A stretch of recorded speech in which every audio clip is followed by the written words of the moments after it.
You were just leisurely sipping tea. My daughter was beaten to the point of fractures, and her tongue was cut out. Her eyes were even gouged out. In the end, she was pushed down the stairs and tragically died on campus. When you rushed to the school like the wind, the school authorities not only obstructed you from entering the scene, they even withheld your daughter's body privately to avoid affecting admissions. They only handed you a dummy made of a photo and silicone. They wanted to pressure you into signing a settlement quickly. On what grounds can they detain you? You cried out in anguish at the police station. Mr. Chen, we are just following orders from above. After leaving the police station for an entire afternoon, you sat on a bench by the roadside in a daze. When you came to your senses, wiping away a tear, you slowly stood up. Thinking of your daughter still in the school, unable to find peace, your heart ached painfully. At that moment, you wanted revenge, to explode, to kill everyone. Suddenly, a deep voice appeared in your ear, saying, "Cooperate with me, and together we will take revenge on the world."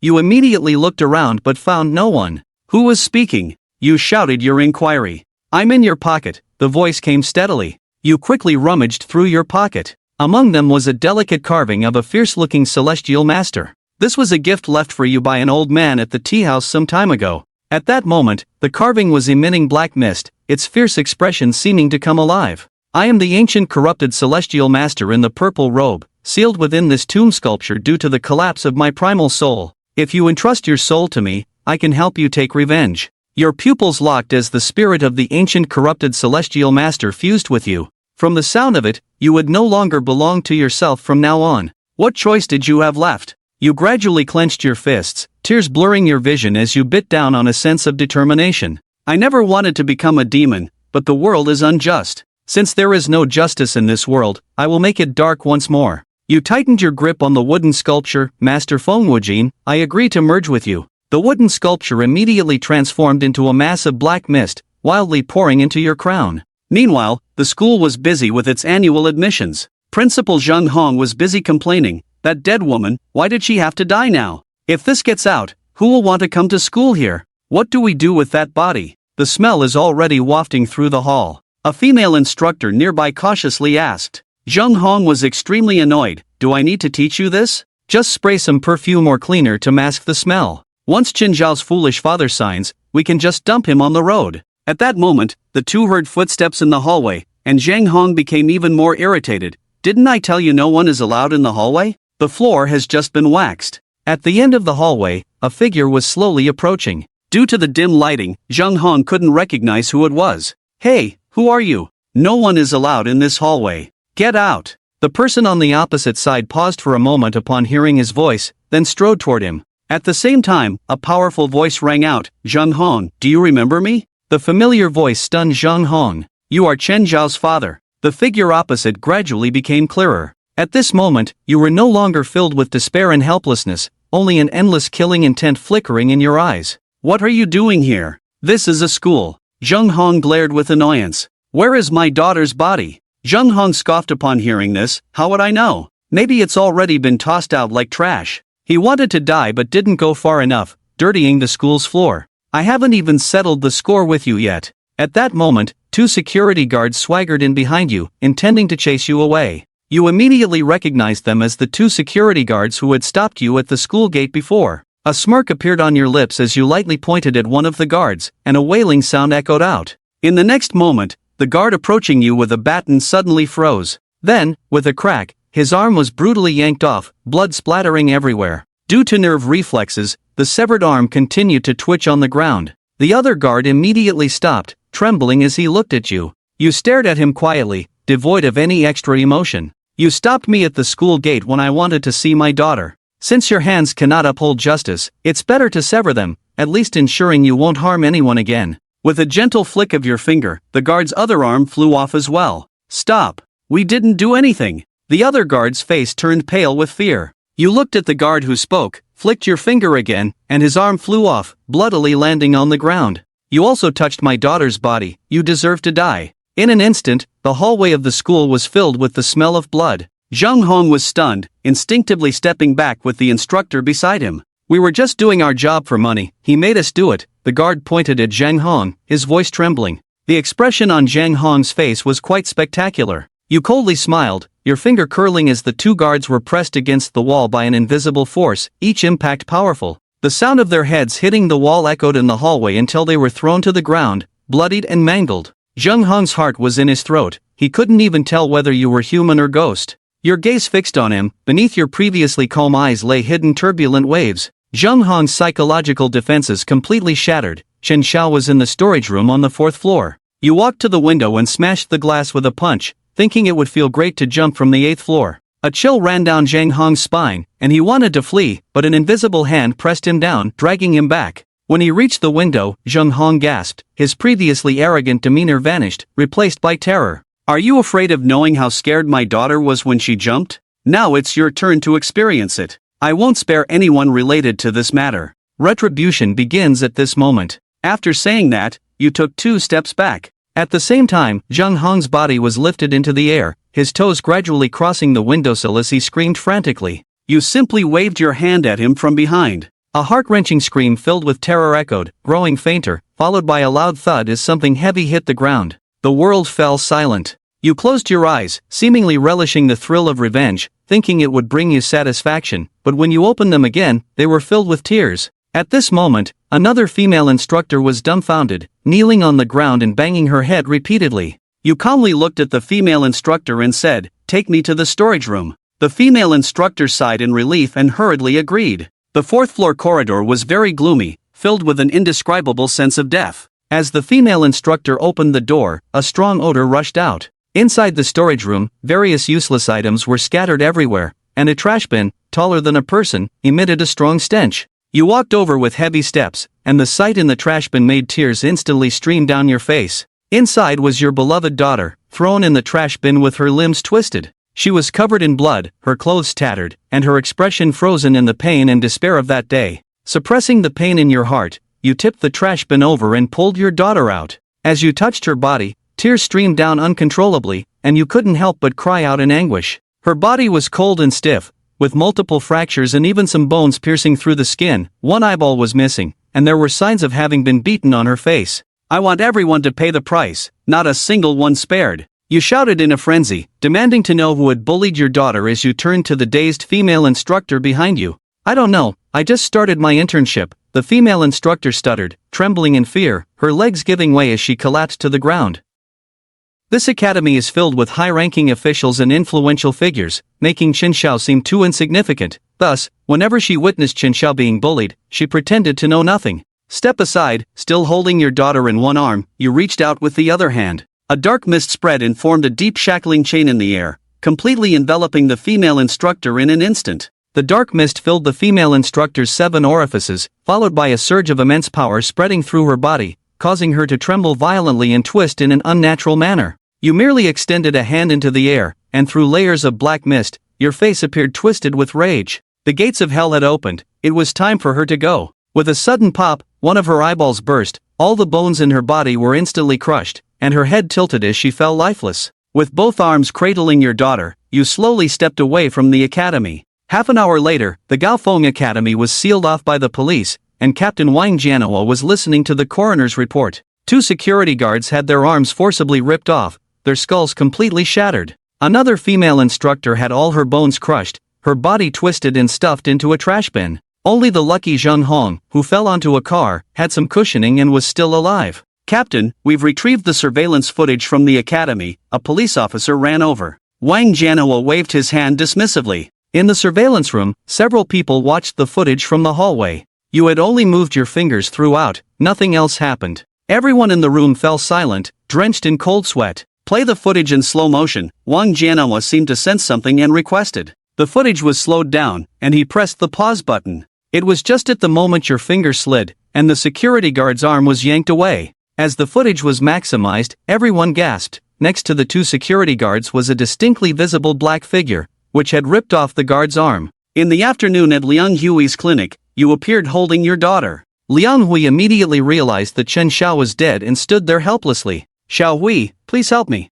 My daughter has been killed. Can you assess her injuries? You tried to keep your voice calm. Liang Hui, a former surgeon, found it easy to assess injuries. After over half an hour, a lengthy report was placed before you. There were multiple fractures, signs of having been beaten while alive, a severe head injury, and traces of being scraped with an object. One eyeball had been directly gouged out, and a massive wound on her tongue suggested someone had attempted to cut it off but failed. Liang Hui looked at you with concern and asked, "What exactly happened?" Your face was streaked with tears as you recalled. Xiaoxiao called me that day, saying she was in pain. By the time I rushed to the academy, it was too late. Liang Hui's eyes were also red. After over a decade, he had practically watched Qinxiao grow up, and now she lay on a cold table. 2 hours later, you buried Qinxiao's body, lighting incense and placing flowers, sitting blankly in front of her grave. At that moment, officers from the police station arrived, surrounding you from all sides. You said nothing and silently followed them into the police station, where Li Xingmei and Wang Jianhua interrogated you. Wang Jianhua tossed a report in front of you. 3 died at Gaofeng Academy, 1 severely injured, and there's evidence of your presence at the scene along with full surveillance footage. If you confess, you might receive leniency. You picked up the report, scoffed a few times, and threw it back on the table. Zheng Hong is quite lucky. Surviving this, is that a good thing or a bad thing? Wang Jianhua slammed his hand on the table, his expression turning fierce. How exactly did you kill those people? You wore a cold smile, but in the next moment, it froze. What does 3 lives mean? Not even 30 million lives can compensate for my daughter's death. You slammed the assessment report onto the table. Wang Jianhua felt helpless regarding Qinxiao's case, stating that orders had come from above to cease further investigation. Ignoring him, you picked up your daughter's report and began folding paper. Do you have evidence regarding the Gaofeng Academy incident? Did you see me push her down or see me kill them? Wang Jianhua was taken aback, momentarily rendered speechless by your retort. A guard walked in quietly and whispered a few words in his ear. Wang Jianhua's expression changed slightly as he looked at you. A parent from Gaofeng Academy wants to discuss the matter of Chen Xiao with you. Will you meet with him? You stopped folding the paper. Outside the interrogation room, a wealthy woman was accompanied by several men in black. Next to her stood a woman with long hair, who appeared to have been forcibly brought by the wealthy woman. The wealthy woman instructed someone to bring over a suitcase and open it, revealing neatly stacked money, around 2 million. Recently, a video has been circulating online showing my daughter and a group bullying yours. It was because your daughter spoke out of turn and offended mine. But this is just a common dispute among students.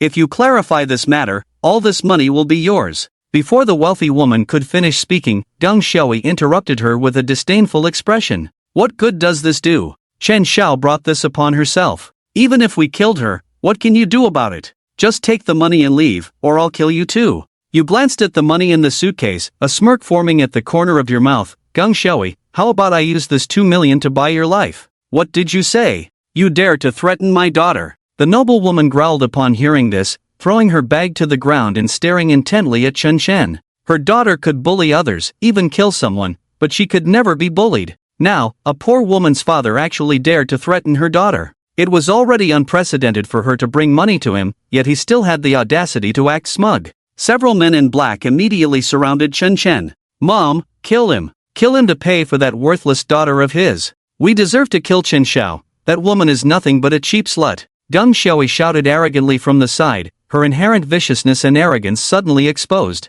I'll tell you, the day we bullied her was the night before her accident, and the injuries on her were caused by us. What can you do about it? I know you run a small tea house. To put it bluntly, you're just a poor loser. That useless Chen Xiao is really laughable. She was calling for her dad to save her before. It's just hilarious. I'll ask you, can you save her? Did you show up when she needed you the most? Ha ha ha. Hearing these words, Li Xinmei quickly stepped in front of Chen Chen, her face filled with vigilance. She knew these words were too much of a blow for a father who had lost his daughter. Chen Chen, don't be impulsive. This is the police station. Let's talk this out. Chen Chen was so angry he laughed. Listen to these words. How ironic. And look at this scene, how disgusting. Everyone could tell that Deng Xiaoyi and the others were responsible for Chen Zhao's death. She was even loudly scolding herself in the police station. But what was the result? Not a single person in the police station dared to arrest her. Instead, Li Xinmei came over to stop him, telling him to calm down. This was truly too much. Chen Chen's fists clenched tightly. The light in his eyes faded. In its place was a dark aura. His pupils seemed filled with black energy, devoid of any white, like 2 deep black holes. An inexplicable, powerful, and violent aura spread out. Like a cataclysmic waterfall, a tremendous force cascaded down his body. With a loud bang, Li Xinmei was instantly knocked away. What are you doing? Outrageous! Wang Jianhua shouted. He was stunned. Although he didn't see Chen Chen make a move, Li Xinmei still flew out. What kind of power did this kid possess? Moreover, his gaze had completely changed. It was filled with killing intent. With a casual flick of his finger, Wang Jianhua was sent flying just like Li Xinmei had been. Wang Jianhua hurriedly called for backup on the intercom. Thud thud thud. A group of officers rushed out of the police station, all armed, surrounding Chen Chen. Yet, Chen Chen seemed oblivious to them, pulling out Chen Zhao's report from his pocket. Half of the report had been folded into a small figure. However, this time, the figure had an additional name on it. Geng Xiaoyi. Chen Chen chuckled to himself, playing with the small figure. All this time, you've been bullying my daughter. She's not afraid of trouble, nor is she timid, she's just too sensible. You pay for my daughter's life. Boom! As Chen Chen spoke, his aura suddenly unleashed. Countless streams of energy swirled and reversed, causing those around him to retreat in haste. The next moment, Chen Chen's dark, cold gaze locked onto Geng Xiaoyi. Now it's your turn to experience the pain of hell. Are you ready? Puff! Geng Xiaoyi on the opposite side let out a shriek. Geng Xiaoyi, with her sweet appearance and well-maintained figure, now looked utterly disheveled and pitiful. Ah! Mom, save me! This must be a dream, this has to be a dream. It hurts so much. Geng Xiaoyi screamed like a madwoman, curling up into a ball and sitting down on the ground. She was heart-wrenchingly distressed, cold sweat pouring down her face. Oh my daughter! My heavens! The noblewoman turned pale as a pig's liver, rushing over to support her daughter. She trembled all over, feeling extremely uncomfortable. Hiss! This scene made everyone in the police station gasp in shock. Li Xinmei and Wang Jianhua's eyes widened to their fullest. That was a scene from the surveillance footage. It really happened this time. Chen Chen was not an ordinary person. He indeed had secrets. But just based on this, just because of a paper figure in his hand, how could they convict him? They felt a chill run down their spines, as if they had seen a ghost. Chen Chen, however, was slightly calmer than before. He picked up the legless paper figure, examined it seriously, and then smiled at them. Geng Xiaoyi, how are you feeling now? Fear had already filled Geng Xiaoyi's eyes, her body frozen in place. A madman! This person is a madman! She was almost in unbearable pain. So, next. Continue. Chen Chen's lips curled up slightly. A frenzied murderous intent slowly flickered in his pupils. The police officers were startled. They all took a few steps back. They had never encountered such a situation before. The problem lay with that paper figure?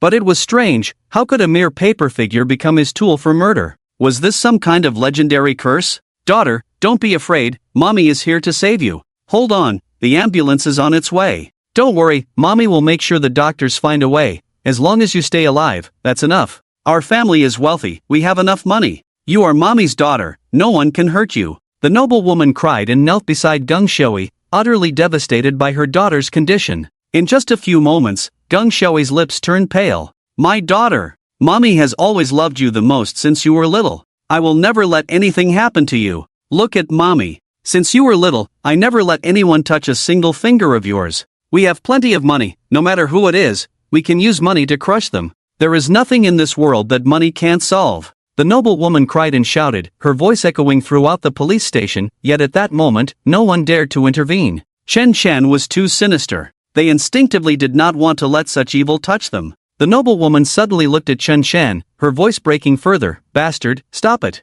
Why are you harming my daughter? She is my own flesh and blood. I have never let her suffer any harm. Look at her now. What will she do in the future? Our Xiaoyi is of noble status, not something you poor people can compare to. We are from two different worlds. Hearing these roars, a sinister smile appeared in Chen Chen's deep eyes as he gripped the paper figure. Mommy, save me. I don't want to die. Geng Xiaoyi said painfully, her lips trembling. The noblewoman, her fingers shaking, pointed at Chen Chen and shouted, What are you all standing there for? Kill him, I'll give $1 million. $1 million for each of you. Under the lure of heavy money, there will surely be brave men. Although the black-clad men brought by the noblewoman also saw Chen Chen's terror, they were evidently more afraid of being poor. At this command, they all rushed forward to snatch the paper figure from Chen Chen's hand. But before they could get close, they were pushed back by a powerful force surrounding them. Those closest had their hands burned. Chen Chen didn't even glance at the black-clad men, his attention was on Geng Xiaoyi. With a devilish grin, he said, Geng Xiaoyi, how are you feeling now?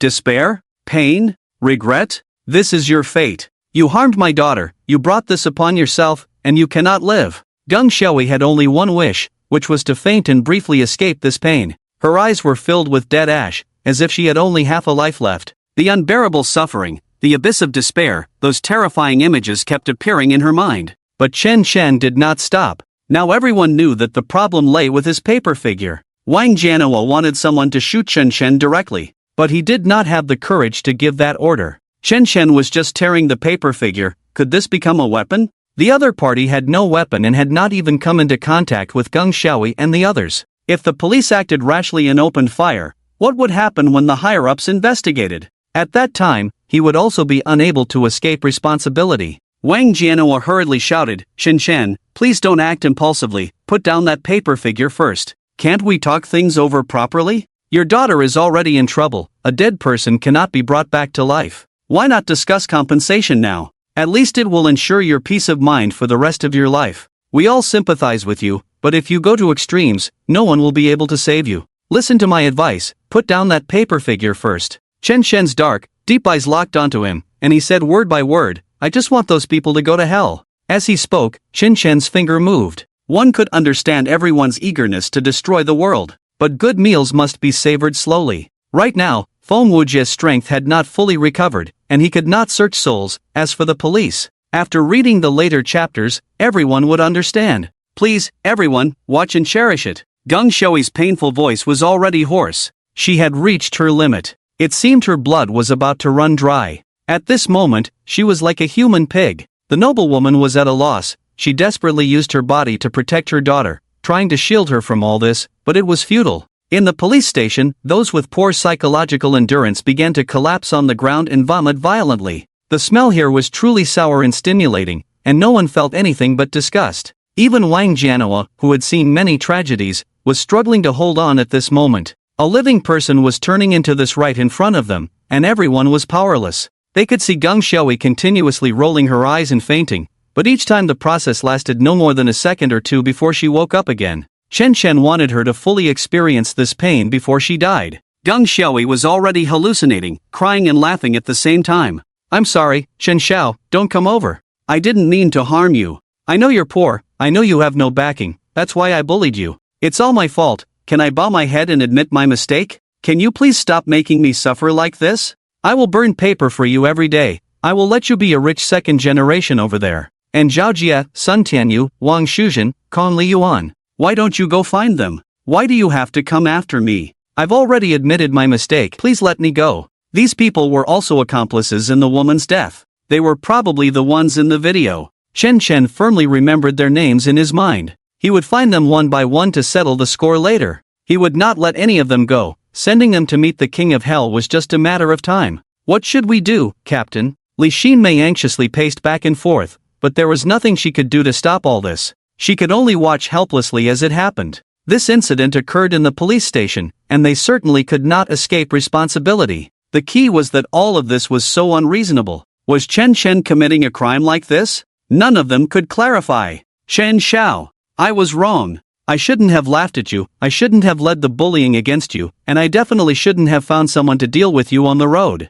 I just thought it was fun, just seeing you not resisting felt thrilling, that's why I became more and more excessive. But I don't deserve to die, can you spare my life?" Geng Xiaoyi stared blankly into the distance, her eyes vacant and hollow, as if she could see Chen Zhao's spirit. Now she was desperately admitting her mistakes, just begging to survive. Chen Chen snorted coldly and threw the paper figure to the ground. If admitting mistakes were useful, what would we need the police for? Of course, if you make a mistake, you have to accept the punishment, no matter who it is. In the next moment, Chen Chen stepped directly on it. He stomped hard on that paper figure. With a thud, the paper figure was crushed. Crack, crack, crack. Suddenly, countless deep pits appeared on Geng Xiaoyi's body. Geng Xiaoyi opened her mouth wide, her eyes filled with endless pain, as if at the moment of death she had already seen hell beckoning to her. When she reached hell, she might reminisce about this last period of time she spent in the world, because this would be the easiest time of her life. "Xiaoyi, my Xiaoyi, open your eyes and look at your mother, look at me. You can't die, you can't die. I won't allow you to die." The noblewoman cried out. This kind of blow is devastating for every parent. She even clearly heard her daughter's last breath. How can this feeling be described? Who can understand this despair? In an instant, the entire police station was filled with the noblewoman's tragic wails. Chen Chen was also a parent. He understood this feeling the best. He should have been moved, he should have felt sympathy, but he didn't. Because everything the other party experienced was built on his own suffering. The pain his daughter endured back then was no less than theirs. This hatred would continue forever, until he killed the last person. These people all deserve to die. I'm going to fight you. You killed my daughter, you demon. Devil. I'm going to kill you. The noblewoman rushed over madly to hit Chen Chen. Her eyes were bloodshot, filled with tears, teetering on the edge of collapse and pain. She had countless riches and never lacked money to spend, and she educated her daughter the same way. From a young age, she was pampered, even going to kindergarten with bodyguards.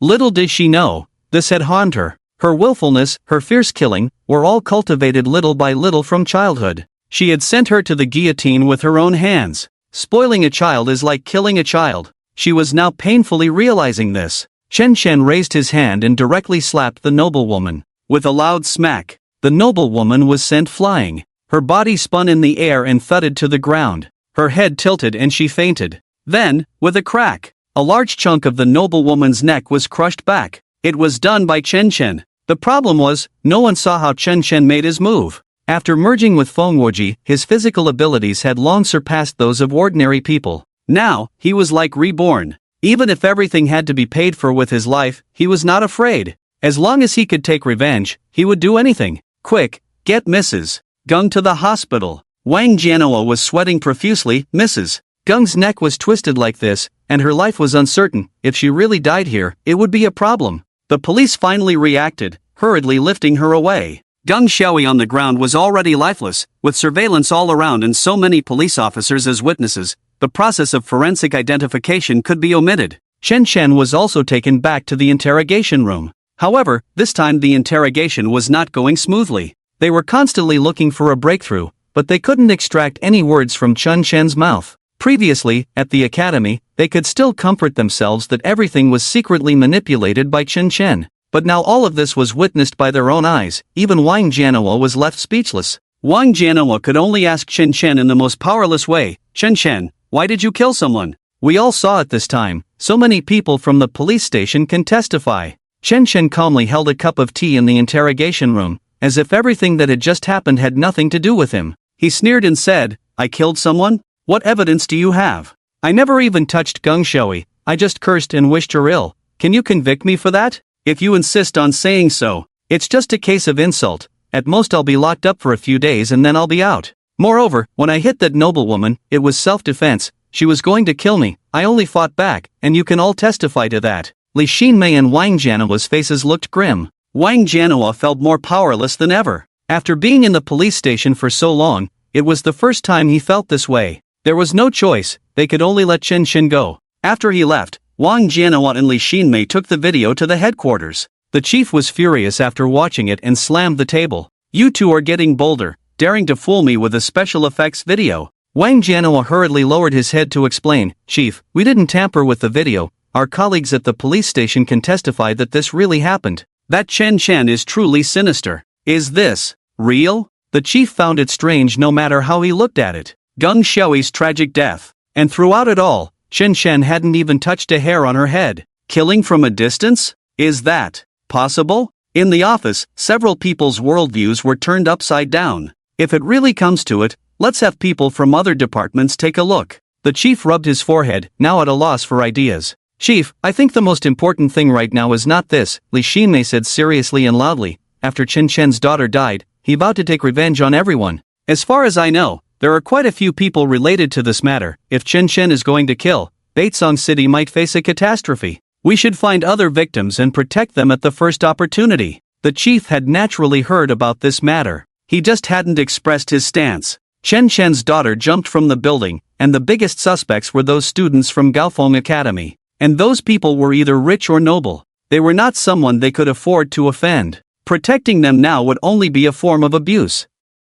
But what choice did he have? Those parents could easily unite and push him out of this position. In the end, the chief chose to deal with the matter rationally and nodded. This matter would be led by Li Xinmei and Wang Jianhua. After Li Xinmei and Wang Jianhua left, the chief called his wife. Honey, let's go to Tianlong Temple this weekend. It's nothing, just feeling a bit uncomfortable inside. Let's bring more incense money and accumulate some good karma. The Gung family. The noble woman Li Lihua was rushed to the hospital for emergency treatment and managed to survive. Her neck was broken, but she avoided the arteries and trachea, and after an afternoon of rescue, she was brought back to life. If it weren't for Chen Chen's unskilled soul control power, she would have undoubtedly died. But now she was living a fate worse than death. After she returned, she seemed to have lost her soul. She had locked herself in her room and hadn't gone out all afternoon. Her face was still swollen. That was from being slapped by Chen Chen. After waking up, she didn't utter a single complaint. She knew it was self-defense, and she no longer had the courage to sue Chen Chen. That man was too sinister. She felt extremely uncomfortable inside. On one hand, there was pain, and on the other, fear. She was almost completely exhausted, no longer resembling her former self. In the evening, Geng Xiaoyi's father, Geng Long, received the news and rushed back from out of town. After getting out of the car, he hurried inside. He shouted, "Xiaoyi! Xiaoyi!" He couldn't believe this was real, couldn't believe that Xiaoyi could be in trouble. He still thought that the person who had informed him was just trying to scare him. How could his daughter, Geng Xiaoyi, possibly be in danger? Who didn't know the Geng family in Baitsong City? Who would dare to go against the Geng family? How precious was his daughter? She was a treasure. Who could shake that? Unless someone was looking for death, they wouldn't dare to oppose him. Who could withstand the wrath of the Geng family? Stop shouting! Xiaoyi is gone, she's not here anymore. Li Lihua shouted from behind the door. Hearing Geng Xiaoyi's name made her feel intense pain all over. The pain was no longer just psychological, it had spread throughout her body. Every part of her was hurting. Nonsense! Who dares to touch my daughter? How could she possibly be dead? Geng Long kicked the door open and froze when he saw Li Lihua's expression. Li Lihua, his wife. She had an extraordinary presence, a beauty in her youth. Over the years, she had taken great care of herself, looking like a woman in her early 30s. But now, in an instant, she looked like she had aged over a decade. The pain, discomfort, and despair were all evident on her face. He collapsed to the ground. Xiaoyi was really in trouble. This was no joke. She was really dead. "Sir, ma'am, the young lady's body has been brought here. Do you want us to bring it in?" At that moment, someone came up from downstairs, speaking cautiously. Li Lihua nodded silently. She knew she would have to face this sooner or later. Then Geng Xiaoyi's body was brought in. Her limbs were fake, her face heavily made up, her body crushed beyond recovery. Geng Long cried at just one glance, tears falling like a torrential rain without warning. His daughter. That was his daughter. How could she have ended up like this? Who did this? She gritted her teeth, her expression fierce yet somewhat fearful. It was Chen Zhao's father, Chen Chen. "We must avenge our daughter, or she will never rest in peace." Chen Chen. Geng Long clenched his fists. This name was firmly etched in his heart. In less than a day, Li Xinmei had notified the Zhao family, the Sun family, the Wang family, the Kong family, and told them not to go out unless necessary, as the police were already following up on the Chen Chen matter. Results would come soon. At this moment, in a high-end club, luxurious European-style architecture was everywhere, with servants attending to every need, even interrupting conversations. This club was generally not open to the public, it was a private establishment. The amenities inside were top-notch. The cost of a meal here was something that working-class people would take a year to earn. This club epitomized the lifestyle of the wealthy. Geng family's Geng Xiaoyi is dead, have you heard? Her limbs were torn off. I heard that Chen Chen did this while working at the police station. He's so bold, he doesn't even regard us. A mere pauper running a tea house, what can he use to fight us? I don't believe he's that formidable. A group of elegantly dressed noble women and well-dressed men were enjoying a lavish meal. In their eyes, the wealthy and the ordinary were two entirely different species, completely incomparable. What if their children committed murder? That was only natural. But if anything happened to their children, that was absolutely unacceptable. These people were the parents of the Zhao family, Sun family, Kong family, and Wang family. They had come today because they received a notification from the police's Li Xinmei to discuss this matter. No one had cared before, but now that Geng Xiaoyi was dead, they had to take it seriously. After all, that Chen Chen was too sinister. Why don't we pool some money and just get rid of that Chen Chen? I want to see how many lives he has left to die. Zhao Jie's mother, Zhao Xiaomei, spoke up. That's not appropriate. A beautiful woman sitting next to her immediately denied her words, gently wiping her mouth and surveying the people present. She was Sun Tianyu's mother, Zhang Xuelan. Zhao Xiaomei's expression soured, and she rolled her eyes. Zhang Xuelan, now is the perfect time to get rid of that guy. Are we supposed to wait until he comes knocking on our door before we fight back? The Geng family's daughter is already dead. and Chen Shen has also made it clear that he won't spare anyone related to this matter. Your son is involved in this too. Do you think he will let your son go? Zhang Xuelan smiled slightly, shaking her head, appearing very cultured. Of course not. Everyone here is in the same boat. I understand that, which is why I advise everyone not to act rashly. Just yesterday, a report on Chen Zhao's injury assessment was leaked online, and it's currently trending. Considering the video that circulated online of our child bullying that woman, what do you think those netizens will think? They will definitely link that woman's death to our child. If that happens, we won't be able to contain the situation. I think we should find the person who issued the injury report. He is the key. I've already looked into it. The person's name is Liang Hui, and he runs a small clinic in Baitsong City. We need him to come forward and clarify everything. Once the storm passes, we can quietly deal with Chen Shen once and for all.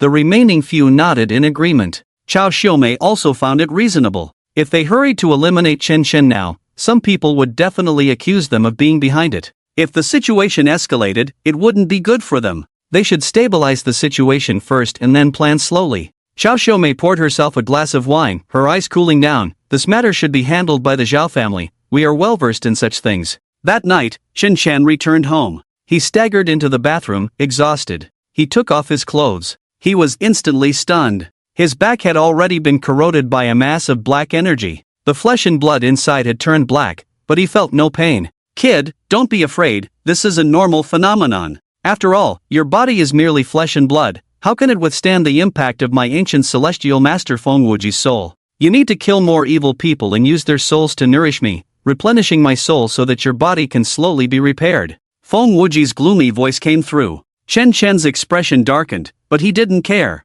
Since the moment he fused with Feng Wuji's soul, he had already disregarded life and death. Death meant nothing to him. What was this? At worst, he would just kill a few more evil people in the future and use their souls to repair his body. By the way, kid, it seems one of your friends is in a bit of trouble. Do you want to help? You decide. Chen Chen was taken aback, then his brows furrowed, resonating in his mind. Are you talking about Liang Hui? Crack, crack, crack. In Liang Hui's small clinic. He had closed the clinic for the past 2 days and had been holed up inside, surfing the internet. The leftovers from his meals were scattered around. In an instant, his life seemed to revert to his university days, spending every day holed up in the dorm playing games. On his computer screen was the #1 trending topic of the past few days. Baitsong City Girl, Chen Xiao. The trending topic was something he had paid to promote. Clicking on the trending topic revealed his injury assessment report. He had been cautious enough to take a photo of it. The rhythm of the comments below was also something he had stirred up. Those people deserve to die, they harm others and won't have a good end. Is there any justice left in this world? Mourning for Chen Xiao. With so many wounds on your body, and your mouth still. What a beast. Demons walk among us, hell is empty. Is there still law? Is there still justice? Everyone, find those beasts and make them pay. Liang Hui took a sip of coffee and rubbed his already tired eyes. His eyes felt dry and uncomfortable. He hadn't slept at all these past 2 days. All for this matter. He wanted to crush those people with public opinion. After Chen Chen left that day, he learned about the events that transpired. Chen Xiao died. She was killed by those beasts. Before she died, Chen Xiao even called Chen Chen. What was even more infuriating was that when Chen Chen went to the academy, he was stopped by people who tried to cover everything up. Although Chen Xiao was not his biological daughter, she was like a daughter to him. He met Chen Xiao on her 8th birthday. He still remembered how sweet her smile was that day. She kept thanking him for the gift he bought her. And she even danced for him. Such an obedient, sensible, and kind child, and she just died like that? He couldn't bear to think of how much pain Chen Chen must be in. He had already regarded Chen Xiao as his goddaughter. He was furious. So he thought of using this method to let the law punish those beasts. So far, the effect was quite good. Xiao Xiao, uncle will definitely seek justice for you. This world is not just dark, there is also light. Light will eventually come after the darkness. Liang Hui took a deep breath and began to get busy again. Knock knock. At that moment, he suddenly heard a knock on the door. He glanced at the time. It was already past 12, who would come to see a doctor at this hour? He had even posted a notice outside saying he wasn't accepting emergency cases. After thinking for a moment, he still opened the door. What if someone needed help? The moment he opened the door, someone grabbed his hair and yanked him out forcefully. Liang Hui instantly felt that something was wrong. He might have been set up, but he quickly reacted, desperately grabbing the doorframe and shouting, "Help! Someone! Call the police! Someone wants to kill me!" At the same time, Liang Hui also saw the scene outside clearly. He didn't know when, but 3 cars had already stopped in front of his clinic. A woman in luxurious clothing stood in the middle, while the others were dressed in suits, holding baseball bats. They all looked like trained thugs. The beautiful woman sneered, "I am Chao Xiumei, Zhao Jie's mother." "You are Liang Hui, right? That autopsy report was issued by you, wasn't it? You dared to oppose us. You really have some guts." Chao Xiumei walked towards him while taking a cigar cutter from one of the men. "Now I'm giving you a chance to cooperate with us, otherwise, you'll get to experience what it's like to have your fingers cut off. If your hands as a doctor become useless, you might find it hard to make a living for the rest of your life. Don't say you can't even support yourself when that time comes." Liang Hui felt scared. To say he wasn't afraid upon seeing this scene would be a lie. But thinking of Chen Zhao's death filled him with grief and anger. This Zhao Jie was one of the people who bullied Chen Xiao in the video. He would never compromise with these harmful people. His pain was nothing compared to what Chen Xiao had suffered. Chao Xiumei stood in front of Liang Hui, her eyes filled with amusement. "As long as you agree to help us clarify this matter online and issue a statement saying the report was photoshopped, that Chen Zhao's death has nothing to do with this, then I can let you go. Otherwise, you better think about the consequences." "Pa!" Liang Hui spat and shouted, "You think I'll cooperate with you? Chen Xiao grew up under my watch. It was your child who killed her. Spoiling a child is like killing a child, and what you're doing will not end well. You let your child do something wrong, they should stand up and accept the punishment instead of hiding and avoiding it. I'm just speaking the truth. Is there anything wrong with that?" Chao Xiumei sneered at these words. This Liang Hui was truly naive. It was as if they didn't live in the same world. What nonsense about the law. Does it even exist? In the eyes of these wealthy people, it means nothing. What can't money buy? How can my son Zhao Jie's life be compared to that of a poor wretch? Just the thought of putting her name alongside my son's makes me feel dirty. Do you know Fei Jie Group? That's our family business. Do you know how much our assets are worth? Forget it, you wouldn't understand. In short, if you don't help, I'll make you disappear. Even if I disappear, I won't come out to clarify this matter. If you have the ability, just kill me." Liang Hui shouted, his voice heart-wrenching. He was already being restrained by those around him. He was just an ordinary person. How could he stand against so many? Chao Xiumei's cigar cutter was already in his hand. The cold, stinging sensation slowly crept in. Chao Xiumei smiled coldly, as if playing a game. The predecessor of Fei Jie Group was the underworld. They had done plenty of such things before, but later they gradually cleaned up their image due to the larger situation. Chao Xiumei had also been a big sister before. "I've encountered stubborn people like you before, but in the end, they all knelt before me begging for mercy. I'm curious to see how long you can hold out. You're not even her biological daughter, yet you meddle in so much. You really are something." Just as the cigar cutter was about to fall, Liang Hui's eyes widened, already prepared to endure it all. But he felt uncertain inside, not knowing if he could hold on. Suddenly, a voice came from behind him. "I didn't come looking for you. How dare you come to trouble my friend?" Chao Xiumei instinctively stopped, and everyone turned to look in the direction of the voice. A tall man walked over from behind, breaking through the surrounding darkness. He was dressed in bright white sportswear, looking exceptionally striking. There was no impurity on him, giving off an otherworldly feeling, but his eyes were very cold. In his deep gaze, countless killing intents seemed to linger. Liang Hui saw Chen Shan and, disregarding everything else, shouted desperately, "Chen Shan, hurry and leave. Go call the police. Call the police." Liang Hui yelled. "This woman is the parent of the child who caused Xiao Xiao's death. There are so many of them, you're no match for them." His hand was still caught in the cigar cutter, looking extremely disheveled. At first, the killing intent in Chen Shan's eyes wasn't so intense. But upon hearing this, he understood everything. This woman was one of the parents of those children. It was clear that like mother, like son. A smile gradually formed at the corner of his mouth, and his expression slowly turned ferocious, a dark aura slowly enveloping him.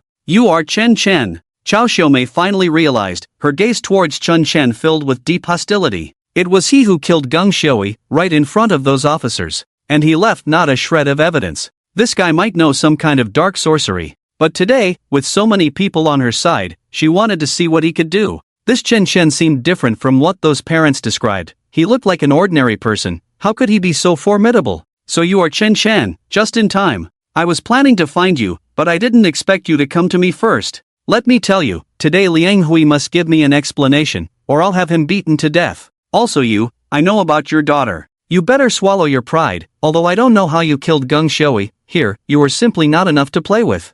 I can casually call hundreds of people to kill you. You ordinary people are just ants in my eyes, it's easy and simple to crush you. Chen Shen laughed upon hearing this, but Xiao Xiumei didn't notice that a layer of dark energy had already enveloped his eyes. Oh really? Then let me tell you my thoughts. Everyone related to my daughter's incident must die, not a single one left. The words coming from Chen Chen's mouth felt utterly out of place. It was as if an elegant scholar politely stated he would stab you a few times. The contrast was stark. Damn it, you're asking for it. Then I'll break your legs first. Xiao Xiumei snorted heavily, temporarily releasing Liang Hui, and waved her hand at Chen Chen. The men in black immediately rushed forward. The leading one had a fierce expression, seemingly the type with a very explosive temper, ready to explode at any moment. He wielded a steel pipe, rushing over to smash Chen Chen. If this hit, Chen Chen would either die or be crippled. He was reckless because he was beside Xiao Xiumei. No matter what happened, she could handle it. Crack! A sound.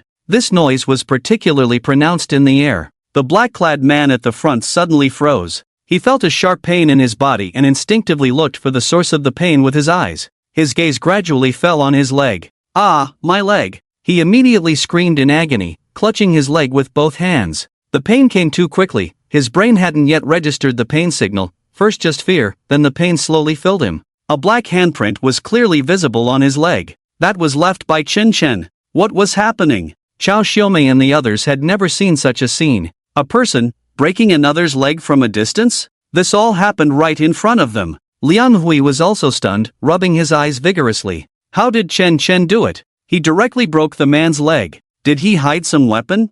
I didn't want to kill unrelated people, but you are Xiao Xiumei's henchman, likely committing many evils under her command. You deserve to die. Chen Chen walked up to the man, quietly looking at him, his eyes betraying an indescribable emotion. Violence was gradually spreading, threatening to fill the air around them. What are you all standing there for? Kill him.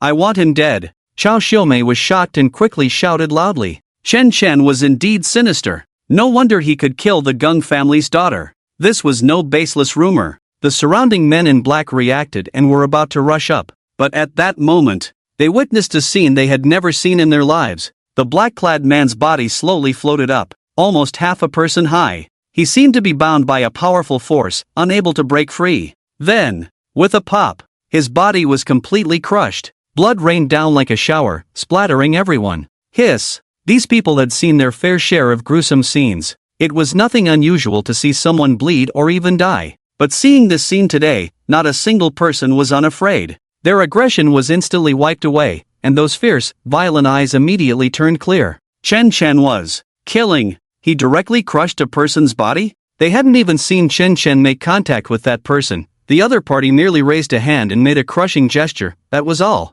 Instantly, a deep-seated fear spread among them. Everyone is afraid that what just happened will happen to them. None of them want to die. Liang Hui trembled, unable to tell if it was fear or excitement. A living person was just crushed like that? How did Chen Chen do it? But he knew exactly what kind of person Chen Chen was. How could he suddenly become so bloodthirsty and violent? He remembered the last time Chen Chen came to find him. He said some very strange things. Regardless of everything else, the only thought in his mind now was to get Chen Chen to escape quickly. No matter how powerful he was, he couldn't take on so many people. Xiao Xiumei was splattered with blood. She instinctively touched her hand to her body and then realized what was happening. It was done by Chen Chen. How did he do it? He directly crushed his own people. This is too terrifying. You people, none of you will escape today. Xiao Xiumei's minions should go to hell with her. Chen Chen's gaze turned cold as he scanned the surroundings. As soon as he finished speaking, those men in black immediately reacted and turned to flee.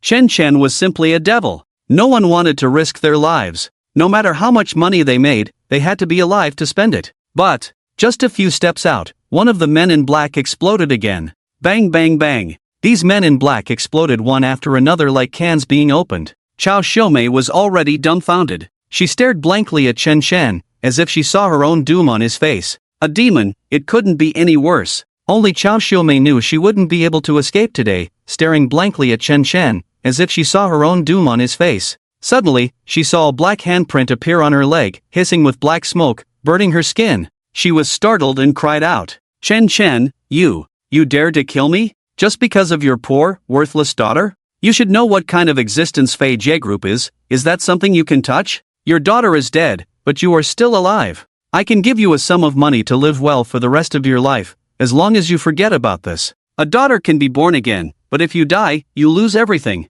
People like you, the poor, your lives are too worthless. I've seen too many of these things. Chen Shan looked at her with a hint of mockery. Not valuing the lives of the poor, is that the standard of the rich? If that's the case, then all the rich people in the world should die. There is nothing in this world more important than human life. Lives cannot be bought with money. Your indifference to others' lives shows that your son is also a scoundrel, and he deserves to die too. Crack! Chen Shan lightly twisted his fingers. Chao Xiaomei's leg was directly broken. A hellish laughter flashed in her ears. The sound was laughing, but it carried the sorrow of countless cries, as if it came from hell. Ah! My leg! My leg! Chao Xiaomei screamed in terror, the fear emanating from the depths of her heart spreading instantly. Then came the indescribable pain accompanying every aching cell in her body. Chen Shan, I can give you money, however much you want. At worst, you can find a few more women and have more children. What's the big deal? Someone like you, who is so mediocre, will never earn that much money in your lifetime.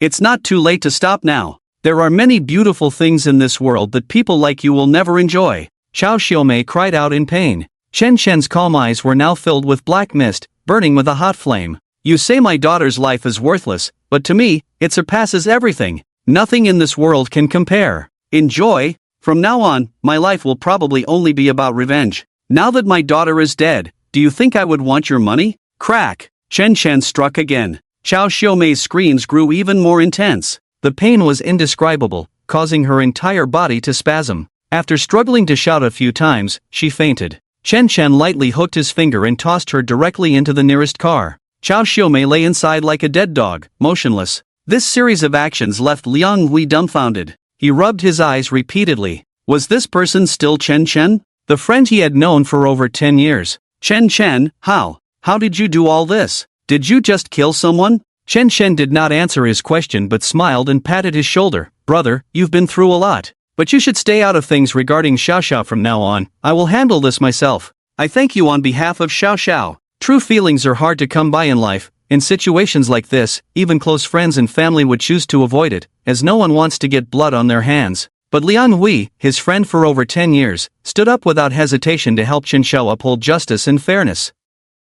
This made Chen Shen feel deep gratitude. But Liang Hui was just an ordinary person. How could he contend with those people? Chen Shen didn't want him to be in danger. Hearing this, Liang Hui's eyes turned red. That day, Chen Shen had come in such a rush. He was only focused on getting Chen Zhao's identification done and hadn't processed anything else. Later, after seeing the video online, he became angrier and angrier. Why should Chen Zhao be bullied by those people? Why should such an obedient and understanding child die at the hands of those beasts? And now this matter was being covered up by the authorities. None of those who caused Chen Zhao's death had been caught. He couldn't swallow this anger. Unfortunately, it's all too late. Xiao Xiao can't come back. Such an obedient child, why did heaven have to erase her? Why is her life so bitter? Fengzi, you promise me you will kill all those beasts. For so many years, I have treated Xiao Xiao like my own daughter. As Liang Hui spoke, tears streamed down his cheeks, dripping onto the ground. A grown man crying like this showed how heartbroken he was. Chen Shen's eyes also glistened with tears. The two men in their 40s were crying like children at this moment. Thank you to all the readers. If convenient, please give a nudge for updates and a small free gift. I would be very grateful. Based on feedback from readers saying the protagonist wasn't ruthless enough, this chapter has been adjusted, and I will pay attention to future plots, so please continue to follow the story. The upcoming plot will be decisive. Absolutely no saintly behavior. Our lives may not shine brightly, but we must not leave regrets. Don't worry, evil people will eventually pay for their lives. Liang Hui took a deep breath. Fengzi, it's just that what you said earlier. Chen Shen raised his hand, signaling him to swallow the rest of his words. Everything may consume all of me, but it doesn't matter. I just want to give Xiao Xiao justice. Let this world know, never underestimate any father. Chen Shen drove away in Chao Xiaomei's car. Liang Hui stood in place for a long time, watching Chen Shen's back. He knew this was far from over. Chen Shen would definitely keep his word. Baitsong City, Night Dance Hotel. In the presidential suite. Ring ring. The phone rang at that moment. Damn it, who is it? The man in the room cursed unhappily upon hearing the sound. The phone kept ringing, again and again. Cursing, the man climbed out of bed to pick up the phone. He took a glance. It was an unknown number. Damn, who is it? Calling so early in the morning. He answered the call in a very displeased tone. On the other end of the line was the voice of a rather calm man. It sounds somewhat profound, but from this voice, one can sense a deep-seated hatred. Is this Zhao Jie? Who are you? Zhao Jie swayed his body and shouted angrily. I think you're not interested in who I am, but you should be more concerned about your mother, Xiao Xiumei's life. The voice on the other end seemed even colder. What did you say? Zhao Jie suddenly became alert. The fact that the other party could call out his mother's name meant this couldn't be a hoax. But he couldn't understand, with his mother's status and power, who would dare to oppose her. The Zhao family was rooted in the underworld, it was absurd. Are you looking for death? Damn it! Zhao Jie cursed loudly. Meet at the central square in an hour. Otherwise, your mother dies. The man on the phone didn't want to waste more words and hung up directly. Zhao Jie listened to the beeping sound on the phone, stunned for a moment. His mother had been taken away? He hurriedly confirmed the truth of the matter. He intended to call his mother's phone, but another call came in directly. It was the most capable bodyguard by his mother's side. Young master, it's bad. Madam has been taken away. One of our men was killed. That person should be Chen Zhao's father. You know who Chen Zhao is, right? Zhao Jie's mind went blank. It felt as if he had fallen into a massive black hole, and time around him had come to a standstill. Of course, he knew Chen Zhao. A pitiful creature. They had bullied and humiliated her for a while. In the end, they even threw her off the building. The image of Chen Zhao's despair, crying and begging them not to kill her, was still fresh in his mind. The cruelty he had inflicted was something he could never forget. But he didn't care. Chen Zhao was just an ordinary person. What did it matter if he killed a few ordinary people? That call earlier seemed to be from her father. Could it be that her father had kidnapped his mother? That seemed unlikely. The central square. My mother is at the central square. You all hurry and bring people over. Hurry up. I'll be there soon. You all send a car to pick me up. Zhao Jie shouted frantically. His mother was now in the hands of the other party. This was a real mess. Central Square. Early morning, 7:30. At this time, the number of people around gradually increased. They were all early risers heading to work, each one in a hurry. In the past, Chen Shen would sit in the tea house watching the crowds come and go to work and back. It was his first time sitting in the center of the square this early. The bench he sat on was somewhat old, very retro. He scrolled through his phone. There was a photo of Chen Zhao taken right here. She said this bench had a sense of history, and she liked it very much. She had Chen take many photos of her. In the end, this one was left behind. At that time, Chen Zhao was still smiling, her face free of any pressure or burden. She was completely a vibrant young girl. And now, Chen Zhao was gone. Sitting on the bench where Chen Zhao once sat, he felt a surge of emotions. Xiao, do you believe in parallel worlds? Dad believes. In that world, perhaps you wouldn't have had an accident, maybe a few years later you would go to work, then get married and have children. At that time, I could also be a happy grandfather, helping you take care of the kids. But this world has become less beautiful because you are no longer here. Let me leave a ray of light in this sinful world. At that moment, Feng Wujie's voice came through. Shen, don't forget to help me find the evil spirits. Chen clenched his fists and nodded silently. I understand, the evil spirits will naturally not be lacking for Senior Feng, Chen replied. Suddenly, a series of clear screeching brakes sounded not far away. Several expensive luxury cars stopped by the roadside. A group of people jumped down from above. Leading the way was Zhao Jie. He was followed by more than 20 others. The remaining shouters had not yet arrived. He looked around and immediately spotted Chen. He ran over here in big strides. You are Chen. Where is my mother? Where is my mom? Where is she? Where have you hidden her? Zhao Jie, the great filial son, came over and began to roar like a madman. There was no sign of Xiao Xiumei around.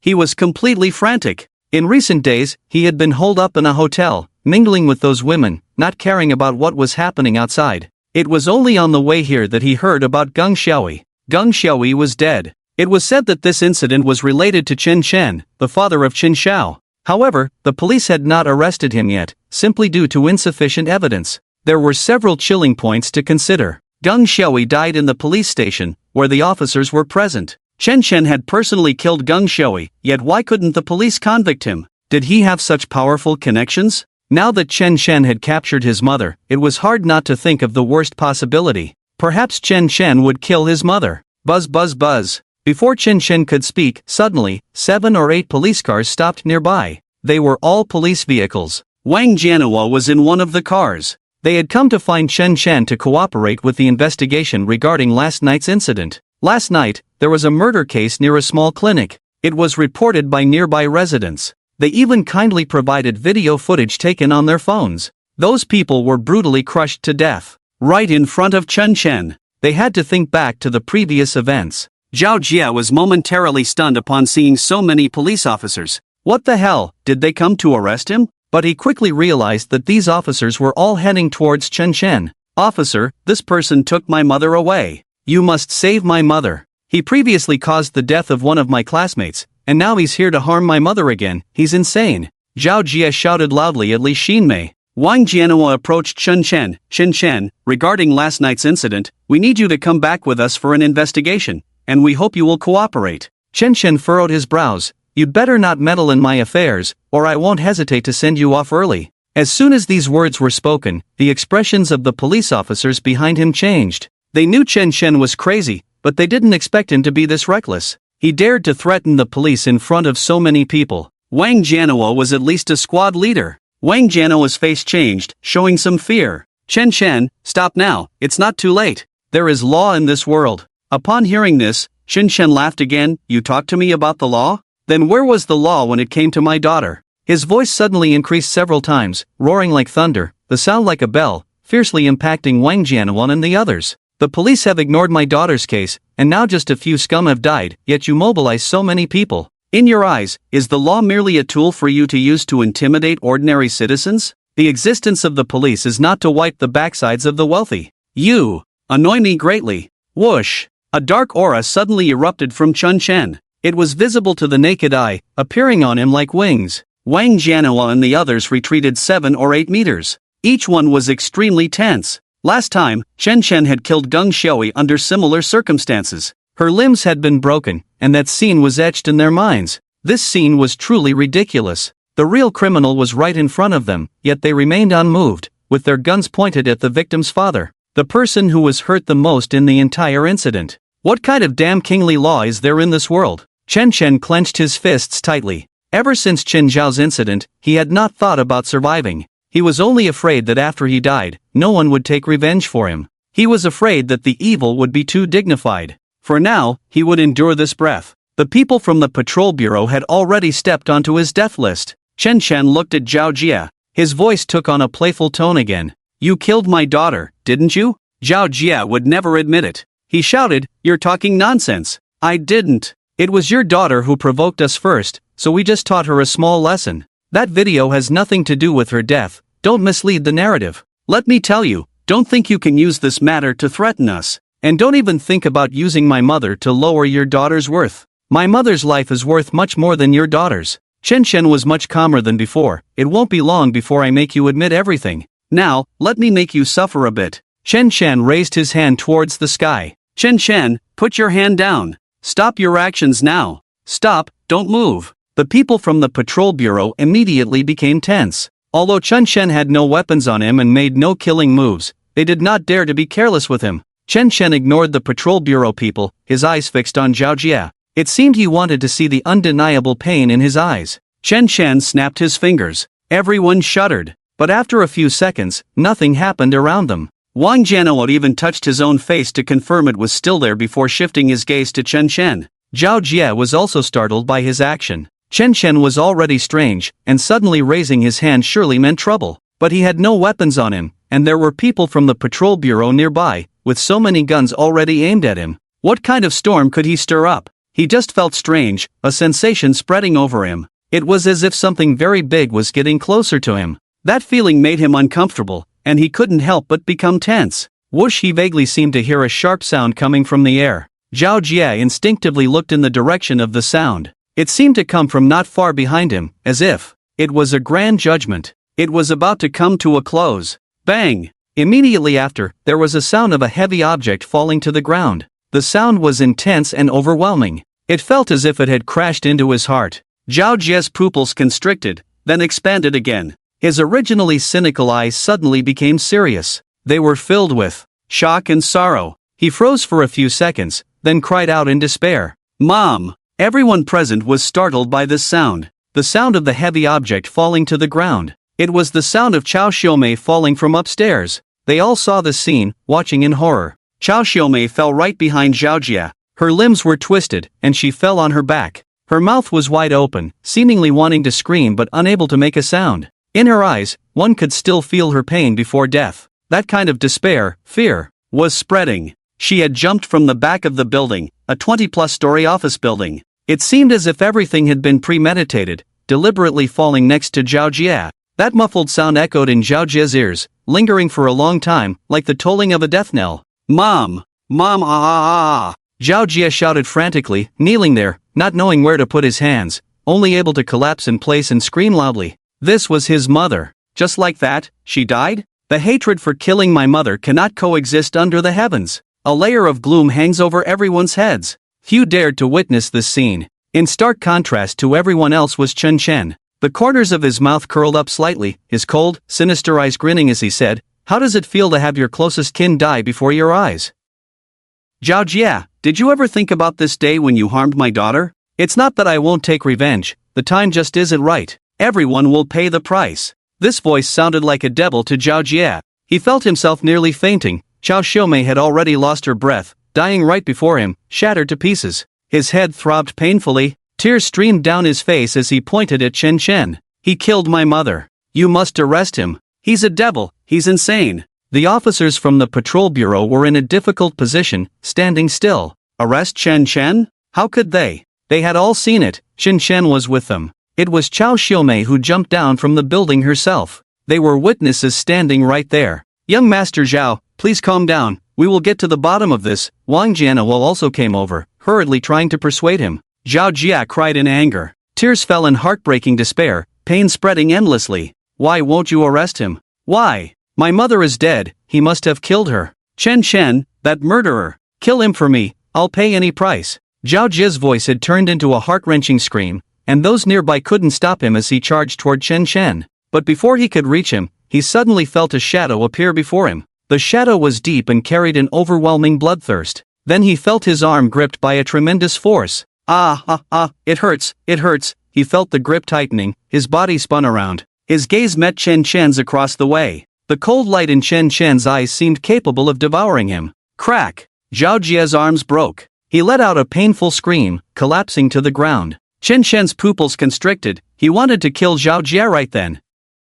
But to let him die so easily seemed too merciful. Son, what's happening here? In the distance, Zhao Shang's voice came through. He had received the news and arrived at the central square. But many people had already gathered here. The man in black beside him helped clear the crowd as he pushed his way in. Dad, come quickly! Zhao Jie cried out in despair and pain. Upon seeing his son, Zhao Shang was instantly dumbfounded, rage surging up in an instant. His son's arms had been broken by someone? There were bodyguards from home around, as well as officers from the patrol bureau. Was there no law at all? As he approached, he suddenly sat down on the ground. The person before him was Chao Xiumei, his wife. Dead. She lay face down, having fallen to her death. It looked like she had jumped from the building. This was too tragic. What on earth happened? He shouted, his voice trembling. Anyone witnessing this scene would question their life. Dad, he's Chen Zhao's father, Chen Chen. Zhao Jie's words snapped him awake. Chen Zhao's father?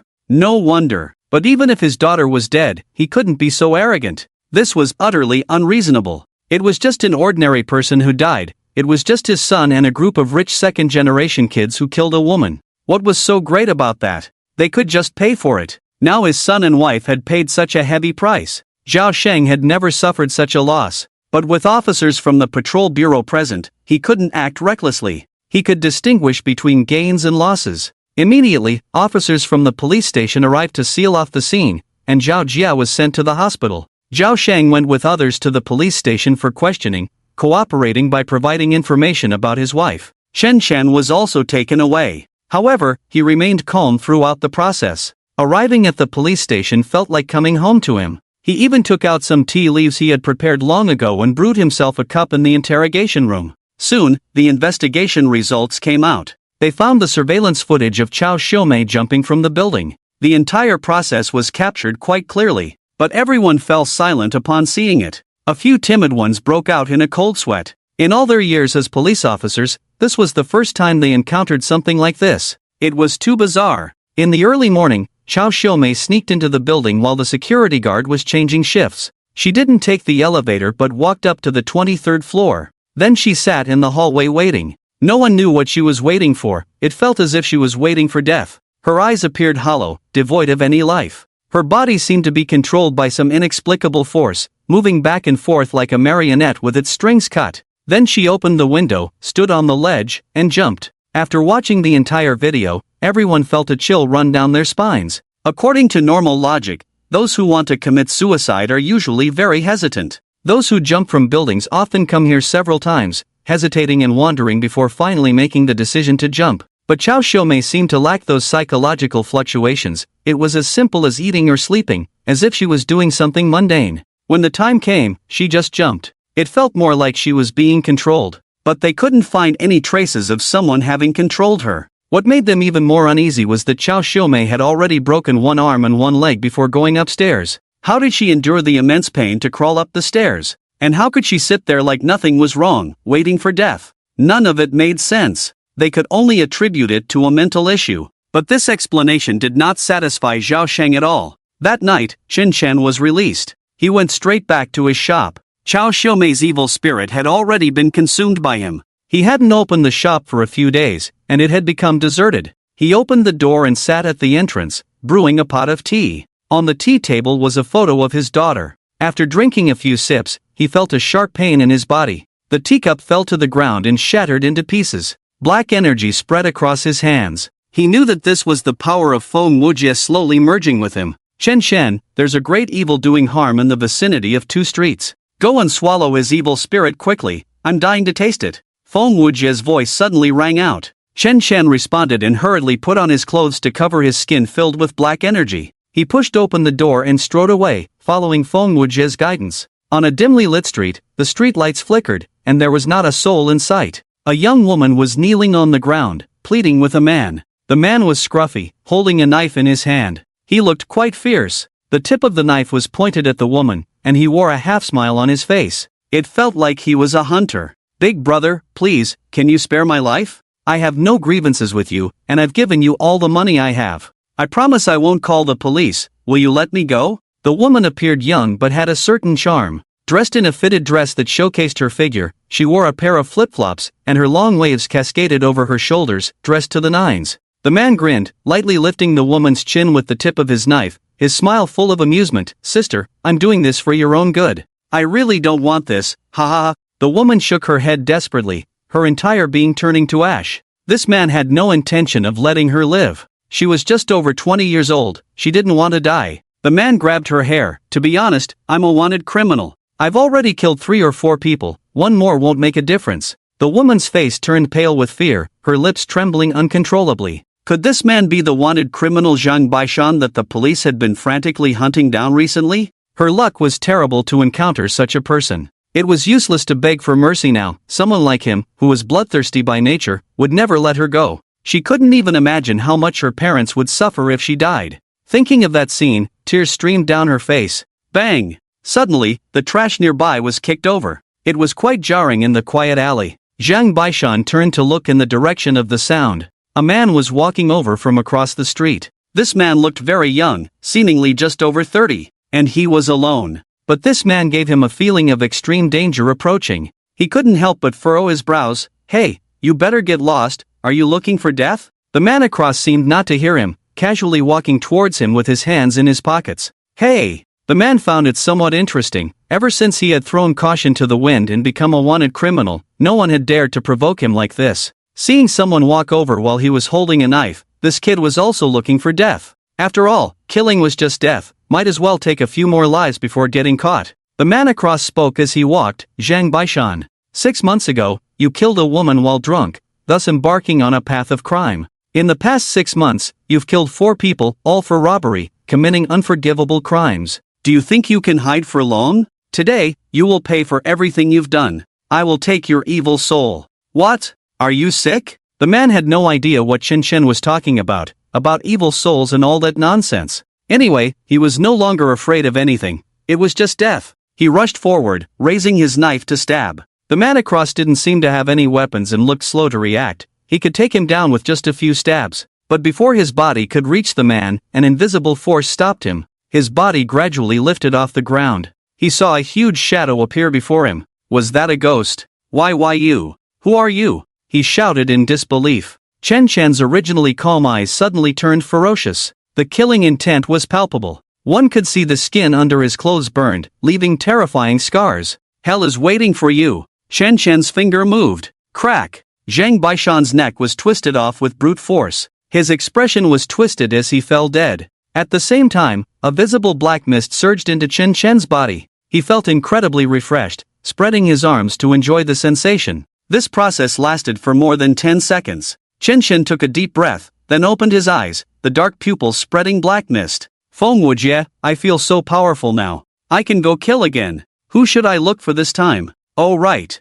I should first go to the hospital to greet someone. Chen Chen said to himself, seemingly very excited. Big brother, thank you for saving me. Can you leave a name so I can repay you well in the future? The woman hurriedly knelt on the ground and said loudly. But Chen Chen seemed not to hear her, not even glancing her way, and turned to leave. Chen Chen was not there to save her, he was there for the evil spirit. Everything he did was for the sake of avenging his daughter. The woman watched Chen Chen's departing figure, not daring to hesitate. After a moment's thought, she hurriedly called the police. The next day, at the top of the trending searches, the fugitive Zhang Baishan, wanted by the police for half a year, was dead. He had met a tragic end on the street, his neck twisted cleanly by someone. He was responsible for 4 lives, a heartless murderer. The key was that he was particularly good at disguising himself. The police had not found any trace of him in 6 months. Who would have thought he would be killed? Perhaps this was retribution? The crucial point was that there were no cameras at the scene, and the police had no idea what had happened that night, only able to preliminarily conclude it was a revenge killing.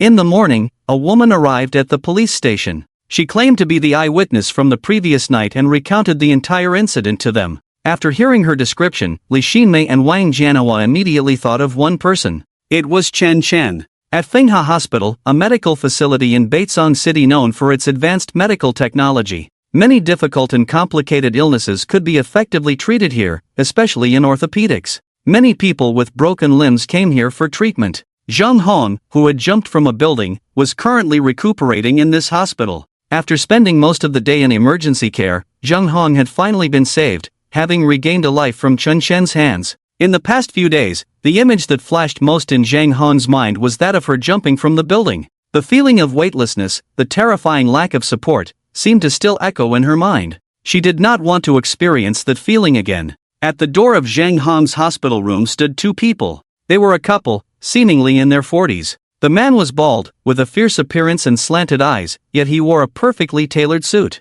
The woman had a good figure, but her face bore many wrinkles, looking quite weathered. It was evident she had been a beauty in her youth. She wore a dress that gave her an air of elegance. They had heard that director Zhang Hong from Gaofeng Academy was hospitalized, so they planned to take this opportunity to visit her and ask for a favor regarding their son, Yin Hao. Yin Hao had always wanted to join the class association at the academy, but without a nod from a teacher like Zhang Hong, he could not get in. Zhang Hong was usually busy, but she was free at this moment. The doctor had just said that Zhang Hong's condition was basically stable, and they would be able to see her soon. Bald-headed Yin Dongshang had brought a large red envelope, hoping to ask Zhang Hong for help. His wife, Yang Saixia, kept repeating the words she had prepared on the way over, pacing back and forth in the hallway. Suddenly, a sound of footsteps echoed in the quiet hallway. The source of the sound was a relatively young-looking man. It was Chen Chen. He was dressed in sportswear, walking over casually, unaware that he was harboring a raging fury inside. Chen Chen?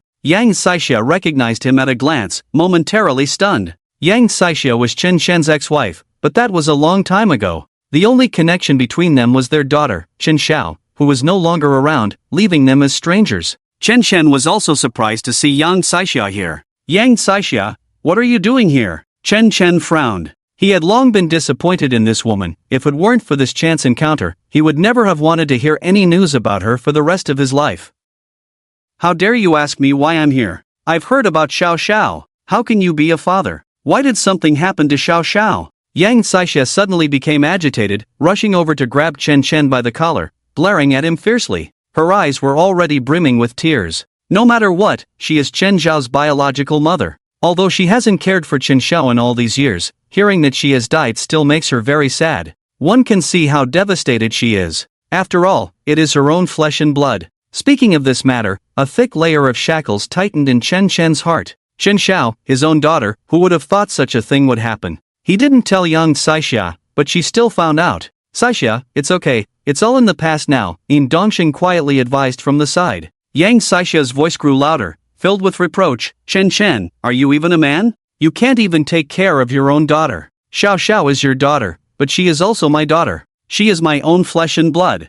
I was counting on her to take care of me in my old age, and now she is dead like this? Give me an explanation. Why did this happen to her? Why? My daughter was harmed by you. You are an incompetent, useless father. You have no right to be Xiao Xiao's father. Tears silently fell from Chen Chen's eyes. Chen Xiao had always been his heart's desire. He never wanted anything to happen to her, but some things are beyond one's control. If he had known about this sooner, the tragedy would not have unfolded. He would have risked his life to protect Chen Xiao. But now, it's too late for anything. Something happened to Chen Xiao. She is dead. Chen Chen forced a bitter smile, mocking himself. Was he really incompetent? Perhaps he was before, because he was just an ordinary person, a defenseless commoner. What could he do? The only thing he could do was silently endure this matter or find a secluded place to end his own life. He would have lived his life in such a cowardly manner. But the Chen Chen now is different. He is no longer the Chen Chen of the past. Chen Chen took a deep breath and looked at young Saixia, his voice growing colder. Young Saixia, we have been divorced for 19 years.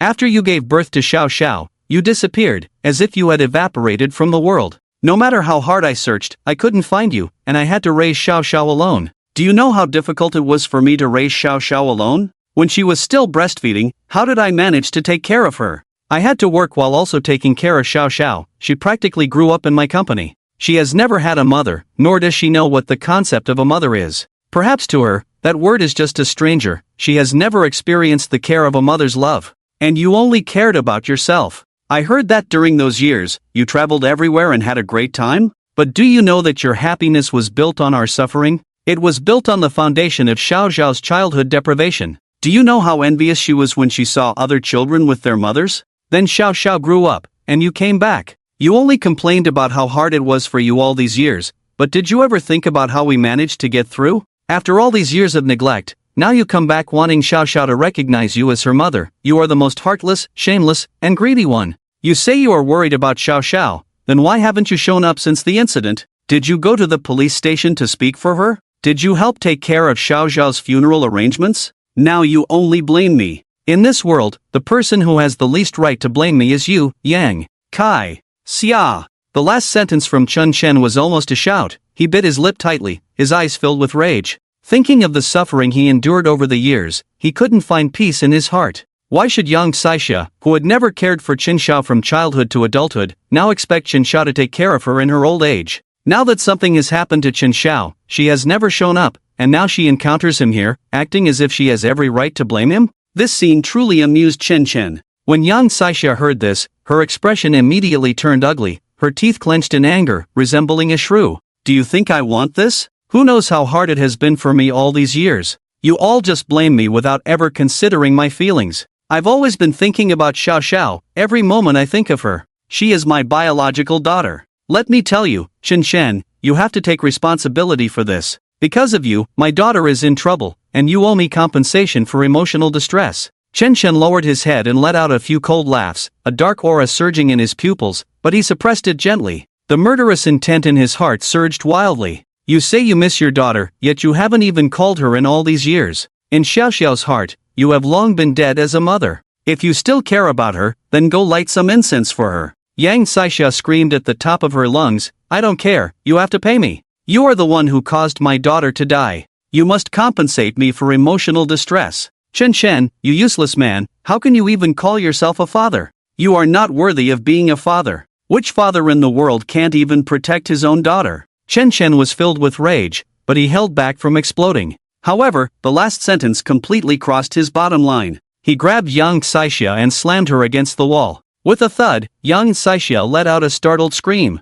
What are you doing? Yin Dongxing saw his wife being bullied and quickly stepped forward. Chen Chen gently pushed with one hand, and it was as if an invisible wall appeared in front of Yin Dongxing, preventing him from advancing even a step. He could only shout and scream like an enraged groundhog. Dark flames floated in Chen Chen's pupils, his brows furrowed with fierce murderous intent. Yang Saixia, do you want to see how I can be a father? Then today, I will let you see clearly. For Xiao Xiao, I can bet my life. I can give up everything. I can let my life dance with demons forever. Can you do that? In fact, I have long considered myself dead, ever since the moment Xiao Xiao had her accident. I will use everything I have to make those people regret. Those who caused Xiao Xiao's death deserve to die. Yang Saixia was frightened by Chen Chen's roar. The Chen Chen she knew was a gentle gentleman who had never raised his voice at her, too silent. He had never even lost his temper with anyone, not even during arguments. But now, he seemed like a completely different person. The pitch-black flames in his pupils made her feel as if she were staring into the fires of hell,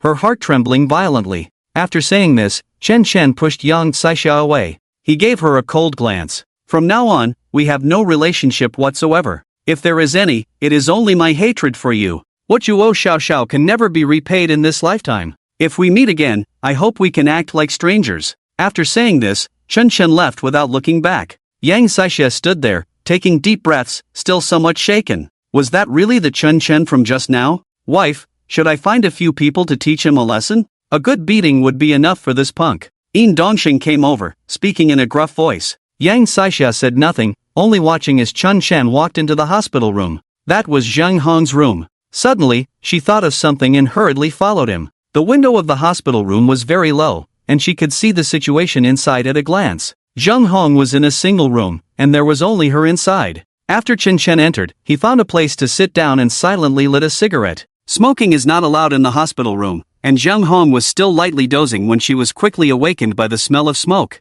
Seeing Chen Chen, she thought she was hallucinating and rubbed her eyes vigorously, incredulously screaming, "Chen Chen, is that really you? Am I seeing things?" Chen Chen smiled and flicked the ash from his cigarette. "Zheng Hong, I didn't expect you to be so lucky. You jumped from the 8th floor and came out unscathed? Should I say you're lucky or unlucky? After all, you've experienced death once. That kind of fear is about to come back again. What? I don't want to." Zheng Hong immediately sat up in bed, her hair disheveled, her eyes vacant, and her lips pale and ghastly. She hurriedly pulled out the tubes attached to her, her terrified gaze filled with despair. The scene from that day was about to repeat itself? She never wanted to experience that again in her life. The fear of being so close to death made her spasm just thinking about it. "Chen Chen, I've already become like this, why won't you let me go? It's not my fault your daughter died. This has nothing to do with me. I just hid your daughter's body, is that wrong? You could just tell the police to come and arrest me. I don't deserve to die for this, you have no right to judge me. I must tell you, this is a hospital, don't act recklessly." Zheng Hong said as she backed away, looking like a mouse seeing a cat, her body shrinking against the wall, her voice tinged with tears. It was as if she was begging for mercy or going hysterical. Outside, Yang Saixia and Yin Dongsheng watched this scene, feeling utterly confused. Why was Zheng Hong so afraid of Chen Chen? Seeing him was like seeing the Grim Reaper. She had lost all basic composure. It made them wonder what Chen Chen had done to frighten her so much. Yang Saixia found it even more unbelievable. Chen Chen was just an ordinary person who had recently opened a small tea house, earning a meager living. He and Zheng Hong were from completely different worlds. She was a high-ranking director at an esteemed institution, while he was just an average citizen. What right did Chen Chen have to instill such fear in her? Now, even the act of flicking ash from his cigarette could make Zheng Hong scream in terror. "Doctor, nurse, come quickly. Someone is trying to kill me. Someone is trying to harm me. Help, help." Zheng Hong let out a piercing scream in the hospital room, instantly alerting everyone in the corridor. The doctors and nurses rushed over upon hearing the commotion, but they found that the windows and doors were locked, and they couldn't get in at all. "Strange, why is the door locked from the inside? I remember this door doesn't have a locking mechanism. The window is also shut, we can't get in. What do we do now? Who is that man inside? He doesn't look like a family member?" The doctors and nurses struggled for a long time but couldn't get in, anxiously staring at the door from the outside. Only Yang Saixia remained relatively calm, though she was sweating profusely. She recalled what Chen Chen had said earlier. He mentioned that today he would show himself how to be a father, that he could give up his life for Xiao Xiao. Could it be he was going to kill Zheng Hong? Inside the hospital room, Chen Chen seemed unfazed by everything happening outside, oblivious to the knocking and screams, quietly sitting on the sofa, looking at Zheng Hong. The depth of the dark aura in his gaze grew even more intense. After finishing a cigarette, he gave Zheng Hong ample time to feel fear. He was also telling her that even if the King of Heaven came today, he couldn't save her. "Zheng Hong, you are the director of the institution, as far as I know, you hold considerable power. That's why you look down on others, and that's why you turned a blind eye to my daughter's matter. In the academy, those people bullied my daughter, and you never intervened, even secretly fanning the flames and condoning it all. Just because those people are richer than me, just because my daughter doesn't have a wealthy father, you turn a blind eye. Do the poor not have the right to live? Should the poor be bullied and humiliated by those rich second-generation kids? Shouldn't the poor be treated equally? Jung Hong's face changed, her whole body trembling, shrinking back, her hands desperately tugging at her hair, completely breaking down. At this moment, her mind was filled with thoughts of Qin Xiao. Qin Xiao was bullied in the academy, locked in a bathroom and doused with cold water, isolated by her classmates, even beaten with a bag over her head. She had seen or heard all of this, but she never cared, because she knew that Qin Xiao was just an ordinary person. Her admission to this academy was merely luck. Being in the same academy as these children of the powerful was already a stretch for her. So what if she suffered a little? So what if she was bullied? Ordinary people have no power or influence, isn't that how it should be? She didn't understand why Chen Chen was so furious. The person was already dead, couldn't he just mourn and move on? If her daughter was dead, couldn't he just have another? Outside the door, Yang Saixia heard this and her face grew increasingly ugly. It turned out that Zhang Hong was related to Chen Zhao's death. She even hid Chen Zhao's body. No wonder Chen Chen was so enraged, even becoming a different person. Chen Zhao's death, Chen Chen definitely couldn't swallow this anger. But was Chen Chen really going to kill Zheng Hong in front of so many people? Was he crazy? And here she was, coming to ask Zheng Hong for help. She felt her face flush with shame. After finishing a cigarette, Chen Chen slowly took out a beige talisman from his pocket. It exuded a faint black aura. Zheng Hong's expression changed instantly upon seeing the talisman, an inexplicable fear rising from her heels, swirling above her head. It felt like a thread binding her to everything. Chen Chen formed hand seals with both hands, moving swiftly. In total, there were 14 hand seals, and he completed them in less than 2 seconds. Now only the last step remained. He paused at the hooking door hand seal, looking at Zheng Hong with a cold smile. When you reach hell, repent properly. Your heart is already black, you might as well burn it. As the words fell, Chen Chen completed the last hand seal. Boom! Flames instantly surged up Zheng Hong's body. Zheng Hong was stunned and began to scream desperately. When the flames touched the sheets and paper, these flammable items were unharmed. They were solely aimed at Zheng Hong. Chen Chen rested his left leg over his right, quietly watching everything. He was observing how a villain struggles at the end of their life. Zheng Hong was already in despair, completely broken. Her world had fallen into hell. She was even reminiscing about the feeling of jumping off a building before. That feeling, no matter how painful and terrifying, lasted only a moment, unlike now, where it was simply worse than death. This feeling was too unbearable. She truly regretted living now. How good it would have been if she had died from that jump last time. Why endure this torment? Outside, in the hallway, it was completely quiet now. The doctors and nurses all covered their mouths, staring in disbelief at this horrifying scene. Who would believe this if they hadn't seen it with their own eyes? A living person was engulfed in flames just like that? Such extensive burns were beyond saving and the most painful. From start to finish, that man had only ignited a talisman. The screams in the hospital room gradually ceased. Zheng Hong's original appearance was unrecognizable. In just 5 minutes, it felt like a century to her. Until her last breath. She finally ended this unbearable suffering in the human world. Is she dead? She's dead. In the corridor, a young nurse instinctively asked a question. The doctor beside her replied, "Isn't that so? It's a miracle he wasn't burned to death." It burned for a full 5 minutes, not to mention 5 minutes, even 1 minute would be hopeless. Just think about the pain of such extensive burns. Only then did Chen Chen in the ward stand up, straighten his clothes, and walk out the door as if nothing had happened.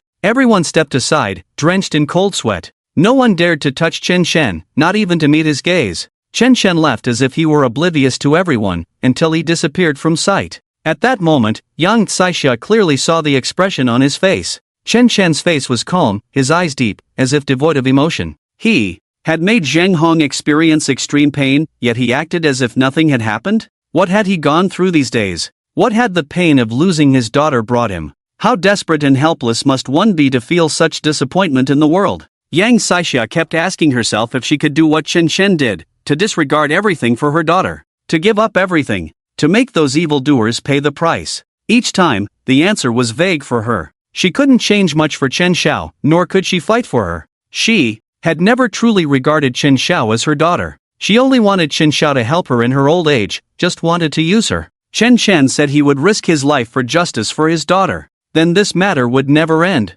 Yang Saixia had a gut feeling. Chen Chen might change this world. After Chen Chen left, the police arrived. The hospital staff informed the police that Zheng Hong's body was on the floor. However, the police still followed protocol to conduct an identification. Only then could they confirm that this was the body of Zheng Hong, the director of Gaofeng Academy. The police took the body back to the station and directly notified Zheng Hong's family and the academy to handle it. With such burns, all evidence was gone. Moreover, they had enough evidence to speak of. The key issue now was that they couldn't secure a conviction. There were surveillance cameras in the ward. Li Xinmei and her team immediately checked the footage, but what they saw made her face darken instantly. It was completely different from the previous situation. Chen Chen was present, but there was no evidence that he had acted. This time, it was even more bizarre. Chen Chen merely took out a talisman, gestured a few times, and then ignited the talisman. Zheng Hong across from him was set ablaze. Like something out of a fantasy novel. This could not be used as evidence. They could only suppress the matter and think of a way to deal with it slowly. Chen Chen returned home. He took off his shirt and looked at the superficial injuries he had sustained earlier. They had mostly healed now. Feng Wujie had devoured several evil souls, replenishing his own strength. Chen Chen's mind was filled with the image of Zheng Hong being burned to death. He felt no regret, nor any guilt. Instead, he felt exhilarated. It was the kind of exhilarating excitement that comes with revenge. Chen Chen, you're still a bit clumsy with drawing symbols and casting spells, but it won't be long before your soul awakens. By then, drawing symbols, casting spells, summoning heavenly thunder, raising the dead, and traversing the heavens will all be second nature. Feng Wujie's voice came through, having consumed Zheng Hong's evil soul, seemingly quite satisfied, smacking his lips. Chen Chen didn't know how strong Feng Wujie had been when he was alive. He only knew that ever since the day he had been nurtured by him, it was as if he had been reborn.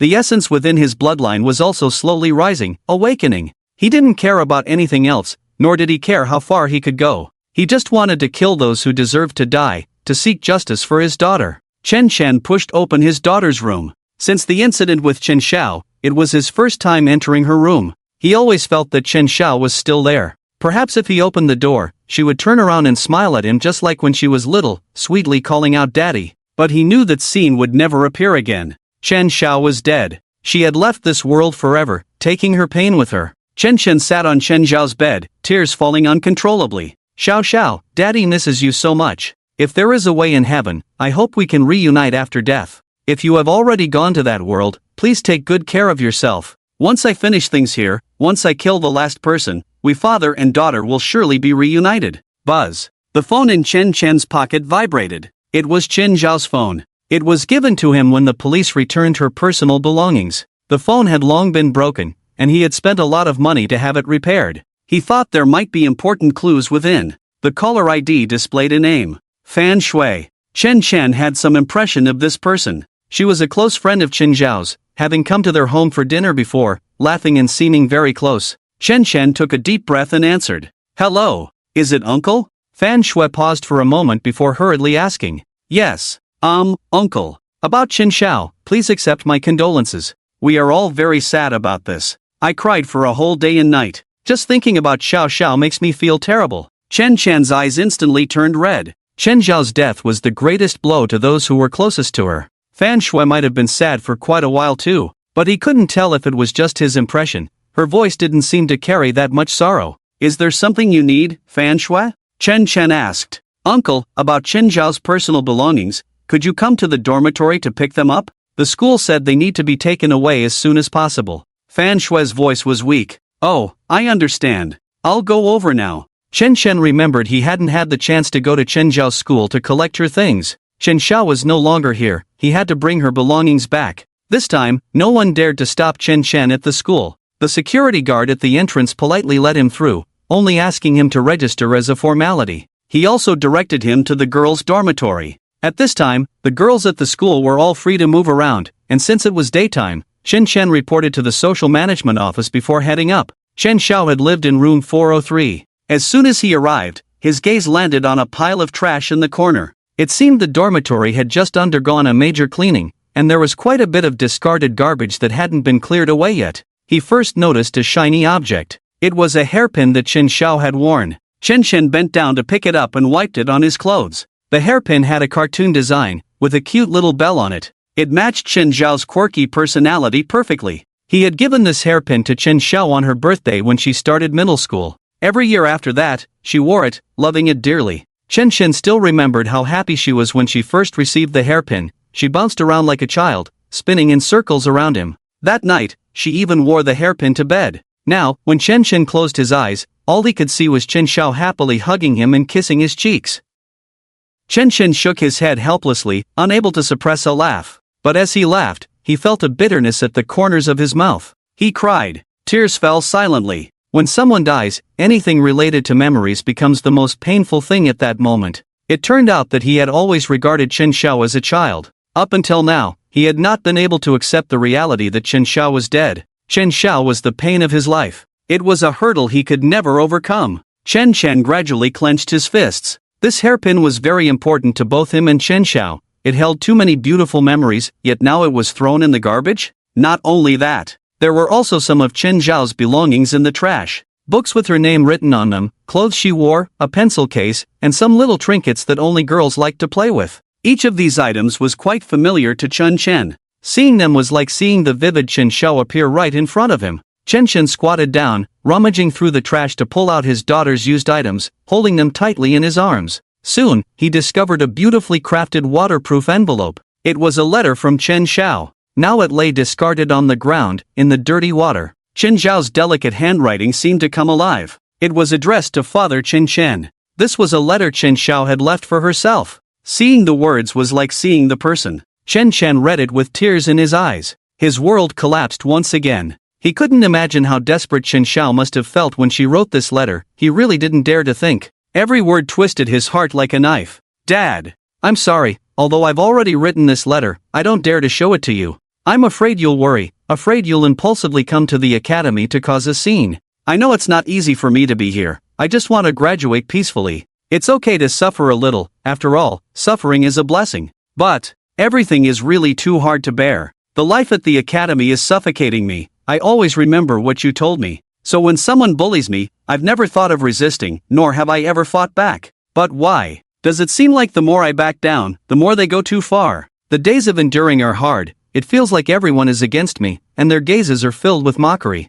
I really don't want to live a day like this, being excluded by others. But I can't drop out. I can't let you down. I've always been your pride. People's hearts are made of flesh. No matter how bad or excessive they are, they shouldn't kill me, right? Dad, when I wrote this letter, they were calling me over. I believe there are no absolute bad people in this world. Once I clarify things with them, it should be fine. Dad, I'll come back early tonight and make your favorite braised fish. Signed, Daughter Chen Xiao. Chen's tears fell onto the envelope. This was a letter his daughter had written to herself the day before her accident. He couldn't imagine what kind of feelings his daughter had when she wrote this letter. She had never thought of resisting, even at the last moment. She still hoped to negotiate a solution with those people. She still believed there were good people in this world. But the outcome was that she lost her life. Endless tolerance only brought about more excessive treatment. Chen still remembered that his daughter had said she would cook for him when she returned and that she had something to tell him. It must have been this matter. She wanted to tell him how difficult it had been for her at the academy, but everything had been resolved, and she had made peace with those people. Chen Xiao was a pure and kind child. She had been enduring until the end. Her patience was not weakness. Chen clenched his fists tightly. But should kindness be bullied? Should honest people be endlessly exploited? Should they become sacrifices in the hands of those people? His daughter's letter held no blame towards herself, but Chen could not get past this hurdle in his heart. If only he had been more attentive back then, if he had cared more about his daughter, perhaps these things would not have happened. Tears streamed down Chen's cheeks, dripping onto the ground. His heart felt as if it had been gouged out. There was a kind of sadness called helplessness, a feeling that lingered in his heart like an inescapable nightmare. Now, all he could think of was how desperate Chen Xiao had been when those people bullied her. She had cried and pleaded with them, trying to soften their hearts, but all she received in return was even more cruelty, their torment and insults. To them, Chen Xiao's bravery was utterly insignificant, even laughable. He had taught his daughter to endure, to see suffering as a blessing,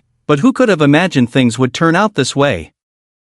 Senior Feng Wujie, can you bring my daughter's soul back? I miss her so much, even a few words with her would be enough for me. I beg you. Chen cried out helplessly to Feng Wujie. Feng Wujie sighed, I can't do it. Perhaps in my prime, I could have managed it, but now my power is diminished, my 7 souls are unstable, and it's simply impossible. Moreover, your daughter's soul has long since scattered. Chen Chen knelt on the ground, weeping bitterly. He counted Qin Zhao's belongings, packing them into a prepared bag. Each item was a memory she had left behind. It was the only thing in this world that he could grasp that was related to Chen Xiao. At that moment, he heard a few women talking nearby. So annoying, a pile of trash taking up my cabinet. How can she have so much junk? I can't throw it all away. What was that woman Chen Xiao thinking? Did she treat the academy as her home? That's why there's so much garbage? Fortunately, I notified her father to come and take her trash away. It saves me a lot of trouble. The speaker was Fan Shui, Chen Zhao's good friend.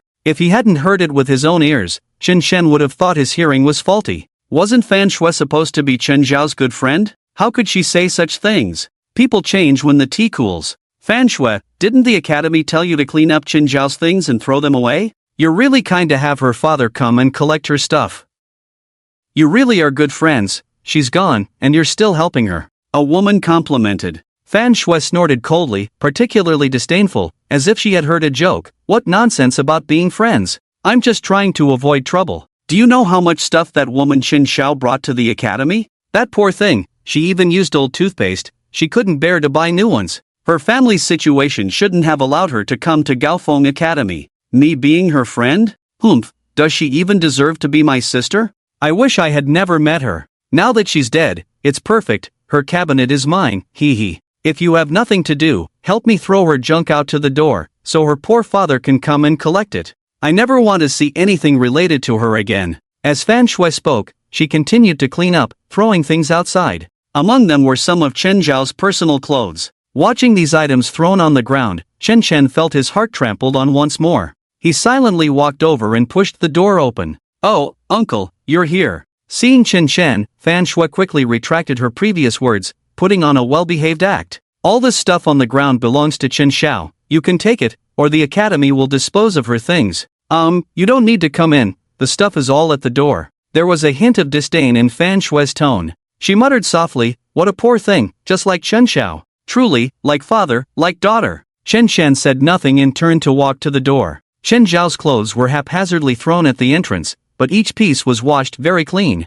The daughter had been frugal since she was little, and when she went to the academy, she even brought her personal items and toiletries with her. Chen Chen had told her to buy new ones, but she didn't. She was afraid of wasting, because she knew how hard it was for Chen Chen to earn money. Her own daughter, such a humble and kind woman, how did she end up like this? Watching Chen Chen obediently squat down at the door to organize Qin Zhao's things, Fan Shui felt even more disdainful. The other women in the dormitory also began to mock her coldly. So this is Chen Zhao's father, just like Chen Xiao. You know, Chen Xiao becoming like this has a lot to do with her father. Education is a big issue. Our status is different from Chen Zhao's. Leaving these things in the dorm might bring us bad luck. Fan Shui simply stopped pretending, her arrogant demeanor gradually revealing itself. Chen Xiao was already dead, why should she still pretend? Besides, she and Chen Xiao were never really close friends. Chen Xiao? She was just a tool in her hands. She was merely using her. Originally, Chen Chen didn't want to argue with her. To him, these women seemed immature, and he could understand a few crazy remarks. Moreover, his daughter was no longer there. But while packing up, he discovered a delicate little notebook. It was Chen Zhao's diary. He remembered that Chen Xiao had always had the habit of writing in a diary. The contents of the diary left Chen Chen momentarily stunned. The anger in his heart surged wildly. It turned out that everything was because of Fan Shui. This woman was the instigator. Chen Chen couldn't understand. Clearly, they were good friends. Why did she have to make others her stepping stone? Did she not feel any discomfort stepping on Chen Zhao's body? Did she have no humanity left? The truth made Chen Chen's hands tremble with rage. At first, those people targeted not Chen Xiao, but Fan Shui. Fan Shui's family conditions were even worse than Chen Zhao's. She came from the countryside. On the first day, Fan Shui was laughed at, mocked, and even cornered in the bathroom, too scared to come out. But she was just a country girl. How could she dare to confront these wealthy and powerful city folks? The more she endured, the more excessive they became. In the end, it was Chen Xiao who couldn't stand it anymore, stepping up to speak for her, eating with her, fetching water, studying together. But the final outcome was ironically tragic. To blend into that crowd, Fan Shui sold out Chen Xiao. She actively became two-faced, pushing Chen Xiao in front of those people, bullying Chen Xiao together with them. It even became more excessive. Chen Xiao was her ticket to the team. Chen Zhao's kindness was exploited as something to be traded. Chen Xiao, her own daughter. Was she really that cheap? Now that Chen Xiao was dead, Fan Shui showed no signs of remorse. Instead, she was here slandering her.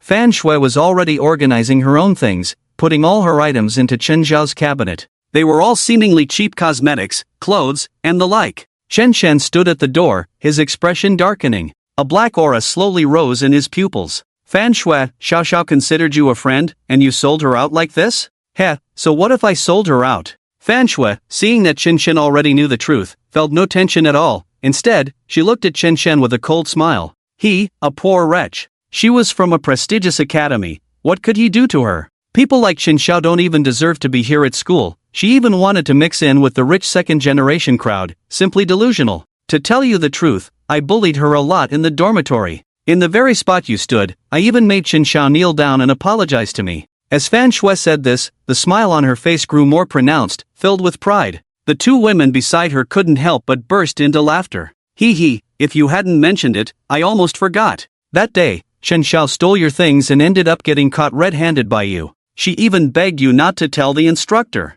What a pitiful creature. Being poor is one thing, but she even likes to steal. That day, the three of us all took action. Each of us slapped her several times. What could you do about it? A thief like her deserves this kind of end. Chen Chen was stunned, then roared, bullshit. My daughter could never be a thief. Fan Shui laughed the hardest, as if a petty person had finally found success. Yeah, we all know that my cosmetics weren't stolen by her. I framed her. I just wanted an excuse to deal with her. Ha! Shui, you're so bad. I was wondering why Chen Xiao kept crying and saying she was wrong that day. But it doesn't matter, slapping her that day was really satisfying. My hand was swollen from it. A poor wretch, who would want to play with her? Humph, trash. Chen Xiao was poor, not as well off as these rich people. But what about Fan Shui? She was also from the countryside and didn't have much money. She used Chen Xiao to cover up everything about herself, even leading the bullying and framing Chen Xiao. The demon in Chen Shen's heart could no longer be suppressed. I see now, it seems you've never realized your mistake. Up until now, you still think Xiao Xiao deserves it. Chen Chen walked in, calmer than before, and sat at the door. He lit a cigarette for himself and took a gentle puff. Who let you into our dorm? Get out. Still smoking here? Don't you know smoking is prohibited in the dorm? It stinks. Fan Shui glared at him with wide eyes, shouting like a shrew. The other woman hurriedly added, I'll go get the security from the academy. Bang! Just as she reached the door, it slammed shut with an inexplicable force. She jumped in shock, her whole body trembling. What do you want, you poor wretch? The woman shouted at Chen Chen. Put! The next second, she suddenly let out a terrible scream, crying out in pain. On her arm was a scar. She was momentarily stunned, her whole being felt hollow, and it took her a while to regain her senses. Ah! My arm, what? What is happening? She screamed, the intense pain surrounding her. Her fair little arm had suddenly turned like this, and she was terrified. Fan Shui and the other woman were also taken aback. What just happened? None of them saw how Chen Chen made his move. In Chen Chen's hand was a talisman, glowing with blood-red inscriptions. He casually flicked his finger, and the talisman instantly ignited, turning to ashes in midair. Suddenly, the air around them seemed to solidify. Dark energy surged in fiercely. The entire dormitory felt like it had plunged into hell. Chen Chen bit down on his cigarette, his voice gradually growing colder, dark energy swirling in his eyes, the corners of his mouth slightly curling up as if smiling, but in reality, he was already burning with rage. Fan Shui, you may not know how precious this friendship is to Chen Xiao. She told me that her best friend in the academy is you. She invited you to her home for dinner, confided in you, and chose to stand by you when everyone else ostracized you. And you, just to avoid being bullied, betrayed her, leaving her in a dire situation. It seems now that all of this started because of you. If it weren't for you, my daughter wouldn't have gotten into trouble. Are you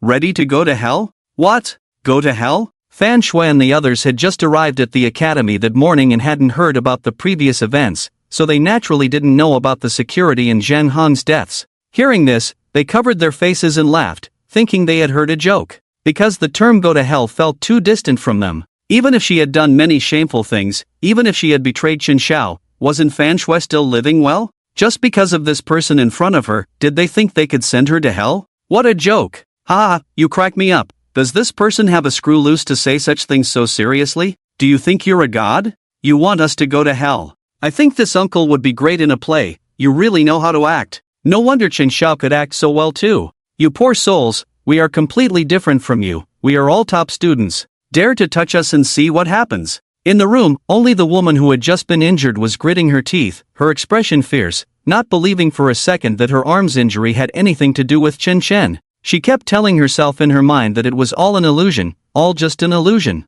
Whoosh! Another hit.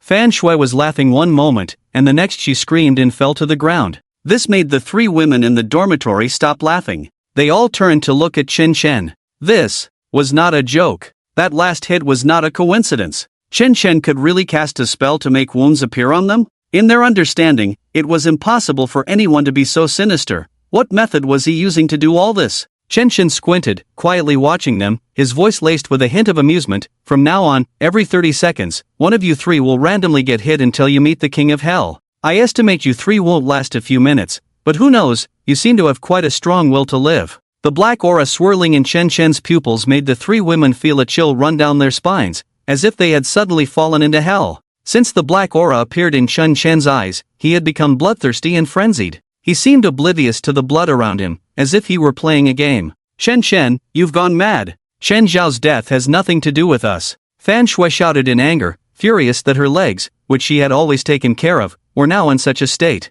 Would she be left with scars? How could she wear shorts in the future? She had to settle this matter with Chen Chen today. Call the police, everyone call the police. Yes, let the cops come and take him away. He's really a madman. The three immediately reacted, pulling out their phones to call. But there was no signal, they couldn't make a single call. Soon, the 30 seconds were up, and a scream echoed. Looking at Chen Chen, it was as if nothing had happened. He was smoking while enjoying the scene. They felt a chill rising from their backs. Chen Chen was not joking, he really intended to kill them all. Especially Fan Shui, her eyes wide with terror. It felt like a dark cloud was hanging over her head, heavy with gloom. She just couldn't accept it. Why should she suffer like this? Was it just because she had caused Chen Zhao's death? What was Chen Zhao? Just a poor soul. The world was full of poor souls, there were plenty to grab. Whoosh whoosh whoosh. Time was passing, and fear was spreading in their hearts. 2 minutes passed, and Fan Shui screamed. The three of them could no longer hold on. This unknown feeling was the most terrifying. Fan Shui had lost her earlier arrogance, the intense pain changed her complexion drastically, and she cried out hoarsely. I'm sorry, I was wrong, I shouldn't have bullied Chen Xiao. It was because I was scared that I let Xiao Xiao protect me. Xiao Xiao is much braver than I am. She's a good person, I'm the bad one, I'm an idiot, a jerk. But if I hadn't pushed Chen Xiao out back then, those people would have bullied me hard. I don't want to be bullied, I don't want to become like that. I also don't know what to do, which is why I sold out Chen Xiao. Sure enough, from now on, they only bully Chen Xiao and not me anymore. I really have no choice. And Chen Xiao is much stronger than I am. I believe she can get through this. She's better than me. Hearing these words, Chen Chen let out a self-deprecating laugh. Just because Chen Xiao is stronger, just because the two have a good relationship, just because Fan Shui is timid and afraid of trouble. So she pushed her precious daughter out? And stood on the same side as those people to bully her? This is simply the logic of a robber. Chen Xiao is inherently kind, she couldn't possibly ignore such a thing, which also gave Fan Shui enough excuse to do all of this. Uncle, it was all my fault. Please give me a chance to make amends, okay? I will never dare to do such a thing again. I will go to Chen Zhao's grave every week. Can you forgive me? Fan Shui suddenly knelt on the ground, tears streaming down her face. Chen Chen's eyes turned red. It wasn't because Fan Shui knelt before him. It was because he thought of all the injustices his daughter had endured. This world is too unfriendly to them, a father and daughter. It has brought only endless pain to Chen Xiao. A deep, dark killing intent flashed in Chen Chen's eyes, and the corners of his mouth slightly lifted. I am only responsible for sending you to hell. As for whether to forgive you or not, that's the business of the King of Hell. It has nothing to do with me. You three can still keep each other company on the road to the underworld. At least you won't be lonely. This is my last act of kindness to you. Fan Shui and the others immediately began to cry out. We don't want to keep each other company on the road to the underworld. We don't want to die. Uncle, please spare us. The cries filled the dormitory. Outside, in the dormitory building, the dormitory supervisor hurried over. She had just heard the commotion and rushed over to check the situation. By the time she arrived, there were already quite a few people gathered at the dormitory door. They were pointing and listening to the sounds inside. The curtains were drawn, so they couldn't see what was happening inside. They could only hear the heart-wrenching screams coming from within. The screams were so agonizing, it was like slaughtering a pig. What happened? What on earth is going on in there? The dormitory supervisor shouted. The women nearby shook their heads, indicating they didn't know. It was fine just a moment ago, but after a man went in, it turned into this. That person seems to be called Chen Chen. He's Chen Zhao's father. The dormitory supervisor's mind instantly exploded. Chen Chen? Isn't he the man who caused trouble at school a few days ago? It is said that the deaths of 2 security guards in Zhanghong are all related to him. The day Chen went mad and ran to the school, the dormitory supervisor was there. She watched it all happen. Chen Chen knelt before Chen Xiao, crying so heartbreakingly. Who wouldn't be moved by that scene? But Chen Chen is just an ordinary person. What could he do? He could only silently swallow his anger. But what happened afterward showed that Chen Chen did not choose to swallow his anger, he chose revenge. No one knows how he did it, only that every time a murder occurred, Chen Chen was present. But the police could find no evidence. Today, is it going to repeat the previous scene? At this moment, Fan Shui's mind was filled with memories of when she first met Chen Xiao. Although Chen Xiao wasn't wealthy or powerful, she was naturally beautiful, exuding a noble air like a young lady. Even when wearing the most ordinary clothes, her aura shone through. Fan Shui envied her. Why didn't she have such natural beauty? Why didn't she have a good background, and her looks were so average? Why was she inferior to Chen Xiao in every way? Until later, when she and Chen Xiao became friends through their interactions, her jealousy only grew stronger. She felt that everything about Chen Xiao should belong to her, and Chen Xiao should be beneath her. So, she betrayed Chen Xiao and joined others to bully her. In the end, this tragedy occurred. She didn't even know what was wrong with her. It seemed that jealousy had always been at play. Only now did she realize her regret. But it was already too late. She no longer had the strength to scream, only able to cling to life. The 2 women beside her were the same. 3 cigarette butts fell to the ground as Chen Chen slowly stood up and glanced back at Fan Shui. Once you reach hell, take your time to enjoy it. Chen Chen pushed the door and left. At the same time, Fan Shui's head fell to the ground. Her expression was forever frozen there. Chen Chen walked out as if no one was around, picking up Chen Zhao's personal belongings. A strong smell of blood wafted in. Those standing at the door covered their faces and frowned. Then they saw the scene in the room clearly. Fan Shui and the others lay on the ground, lifeless. Fan Shui was in a worse state. Ugh! Some women began to vomit. When had they ever seen such a scene? It was too cruel. 3 evil souls were devoured. Chen Chen clearly felt his strength had increased significantly. Several powerful talismans automatically unlocked in his mind. The way of the Tao seemed to come at his beck and call. Feng Wujie was very pleased with this. Not bad. The taste of these evil souls is truly delicious. I thought the era I lived in was the most turbulent, the one with the most villains, but it turns out now is even worse. Human hearts are always the most treacherous, no matter when. At this rate, it won't be long before my soul returns to its rightful place. At that time, let the whole world tremble. I, Feng Wujie, will return to the peak. Chen Chen closed his eyes and meditated, eagerly anticipating that day. The scene of Feng Wujie returning to the peak, ruling the world. In the Zhao family's courtyard, Zhao Shang and Zhao Jie had just finished the funeral for Chao Xiumei. The police station was powerless regarding that day's events. They stated they couldn't pin a crime on Chen Chen. This matter required new evidence. The key was that when Chao Xiumei jumped from the building, Chen Chen was not even in the building. She went upstairs and jumped down all by herself. The police couldn't act recklessly. Dad, is that it for my mom's case? Zhao Jie was furious. He hadn't slept well for the past 2 days. His mother had died. She jumped from the building and died right in front of him. That scene would haunt him for life. He was 100% sure it was definitely because of Chen Chen. It was Chen Chen. His mother had suffered so much, just like that, she was killed. Moreover, both of his arms were broken. One wasn't too serious and could move normally, while the other needed further rest and was currently in a cast. Zhao Shang felt little about Chao Xiumei's death. Zhao Jie didn't know that he had long been separated from Chao Xiumei. They both had someone else outside, they just hadn't divorced due to uneven property distribution. Her death was just right, all the money would be his now. Zhao Shang was only worried about his son. With Chao Xiumei dead, would Zhao Jie be next? Zhao Jie was his own flesh and blood, nothing could go wrong. Shang Gu, someone is looking for you. At that moment, a little brother ran into the courtyard, respectfully saying, "Oh, could it be Master Qiu has arrived? Quickly let him in." Zhao Shang said loudly. The little brother acknowledged and brought the person in. It was a tall, dark-faced man. He stood nearly 2 meters tall, exuding a strong sense of oppression. "Master Qiu?"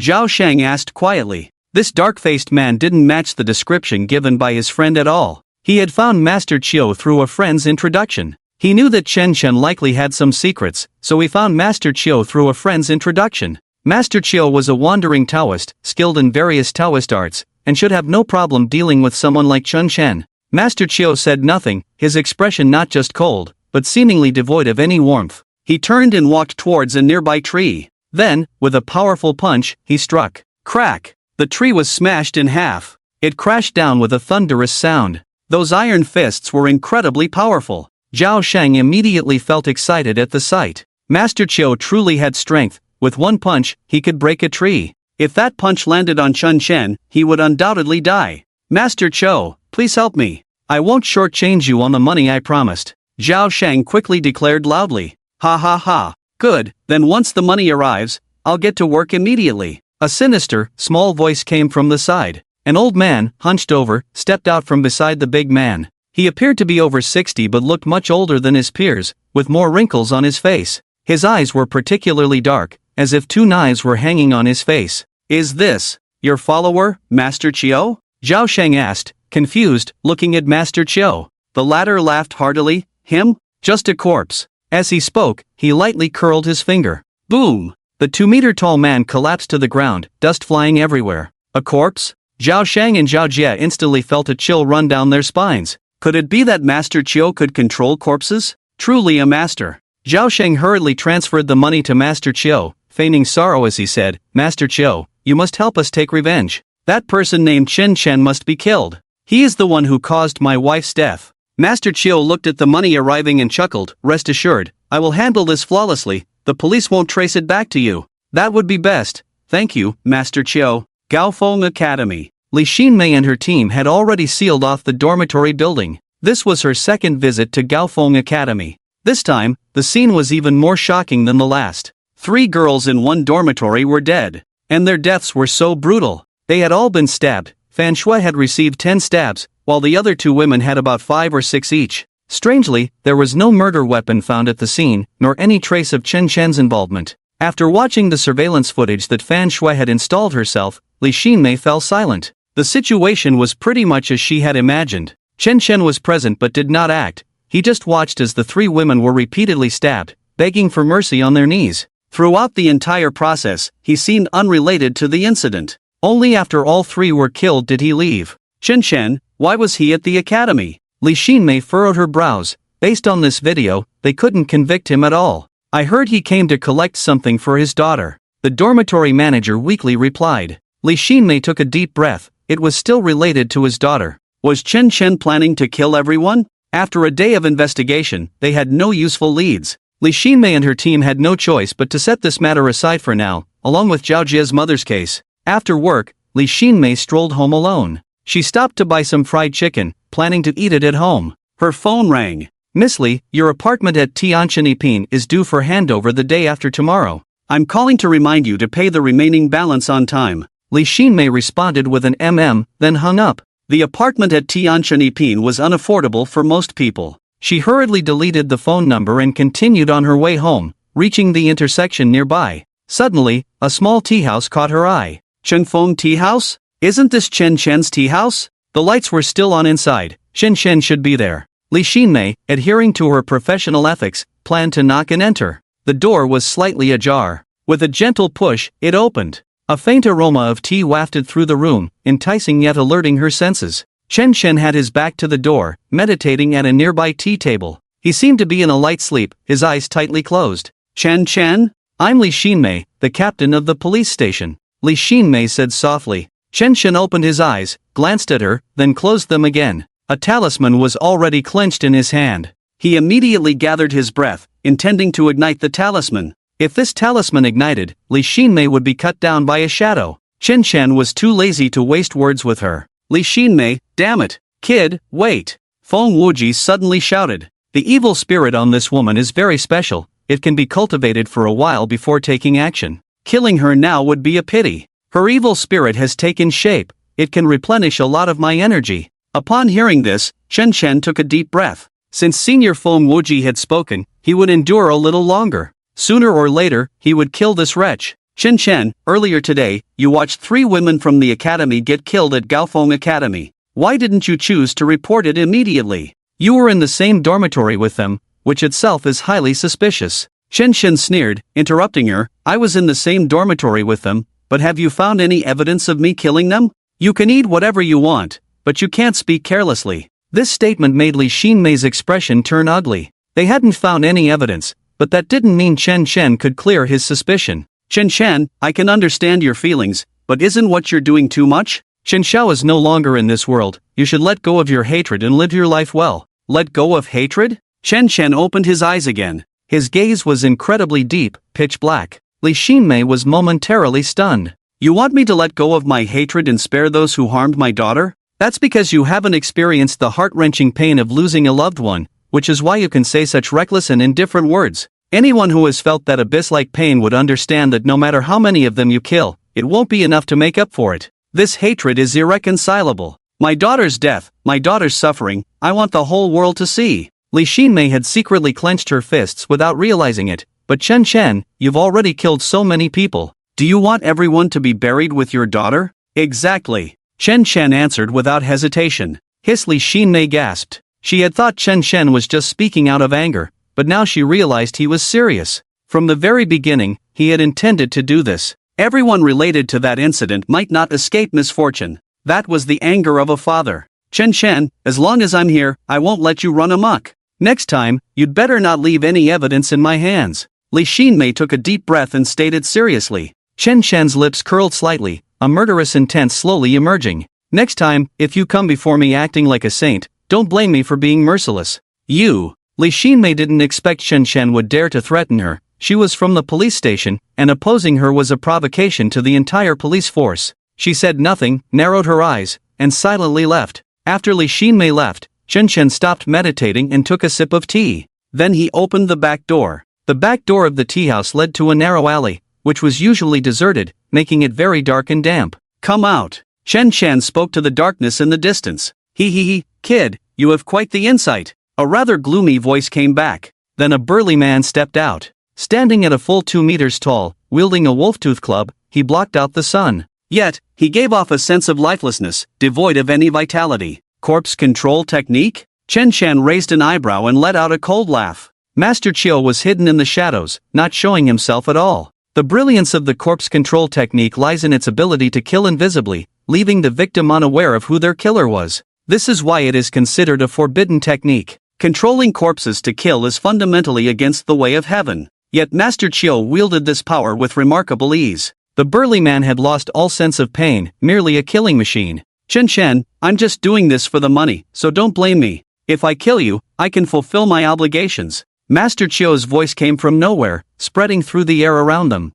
Rise, and kill for me. Master Chiu growled, and the 2-meter-tall brute sprang into action. The wolf-tooth club in his hand swung with ferocity, aiming to smash down. Chen Chen did not dodge or evade, simply standing still and watching. Ha ha, you think you can take it head-on? Naive. Master Chiu laughed mockingly at the sight. The brute's explosive power was immense. This strike could easily snap a tree in half. Chen Chen, being flesh and blood, could not possibly withstand such a blow. The brute, having been refined, possessed terrifying strength. Master Chiu in the shadows was already laughing out loud, seemingly envisioning how Chen Chen would die at the hands of the brute. Buzz! At that moment, a violent crashing sound echoed. The wolf-tooth club in the brute's hand suddenly stopped just 5 steps away from Chen Chen, unable to advance an inch further. What is this? Master Chiu was momentarily stunned. The wolf-tooth club in the brute's hand had lost its effect? Impossible. Roar! A mournful roar pierced the sky, and a tremendous backlash sent the brute flying several meters away.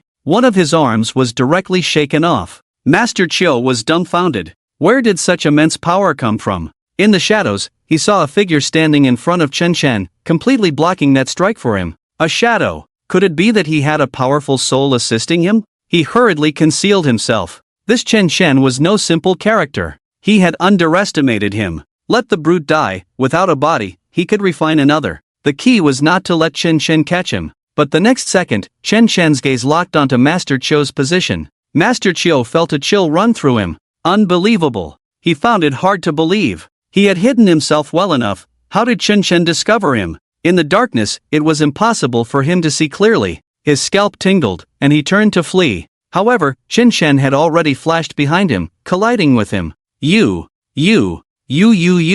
Master Chiu sat on the ground, filled with terror. He was a corpse controller, his own combat power was not strong, and facing Chen Shen, he was undoubtedly doomed. Not to mention Chen Shen, even an ordinary person could easily defeat him. Who sent you here? Chen Shen's eyes held no emotion, only cold killing intent. It was Zhao Sheng. Oh, Zhao Jia's father? Interesting. Chen Shen grinned. Just when he was about to find him, he didn't expect him to come knocking on his door. Last time it was Chao Xiumei who died, who would it be this time? Brother Chen Shen, we are both from the same sect, spare me my life, and I promise I won't trouble you again. Master Chiu hurriedly assured loudly. Chen Shen sneered, I don't want to kill you either, but I need your evil soul to sustain myself. Master Chiu's eyes were dead gray, staring at him in disbelief. What? You mean to use evil souls to sustain yourself? Chen Shen clenched his hand. With a loud bang, Master Chiu's body was crushed, turning into a mist of blood. Chen Shen silently muttered, the art of controlling corpses goes against reason,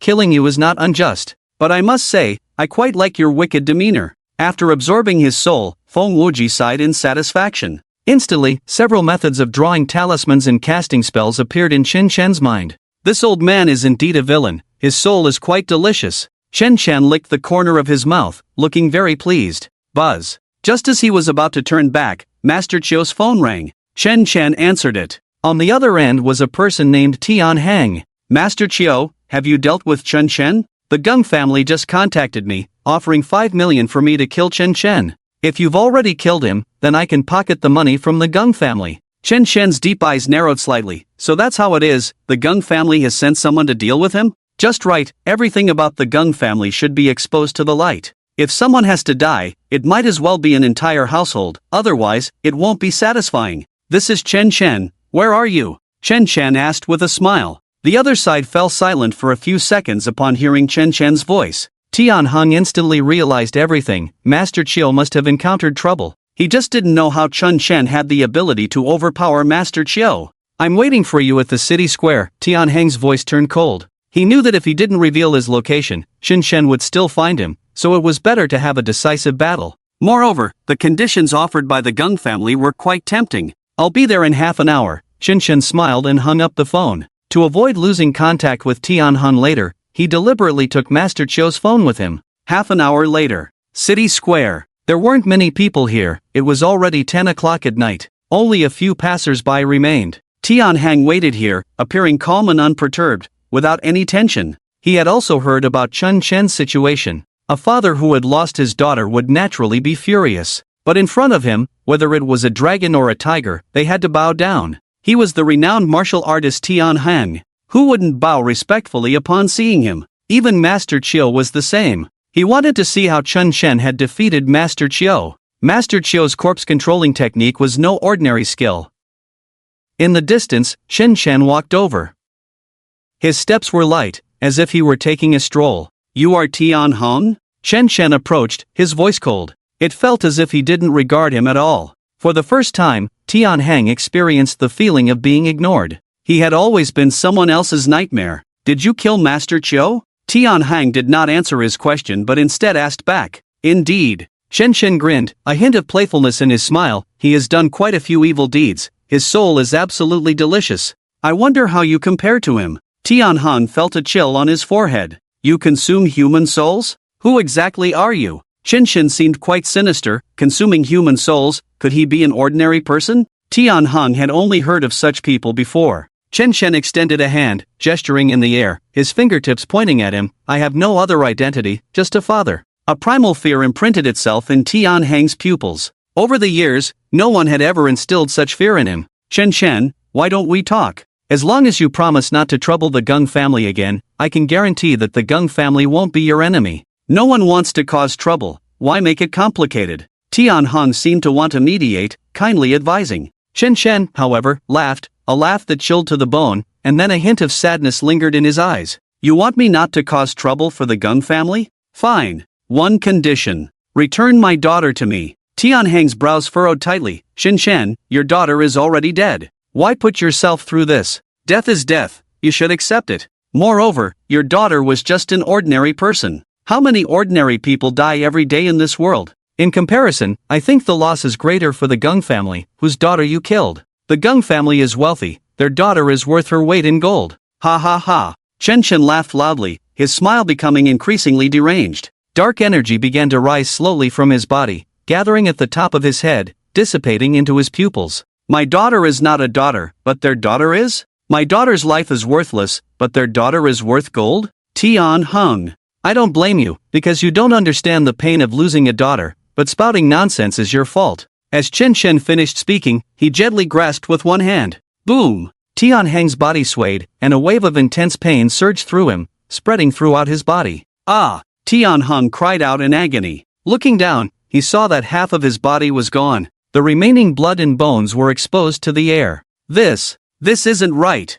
Tian Hung couldn't believe it. He was a master boxer, even the giant controlled by Master Chiu was no match for him. How could he be completely suppressed by Chen Chen before even making a move? This was too unbelievable. Who exactly are you? Chen Chen, let's talk this out, why resort to violence? He gasped for a moment, quickly suppressing his pain to speak loudly. Chen Chen gripped his neck, an invisible hand full of power. If the person in my grip were me, would you let me go? Chen Chen sneered. Tian Hang's pupils contracted, filled with despair. The next second, bang! His body shattered into a mist of blood, dispersing away. Chen Chen reached out and directly grabbed his soul. It was dark, floating with a faint purple mist. This person's soul is extraordinary. It should be able to replenish quite a bit of energy, Chen Chen said without hesitation, swallowing it whole.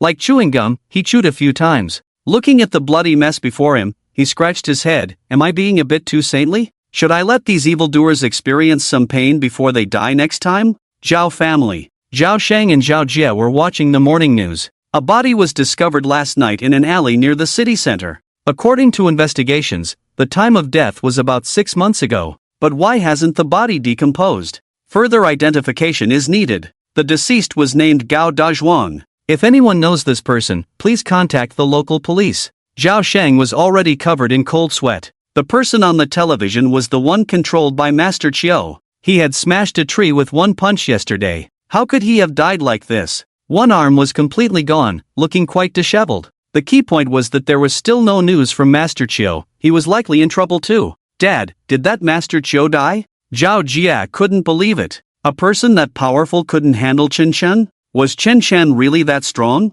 But Chen Xiao was just an ordinary person. If her father were really that capable, could she have been bullied? This was too unbelievable. Most likely. Zhao Shang's face was grim. Stay hidden for the next few days. Don't come out unless necessary. Chen Chen might come looking for us. Damn, who exactly is that Chen Chen? We've kicked a metal plate this time. At the same time, Fang Tian Freight. This is the Gung family's company. Dun Long built the company from scratch, demonstrating his means and determination. A truck with the logo of Fang Tian Freight stopped at the warehouse. Two people jumped down and respectfully ran to Gung Long to report, Brother Long, we've brought the people you asked for. When do you want to take action? Gung Long was feeling irritable. He had started contacting Tian Hang in the morning, but there had been no news. He had already given his money to Tian Hang. What if he stood him up? Of course, that was a minor issue. The key was to take revenge for his daughter. Only by killing Chen Chen could he find relief. That bastard Chen Chen. He must have killed his daughter.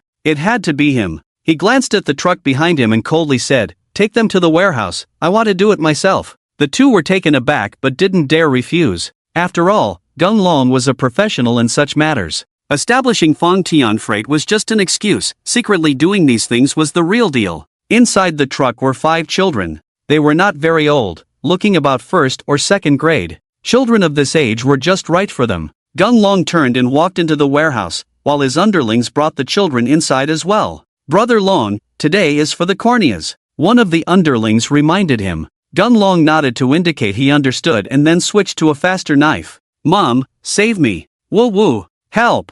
I don't want to be cut. Mom, wah. The children had never seen such a scene. The warehouse had several operating tables, with curtains drawn nearby, giving off a chilling first impression. The children felt this sensation most deeply. There were still bloodstains on the ground, and the air was filled with a faint smell of blood and an indescribable nauseating odor. Here, who knows how many children had already suffered torment. Gung Long held his breath. All he wanted now was to vent. He didn't care about anything else. His daughter was gone, and he wanted more people to pay the price. Gun Long chose one child and brought him over, then pinned him to the operating table, binding his limbs and securing him with an eye holder. Then Gun Long picked up the scalpel. He could almost imagine the thrill of the scalpel cutting into the eyeball. This was his favorite part. Amid the helpless and sorrowful screams of these children, his scalpel would slide down easily, allowing all this pain to be sublimated to its peak. Those screams, those trembling little bodies were the most wonderful. Gun Long felt no psychological burden at all.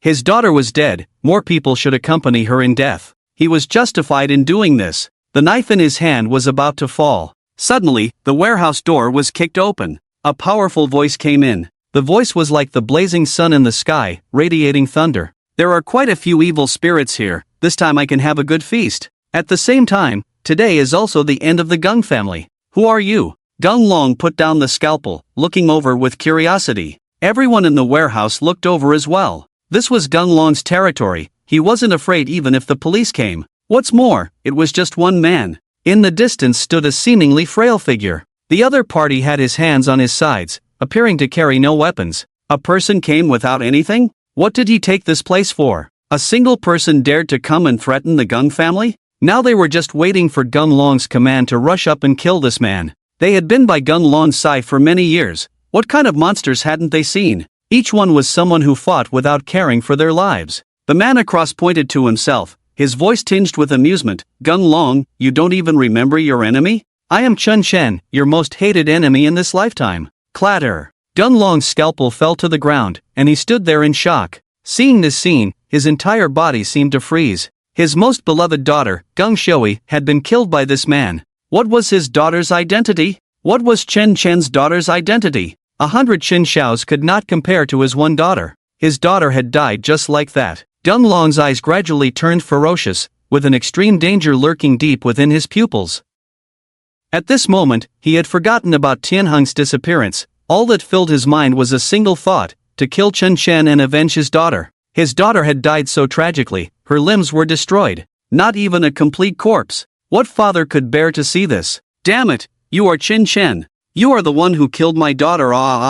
Gun Long roared, his voice piercing through the entire warehouse, spreading like a collapse. Even if my daughter did something wrong, it shouldn't have ended like this. My daughter's life is not something your worthless daughter can compare to. Why are you so cruel? Why couldn't you even leave her a complete corpse? Hearing these words, everyone's anger was ignited. The man before them was nothing but a murderous fiend. Killing him would not be unjust. Today, he had come to their door himself. Chen Chen sneered at these words, feeling quite displeased. Now it seems like you are the victims? Your daughter's death is just the beginning. I will leave no one related to Gung Shui alive. Gun Long's face changed drastically upon hearing this. At this moment, he could not care about anything else. He just wanted to kill Chen Chen. Kill him for me, let him die without a complete corpse. Gun Long shouted, his eyes red with rage, like an angry lion. He could now understand the feeling Chen Chen had when he lost his daughter. But what did that matter? How could Chen Xiao compare to his daughter? Chen Xiao was just an ordinary person. Just a handful of ordinary people. Gung Shui was a precious gem. Today, even Chen Chen's life would not be enough to repay this debt. He should capture Chen Chen and torture him slowly. There were at least a dozen people in the warehouse, all capable assistants of Gun Long, who had experienced many things by his side. With just a word from him, they could do anything. Now these people rushed towards Chen Chen, eager to tear him to pieces. Chen Chen took 2 steps back, his gaze gradually darkening, a hint of madness flickering within. He raised his left hand to cast a spell, drew symbols with his right hand, then quickly formed a seal with one hand, silently chanting something. Capture the world, all sects perish, ghosts and gods yield, heaven and earth punish, boom. A talisman instantly vanished. An invisible wave of energy spread from his body, like a shockwave. Chen Chen walked towards Gun Long as if nothing were wrong. His hands were in his pockets, showing no signs of tension. His gaze, however, was strange. It was as if he saw food in Gun Long. As the shockwave spread, Gun Long's men kept falling to the ground. Some had their heads sliced, while others had their entire head severed. They had no chance to fight back. It was as if countless shadowy figures were swinging their mad blades at them, carrying a deep, ancient killing intent.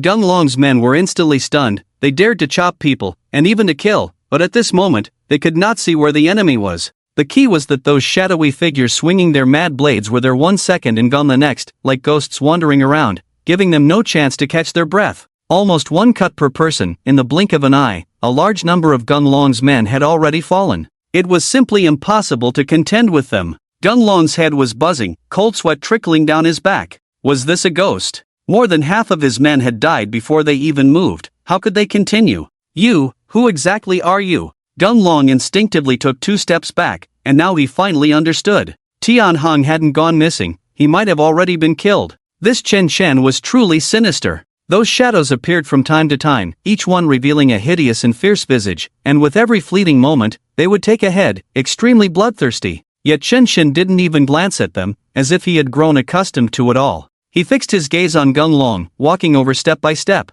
Gunlong, you run a freight company, and the business is doing quite well. In Baitsong City, you are somewhat of a notable figure, with wealth beyond measure, never having to worry about food or clothing. But who would have thought that your fortune was bought with the lives of countless children? The irony is that even now, you are still behind the scenes engaging in this organ trafficking business. Your targets are children because their organs are the healthiest and freshest. Every penny you earn, every extravagant expenditure, is built on the shattered lives of several families and the cries and breakdowns of those children. Adding to that is the matter of my daughter. Your Gung family has truly committed numerous atrocities. Gunlong's face turned pale with fear, and he had already collapsed to the ground. During this time, all the people around him had died, falling into pools of blood. He could feel shadows flickering around him, each one like a ghost wielding a knife, ready to slay him at any moment. This was dark sorcery. But this sorcery was too powerful. Chen Shen stood before Gunlong, looking down at him, his eyes filled with murderous intent. A voice echoed in his head, that of Feng Wuji. Kid, kill him,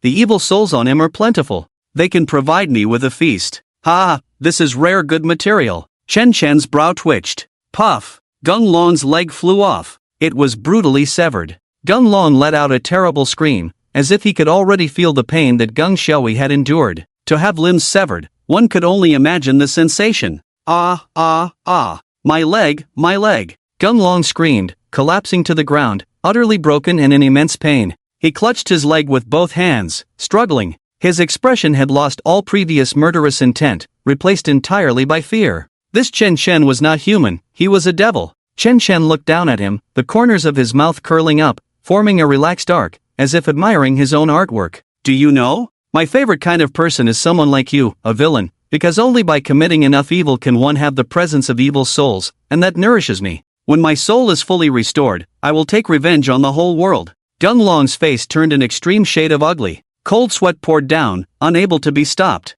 Chen Shen, how about we negotiate? I can give you plenty of money, just spare my life. The previous matters were all my daughter's fault, can you let me go? In the future, I will be your dog, I will obey whatever you ask. I've already lost a leg, so I pose no threat to you. Chen Shen smiled and shook his head. No. The evil on you will continue to harm others in this world. There is much sin in this world, and I can only try to eradicate it. Gunlong, once you get to the other side, enjoy the pain of hell with your daughter. Then I will send your whole family over. Chen Shen spread his hands, making a gesture of farewell. In the next moment, Gunlong's head flew off. Before Chen Shen could even collect Gunlong's evil soul, a nearby shadow respectfully gathered it and handed it to Chen Shen. Not bad, you have good eyes. Chen Shen glanced at the shadow beside him, feeling quite appreciative. Upon closer inspection, these shadows were rather cute. They were all executioners wielding knives. Chen Shen swallowed the evil soul in one gulp. His strength was replenished once more.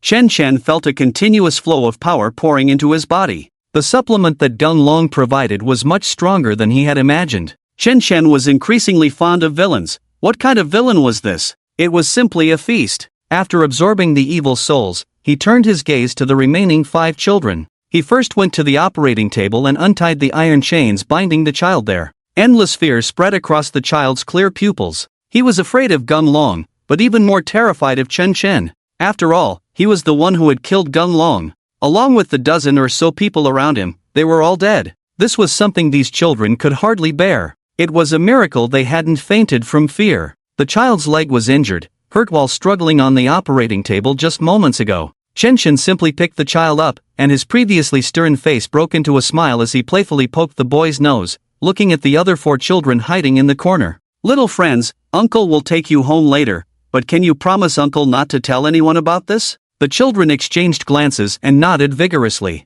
One of them innocently asked, Uncle, can we really go home? These children had been captured for more than half a month. During this time, they had lived a life worse than death. They thought of their mothers and families every moment. Although they were young, their minds had matured significantly. They seemed to understand what Gung Long and the others were doing. The more they understood, the more they wanted to go home. But the words going home had become a luxury. They knew that their brief lives might soon come to an end, that they might never see their parents or loved ones again. At such a young age, they had to endure pain and growth that was not meant for their age. They had seen too many people like Gung Long over the past half-month. Each of them bore scars, remnants of the beatings they had received. No one regarded them as human anymore. Once cherished in their homes, they had become prey for others. Now, in the presence of Chen Chen, who was dozens of times more brutal than Gung Long, they felt no trace of killing intent. On the contrary, he felt very kind. Chen Chen affectionately patted their heads, grinning widely. "Come on, uncle will take you to eat first, then send you home." Holding one child, with 4 following beside him, he walked towards the warehouse exit. Screech! At the entrance. It was the sound of a car screeching to a halt. Li Lihua jumped out of the car first, followed by 3 men in black. Li Lihua had rushed over upon receiving the news. She had heard that Chen Chen had arrived and prayed all the way, hoping that nothing would happen to Gung Long. She had already lost her daughter, she couldn't lose her husband too. "Husband, are you there? Husband, I'm here to help you," she shouted at the door. Whoosh! A round, bloody object was thrown over. It landed right at her feet. She looked down. Her whole being went blank. Suddenly, her legs went weak, and she knelt on the ground, tears streaming down like pearls from a broken string. She held the head in her hands, crying out, "Husband, I'm late. Oh, husband. Whoa, who killed my husband? Who?" Around her, Li Lihua's shrill screams filled the air, frantic and desperate. "It's just a dead husband. Is it really that serious?" A calm voice came from inside. A man had somehow appeared at the door. He was holding a child, with 4 others beside him. Behind him, countless waves of black energy surged, all swirling around him, exuding a murderous aura. Faintly, one could still hear the sounds of ghostly wails and howls coming through. Li Lihua would never forget the man's face. She would remember it for lifetimes. It was Chen Chen. It was that man who had shattered her daughter into pieces. The pain he brought her would never fade away in her lifetime. Now, he had even killed her husband. Although her husband had harmed many children and ruined countless families, he was a good husband. Why did Chen Chen have the right to judge him? "Chen Chen, you. Li Lihua stared at Chen Chen, gasping for breath, her voice breaking more and more, one hand clutching her chest, the other pointing at him, her eyes wide with rage. "Look at how angry you are. Let me help you out," Chen Chen said, his cold gaze sweeping over her. Whoosh! In the next moment, Li Lihua's head flew off. It was thrown up 3 or 4 meters high, then fell heavily to the ground. Thud! Li Lihua's body also collapsed on the ground, blood gushing out. Hiss! The 3 men in black she brought with her had their heads fly off simultaneously, arcing away from their bodies. Blood sprayed out in an instant. No one saw how Chen Chen made his move. Li Lihua and her companions just died like that. The madness and dominance that Chen Chen exuded made no one dare to touch him. Chen Chen didn't even glance at the bodies and left with the child. In Baitsong City, a rather ordinary small supermarket. Sizzle! Sizzle! Several police cars arrived. They screeched to a halt. Wang Jianhua jumped out first and hurried inside. He had just received a report. The child who had been missing for half a month had been found, and was now in this small supermarket. Along with him were the parents of the 5 children. The police had been following this case for a long time, but there had been no results, no clues to be found. Now, those 5 children had miraculously returned? The small supermarket had a ready-to-eat bar. When they entered, the 5 children were sitting there calmly eating, with plenty of snacks, bread, and milk beside them. The children were well fed. "Mom!" One child was the first to spot his mother and cried out. For these days, he had not dared to say those 2 words. Because every time he did, it was in vain, and he would even be beaten by those men in black. The word mom had become a forbidden term for them. They thought of their mother every day, and longed for her every day. "My son!" A woman in a hospital gown rushed over, hugging her child tightly, tears streaming down her face. She had fallen ill the day her child went missing. Since then, she had been bedridden. Just an hour ago, she was too weak to stand, but upon hearing the news of the children, she got out of bed without even changing her clothes. On her way, she kept praying that her child was safe. Heaven still favored her. "Mom! Dad! Whoa, Mom!" The remaining children also recognized their relatives, finally daring to cry out loud. The grievances they had bottled up for so long were finally released. These days had been like hell for them. If it weren't for that uncle who saved them, their lives would have been ruined. Wang Jianhua was deeply moved by the scene and quickly asked the children who had saved them. But the children said nothing about Chen Shen's killing. They only mentioned that a kind-hearted uncle had saved them and bought them so much delicious food. That uncle looked a bit fierce, but he was actually a good person. Based on the children's descriptions, Wang Jianhua instinctively thought of someone. Chen Chen. But he felt something was off. Could someone as violent as Chen Chen really have saved these children? Buzz. His phone suddenly rang. It was a call from Li Xinmei. Team Wang, something happened. I'll send you a location. Bring people over. Oh, okay. Wang Jianhua saw that there was nothing more to do here, so he left his colleagues to stabilize the situation and hurried over there. By the time he arrived, Li Xinmei and some colleagues from the police station were already there. The scene was a complete mess. More than a dozen people were dead, including the founder of Fong Tian Freight and his wife, Gung Long and Li Liwa. They were not unfamiliar with these two, as just a few days ago, their daughter had passed away. It was also an incident involving the police station. Because of this matter, Wang Jianhua and Li Xinmei had been quite busy writing numerous reports to detail the events, and they had almost been suspended. What's going on? Wang Jianhua was stunned by the bloody scene. Li Xinmei took a deep breath. It's Chen Chen. There's surveillance at the warehouse entrance. We saw him walk into the warehouse, and then we lost track of him. When he came out, he was like this. His method of committing the crime might be similar to the previous times. Hearing this, Wang Jianhua felt troubled. Without decisive evidence, they couldn't pin the crime on Chen Chen at all. This had happened several times already, and they were almost at their wits' end. Captain Wang, Captain Li, you guys should check the trending topics online. Suddenly, someone shouted from the side. The two quickly opened their phones. The trending topic at the top was just posted half an hour ago. It had been pushed straight to the top. The content of the trending topic was about Fong Tian Freight. It densely exposed the crimes of Fong Tian Freight, child trafficking, organ trafficking, and so on, all laid out one by one. The entire internet was in an uproar, and people's discussions could no longer be suppressed. Fong Tian Freight? If I remember correctly, they had donated money for charity before. While donating for charity, they were feasting on the blood of others. Hell is empty, and the devils are on earth. So many children died at their hands? Is there any justice left? They even harmed a child's life for a cornea. Don't they know that destroys a family? It's simply terrifying. How many children have died at their hands?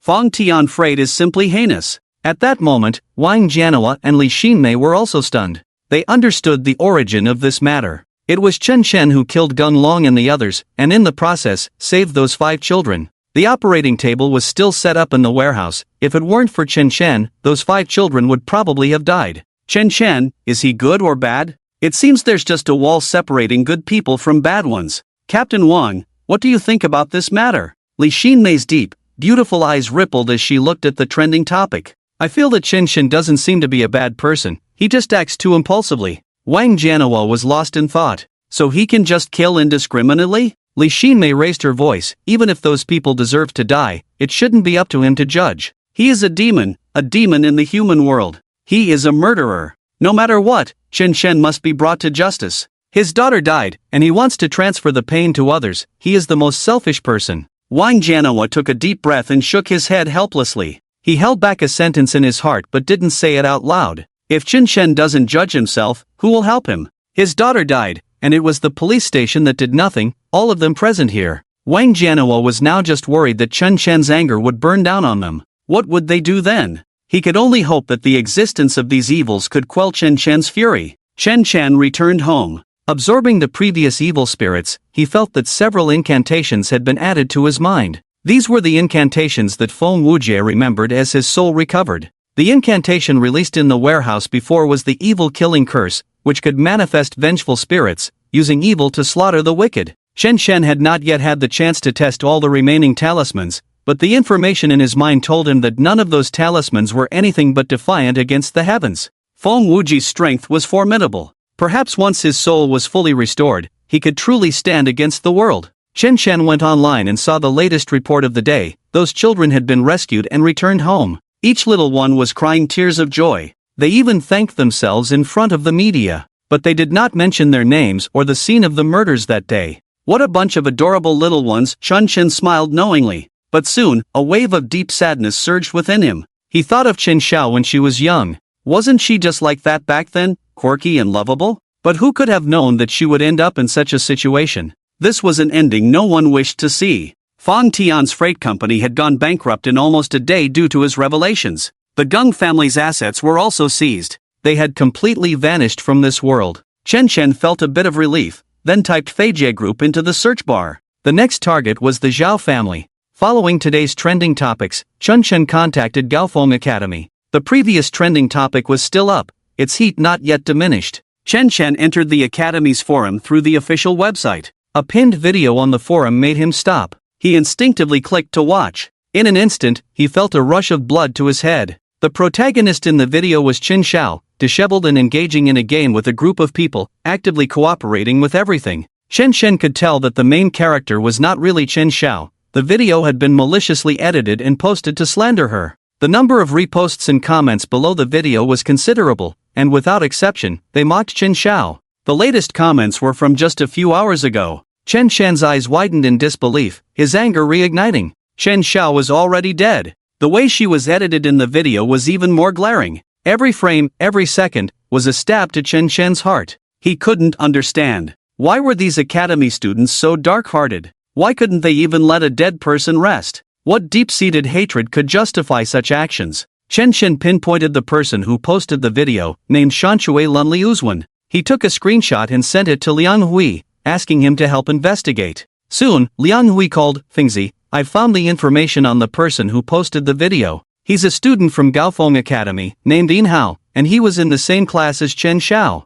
"Thanks, Hui Zi." Chen Chen replied and was about to hang up. Liang Hui, worried, called out to him, "Fingzi, what do you plan to do about this?" He thought that if possible, he should try to dissuade Chen Chen. The last scene was still fresh in his mind. Although he didn't know what transformation Chen Chen had undergone, he was no longer the Chen Chen of before. "Kill, take revenge, blood feud," Chen Chen said coldly. Liang Hui took a deep breath. Those words sent chills down his spine. He seemed to see a sea of blood forming. "Fingzi, I know it's useless to advise you now, but if you need my help, just say the word," Liang Hui declared loudly. Thanks." Chen Chen hung up the phone. He took a deep breath. In the next moment, his originally clear eyes were filled with a black aura. The next day, near the central street of Baitsong City, Chen Chen was dressed in sportswear, looking quite energetic. Recently, he had been in good spirits. It was because Feng Wuji had devoured quite a few evil souls, nourishing his body. Chen Chen. Suddenly, he heard the sound of a woman's footsteps behind him. It was Li Xinmei. She wasn't on duty today, dressed in casual clothes that showcased her graceful figure. Her brows were slightly furrowed, seemingly displeased at the sight of Chen Chen. Chen Chen glanced at her but didn't stop, continuing on his way as if she didn't exist. He had no good feelings towards this woman. Right now, he was just waiting for Feng Wuji to give the nod. He could immediately move to kill Li Xinmei. "Chen Chen, stop right there. I have something to ask you." Li Xinmei caught up with him in 2 steps. Usually, she was a beauty, with many men pursuing her. She had never been so blatantly ignored by a man before.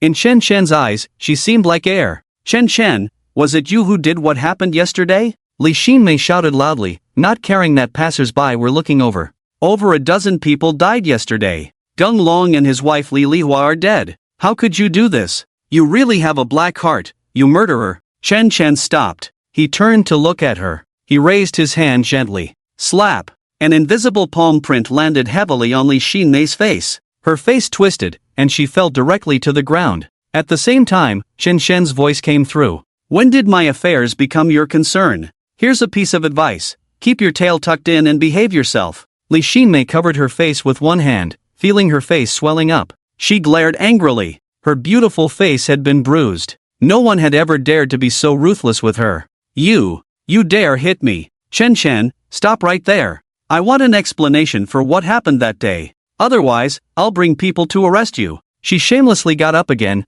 blocking Chen Shen's path. Chen Shen's gaze turned completely cold, biting out a harsh look, flames dancing in his deep eyes. He showed Li Xinmei the video on his phone. "Li Xuanbu, aside from not caring about my daughter, you seem to be very concerned about other matters. My daughter is already dead, she has left this world. But look at this. Someone is using my daughter, maliciously edited, and posted this video on the forum. Sometimes I really doubt if we live in the same world. Why is there not a shred of justice for my daughter, while those scoundrels are repeatedly on your minds? Are you here for justice, or are you the minions of evil?" Li Xinmei initially wanted to retort, but upon seeing the video, she was stunned. She could tell that the video had rough PS editing traces aimed at maliciously slandering Chen Xiao. How could Chen Chen not be furious upon seeing this? As a father, how could he endure this? Chen Xiao was already dead, and this kind of video was still circulating. This video was released by someone named Inhao, who was my daughter's classmate. Shouldn't you arrest Inhao first? Chen Chen fixed a scrutinizing gaze on Li Xinmei, waiting for her response. Li Xinmei instinctively avoided Chen Chen's gaze. She sighed softly. I need to go back and study it further before deciding whether to arrest anyone. Chen Chen was so angry he laughed, scoffing, damn. You come to arrest me without even asking about my affairs, and now someone is slandering my daughter, and you want to go back and study it? You study your ass. Since no one is handling this matter, I'll take care of it myself. Chen Chen clenched his hand. Li Xinmei's body suddenly straightened. She felt a suffocating pain, her hands instinctively clutching her throat, her face instantly turning black and purple. Chen Chen turned and dragged her into an open warehouse nearby. He tossed her inside and hung her upside down there. Li Xinmei felt a world of discomfort, nearly unable to catch her breath. She was hanging by one leg, looking utterly disheveled. Across from her, Chen Chen smiled and waved goodbye, locked the warehouse, and left. The Common People's Hot Pot restaurant was bustling today. This restaurant was quite popular, known for its good quality and low prices. Most of the customers here were working class. At this moment, a family of 3 was seated in the dining hall. Ding dong! Inhao's phone rang. He looked down and smiled with delight. Ha, this month's salary has arrived. It's the money from the forum. In Dongsheng was also very happy. My good son, you've made it. While others are still in school, you can already earn money on your own. Good, good, good. He repeated the word good 3 times, clearly very pleased. But he said nothing about the content of the video. That was the money Inhao made by editing Chen Xiao's face to gain clicks. From any perspective, this was illegal. The key point was that it hurt Chen Xiao. Chen Xiao was already dead. Inhao, but you're using Chen Xiao's face, isn't that a bit too much? Yang Saixia, also at the dinner table, couldn't help but speak up, even though she had tasted the sweetness of Inhao's earnings. After all, that was her daughter. She couldn't help but feel uncomfortable, having been unable to help her daughter when she was alive, and now being complicit with Inhao. What does it matter? It's just using her face for a bit. Inhao shot her a displeased glance, his eyes quite venomous. In Dongxing quickly added, this kind of thing happens a lot online. It's called face-swapping technology, nothing to make a fuss about. Inhao using her face shows she looks good. You should be happy. Why doesn't Inhao use someone else's face, right? Chen Xiao is already dead. Are you still speaking up for her? Are you counting on a dead person to support you in your old age? In the second half of your life, you still have to rely on my son, right? Shouldn't you help him earn more money now? The last sentence completely silenced Yang Saixia. She was already old and didn't want to live a miserable life in her later years. Moreover, she had no income and was counting on Inhao to support her in the future. With Chen Xiao dead, she had no one to rely on. Sigh. She sighed softly, turned her head away, and stopped speaking. At that moment, a person walked in through the restaurant door. This person had his hands in his pockets, a cigarette in his mouth, and walked with a certain swagger. His gaze fell directly on In Dongxing's table.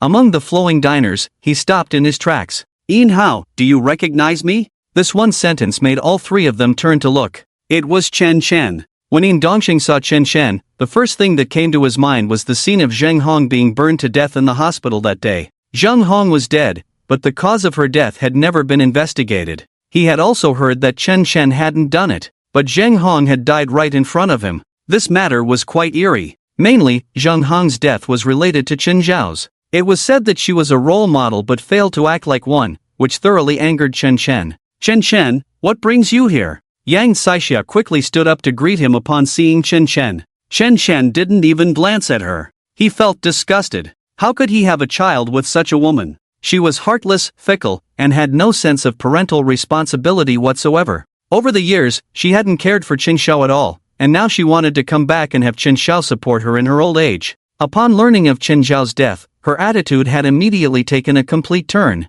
She hadn't helped at all with Chen Xiao's death, not even visiting her grave once. She was utterly unworthy of being a parent. Chen Xiao didn't deserve a mother like her. You are Chen Chen? Inhao became curious upon hearing this, his eyes fixed on Chen Chen, filled with amusement. Chen Xiao's father? He. Chen Chen showed no extra expression on his face as he pulled out a video from his phone to show Inhao. Delete this video, then kneel and wait to die. Ha? What did you say? Are you sick? Yin Hao burst into laughter at this. He had no idea how formidable Chen Chen was, he just found the words particularly ridiculous. Did he think he could judge himself? What an international joke. Chen Chen, how dare you threaten my son here? Do you believe I won't call the police to arrest you? The last incident at the hospital, the police have already set their sights on you. And now you still dare to speak disrespectfully, truly unaware of your own mortality. Let me tell you, this video was made by my son. What can you do to us? My son made quite a bit of money from this, it's his ability.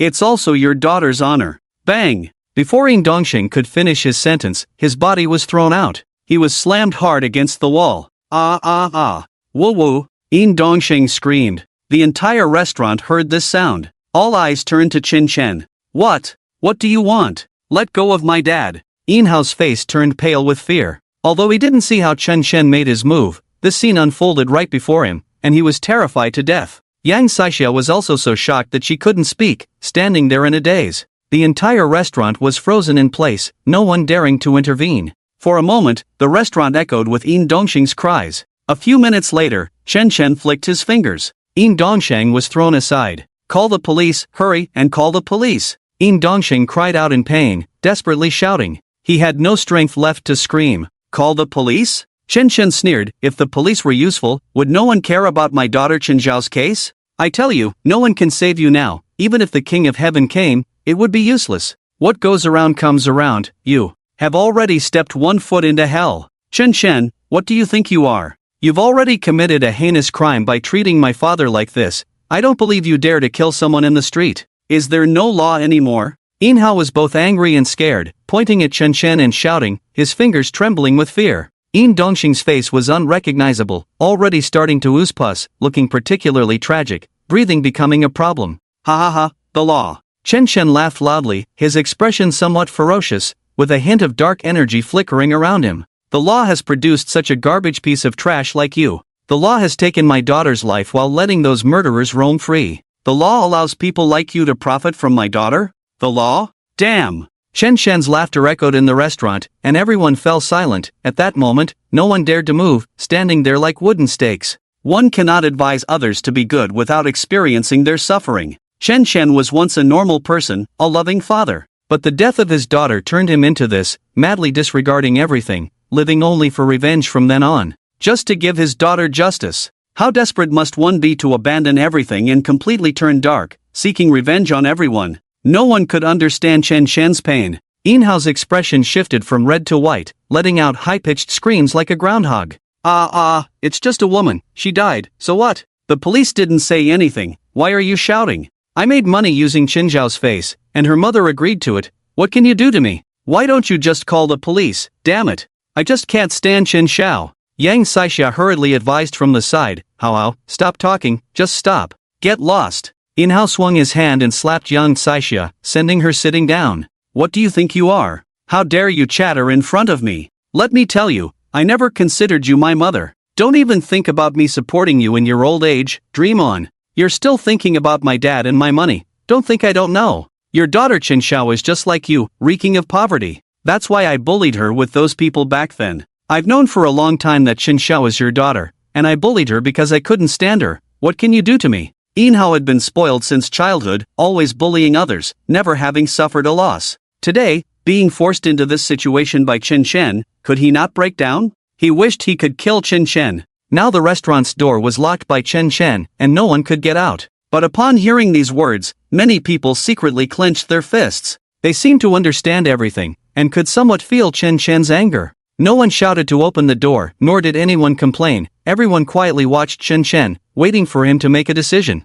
Chen Chen lowered his head and smiled, but as he smiled, tears began to well up in his eyes. His own daughter had been bullied by such scum, and she had never told him. He couldn't imagine how helpless Chen Zhao must have felt back then. Everything his daughter had gone through should be repaid to Yin Hao 100-fold. Chen Chen raised his head. His right hand reached out into the air. Whoosh! Yin Hao's throat was immediately grabbed, his neck corroded in an instant, starting to emit black smoke. Yin Hao let out a terrible scream, his body lifted off the ground, his legs struggling in the air, his face turning red. Chen Chen tilted his head and smiled, a hint of madness and deep killing intent lingering in his pupils. Yin Hao, now I find you displeasing as well, what should I do? Yin Hao stared at him in pain, his eyes wide open. The people in the restaurant gasped in shock. They didn't understand how Chen Chen did it. What method did he use to lift Yin Hao with just a slight movement of his fingers? Was this magic? Chen Chen took a step forward, his eyes blazing with fiery intensity, the corners of his mouth curling up. How about you experience the taste of being crushed to pieces and skinned alive?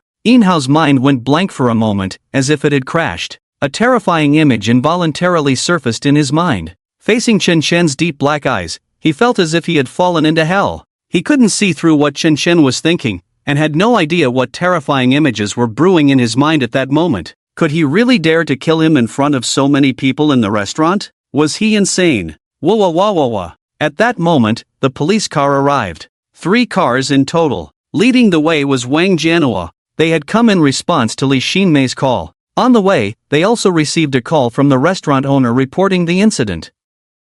Wang Jianhua was drenched in cold sweat. He never dreamed that Chen Chen would dare to kill someone in broad daylight in a restaurant. This was too insane. It was one thing that they couldn't stop the previous incidents. After all, not many people had seen it, and most were colleagues from the police station. But today's situation was different. So many citizens were watching. If the police couldn't apprehend Chen Chen today, their image in the public eye would collapse significantly. Wang Jianhua got out of the car and immediately led his men into the restaurant. But upon arrival, they found that the restaurant door couldn't be opened at all. It was locked from the inside. Several strong men couldn't push it open. It was as if an invisible force had sealed it. The people in the restaurant breathed a sigh of relief upon seeing the police arrive. The restaurant management hurried over to try to open the door, but found they couldn't do it at all. Strange, the door won't open? When did this door become so hard? It shouldn't be like this. Can't open it, what should we do? But Chen Chen didn't even glance at the people from the police station, he simply held one hand in the air, locking onto Yin Hao's throat.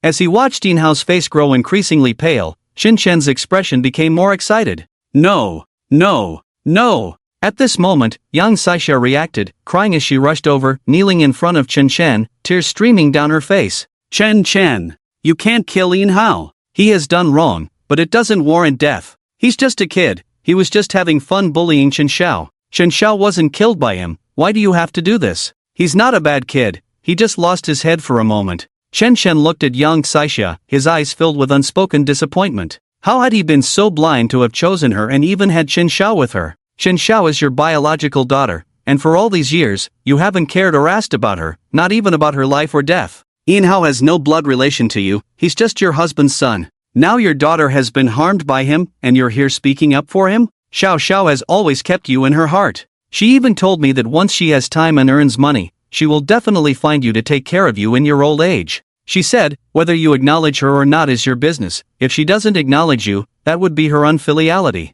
I truly feel it's not worth it for Xiao Xiao. A woman like you doesn't deserve to be a mother. You say, just because it's fun you can bully people, even kill? I find you quite amusing right now. Today is the day for verification. I don't know if this book will yield results, and I'm feeling very anxious. During the verification period, updates may be slower, but please everyone, click to urge updates, add it to your bookshelf. The data during the verification period is very important. It determines the life and death of a book. Thank you all in advance. If the data is good after the verification period, I will release a lot of updates, and I promise not to disappoint everyone. The people in the restaurant heard this and began to whisper among themselves. I didn't expect it. This woman, although somewhat pretty, has such a cruel heart? She neglects her own biological daughter but comes to please someone else's child? Is her own child that worthless? Now that her daughter has been harmed, she still speaks for the other party? She's simply a heavenly saint. Damn it, it's infuriating. Outside, Wang Jianhua had already started smashing the door and windows, but strangely, the tools he used to break the windows were ineffective at that moment. No matter how hard he hit, it had no effect on the windows. Wang Jianhua looked at the scene in the restaurant, his heart in his throat. It seemed Chen Chen was about to go mad again. After the recent events, he had come to understand Chen Chen a bit. He would never compromise on anything related to his daughter. Moreover, he would leave no evidence behind. The police would find it impossible to investigate. On one hand, he left a mess everywhere, and on the other, he was humiliating the police. He pounded on the window fiercely while shouting, Chen Chen, calm down, don't act impulsively. Quickly let him down. But his voice sounded particularly powerless, like a chick roaring. Chen Chen couldn't even be bothered to look at him. At this moment, Yang Saixia no longer cared about the pointing fingers of others. She accepted being called unworthy of being a mother, and she accepted being called ungrateful. All she wanted now was to plead with Chen Shen to spare Inhao's life. Inhao absolutely cannot die like this. Chen Shen, I'm begging you, for the sake of our marital bond, can you spare his life? I bow to you for him. Yang Saisha clutched Chen Shen's pant leg with both hands, looking at him with a face full of pleading. At that moment, Chen Shen truly wanted to laugh. But inside, he felt bitter. He was so upset he wanted to cry. This kind of pain only he could understand. Chen Zhao's long-cherished hope for maternal love fell unreservedly upon others. Not only that, but her biological mother now spoke on behalf of those who had bullied her. Did she not harbor any hatred for those who had killed her own daughter? Or perhaps she had never had any feelings for Qin Shao from the very beginning. She had merely given birth to her as if it were a task. That was why she had left so resolutely back then. That was why Qin Shao had been without a mother since childhood. Chen Shen threw Inhao aside. His already purple face instantly relaxed, and he breathed heavily. Chen Shen's gaze fixed on Yang Saisha. This time, there was no warmth or pity in his eyes. He looked completely murderous. Yang Saisha, do you think when you go to hell, Xiao Xiao will forgive you? I guess Xiao Xiao won't recognize you as her mother. Yang Saisha's head buzzed, and her heart tightened. Go to hell? That word seemed to have nothing to do with her. Chen Shen must be going crazy. The officers from the patrol bureau were still watching. How dare he? Chen Shen saw Wang Jianhua and others outside frantically banging on the glass, desperately trying to persuade him not to act impulsively. Chen Shen tilted his head and smiled at Wang Jianhua, waving his hand. Then, he curled his finger. A talisman appeared at his fingertip, ignited at some point, and instantly turned to ashes, leaving only a wisp of blue smoke drifting away. Yang Saisha's right hand involuntarily picked up a pair of scissors. The restaurant's patrons, those women,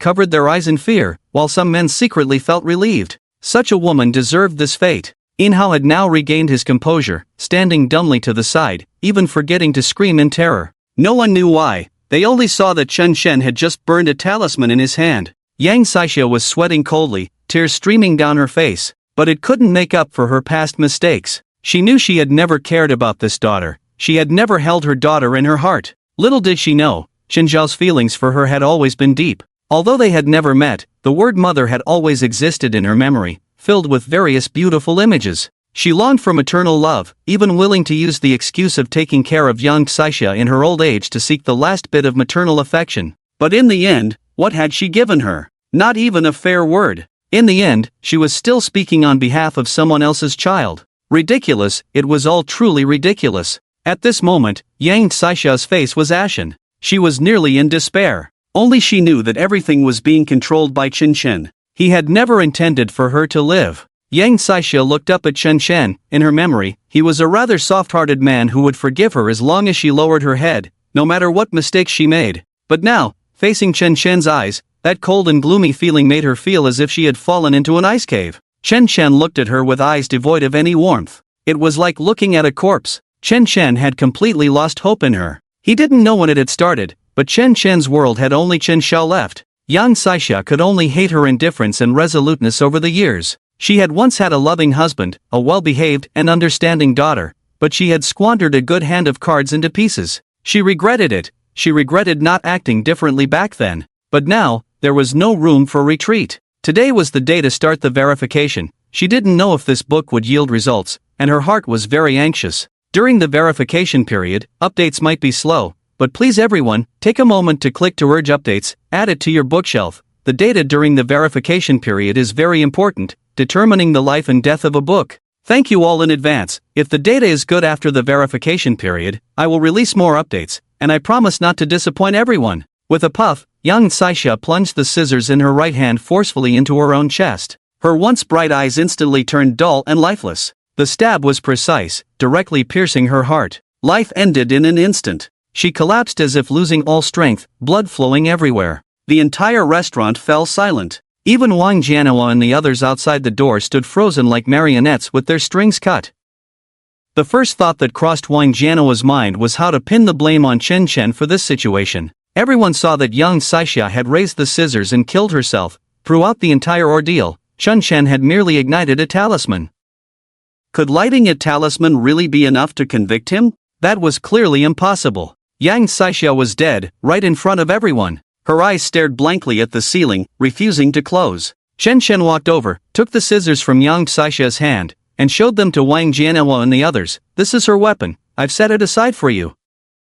No one dared to speak. At that moment, they all felt as if a stone was pressing down on their chests, making it hard to breathe. Chen Chen was provoking the police. Wang Jianhua was furious. But there was nowhere to vent that anger. In the next moment, Chen Chen looked at Yin Hao, who was crouched under the table, trembling violently. A dark cloud loomed over him, and he didn't even dare to make a sound, his body shaking uncontrollably. Chen Chen gently raised his hand, and the table flew away. Yin Hao was instantly exposed to the air. Terrified, he sat down on the ground, his face as pale as paper. Only then did he realize who he was facing. He regretted saying those words earlier. In the past, whenever he got into trouble, Yin Dongsheng would cover for him. No matter how outrageous his actions were, he could always count on him to resolve things. But now, Chen Chen was not going to fall for that. He was going to pay for his impulsiveness. "I'm sorry, Uncle Chen, I shouldn't have used Chen Zhao's face to edit those videos. I'm willing to give you all the money I've earned. Can you spare me?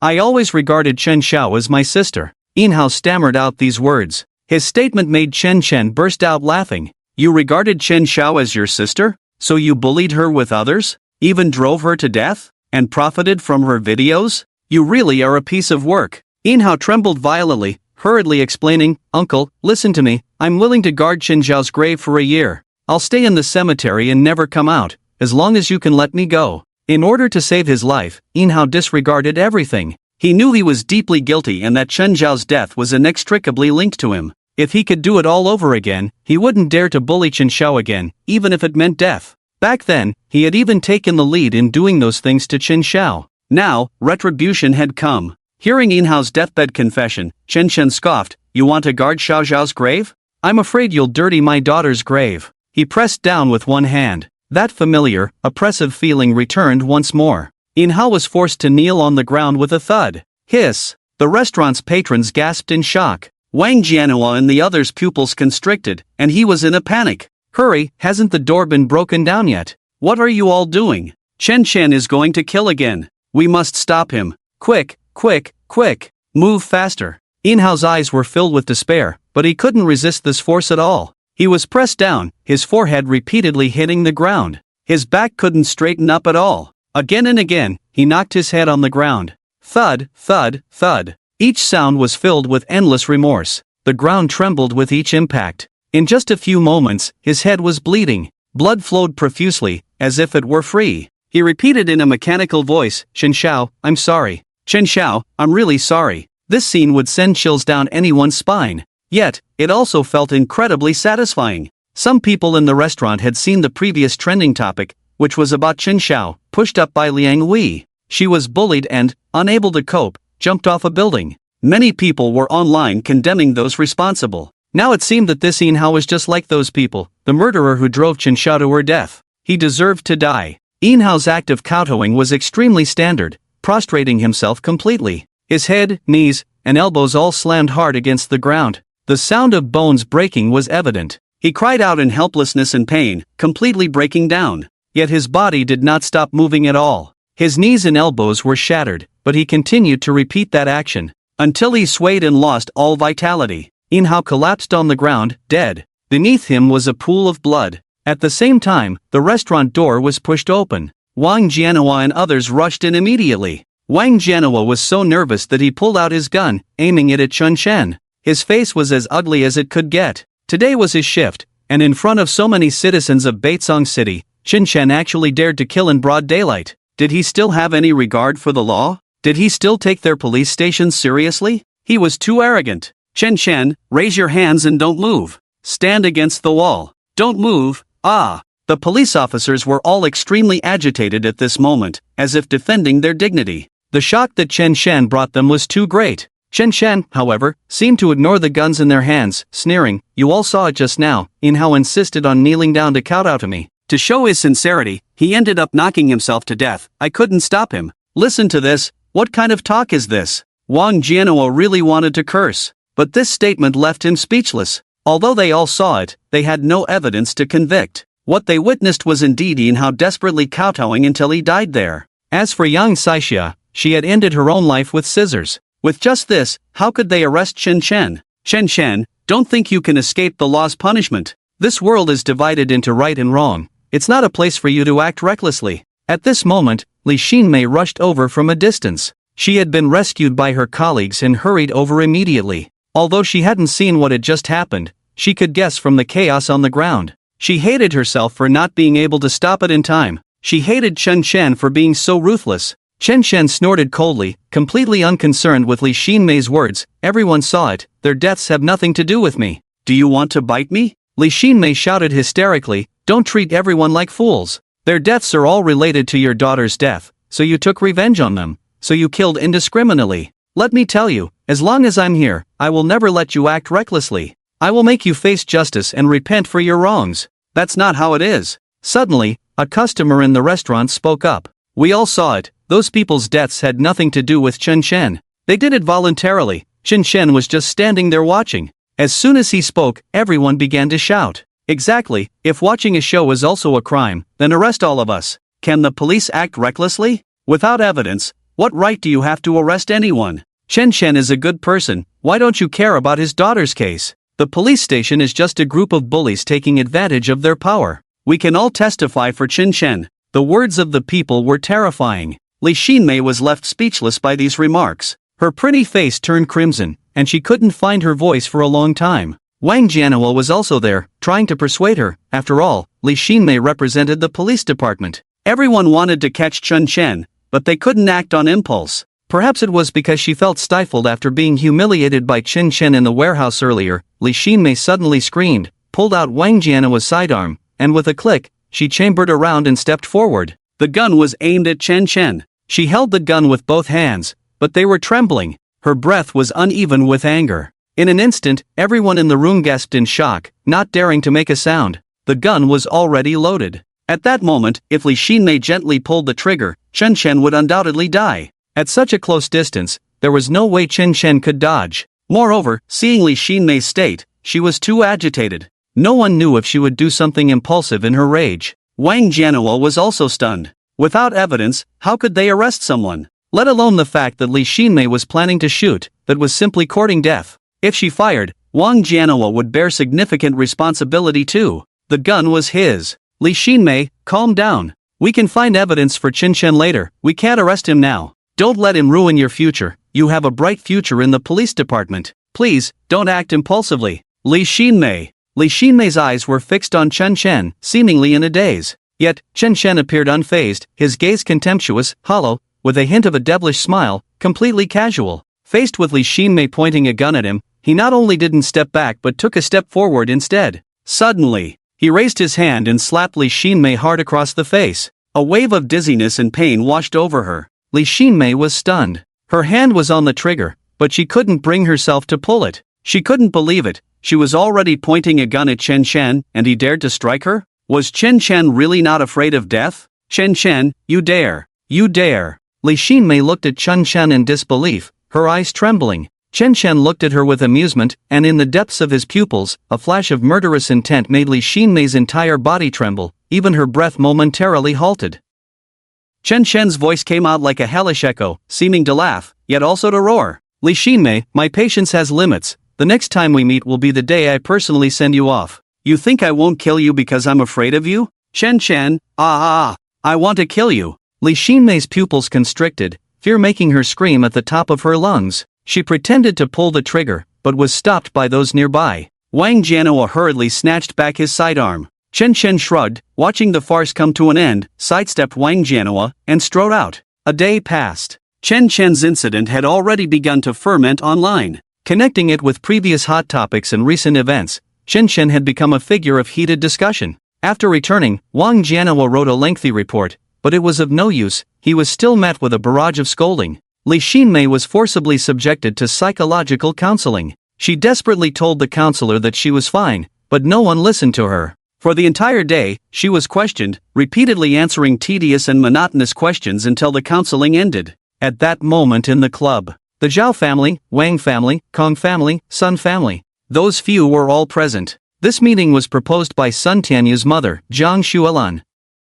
Now everyone knew that the Geng family was finished. The Geng company announced its bankruptcy yesterday, Zhang Xuelan said, holding a glass of red wine. I also heard that Chen Shen is now going around killing people, anyone related to this matter, he wants to kill.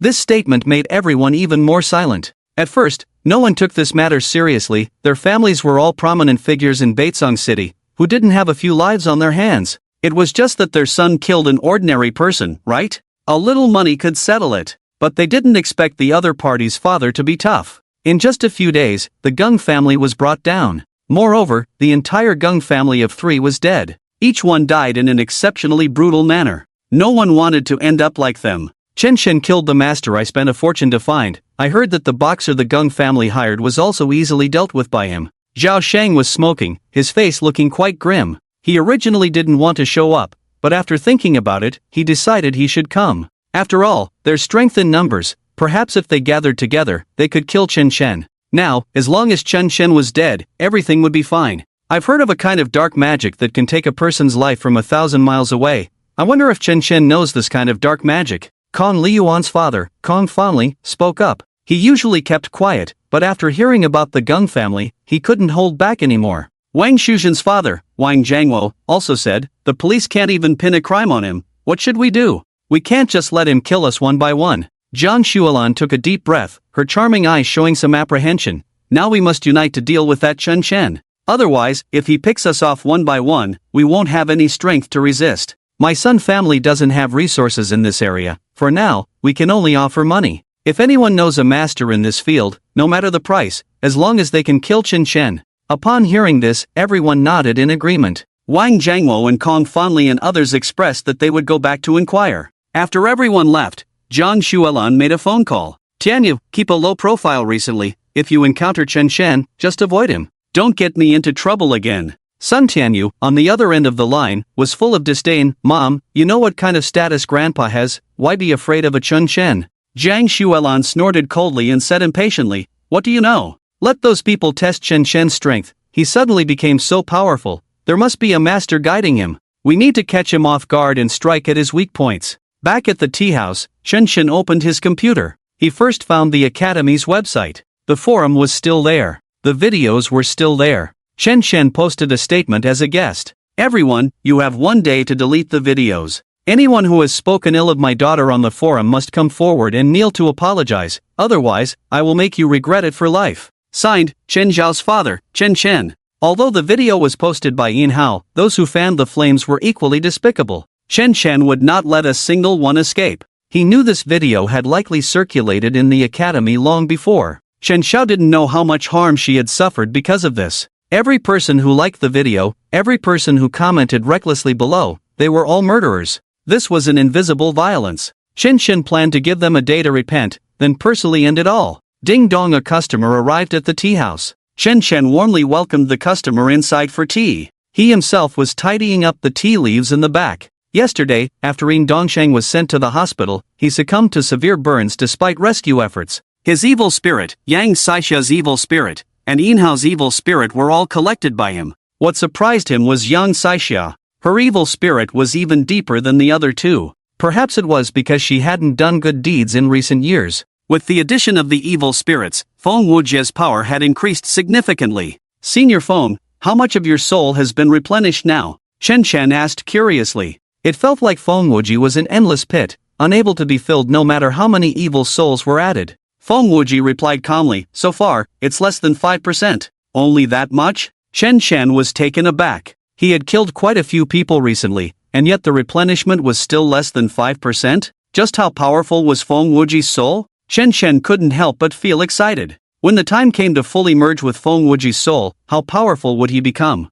Taking revenge on the entire world, just thinking about it was thrilling. Guest, come try the tea I just received yesterday, completely free. Chen Shen politely poured some more tea for the guest. The guest was very happy to hear it was free. Thank you, boss. You're welcome. At that moment, a news segment interrupted the tea house's television. It was about a recent incident. In a restaurant, Yang Saisha committed suicide, and Yin Hao died from bowing his head. Oh dear, Baetsong City is getting more chaotic lately. Anything can happen. Is there any law left? Killing in broad daylight is too terrifying. It's not murder, it's suicide. Did you see that clearly? Two guests lamented and discussed. Suddenly, the camera shifted to Chen Shen's face. Throughout the entire process, Chen Shen was at the murder scene. He had only burned a few talismans in his hand, and with a gentle movement of his fingers, the person across from him ended their own life. This scene sent chills down people's spines. The two guests felt the person in the footage looked somewhat familiar and instinctively shifted their gaze to Chen Chen behind the counter.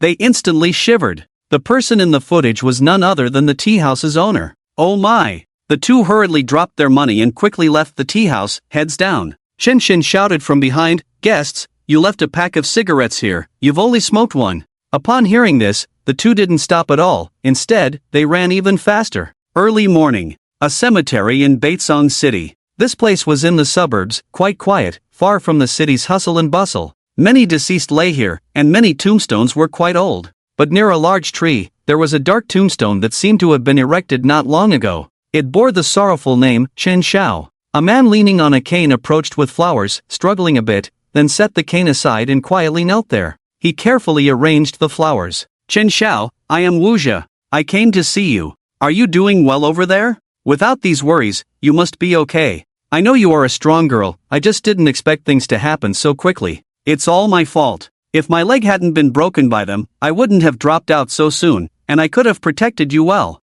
It's all my uselessness. Chen Xiao, can you forgive me?" The man named Wu Zhe's eyes turned red as he spoke, tears streaming down his face uncontrollably. Chen Xiao's memorial photo deeply moved him, and the sadness in his heart surged like an uncontrollable flood, overwhelming everything. Crying won't solve the problem. When you realize that the heavens don't stand by your side, you can either go mad or remain silent. To change all this, you can only rely on your own hands. If you can't get the fairness you deserve, then you must bravely turn it all around. Chen Chen's voice came from behind. This was the first time someone had come to see Chen Xiao since she was buried. "Are you Uncle Chen Chen?" Wu Zhe quickly wiped his tears upon seeing Chen Chen and respectfully bowed his head. "Hello, Uncle." Chen Chen waved his hand and gently supported him. "You are Xiao Xiao's boyfriend?" At this point, Wu Zhe no longer hid it and simply nodded. Then, he fell to his knees with a thud, starting to slap himself hard across the face. While hitting himself, he cried, "Uncle, it's all my fault for not being able to protect her, it's my incompetence.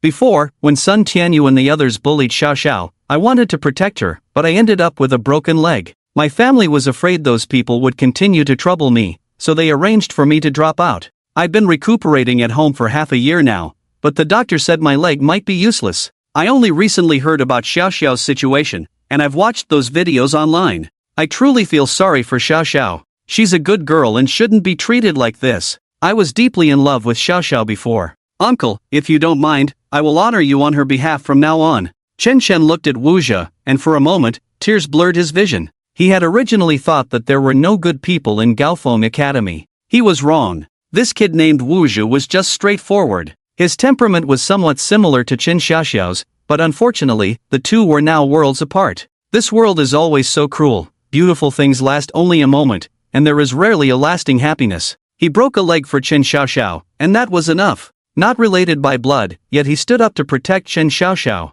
Chen Chen was already very content. How wonderful it would be if everything could return to the past. If Chen Xiaoxiao could graduate safely, perhaps she would have told him about her relationship with Wu Zhe, and then the two would naturally marry and have children. Perhaps they could have lived a happy life. But now, that happy picture could only be a mirage. Everything about Chen Xiaoxiao was brutally trampled by those beasts, cursed and destroyed in the most vicious way. This book has already begun its verification. The updates will be slower during this time. The data from the verification period is very important for this book. It is the key to whether it will be given a chance. Please support it more, and click to urge updates once the verification period is over. I will make up for the chapters 10 during these days. Thank you all for your support. Chen Chen took a deep breath, his eyes filled with an irremovable sadness. Get up, it's all in the past. Xiao Xiao has left this world, you don't need to do this. If you care, come here more often to keep her company, the rest, you don't need to worry about. Wu Zhe cried even harder.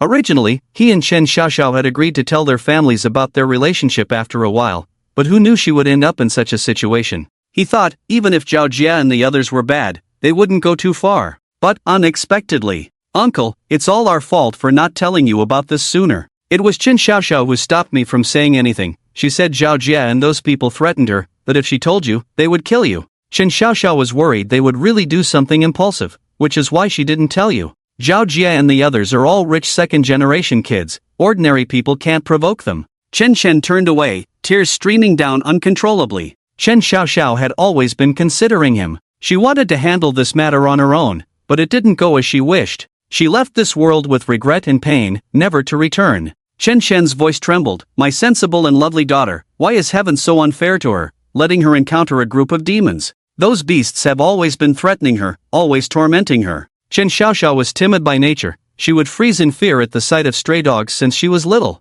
He couldn't imagine how terrified and distressed she must have felt being threatened by Zhao Jie and the others during this time. But she had never shown even the slightest hint of it in front of Chen Shen. How had she managed to endure during this time? The flames in Chen Shen's chest grew stronger. The dark energy in his eyes burned wildly. The pain Xiaoxiao suffered, I will repay those people without missing a single bit. Chen Shen gritted his teeth and roared. Wu Zhi stood aside, seemingly recalling something, and quietly took out his phone, saying, Uncle, there's a video here. I don't know if I should show it to you. I just received it a few hours ago. I didn't expect that Xiaoxiao.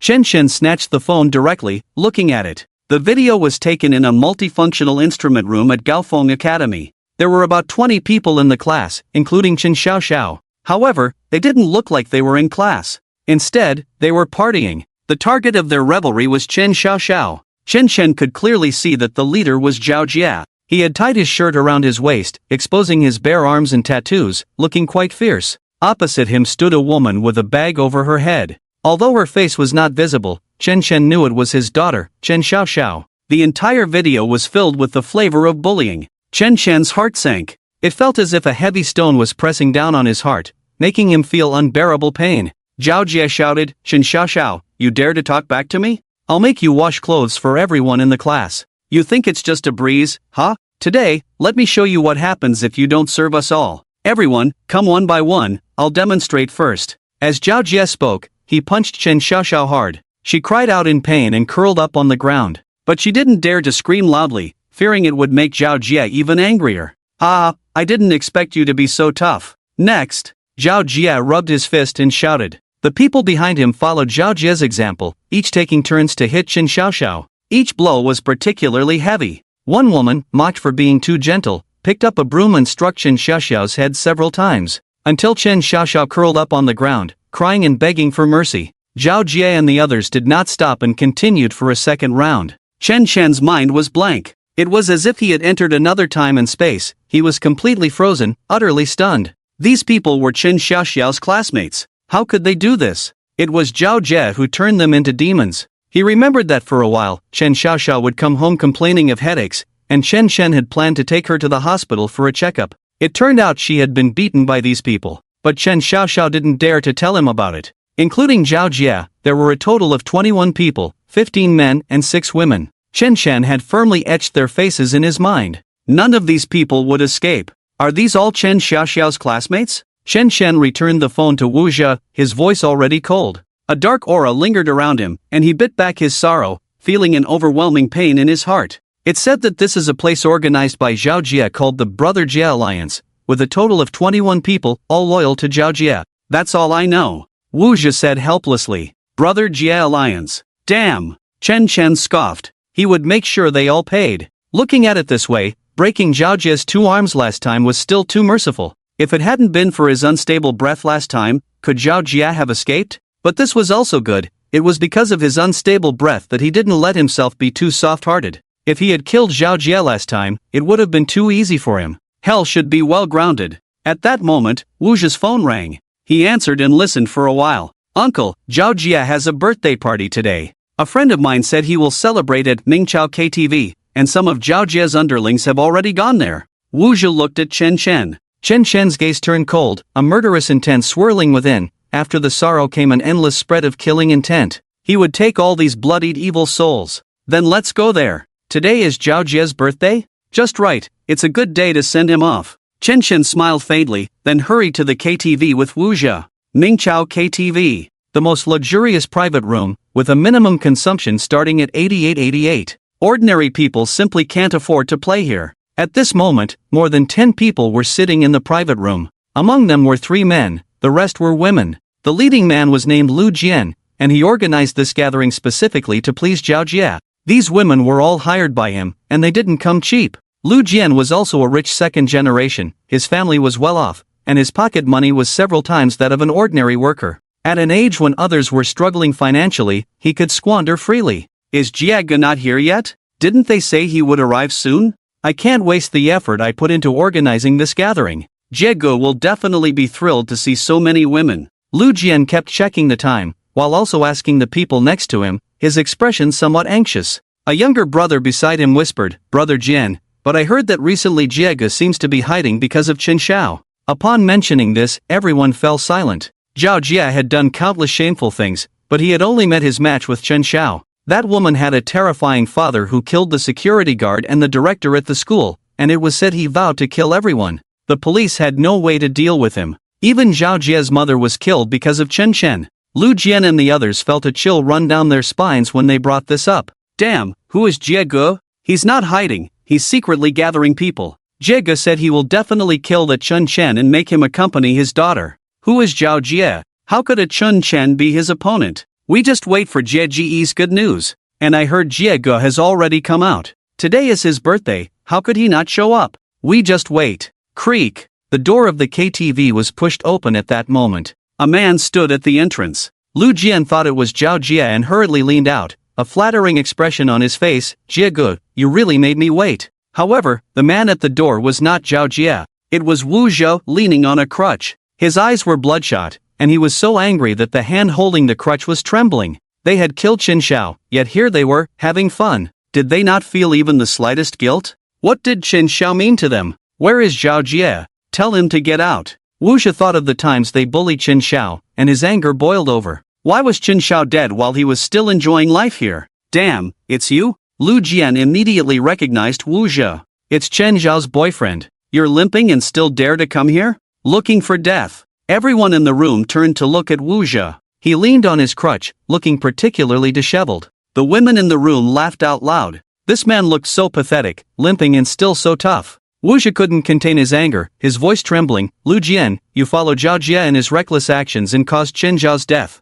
Yet you are still here indulging in pleasure. Chen Zhao's death is inextricably linked to you. None of you can escape. You are the ones who killed her. You will pay the price. Wu Zhou's emotions were on the verge of collapse, his fury breaking through everything. Lu Jian and the others laughed out loud upon hearing this. Lu Jian laughed so hard he nearly fell over. Just you? A cripple? Today is Jie Ji's birthday, I don't want to cause trouble. I'll give you 2 minutes to think it over and then get lost, disappear from my sight, or I'll break your arm today. Is Jie Ji's name something you can mention? Damn cripple. I'll blow your head off. Several of them shouted arrogantly. In their eyes, Wu Zhou was nothing, a dead cripple, someone who could be killed with a single punch. At that moment, another voice came from the side. This voice was calm and steady, completely out of place in the situation. Were they there that night? The door swung wide open, and Chen Chen walked in from outside. He even thoughtfully locked the door behind him. There was no sign of tension on him, just a pair of eyes that were terrifyingly deep. That person was there. He was present that day. Wu Zhou pointed at Lu Jian and answered loudly.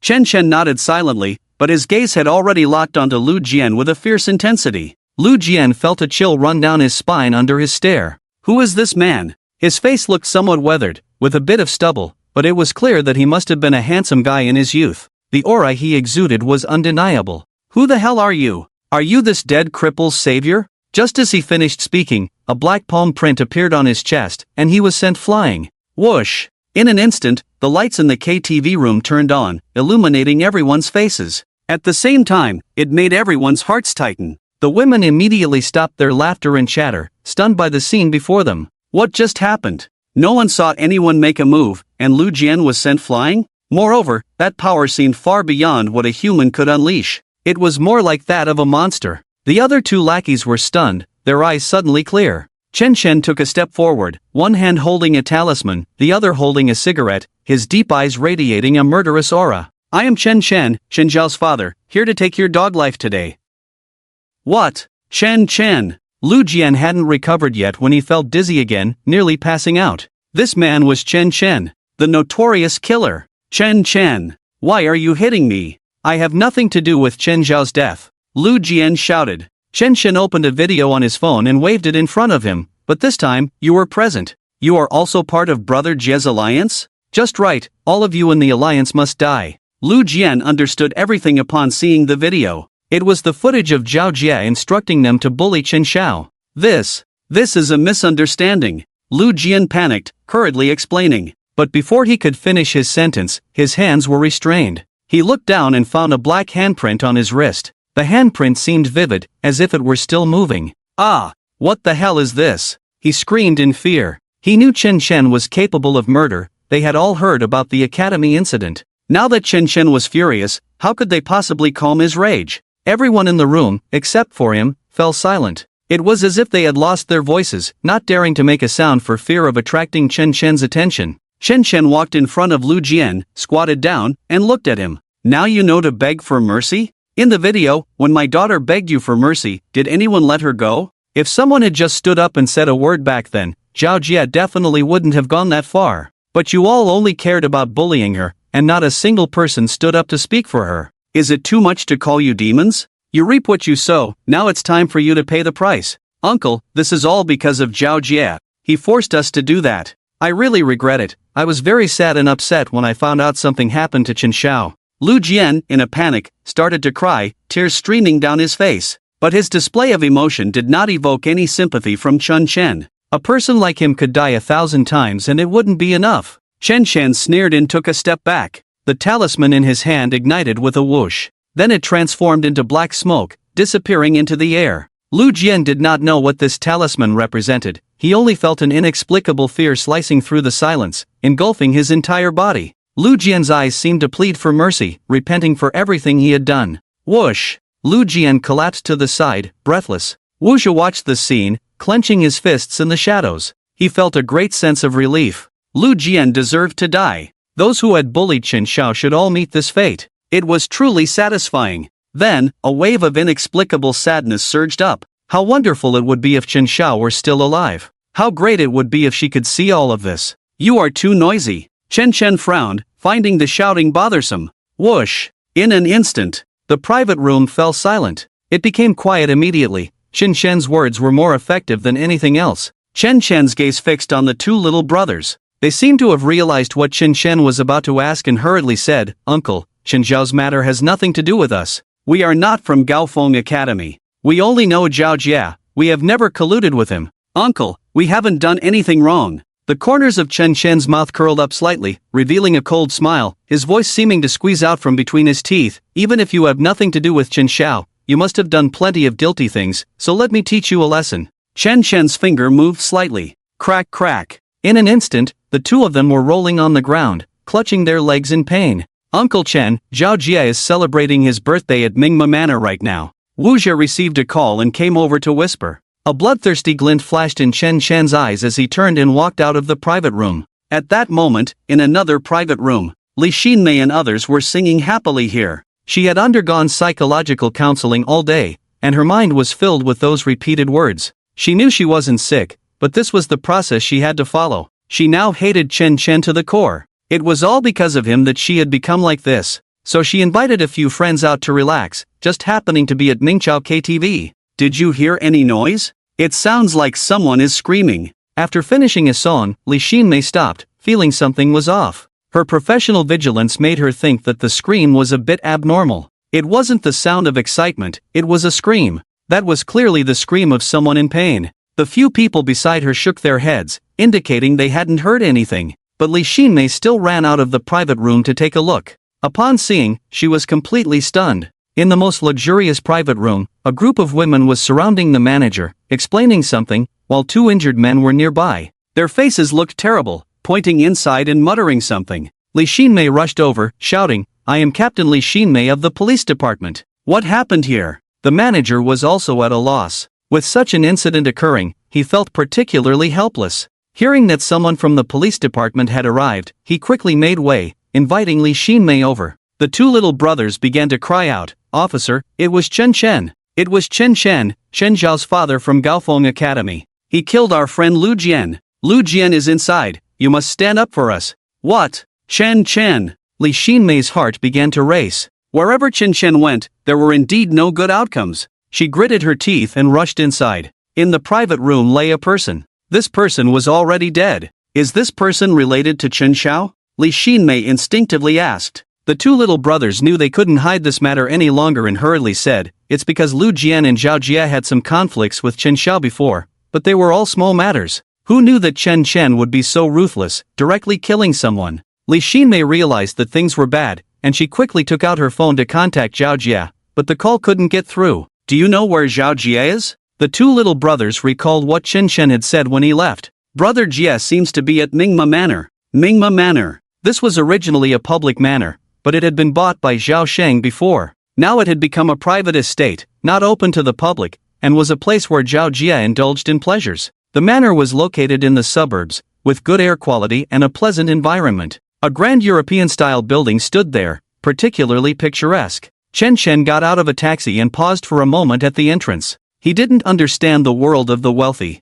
Such a large manor was a playground for Zhao Jia, yet ordinary people had to toil for a few thousand yuan each month, not daring to take a day off. Why is there such a huge gap between people, when we are all human? This world is inherently unfair. He didn't bring Wu Zhou along. Today would be a grand feast, and Wu Zhou was a good person. He didn't want to drag him into this. With so many people around, he would inevitably overlook Wu Zhou. The revenge for his daughter would be taken by his own hands. In the courtyard, he could see several luxury cars parked at the entrance, presumably belonging to Zhao Jia and the others. Chen Chen steadied himself. He had prepared a few talismans and was about to go in. Suddenly, a sharp voice came from the side. Chen Chen, don't do anything reckless. Stop right there. A car stopped, and a woman hurriedly jumped out. This woman seemed very anxious, her face darkened as if shrouded in storm clouds, her eyes showing a hint of fatigue and an indescribable fear deep within. Upon seeing her, Chen Chan's brows furrowed tightly. This person was Li Xinmei.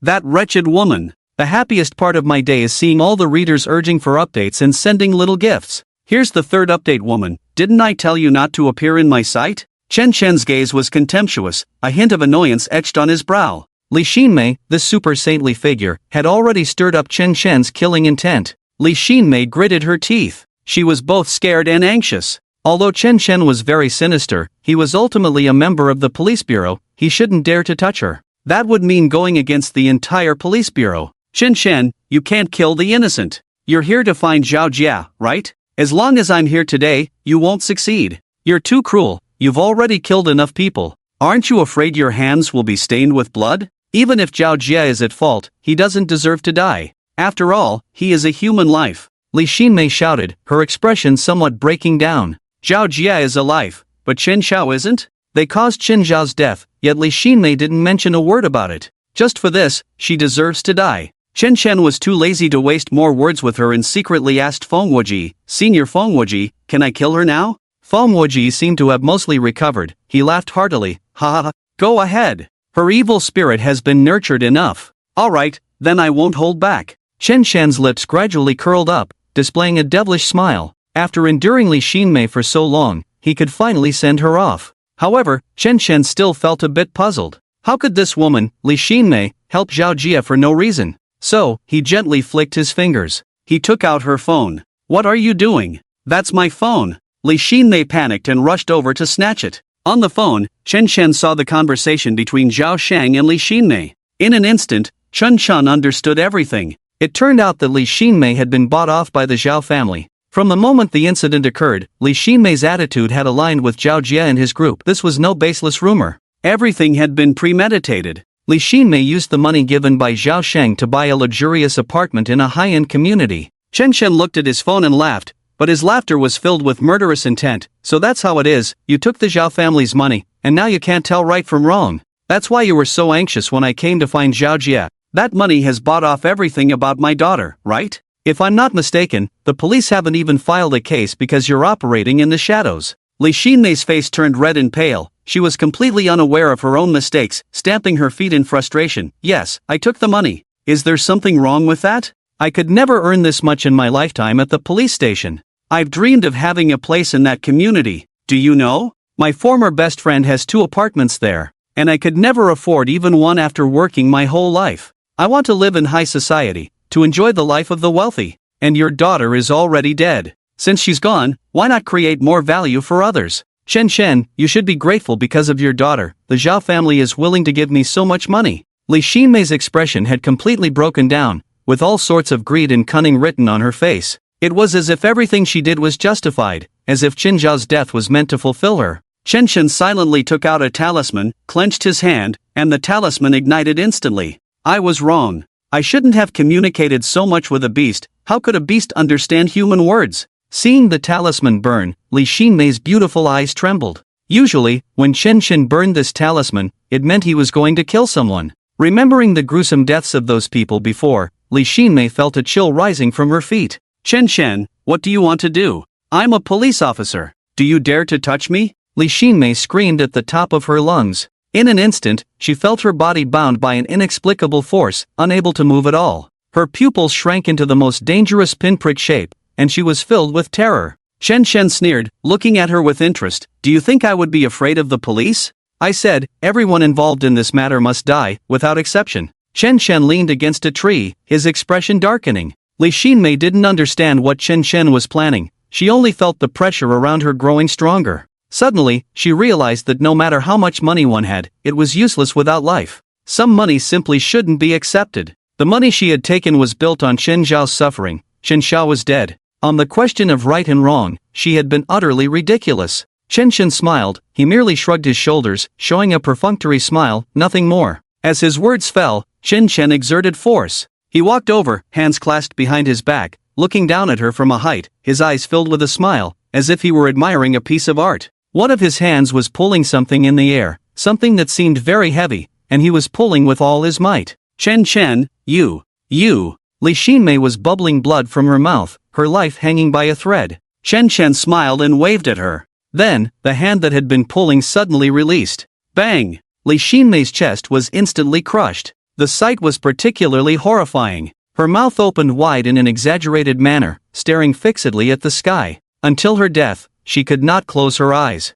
It seemed she still had something to say, but it was forever swallowed back. Buzz buzz buzz. Suddenly, several police cars drove over, stopping nearby, and more than a dozen police officers jumped out. Leading them was Wang Jianhua. Just now, when Li Xinmei came over, she called the police station to have them come for support. Wang Jianhua and the others were still a step too late. As soon as Wang Jianhua came down, he saw Chen Chen at first glance. Instantly, he became alert. Chen Chen, what are you doing here? This is a private estate, don't mess around. The people nearby also stopped in their tracks, not daring to approach. From this angle, they couldn't see Li Xinmei's body. They only saw Chen Chen standing there, holding something in the air, his expression slightly grim. You came just in time. Chen Chen's smile deepened. I heard Zhao Jie is here, and today is his birthday, so I came. Zhao Jie? Zhao Shang's son. Wang Jianhua instantly understood everything. Not long ago, Zhao Jie's mother died, and Chen Chen was a major suspect. He still remembered the scene that day, Zhao Jie's mother jumping down from the building, landing right beside him.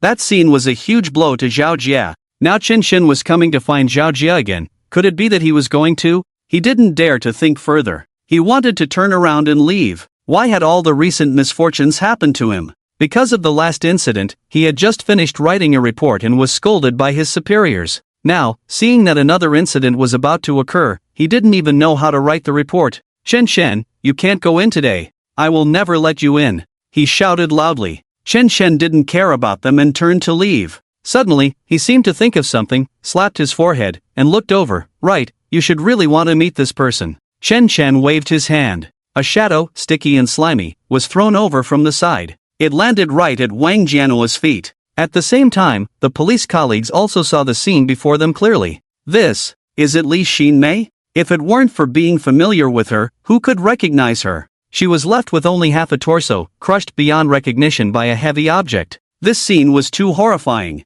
Hiss! A group of people collectively gasped in shock. Their eyes were filled with confusion. Li Xinmei was dead. Li Xinmei was dead. Could it be that Chen Chen killed her? Wang Jianhua wanted everyone to open fire and shoot Chen Chen. But he hadn't seen the process of the incident and didn't know if it was really Chen Chen who killed Li Xinmei. He didn't dare to jump to conclusions. Amidst the astonishment was a wave of furious rage. Chen Chen was provoking the police station. The captain of the police station, Li Xinmei, was dead just like that? At this moment, Chen Chen had already stepped into the estate. He was thinking if he had been a bit too saintly just now. The heavy object that crushed Li Xinmei was the hellish little devil's hammer, and each blow should have made Li Xinmei feel extreme pain, not gradually. Next time, he couldn't be so saintly again. Captain Wang, he went in. What should we do? Should we catch him? The police station personnel reminded him from the side. Wang Jianhua's mind was blank. He just realized. Catch him for me. He is a major suspect in Li Xinmei's death. We absolutely cannot let him go.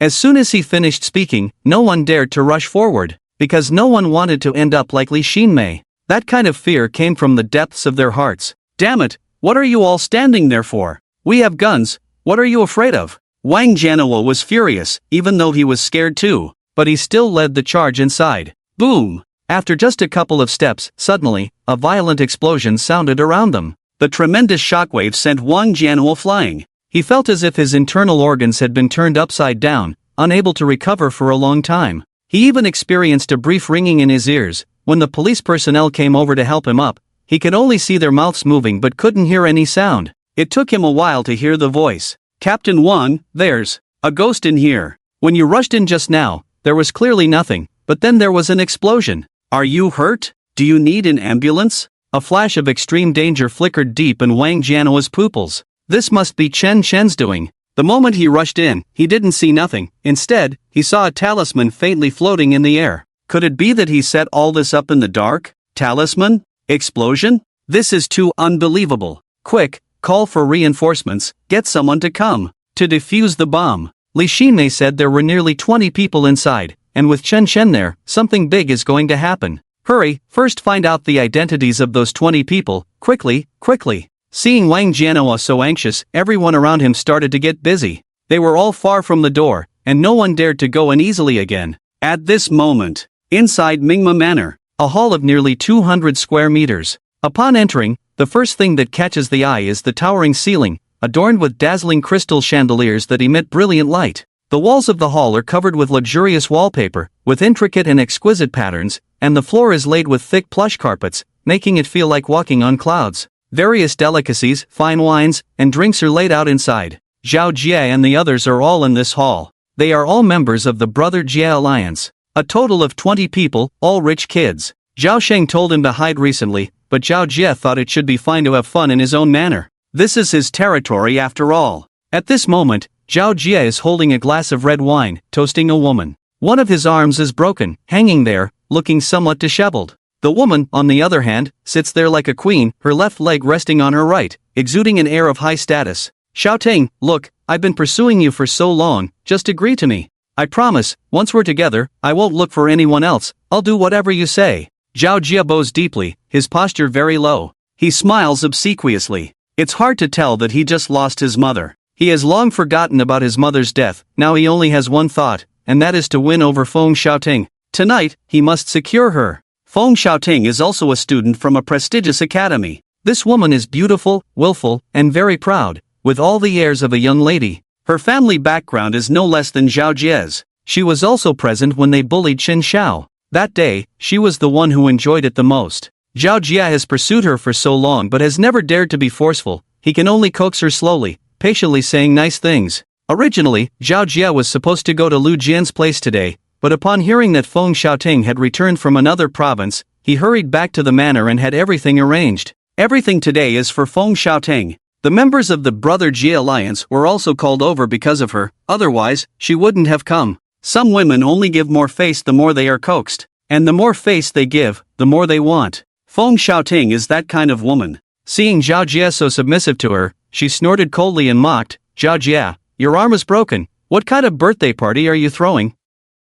You might as well go home and take care of yourself. If anyone else had said this, Zhao Jie would have been furious, but since it was Feng Xiaoting, he could only endure it. His mouth twitched for a moment, and he forced a smile. Isn't it to see you? Who told me to miss you so much? He. Xiaoting, considering how loyal I am to you, just agree to me. Feng Xiaoting understood the art of feigned indifference. She knew that continuously rejecting Zhao Jie wasn't a solution, so while admiring her manicure, she said, the new instructor at the academy really rubs me the wrong way. Find a way to get rid of her for me. Also, I have my eye on a designer handbag, you should buy it for me. Zhao Jie's eyes lit up. It seemed like he could really win Feng Xiaoting over tonight. Don't worry, that's no problem at all. Zhao Jie was practically beaming, grinning widely. Jiege, I think I hear some noise outside, one of Zhao Jie's underlings said at that moment. Zhao Jie had heard the sounds too but hadn't paid much attention until now. Curiously, he walked over to the window to take a look. He was taken aback. At the entrance of the estate, were those people from the police station? They seemed anxious but couldn't get in. They were pacing back and forth at the door, as if something significant was happening. Zhao Jie scratched his head in confusion. This was his estate. What could possibly go wrong? What's going on? Are these people sent by my dad to protect me? Zhao Jie naively thought. Suddenly, the door to the hall was pushed open with a loud bang, and a booming voice echoed in. Everyone's here. I thought a few might have slipped away to the restroom, but it seems everyone is present. The voice was particularly jarring in the hall.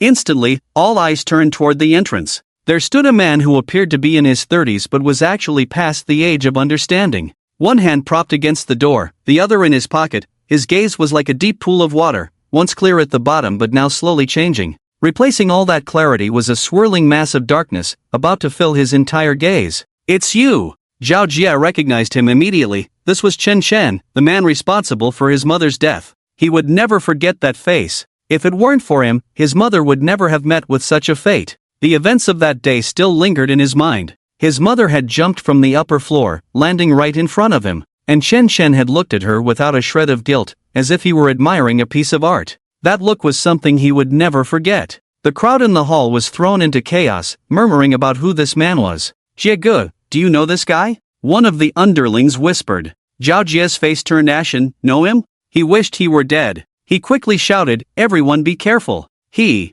is a murderer. Hiss. That one sentence made everyone gasp in shock. A murderer? Was this man really that dangerous? It must be said, several people on the scene felt a strange sense of familiarity with this man's eyes. Ahem, ahem. Seeing the crowd agitated, Chen Chen casually closed the door behind him and walked in. He cleared his throat, holding a pale yellow talisman in his hand, swaying it lightly. Let me introduce myself. My name is Chen Chen, and I am Chen Zhao's father. I am also the calamity destined for all of you today because I will send every single one of you to hell, not leaving a single one behind. Boom! That statement was like dropping a bomb in the room, the smoke of fear enveloping everyone. He was Chen Zhao's father? The very same murderer? This news had long spread through the academy. Chen Chen had killed people at the school and even killed Geng Shui. He had nearly gone mad over his daughter's issues. But they hadn't taken it seriously, always feeling that this was too far removed from them. Moreover, who was Chen Chen to threaten them? They were all wealthy and powerful, standing at the top of the city's social pyramid. But seeing Chen Chen in person, the palpable fear and the spreading aura of murder made them all feel uneasy. After all, they all knew how they had treated Chen Xiao before. This is Brother Jie's manor. He didn't invite you, so you can't come in. Otherwise, it would be illegal. Someone reacted and screamed. With so many of them, why should they be afraid of a single Chen Chen? That's right, get out. This is our gathering, no one invited you. A poor wretch dares to come here and accuse us? Sending us to hell? What a joke. The one who should go to hell is you. Brother Jie can make it so you can't survive in this city with just one word. Get out, get out, get out. Brothers, throw him out. The people from Brother Jie's alliance were united, immediately coming together as one. Chen Chen, however, was sneering. In his eyes, these people were merely making a desperate struggle. Elder Feng, do you think these evil souls are to your taste? Chen Chen laughed. Feng Wuji pondered for a while before reluctantly speaking. Their evil souls are simply not enough to eat, they can barely fill the gaps. Ha ha, then let's make it difficult for the elder to eat some scraps. A dark energy flickered in Chen Chen's eyes. He then silently recited a mantra, discarded the talisman, and quickly formed seals with his hands in the air. After completing the last hand gesture, the talisman ignited completely. Instantly, a brilliant light spread out, enveloping the entire hall. Everyone fell silent, their eyes clearing up. What was that light just now? Was he performing magic? After the brilliance faded, someone quickly noticed. Shadows of various sizes appeared around the two entrances and the windows. Those shadows seemed to be holding sharp cold blades, like vengeful spirits collecting souls from hell. Although they had no faces, they were even more terrifying than those with faces. What is going on? What are these shadows doing? Zhao Jie was the first to lose his composure, shouting in fear. What are these shadows for? Is it a holographic projection? Playing tricks, thinking we would fall for this. With so many of us, what can you do to us? There are police outside. I advise you to behave. Uncle, you better get lost, or my fist will treat you well. Everyone was initially stunned, then they began to shout. It was broad daylight, and they were still on Zhao Jie's turf. What could he do? Especially the buzzcut guy at the front, who shouted the loudest, his muscles bulging, clearly someone who worked out regularly. Seeing them so fearless, Chen Chen sincerely gave a thumbs up. you all are very brave. I hope you can maintain this excited mood later. Since you don't know my power, let me show you. As Chen Chen spoke, he lightly swiped his finger in the air. Whoosh! The arm of the buzzcut guy who had shouted the loudest was immediately severed. The thick arm was as wide as a child's head. Just like that, it detached from the body. In an instant, blood hadn't even flowed out, showcasing the sharpness of the blade. For the buzzcut guy, this moment felt unreal, like a dream. He had even prepared to greet Chen Chen later, but unexpectedly, his hand was chopped off. His arm fell to the ground, and the surrounding silence was terrifying, as if in a dream. Until the pain hit him, he couldn't help but scream, clutching his severed arm, writhing on the ground in agony.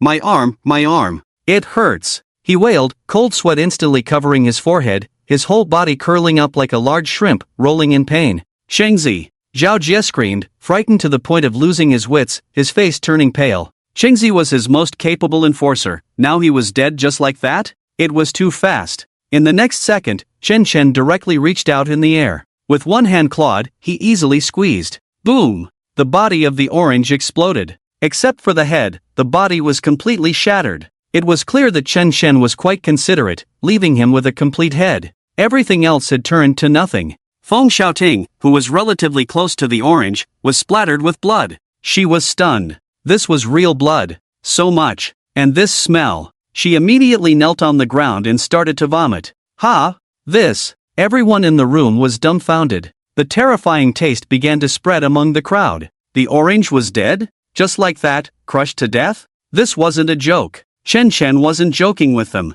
This was really about to kill someone. Chen Chen coldly smiled as he flexed his wrist, seemingly still a bit reluctant. Next time, I won't be so merciful. Please be mentally prepared. Merciful? He had turned someone into pieces, and yet he called himself merciful? What would happen if he weren't merciful? They didn't dare to think, really didn't dare to think. With Chen Chen's words, the shadows around them erupted into piercing laughter. It was as if they were enjoying the madness of the slaughter alongside Chen Chen. These shadows were devils. They seemed even more terrifying than Chen Chen. Uncle. We have nothing to do with Chen Zhao's death. Why are you treating us like this? At that moment, a woman spoke up. She wore a little bear hairpin, looking like a good girl. Exactly, although we were classmates with Chen Zhao, you can't pin all this on us. We know that Chen Zhao's death made you very sad, but you can't just kill the innocent. Several others echoed in agreement. Chen Chen smiled. These people were not wronged at all for dying today, because they had never reflected on their own mistakes. They even thought that everything was taken for granted. When bullying becomes a given, the seeds of evil will sprout in the heart. Everyone is the same. Chen Chen directly cast his phone screen onto the hall screen. Previously, there had been some elegant music and images on the screen. Now, however, it displayed some unbearable scenes. The beginning of the video left everyone stunned. This was what they had done. Each person remembered it in their hearts, but they had chosen to selectively forget because that incident was too ordinary for them. As simple as eating and sleeping, there was no need to remember the details of eating and sleeping every day, right? The current images brought back all those memories. In the video, they all beat up Chen Xiao together. That day, they all participated. Everyone took action. They had all watered the seeds of evil. My daughter Chen Xiao never bullied anyone. On the contrary, when others were bullied, she stood up to speak for them. But who knew that in the end, it was she who got hurt? My daughter was just too kind, which is why she was tormented and bullied by you scoundrels, leading to this outcome. If it weren't for your relentless pressure, if it weren't for your lawlessness, my daughter wouldn't have ended up like this. The wings of the devil were fully grown by you all together. Today, none of you can escape. If you did something wrong, you should go to hell, right? Wow, these words made everyone's hearts tremble, and some timid ones began to shake. Zhao Jie cursed quietly, carefully hiding a fruit knife in his hand, his eyes revealing a cold light, thinking that if it came to it, he would fight back. But Chen Shen's gaze suddenly turned to him, his eyes filled with amusement. Especially you, Zhao Jie, you laid hands on my daughter the day before she died. Your crime is unforgivable. The next second, Zhao Jie screamed.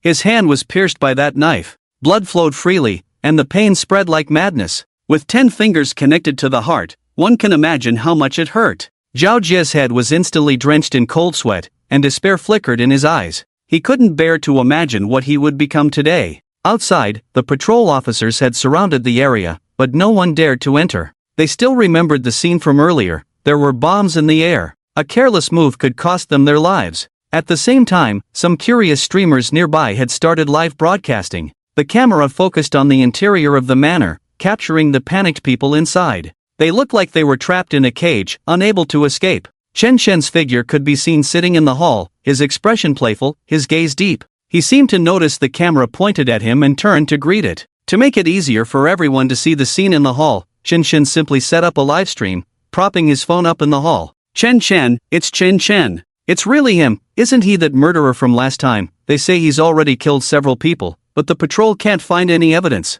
Oh my god, what does he want by trapping so many people here? He's going insane, the online audience immediately began to discuss. Chen Shen looked at the barrage of comments and sneered, pointing at the people in the hall, saying, "Today, none of the people here will escape. Soon, everyone will witness what it means to have evil met with evil." At this moment, the vast majority of netizens had yet to realize the complexity of the situation. They thought it was just a prank to gain views. No one believed that Chen Shen would really dare to kill someone, especially in front of the patrol. On the other end of the live stream, more and more patrol officers had arrived, completely surrounding the area. In this situation, would Chen Shen still dare to act? But soon, something suffocating appeared in Chen Shen's camera. It was a human head. The head of an orange. No body, just the head. And below it was a pool of blood, terrifyingly vivid. He killed someone, he really killed someone. This isn't a joke. What is going on? The online audience erupted, and the atmosphere on site was slowly igniting.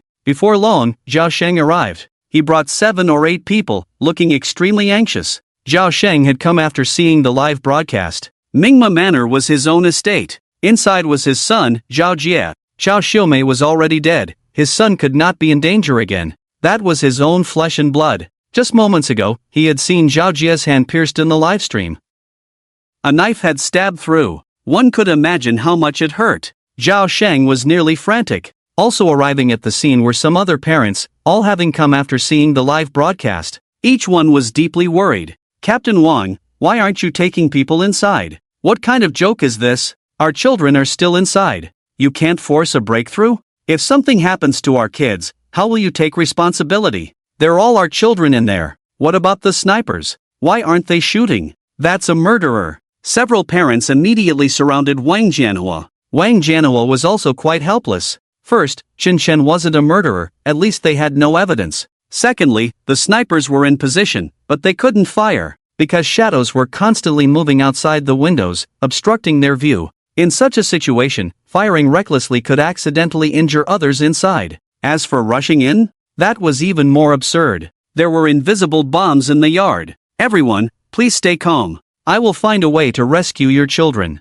We will do our best, please trust us." As he spoke, the mine clearance team arrived. It was Wang Jianhua who had requested support from his superiors. Seeing these people, the parents hurriedly stepped aside to let the mine clearance team in. As soon as they entered and turned on the metal detectors, they were stunned. There was no metal present at all. How could there be landmines? Even some experienced team members were bewildered. How could they clear mines if there were none? What were the police doing? Just as he was filled with doubt, suddenly, the team leader of the mine clearance group saw a talisman appear before him, covered in strange symbols, as if the heavens had been triggered. The next second, an explosion rang in his ears. First a wave of scorching heat hit him, followed by a massive shockwave that sent him flying. The powerful force propelled him several meters away, and he crashed to the ground. The team leader lost consciousness instantly, his internal organs shaken violently, and he coughed up blood, unable to get back up. At that moment, everyone on the scene fell silent. Were there really mines here? What kind of mines they were remained unknown. The key was that they couldn't see anything. What were they to do now? Just then, a window was opened. Chen Shen's livestream also came to life. He pointed the camera at a girl and smiled, saying, "Everyone, please pay attention. A girl named Ma Yan is about to confess her mistakes. You can all be witnesses and see how she repents." The girl named Ma Yan walked to the window. It felt as if a hand was pushing her from behind. She was extremely reluctant to do all this. As she reached the window, her entire face changed, yet she could not stop her steps. "Mom! I'm scared! Please! Save me! Help! Help!" Ma Yan's heart-wrenching cries echoed, and at that moment, one could hear a pin drop. Everyone was fixated on the scene. The hall was on the top floor of the mansion, 6 stories high, and below was a hard concrete floor. Falling would mean death or serious injury. "Yen Yen, my Yen Yen." A woman in the crowd saw this scene, her face turned pale, and she hurriedly pushed through the crowd to stand in front. Her eyes were filled with despair. Ma Yan stood there, just one step forward and she could jump down. Mom! Woo woo! Seeing her mother, Ma Yan was so frightened that she began to cry out. Yen Yen, please go back. Don't think like that. We will definitely save you. Just stay there and wait for us. The woman screamed in agony. Ma Yan wanted to go back too. Mom, I can't control my body at all. I don't want to come out. I don't want to die. It's a shadow pushing me forward. A shadow? Hearing this, Wang Jianhua and the nearby police officers broke out in a cold sweat. They had seen this shadow before at the police station. It was when Chen Shen had acted. It seemed this time was the same as before. But what exactly was that shadow? They had no idea. Could it serve as evidence? Could it convict Chen Shen? Clearly, it was impossible. Suddenly, a knife wound appeared on Ma Yan's body. It appeared in the most conspicuous place, blood gushing into everyone's view. Ma Yan immediately cried out in pain. Blood flowed out instantly, but her body remained immobile, as if something was binding her. Yen Yen. The woman felt dizzy. Everyone gasped in shock. Just moments ago, they had seen nothing, and now a knife wound had appeared on Ma Yan's body. The scene was too horrifying. In an instant, the hall was filled with Ma Yan's cries. A woman, when had she ever witnessed such a scene? Just thinking about it was painful. In the manner, Zhao Jie and the others were also dumbfounded. They seemed to see their own fate. Soon, everything might happen to them. Whoosh! As they spoke, another knife struck Ma Yan. Blood poured out as if it were free, instantly soaking her body. The scene was terrifying. The woman, in a panic, wanted to rush in to save her daughter, but was stopped by those nearby. She couldn't get in and cried desperately. Zhao Sheng saw this scene, gritting his teeth in the shadows, and turned to the person beside him, saying, "Quick, let the media spread the news that Chen Shen is a murderer. Once public opinion rises, the higher-ups will definitely find a way to catch Chen Shen." Ma Yan stood on the windowsill. Her bloodied figure immediately swept across the internet. Almost everyone online saw it. At the same time, Zhao Sheng's people were also stirring the pot. The online discussions were rampant, all targeting Chen Shen. Oh my god, is there no law? Killing in broad daylight. This person is simply a madman. Why is no one taking care of this? Can we really let a madman set the pace? In a society ruled by law, he's still flying high. Brothers, who has time, let's go to the manor and deal with him. Because there were too many paid commenters, some uninformed netizens were led astray, all starting to blame him. These words also reached Chen Shen's livestream. He snorted coldly. He originally didn't want to pay attention to these clueless little cuties, but seeing the public opinion growing larger, he didn't want to bear the label of a murderer. So he directly opened that video. A group of people bullied Chen Xiao, covering their heads and beating her, under Zhao Jie's instigation. Throughout, Chen Xiao stood there helplessly, not daring to move. She kept begging for mercy, not even daring to cry out loud, only able to sob quietly. Among them, one could clearly see the muscular man, Chang Zi, who had just died. He was particularly vigorous in his attacks, specifically targeting Chen Xiao's vital points. But now, he was already shattered to pieces. So what would happen to Ma Yan? Chen Shen looked into the live camera and said, "The people who died today are not innocent. Their hands are all stained with evil. They deserve to go to hell. Since no one in this world is here to judge them, then I will." After this video was released, many spontaneously found the footage of Zhao Jie and the others bullying Chen Xiao, and some even exposed the details of Chen Xiao jumping off the building. In an instant, the online sentiment changed. Everyone turned to support Chen Shen, bullying his daughter, causing her life to be lost. They deserved to die. They were simply not worth mourning. That so-called Jiegu Alliance is all here, right? Chen Shen is amazing. He actually blocked the Jiegu Alliance members here. Crazy, this is all truly insane. If I were Chen Shen, I would also lose my mind. Killing them all wouldn't be excessive. Kill them. In the blink of an eye, Ma Yan had already sustained several more knife wounds. She stood there like a statue, motionless, enduring, her fear slowly transforming into despair. She could only keep repeating those few words, "Mom, save me." Ma Yan's mother was on the verge of collapse. She didn't care whether her daughter had bullied anyone or what her daughter had done, she just wanted her daughter to survive. How could anyone else's life compare to her daughter's? "Chen Chen, you devil, murderer. Give me my daughter. If anything happens to my daughter today, your whole family won't survive. I will pay to kill your entire family. Chen Chen, I'll fight you." She screamed like a madwoman. Chen Chen also heard her hysterical cries in the livestream. He aimed at the camera. "When my daughter Chen Xiao died, I was as desperate as you are now, but at that time, no one cared about me, not even the people from the police station. Who can I share the pain in my heart with? The key is that my daughter's death is inextricably linked to them. You feel wronged, but how can I not be angry in my heart? Did you see that video clearly? Your daughter Ma Yan smashed Chen Zhao's head hard with a table leg. Did she ever think that she could end up like this? Chen Shan snapped his fingers on the other side of the camera. Suddenly, on this side of the camera, the woman's body ignited. Flames rose from her feet and gradually spread throughout her body. The police officers blocking her hurriedly let go, their faces changing in fear as they retreated to the side. Ah! It's so hot, help me! Save me! The woman screamed, but no one dared to approach her, all keeping their distance, afraid that the flames would catch them too. The fire on her body caused her immense pain, her mouth opened wide in agony.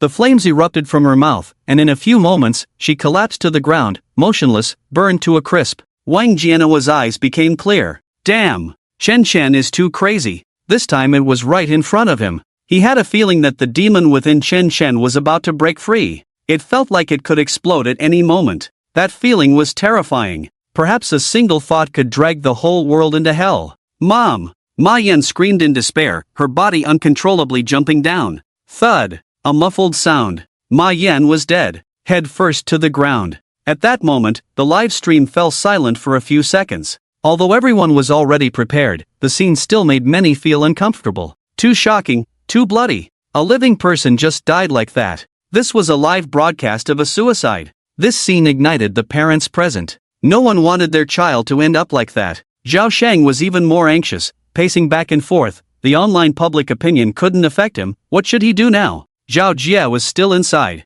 Team Wang, think of a way quickly. If anything happens to our children, I will definitely complain to the police station about you. My daughter can't die, she can't. My son is still inside. Ask Chen Shan, we'll pay whatever he wants. The anxious and agitated expressions of many parents appeared on the screen, and Chen Shan saw it all clearly. In the manner, Zhao Jia and the others looked extremely grim. Ma Yan was dead. She just jumped down and died. The words jumping off a building had never been etched so clearly and terrifyingly in their hearts. He smiled, propping his leg up in front of the camera. Everyone, don't be anxious, it will soon be your own children's turn. Very soon, I said. No one can escape today. I will pluck the wings of the demon, one by one. Then, Chen Shan looked at the people in the manor. A cold smile instantly filled with murderous intent. Next, who will it be?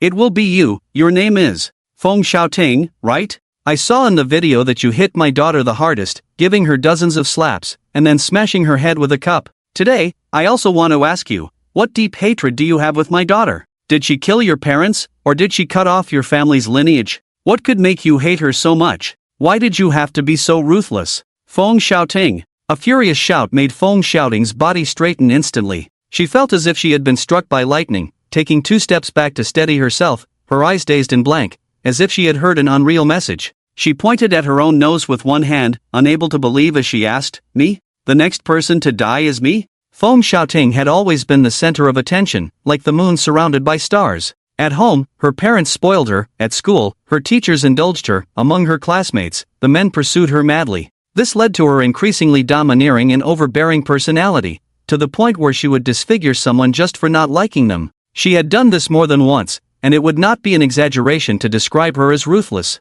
She still remembered that day when she hit Chen Xiao hard. By the end, her own hand was sore from the blows. But she and Chen Xiao had no real enmity. She was simply jealous of Chen Xiao's beauty. Why was it that despite her careful grooming and various beauty treatments, she could not compare to Chen Xiao? Why could Chen Xiao stand there, motionless and smiling, and still be so captivating? Why was her figure so commanding? In comparison, Feng Xiaoting felt her own brilliance had dimmed significantly, but she truly hadn't thought too much about it. Chen Xiao, a poor girl, could she really drag her into an abyss of no return? In an instant, the people around her distanced themselves from Feng Xiaoting, isolating her completely. The live broadcast cameras were all focused on her. This was the feeling of being the center of attention she had always wanted, but now it felt completely out of place. There was a sense of dissonance everywhere. It was as if death was calling her. Wang Wan, Chen Kai, come here. Why are you so far away from me? Do I have shit on me? Get over here. Wang Wan and Chen Kai were her little followers, usually flaunting their power alongside her, feeling quite smug. But now, faced with danger, they were the first to flee from her. This made Feng Xiaoting's heart sink. She felt as if everything was a dream. Had her halo faded so quickly? Wang Wan didn't dare approach. She hid in the crowd, terrified that she would be the next chosen one. Chen Kai was even more scared, completely losing his composure. Ma Yan had just jumped down from the building. This was real, not a performance. Zhao Jie, you. Are you hiding from me too? Feng Xiaoting's heart grew cold. Just a moment ago, Zhao Jie had been like a devoted admirer pursuing her, and in the blink of an eye, his gaze had changed. His eyes were filled with disdain. As Feng Xiaoting approached, Zhao Jie, visibly annoyed, shouted, "Don't come over. Didn't you hear that Chen Chen called for you? Stay away from us." Feng Xiaoting was stunned by these words. She thought she had misheard. Was the person speaking to her really Zhao Jie? He was looking down on her. He wanted her to get lost? Feng Xiaoting felt utterly crushed and distressed. "Zhao Jie, you weren't like this when you were pursuing me. How can you treat me this way now? Come here, I'm scared alone," Feng Xiaoting cried in fear, her body trembling uncontrollably. Death was truly about to descend upon her. Everything was happening too fast. This was the legendary retribution. "Your fear has nothing to do with me. Get away from me. Damn it, don't splatter me with blood." Zhao Jie's eyes were filled with disdain as he loudly stopped her from getting closer. The once princess, the beloved angel, could she really become someone so despised by everyone? How ironic. Now she finally felt what Chen Xiao must have felt. Being isolated, ridiculed, pointed at, even bullied. Originally, Chen Xiao should have been a princess, and she should have been the one in the spotlight, but everything had been forcibly taken from her. Feng Xiaoting suddenly locked eyes with Chen Chen. She immediately knelt before him. "Uncle, I was wrong. I shouldn't have bullied Chen Xiao, but I don't deserve to die. Can you give me a lesson and then let me go? I truly realize my mistake." Woo! Tears streamed down Feng Xiaoting's face, and she instantly felt wronged beyond measure. This scene was live-streamed, and everyone saw it. But Feng Xiaoting didn't care, she just wanted to survive. Living was more important than anything. Chen Chen looked at her and smiled indifferently. "I can spare you, of course, but I have a condition." Feng Xiaoting thought there was a glimmer of hope and quickly raised her head, excitedly saying, "Uncle, as long as you can let me go, I will satisfy any request you have. I promise you. My family has plenty of money, enough for you to spend a lifetime. I can transfer the money to you right now." Chen Chen said coldly, "I have only one condition. My daughter must be revived, or you die." Buzz. Feng Xiaoting's mind was shaken for a moment. She felt dizzy. How could a dead person come back to life? Wasn't this just making things difficult for her? Chen Chen never intended to forgive her. But Chen Xiao is already dead. How can a dead person come back to life? Feng Xiaoting trembled as she looked at him, as if seeking a glimmer of hope. Chen Chen nodded. "My daughter is dead, and my heart is heavy. Do you think I would spare you?" "No." Feng Xiaoting's heart shrank instantly. In the next second, a shadow flashed past her. The shadow let out a deep cry, as if only she could hear it. Immediately after, she felt a sharp pain as a knife struck her. It was her flat abdomen. Blood gushed out. She was momentarily stunned, wiping the blood with her hand. Then she broke down and cried. My stomach, there's blood. I'm bleeding. Woo woo. Is there anyone to save me?" As Feng Xiaoting cried, her body uncontrollably moved toward the window. In the distance were the police station and many parents. This scene shocked everyone, their eyes wide open. Some parents looked over to see if it was their child. At the same time, Chen Shen's voice came through the live stream again. "This person is named Feng Xiaoting. She takes pleasure in bullying others. Not only that, but she is also very jealous, having ruined the looks of several girls because they were prettier than her. Such a person is a tumor, wasting food and air." This statement stunned many. Someone immediately revealed Feng Xiaoting's background. Feng Xiaoting? The only daughter of the Feng group?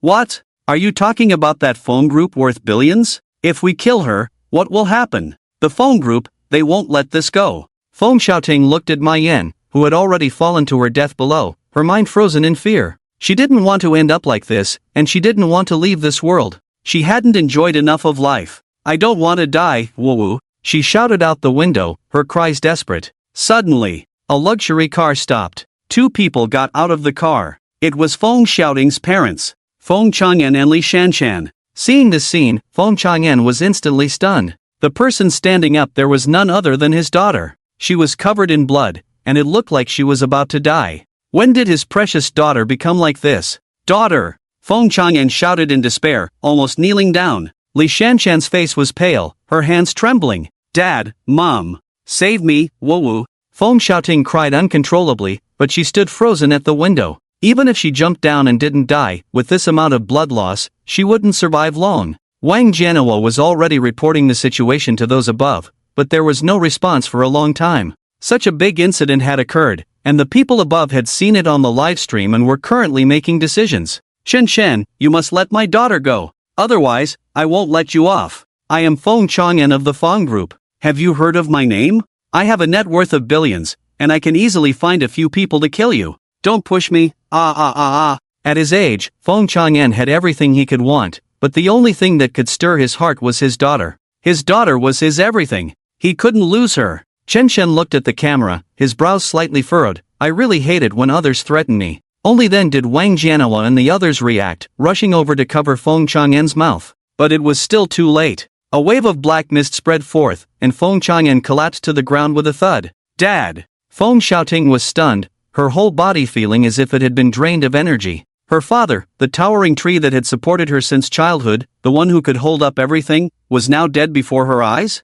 He had turned into a corpse. How could she accept this? She was on the verge of collapse, really on the brink of breaking down. She felt a wave of heart-wrenching pain wash over her, and then, she fell down. With a thud. As she hit the hard concrete floor, she lost her breath. Feng Xiaoting's mother, Li Shanshan, fainted at the sight. Wang Jianhua and the others hurriedly took them to the hospital. The two bodies lay there, yet no one dared to clean them up. In the live broadcast room, no one dared to mock anymore. Everyone became serious. They recalled what Chen had said earlier, that none of these people would survive today. They all had to die. Zhao Jia and the others didn't even dare to breathe. This scene left everyone dizzy. Normally, no matter how much trouble they caused, their parents could help them sort it out. But now, their parents were right outside, yet no one could help them. They had been shackled by death, slowly being dragged toward hell. Under Chen oppressive aura, everything seemed to lose its voice. Chen leisurely glanced out the window, filled with emotions.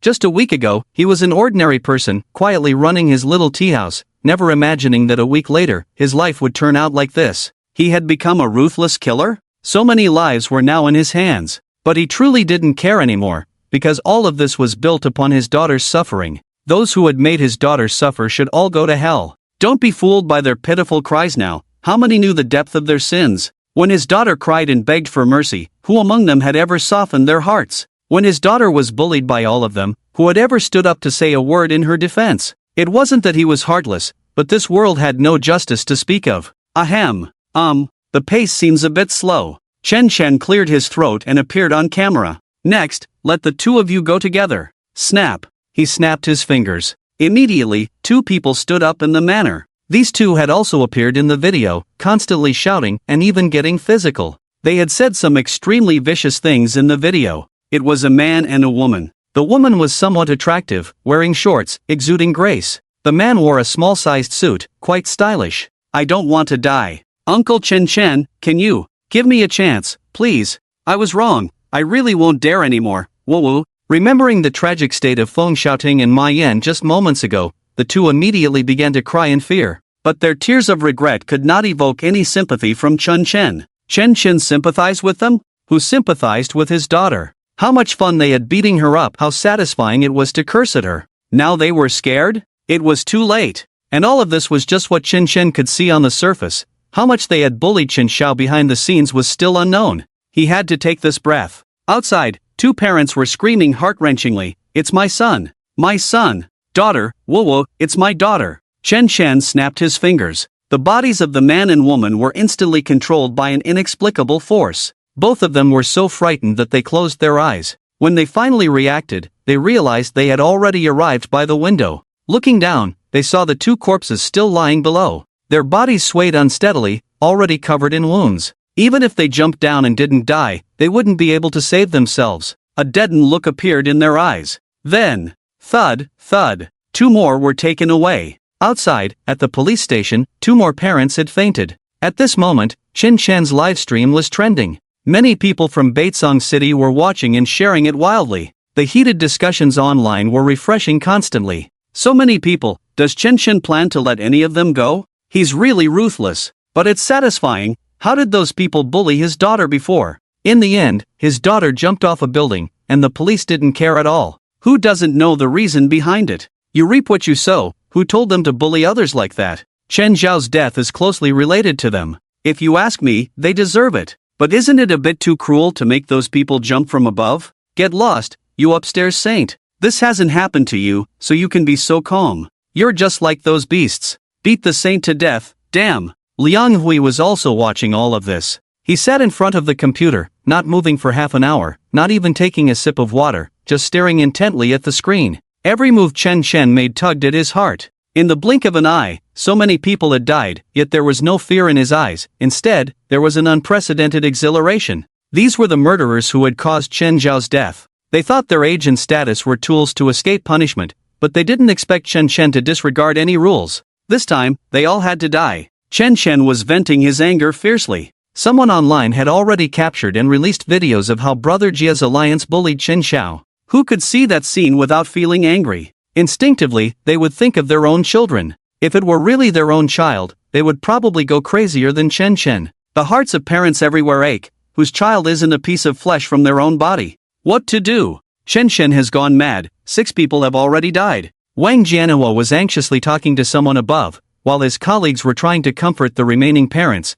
but it was of no use. The crowd was gradually starting to boil over. They didn't want to watch their children die like this. This feeling of helplessness was heart-wrenching. Wang Jianhua, do you have evidence over there? The person on the phone asked calmly. Wang Jianhua felt ashamed and shook his head. No, but I'm sure it's him. The person above fell silent. Without evidence, how could they arrest someone based on just his word? It was live streaming now, and any mistake could cause irreversible consequences. This represented the entire police system. But now the scene was in chaos, and Wang Jianhua didn't know what to do. Next, the pace is about to quicken. Chen Shen's voice appeared in the livestream like a spell. The previously noisy crowd suddenly fell silent, all looking at the livestream in terror. Chen Shen extended 3 fingers. Below, jump together, 3 of you. Whoosh! Immediately, 3 people stood up across from him. 3 men, dressed in a careless manner. One even had earrings and lip piercings. Son, Xiao Tian. It's my son Zhang Feng.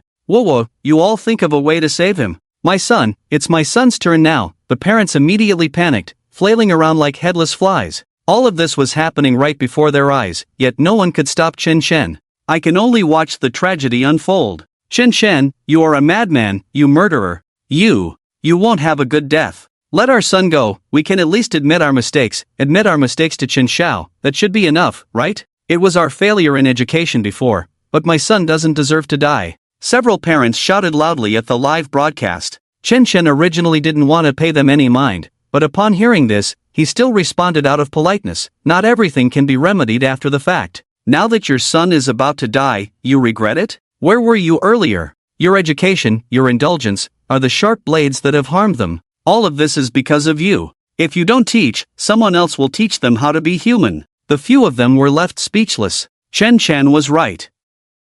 They had actually known about this matter for a long time. Their children had bullied others at school, and it wasn't the first or second time, but they had never really intervened. Who knew this time it would lead to a death, and the consequences would be so severe? They regretted it to death now. The 3 of them moved in unison, each stabbing themselves with an indistinct black dagger while jumping down, accompanied by cries of anguish. Thud, thud, thud. 3 sounds, 3 lives lost. Their terrified screams seemed to echo around, making the remaining people tremble with fear. Zhao Jia had the worst expression. He knew he would die more miserably than anyone else today. He was the mastermind behind this, and he had made bullying Chen Xiao a daily routine. He just hoped his father could think of a way to save him quickly. As long as he could survive today, that would be a victory. Zhao Shang was already sweating profusely, and he wasn't paying attention anymore. The people from the patrol bureau couldn't do anything here. What could he do? He kept asking his subordinates beside him if the master he had found had arrived.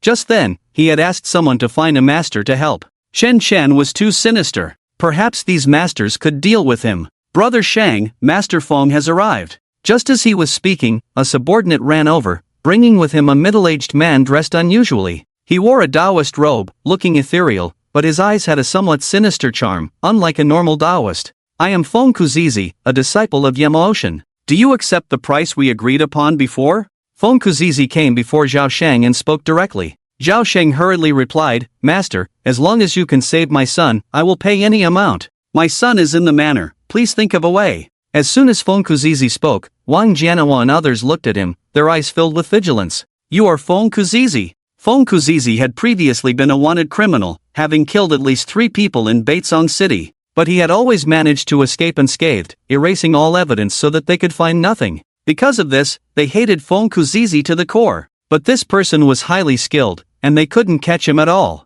Coupled with insufficient evidence, the matter had been shelved for a long time. The danger level of this person was second only to Chen Chen.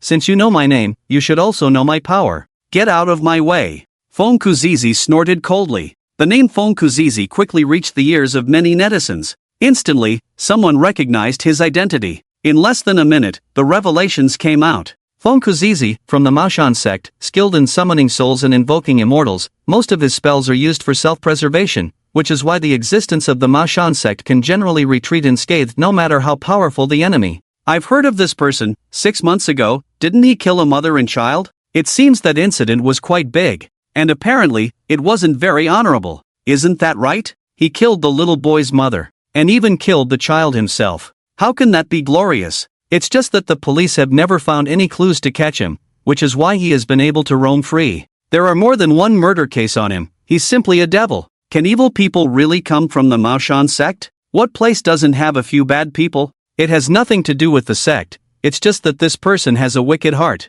The key is that he is really strong. Can Chen Chen be his opponent? I still want to see Chen Chen punish those people. These words from the live broadcast also appeared in front of Chen Chen. He projected the live stream onto the big screen, and Zhao Jia and the others saw it clearly. They breathed a sigh of relief. The name of the Maoshan sect sounds impressive. Plus, with Feng Qiuzai's explosive reputation, could Chen Chen possibly be a match? Today, Chen Chen is undoubtedly going to die. Once Chen Chen is dead, they will be saved. Doesn't Chen Chen like to play with these sinister things? Then we will play with you to the end. Zhao Jia's heart was laughing. Outside, Wang Jianhua and the others instinctively made way, no one daring to block Feng Qiuzai. Feng Qiuzai strode in and took in everything before him. His whole being trembled instantly. This scene was somewhat shocking. 9 people lay dead on the ground. Each one was surrounded by black mist. And their deaths were extremely tragic. It was as if they had seen something terrifying just before dying. They all had knife wounds, but those wounds were filled with black flames, unable to heal at all.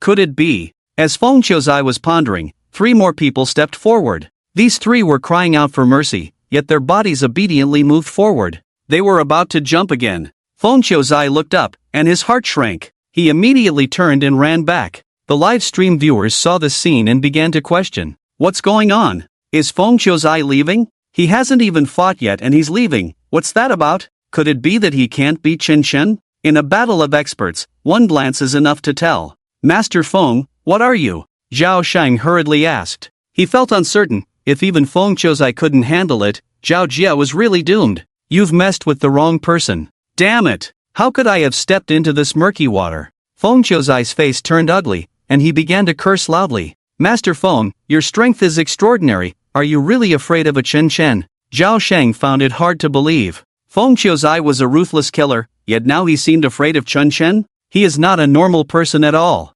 Feng Qiuzai's voice began to tremble as he pointed into the distance, at the swirling black shadows outside the window, and growled. Did you see those black shadows? They are all transformed from vengeful spirits. Transformed from vengeful spirits. Zhao Shang's eyes went blank as he looked up. Inside the manor, those black shadows had appeared since earlier, countless and indistinguishable, like a malevolent miasma. Ordinary people might not realize the danger, but those in the know understood how deep the waters were. Summoning a vengeful spirit was a technical skill, and generally, those with shallow cultivation would likely suffer backlash. More importantly, this was a technique used by the evil path. Could this person have already fallen into madness? It was rare for a celestial master to fall into madness. If not madness, then they would become a deity. How could Feng Qiuzai dare to linger any longer? This person is from the evil path, the evil path. I am not his match. You all should try to escape as best as you can. In the future, no matter how much money is offered, I won't come again.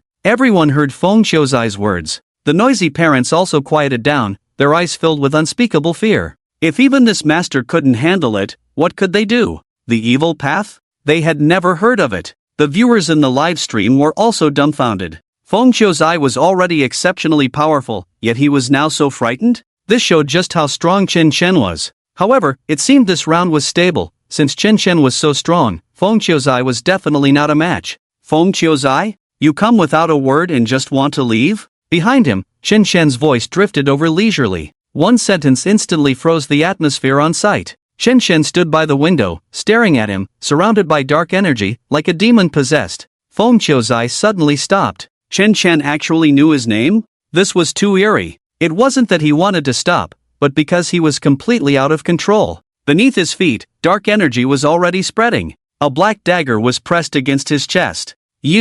I have no enmity with you. Why must you do this? Feng Qiuzai's face changed drastically in fear, and he hurriedly responded. Chen Chen clasped his hands behind his back, smiling happily. We naturally have no enmity, but the evil souls on you are quite delicious. Moreover, you have committed many crimes, killed quite a few people. Today you should pay the price. Crack! Feng Qiuzai felt a part of his body make a sound, and immediately a wave of fear surged up. He broke out in a cold sweat, his eyes wide with terror. No, master, I beg you. Spare me. Boom! The next second, Feng Qiuzai's chest exploded. Blood sprayed towards Zhao Sheng and the others. The few of them had no reaction, directly getting splattered in the face. Feng Qiuzai's body slowly fell to the ground, dead from a sudden heart attack. Chen Chen reached out and swallowed his evil soul. He chewed vigorously a few times.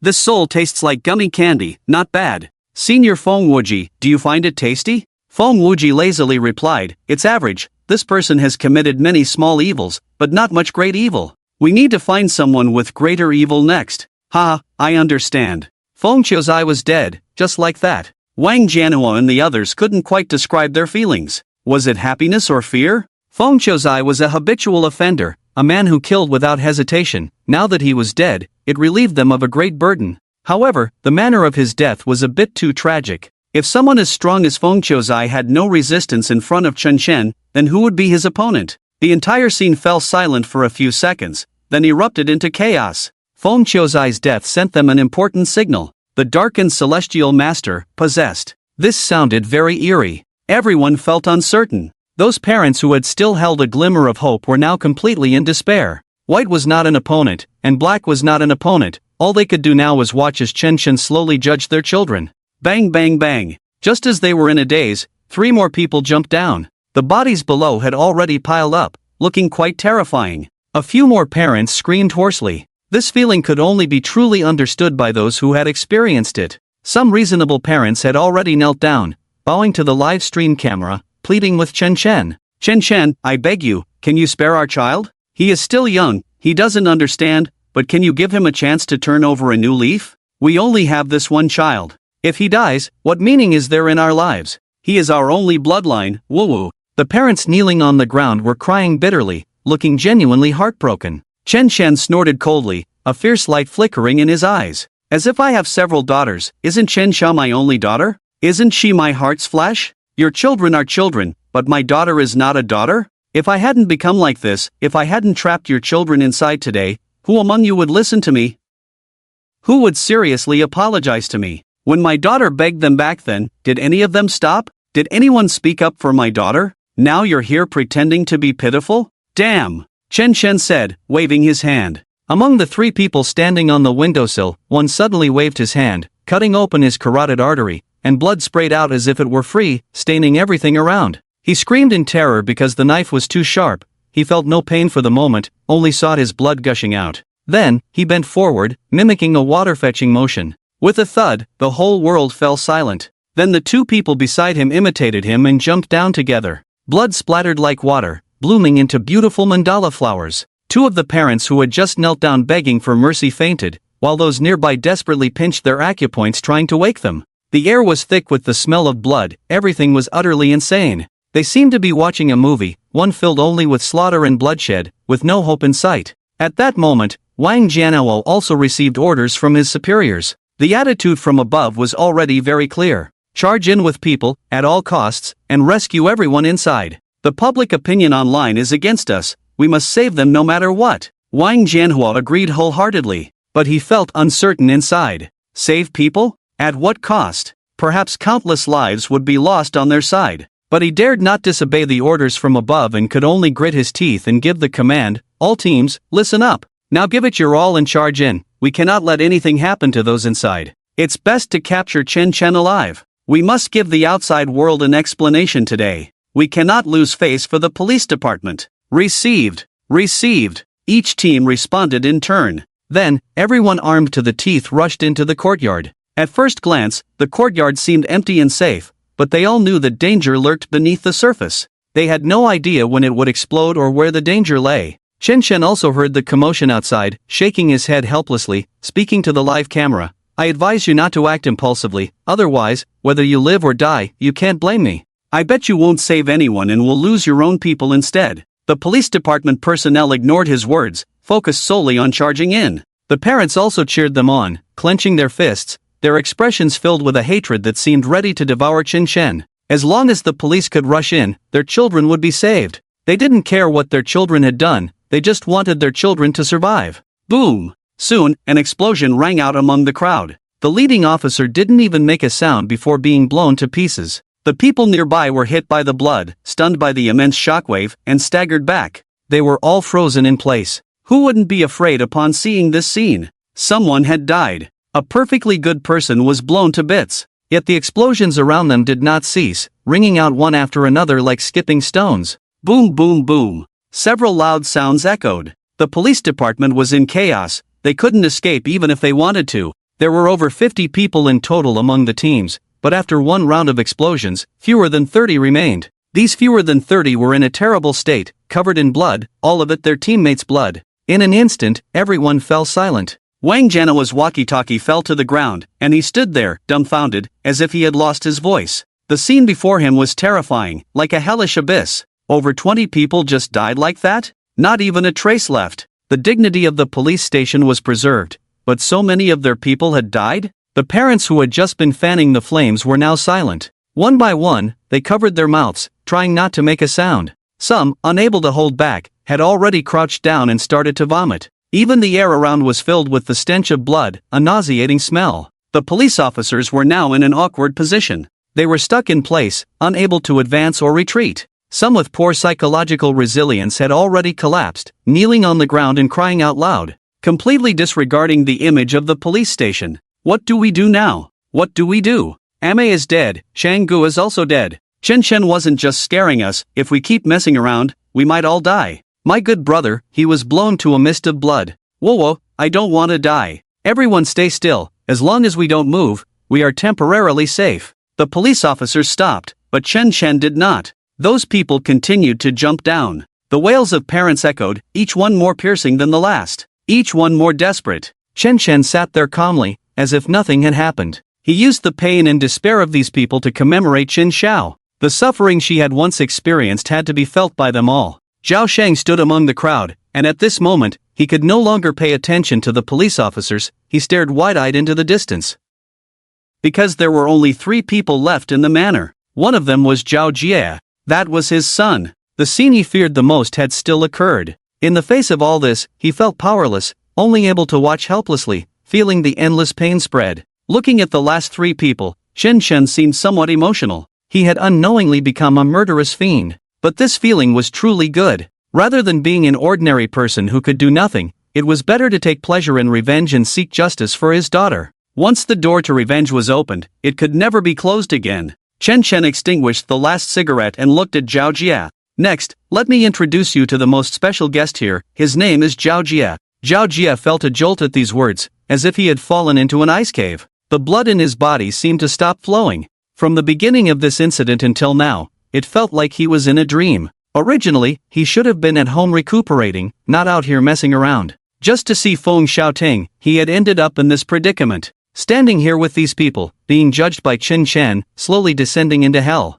Who would believe such a scene? If time could turn back, even if he had 100 times the courage, he wouldn't dare to touch Qin Xiao again. Who could have imagined that Qin Xiao had such a crazy father? Chen Shen looked at Zhao Jie with a smile, his polite demeanor making it seem as if they were old friends who hadn't seen each other in years. Only Zhao Jie knew how dangerous this all was. His name, everything about him, was about to be erased. All of this was in Chen Shen's every gesture. In the live broadcast room, outside, the police, everything was silent. After so long of brewing, Chen Shen was finally about to start the most exciting part. At this moment, everyone felt like they were on a roller coaster, their hearts rising and falling. It felt as if the bomb pressing on their chests was about to explode. Chen Shen's smile deepened, becoming more radiant. It seemed to conceal the dark aura surrounding him. The shadows became even more ethereal. As for the name Zhao Jie, everyone should not be very familiar with it. Let me give you a brief introduction here. This person is the eldest son of the Feijie group, a rich second generation, a spoiled brat. From the moment he came into this world, his biggest worry has been how to spend money, how to exhaust all the money around him, which has become his greatest problem, and thus, it has fostered his bad nature. He established the Jiegu Alliance, and its members are the people who died here. Just a week ago, he and a few others bullied and beat my daughter, leading her to take her own life by jumping off a building. Then I discovered that this was not the first time. Zhao Jie had previously led the torment of my daughter and had everyone in the Jiegu Alliance bully her, insult her, curse her. As a father, I naturally do not want to face that scene, but this matter cannot go unchecked, and revenge cannot be avoided. So, I mustered the courage to investigate this matter. Perhaps my actions seem excessive or even cruel to many, but I want to say, this is just the beginning. If you think everything happening now is already too much, then what will happen next will refresh your worldview. The apocalypse begins because of my daughter. The devil is born because of my daughter. The world will change because of my daughter. Chen Shen's words ignited the live stream. Some who had previously felt pity for Zhao Jie and his companions at this moment turned ruthless. Can a father not be enraged upon seeing his daughter bullied to suicide? As for being excessive, they no longer felt it was excessive at all. Those involved in this matter should pay the price. Killing requires a life. Debts must be repaid. This is an unchanging truth. Kill, kill, kill, kill them. Support Chen Chen. The live stream was flooded with messages. Zhao Shang's face turned pale as he rushed over and grabbed Wang Jianhua by the collar, growling, "Wang Jianhua, you need to think of a way. That madman is going to target my son. You need to think of a way." Wang Jianhua, feeling annoyed, pushed him away. How could he think of a way when so many of their own had just died? Are the people from the police station not human? Their deaths were a huge loss for the police station. To save a group of rich second generations, the police station's cost was too great. These rich second generations were already parasites of society. Thud. Zhao Jie directly knelt down before Chen Chen. He knocked his head on the ground. After a couple of times, blood began to flow from his forehead. However, this was not voluntary. There was a shadow behind him pushing him to do this. It was completely out of his control. These few bows are for my daughter. Next, it's time to face your crimes. A playful smile appeared on Chen Shen's serious face, his gaze resembling that of someone watching a dying person. Zhao Jie was lifted up, and the act of bowing his head had already made him dizzy. His forehead was now covered in blood. His face was captured in a close-up on the live stream, looking very vivid. Zhao Jie swayed as he stood up, then went to grab a pair of pliers nearby. Holding them backward, he aimed them at his own mouth. Your mouth is so cheap, so let's start with it. The pliers were aimed at his teeth. Crack! A tooth was pulled out by the root. Zhao Jie, who had been somewhat dazed, suddenly became alert. The intense pain brought him back to reality. His mouth was filled with blood. His hand was being controlled by an inexplicable force, forcibly pulling out his own teeth. The two people beside him were already pale with fear, their bodies trembling uncontrollably. This pain seemed to spread to them as well. Zhao Jie cried out in agony, begging for it to stop, but his hand was very obedient. The pliers aimed at his second tooth. With a swift motion, it was yanked out. Then came the third tooth, the fourth. Zhao Shang bit his lip tightly, watching his son being tormented, feeling utterly helpless, standing there like a fool. When the eighth tooth was pulled, Zhao Jie couldn't hold back any longer and spoke with a choked voice, "Uncle Chen, I need to tell you something. Can you please stop pulling my teeth? It hurts so much." Chen Shen smiled and nodded. "Alright, if what you say is something I like to hear, I won't pull your teeth. Uncle, although I bullied Chen Xiao, and I even hit her the day she died, I wasn't the one who killed her. That day, Sun Tianyu suggested calling Chen Xiao over for everyone to have some fun, then torturing her to vent their anger. Chen Xiao was usually very obedient, but I don't know what happened that day. She kept resisting. Her stubbornness infuriated Sun Tianyu. He pinned Chen Xiao down on the bed, smashed her with an ashtray, and choked her. After he vented his anger, he realized Chen Xiao had stopped breathing, so he came up with the idea of making it look like a suicide. "By the way, Uncle, Chen Xiao called you before she died." We all heard it. Zhao Jie's words reached the live broadcast room. They stirred every father watching the stream. Many had daughters. Who could bear to see this? A group of people, feeling bad, went to bully someone's daughter, and in the end, they ended up killing her, disguising it as suicide to escape punishment. Did they not realize this was a precious life? What did they think this world was? Was it their playground for games? Were they treating everyone as mere pawns in their hands? Could they kill anyone they wanted? The key was that Chen Xiao had called Chen Shen before she died. No one could imagine how heartbroken Chen Shen was when he received that call. That was the last voice his daughter left for him. It was her instinct, calling out for help to her father. Zhao Jie's words resonated deeply, causing a huge uproar online. Many were searching for that person named Sun Tianyu. Their crimes were being magnified step by step. Chen Chen lowered his head, silent. These words once again stabbed painfully at his heart. Chen Xiao did not jump to her death, she was pushed. She was killed by someone. In life, she was a tool for those people, brutally tortured and bullied. At the last moment, she thought of herself, of her only family in this world. When she was young, Chen Chen had promised to protect Chen Xiao, to be her towering tree, to handle all her problems. Even if aliens came, he could fly to the galaxy and drive them away. He still remembered Chen Xiao's innocent little face, beaming with a smile. She said her dad was the best person in the world, that she wanted to marry her dad and be with him forever. She said with her dad around, she was not afraid of anything. But in the end, something happened to her. Chen Chen couldn't save her. Chen Chen couldn't keep her alive. Chen Chen slowly raised his head. Unknowingly, tears had streamed down his face. The tears seemed uncontrollable, dripping down incessantly. Tears represented despair and sorrow. But at this moment, Chen Chen's eyes were burning with dark energy. The tears seemed to turn black. Each tear mark etched a tale of madness and slaughter. This gaze made Zhao Jie kneel on the ground, his body involuntarily trembling. He felt completely hollowed out, filled with fear, his heartbeat nearly stopping. Chen Chen's eyes were hungry for blood. Zhao Jie. Chen Chen's lips curled up in a twitching smile. Tell me, how should I spare you? I spare. But heaven does not spare. Zhao Jie's face was pale, trembling as he said, Uncle Chen, you said you would let me go, you promised, you can't go back on your word. Chen Chen grinned, I only said I wouldn't pull your teeth, don't worry, from now on, I won't touch a single one of your teeth. But there are many other games waiting for you. It was then that Zhao Jie realized Chen Chen was playing a word game with him, that sly old fox. Chen Chen took a deep breath. His breath was filled with sorrow. How could these worthless lives compare to his obedient and well-behaved daughter? How could they compare? His daughter was the most unique and irreplaceable existence in the world. All he could do now was to kill all these beasts. Puff! The pliers in Zhao Jie's hand plunged into his eye socket. He twisted it hard. An eyeball fell to the ground. This was dug out by Zhao Jie himself. It hurts so much. Help! I don't want to die. Zhao Jie screamed in pain, his voice like that of a slaughtered pig. Just now, his movements were quick, but everyone saw that it was he who used the sharpest part of the pliers to dig out his own eyeball. The bloody eye was thrown on the ground, right in front of the live camera. This scene shocked everyone, including Zhao Sheng outside. Zhao Jie desperately refused. He didn't want to continue, but his hand obediently plunged into another eyeball. Zhao Jie's whole body began to convulse in pain. His body jerked. I can't see, woo. I can't see anything. My eyes. Dad, save me, I beg you. Zhao Jie's face was marked with 2 bloody holes, helplessly screaming. His world had turned dark, but this was not the end, his suffering continued.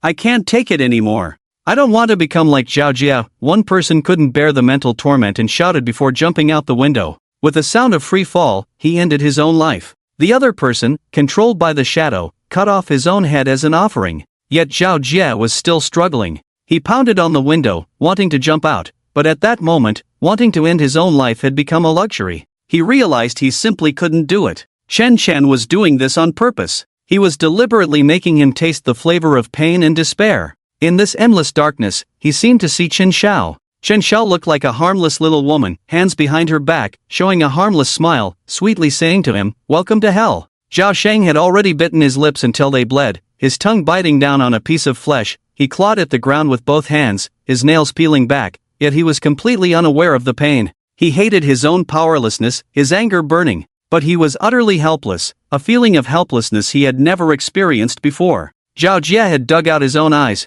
and at that moment was still using the pliers to tear flesh from his body bit by bit. Each time his screams lessened, the pliers would move again. This was not killing, this was torture, this was showing off, this was provocation. But all of this seemed so reasonable when it came to Chen Chen. Because he was the victim. He was the one who was hurt the most. Because Zhao Jie's screams were too annoying, Chen Chen simply let him tear the flesh from his own lips. Now he could only make muffled sounds. Chen Chen wore a sinister smile, secretly wiping away a tear. At this age, tears should have become extinct in him. Yet unexpectedly, these days he had been constantly washing his face with tears. He really couldn't endure it. Just thinking of Xiao Xiao made him ache, a heart-wrenching pain. After a while, he finally stood up. He felt it was about time and walked outside. Outside the door, Fewer than 30 officers from the police station stood in the middle of the road, not daring to move, as if their bodies were bound by an invisible force. Behind them were many onlookers, among them Zhao Shang. He looked like a hungry wolf, glaring fiercely at Chen Chen. Chen Chen first stood at the door, lit a cigarette, and then leisurely walked towards the entrance. All teams, don't move. Absolutely do not act rashly, there may still be bombs nearby. The officers wanted to move but dared not, quietly watching Chen Chen approach them. What's wrong? Aren't you going to arrest anyone? Although I didn't do any of this, I have a lot of suspicion. You should take me back for a thorough investigation. Chen Chen looked at them with an air of arrogance, extending his wrist towards them in a provocative manner. This was a slap in the face. How could the police station back down in front of a live broadcast? But no one dared to move. No one knew how many bombs were around. No one wanted to die for nothing. Then, they heard Wang Jianhua's voice coming through the intercom, mixed with Zhao Shang's shouts. Hurry and capture Chen Chen, and send a few people in to rescue. Zhao Jia might not be dead yet. Quick, save him. A few officers exchanged glances and decided to rush in to save people, while Zhao Shang recklessly charged in. But just then, bang! A dull sound came from the side. Zhao Jia jumped down from above. His head made intimate contact with the hard ground. His head was smashed to pieces. Ah, no! My son! Zhao Jia, my son! Zhao Shang froze for a second, then let out a painful cry. He half knelt on the ground, his eyes filled with despair. This scene was so close to him, as if it were happening right in front of him. The image of Zhao Jia falling to his death replayed in his mind, etched in his memory. He could even clearly see Zhao Jia's head being crushed by the hard ground, a twisted image. The pain in his heart outweighed everything. He had only one son, a family fortune, and had hoped Zhao Jia would carry on the family line, who knew he would die so tragically. This bloody, sorrowful scene made Zhao Shang feel like he couldn't breathe. He felt uncomfortable all over, and breathing became difficult. In that moment, images of Zhao Jia from birth to now flashed rapidly in his mind. The pain in his brain forced him to accept the reality. Zhao Jia was really dead. In stark contrast to Chen Chen's expression across from him, Chen Chen still wore a smile, as if he were watching a show. Zhao Jia's blood seemed to bring him enjoyment. He was a murderer. How could he be so cruel? How could he kill his own son like this? Chen Chen, I'll kill you. Ah! Zhao Shang went mad, recklessly charging towards Chen Chen. But he hadn't taken a few steps before being stopped by the police officers. Mr. Zhao, calm down, don't get angry. It's dangerous here. There are indescribable bombs everywhere. Going over there is practically suicide. Zhao Shang was already filled with rage. What had he struggled for all these years? Wasn't it all for Zhao Jia? Now that he was dead, his heart felt empty. He would risk his life for this. Calm down, my ass, my son is dead. My son jumped off the building. Ah, who can understand my feelings? No one can understand. Get out of my way, I want Chen Chen's life. Zhao Shang was pinned to the ground, his hands clawing at the cement floor, completely broken. The officers nearby rushed over to stop Zhao Shang, and even Wang Jianhua joined in. Mr. Zhao, calm down. A gentleman takes revenge. 10 years is not too late. If you don't calm down now, you might lose your life. Calm down.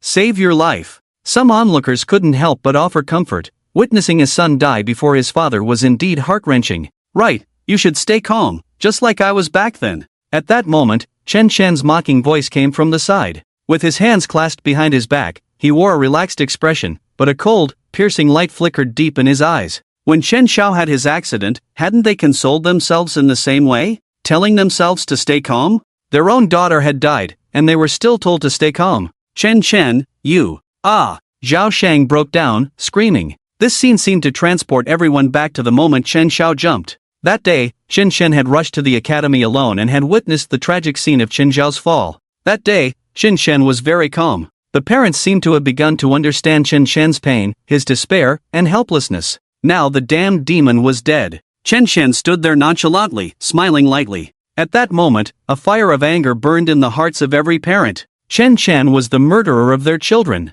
They had witnessed the entire process. Under Chen Chen's manipulation, one by one, they self-harmed, jumped, and were shattered to pieces. Those were their flesh and blood. Which parent in the world could endure this? It felt like a piece of flesh was brutally carved from their hearts. Catch Chen Chen, don't let him escape. He's a murderer. Shoot him. We want Chen Chen dead. Let him pay for our children's lives. The surrounding parents shouted loudly, each on the verge of collapse. Chen Chen's smile grew wider as he leisurely walked along the path of the manor towards the gate. He stepped around the disgusting blood on the ground, as if all of this had nothing to do with him. To those parents, his actions were nothing but provocation. What has happened to this world? Even a murderer dares to be so brazen. Where is justice? Where is fairness? The officers of the patrol bureau didn't dare to move until Chen Shen had safely exited the manor. Only then did they attempt to apprehend him, fearing there might still be bombs hidden nearby. Wang Jianhua was the first to rush over, his anger mixed with fear. He had seen how crazy Chen Shen had been just moments ago.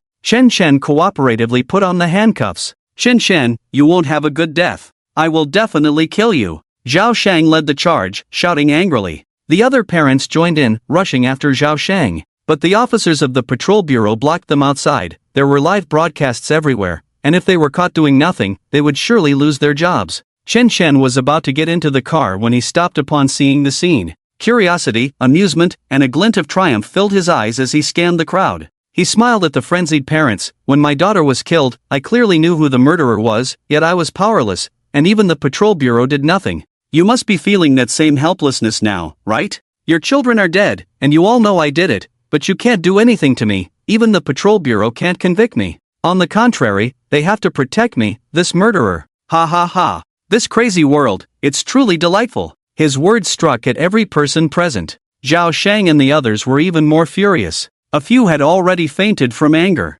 Chen Shen, with so many of us working together, we can crush you to pieces. Don't underestimate us wealthy people. Yes, we will hire the best lawyers to convict you. The moment you step out of the patrol bureau will be your death sentence. I swear, I will kill you. The parents' shouts rose and fell like waves. Their blood-red eyes seemed ready to devour Chen Shen. Chen Shen's eyes remained unmoved, yet they were filled with cold laughter, as if he were watching a group of animals roaring for people's amusement. Do you know why I'm keeping you alive? I want you to continue suffering, to feel powerless, to regret, to taste bitterness. Just wait, that day will come soon. After saying this, Chen Shen deliberately tossed his hair and got into the car with a casual air. The officers from the police station drove him to safety with stern faces. At that moment, every officer was filled with self-doubt. What is right, and what is wrong? They used the laws set by the police station to protect Chen Shen, the madman who killed 20 students. They took him away in front of the desperate and grieving parents, and even had to ensure his safety. They had seen everything at the crime scene just moments ago, yet felt powerless, only able to watch as those people died one after another. Were they doing all this just to protect a murderer? Chen Shen's case had already gone viral online. The live broadcast from that day was viewed by countless people. Some said Chen Shen was cruel, while others praised his actions, claiming that the world needed positive energy like his to eradicate evil. In no time, a wave of support for Chen Shen surged online. The police were desperately trying to suppress the trending topic, but word spread, and although the trending topic faded, Chen Shen's case continued to circulate. Under the pressure of public opinion, the police questioned Chen Shen in a very formal and polite manner, not daring to show any extreme actions or harsh tones, as if they were old friends chatting. But Chen Shen simply refused to admit anything. He completely denied the events of that day. Sitting in the interrogation room, Chen Shen sipped tea, answering everyone's questions leisurely. That day, I was kidnapped by Zhao Jie to attend the Brother Jie Alliance gathering. I was also a victim. If I tell them to die, do they die? If I tell you to jump off a building, will you jump? If I tell you to stab yourselves, will you do it? You need evidence when you speak. They did it willingly. Is it a crime to snap my fingers? That was just a casual gesture.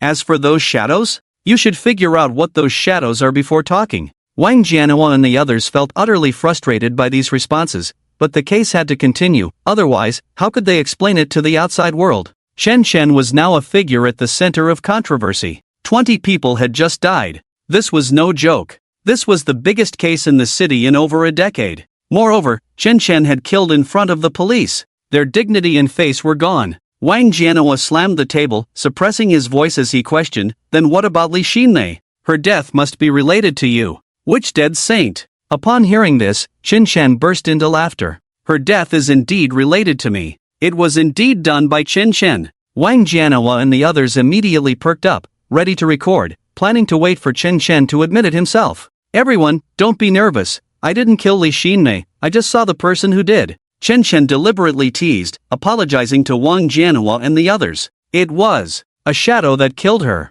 "What? A shadow?" Wang Jianhua felt dazed for a moment, his face turning red. The colleagues beside him clenched their fists in anger. How could Chen Shen still be joking with them at a time like this? No one knew what that shadow was. This was no longer provocation, it was like stabbing a sharp knife deep into their hearts. It was infuriating. Then what about the live broadcast? Why did you go live? Do you know how bad the impact is? Wang Jianhua suppressed the anger in his heart. Why go live? Chen Shen scratched his head and stuck out his tongue. Because I want to watch those parents suffer, to see their children die right before their eyes. Only then can I feel relieved. At this, Wang Jianhua suddenly stood up, glaring at Chen Shen. But from Chen Shen's eyes, he saw calmness, and the brutality hidden behind those eyes. It was as if he had turned into a demon in an instant. All the colleagues in the police station also glared at Chen Shen, but none dared to speak. They were all very astute. Previously, a parent had been burned to death for scolding Chen Shen, and they had not forgotten that scene. No one wanted to die so unjustly. So may I ask? Chen Shen changed his posture and looked Wang Jianhua in the eye again. If I curse them and go live, is that also a crime? This statement silenced the police station. It was as if the surrounding time and space had been sucked away in an instant. Cursing others was certainly not a crime, and going live was naturally not a crime either. At most, it would just incur a fine for violating broadcasting regulations, but that meant nothing to Chen Shen. Wang Jianhua took several deep breaths before tremblingly asking, Chen Shen, you had all this planned from the start, didn't you? You used methods that none of us knew to kill, and you broadcasted it all. You are creating panic, and you are committing a crime as well. That's right. This is all intentional. Chen Shen crossed his legs, his gaze gradually turning cold. I want those parents to feel the pain I felt back then. I want them to know what it means to be powerless. Everything they witnessed, but what can they do to me? Aren't they just like fools, unable to do anything? Just like I was back then. After my daughter died, do you remember how you all brushed me off? The police station's case handling was sluggish, with extremely low efficiency, but in this kind of passing the buck, you were surprisingly quick. This time, consider it a lesson for you. Wang Jianhua's face turned very ugly, his old face reddening as if he were about to bleed. Chen Shen had left him speechless. He still remembered how helpless and broken he felt when he first came to the police station. Who among them had spoken up for Chen Shen? Chen Shen was determined to take revenge in his own way. Chen Shen, no matter what. I think things have come to a point where it's enough. After all, their children have died, you've avenged yourself, and so many people have died. Wang Jianhua's tone softened, as if he were negotiating with Chen Shen. Enough? Damn. It's far from enough. Chen Shen sneered. My daughter's life cannot be compared to those trash. I said that everyone involved in this matter must pay the price. Do you think those parents have no connection at all? Buzz. Wang Jianhua and the police station personnel felt a buzzing in their heads. Chen Shen had already killed 20 students, but he still had no intention of stopping. He wanted to kill their parents too? Connecting it to the previous scene at the manor, everyone felt a painful explosion in their heads. Wang Jianhua nearly knelt before Chen Shen. Ancestors, big brother, grandpa, please, no. If you stir up trouble again, I won't be able to keep my position. Can't you at least not cause a ruckus in my jurisdiction? But facing Chen Shen, they truly had no way out. If Chen Shen came at them like this again, they could only watch like spectators. The negative impact this brought to Baitsong City was enormous. An hour later, Wang Jianhua walked out of the interrogation room. In just a short hour, he felt as if he had gone through a nightmare. Not only had he failed to extract anything from Chen Shen, but he had also added a considerable amount of mental stress on himself. He had a gut feeling. It wouldn't be long before Chen Shen became a headache for the entire dragon country. Perhaps he would change this world with his own strength. But before that, this world might fall into hell because of him. The cost of changing all this will be great. Just like the growth of a young man, the price is enormous. Here comes the update. Baitsong City, the police station. At this moment, the hall was packed tightly. Those who came here were all parents from the Brother Jia Alliance. They basically all brought their lawyers, nearly 20 lawyers, to assist in the investigation, handling the case, and accusing Chen Shen. After watching the live video from that day, several lawyers fell silent. They indicated that this lawsuit was impossible to win. At most, they could only criticize Chen Shen from a moral standpoint, and there was little else they could do. Throughout the entire process, Chen Shen did not lay a hand on anyone. Although he said extreme things like "go die," "I'll kill you," and "you deserve to die," these few words alone could not lead to a conviction. There was no decisive evidence at all. The police also told those parents that their testimonies were useless here and advised them to go back and deal with their children's affairs. But those parents insisted on staying, wanting to wait for a result. Meanwhile, in the interrogation room, Chen Shen sat calmly, closing his eyes to rest. Just a moment ago, he had consumed Li Xinmei's evil soul. It was like chewing gum, and the taste was quite good. Feng Wujie had said that Li Xinmei's soul was very special, but after Chen Chen consumed it, he didn't feel much change. The recovery level of Feng Wujia's soul had only increased by a tiny percentage. Senior Feng, didn't you say Li Xinmei's soul was very special? Why did your soul only recover a little bit? Chen Chen asked in confusion. Feng Wujie laughed heartily. Look at this. A mysterious, profound incantation merged into Chen Chen's mind. He instinctively recited it silently. Immediately, he felt invigorated. This is the Great Sun True Fire Incantation. It can roll clouds and streams, burn all living beings, exterminate evil spirits, and destroy heaven and earth. The key is, this fire can refine souls. In other words, from now on, those who have been killed will have to endure a second torment. The physical body is dead, but the soul will continue to be refined by Chen Chen. A wicked glint flashed in Chen Chen's eyes, and a smile appeared at the corner of his mouth. So what Senior Feng meant by Li Xinmei's soul being very useful is this: the senior understands me. Ha ha ha, once my soul recovers,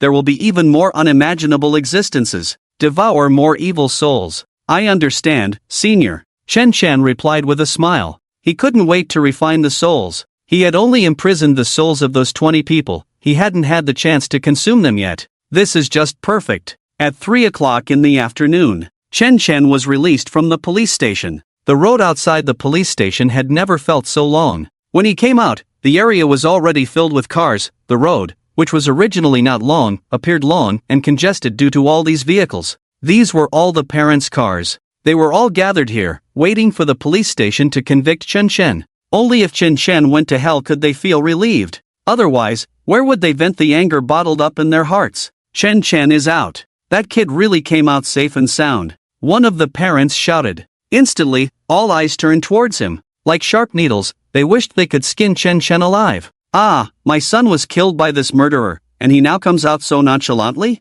Is there any law left? He killed someone and doesn't have to pay with his life. My daughter died like that, her eyes even popped out. Whoa, let's all kill him together, let him go to hell. Ah, if he doesn't die, our children can never rest in peace. Let him pay with his life. Let him pay with his life. The crowd roared madly, their voices shaking the heavens. Chen Chen did not leave the small path. Instead, he boldly walked down the main road, head held high and chest out, deliberately provoking everyone. The officers from the police station nervously surrounded Chen Chen. He was now a figure at the center of controversy, and if anything happened at the police station's entrance, none of them could escape blame. They absolutely could not allow Chen Chen to have any mishaps. When Chen Chen stopped among the many parents, a hint of mockery flickered in his eyes. With his hands clasped behind his back, he surveyed the crowd and let out a laugh. The malicious, despairing, and cursing words he heard seemed to him like a joke. What? He actually dares to laugh. He killed our children and is mocking us here. He's asking for death. This is intolerable. How could those parents endure this? Chen Chen had ruthlessly trampled on their hearts once more. A devilish smirk curled at the corners of Chen Chen's mouth as he looked at them. Your children are dead. I think I'll celebrate with some red wine. What? You, bastard. Chen Chen's words elicited screams from the group of parents. They were still in pain, and Chen Chen dared to hurt them like this. Chen Chen reveled in their shouts, slightly closing his eyes, a smile on his lips, taking a deep breath, looking back now. The sight of them being shattered to pieces was truly beautiful. The moment they jumped from the building was so unforgettable. Chen Chen's words once again provoked everyone. He was simply insane. How could a normal person say such things? Murderer! Don't think this matter will just end here. We will all come together to deal with you. That's right, all our strength combined, the entire Baitsong city will be turned upside down. Chen Chen, be prepared to be hunted down by us for the rest of your life. Your hands are already stained with blood, you must die. The parents surged forward in attack, and although they looked furious, not a single one dared to rush at Chen Chen. They all hid in the shadows, shouting. Chen Chen looked at them, his smile undiminished, even deepening. Alright, then how about we play a game? The game starts now, and the rule is to see who dies first. The players are me and all of you. Hiss. Chen Chen's voice sounded like a joke, but to the parents, it exploded in their ears like firecrackers. Chen Chen. Was he really going to deal with them? Was he going to kill them all?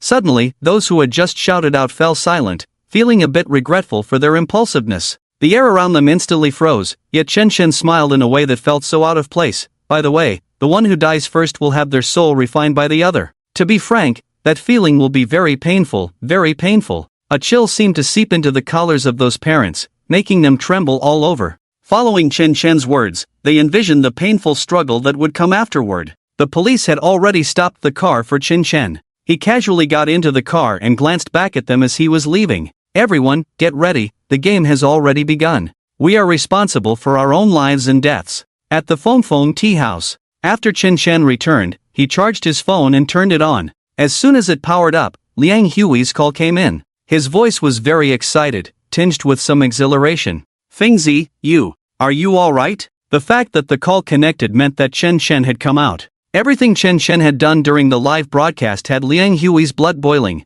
Those bastards deserved to die, they really deserved it. Evil had received its due punishment, and that feeling was truly exhilarating. But seeing Qin Shen being taken away by the police, he suddenly became worried again. After all, Qin Shen had killed so many people. Although there was no evidence, those from the police station were not to be trifled with. They could easily find an excuse to convict Qin Shen. Could he withstand it? He didn't expect Qin Shen to come out so quickly. Qin Shen smiled, I'm fine now, I've already come out, and it was the police who brought me out. Liang Hui let out a sigh of relief but was still somewhat worried. But those parents, they were all wealthy and powerful, and he feared Qin Shen would suffer. Those parents? They want to kill me, Qin Shen laughed. Fengzi, I still have some savings here. Why don't you take this money and go abroad for a while? Liang Hui said nervously. Ha ha ha. Qin Shen laughed upon hearing this. His fingertips burned with a blazing sunfire, and as he watched the flames dance, his voice was filled with amusement. Huizi, you don't need to worry about me.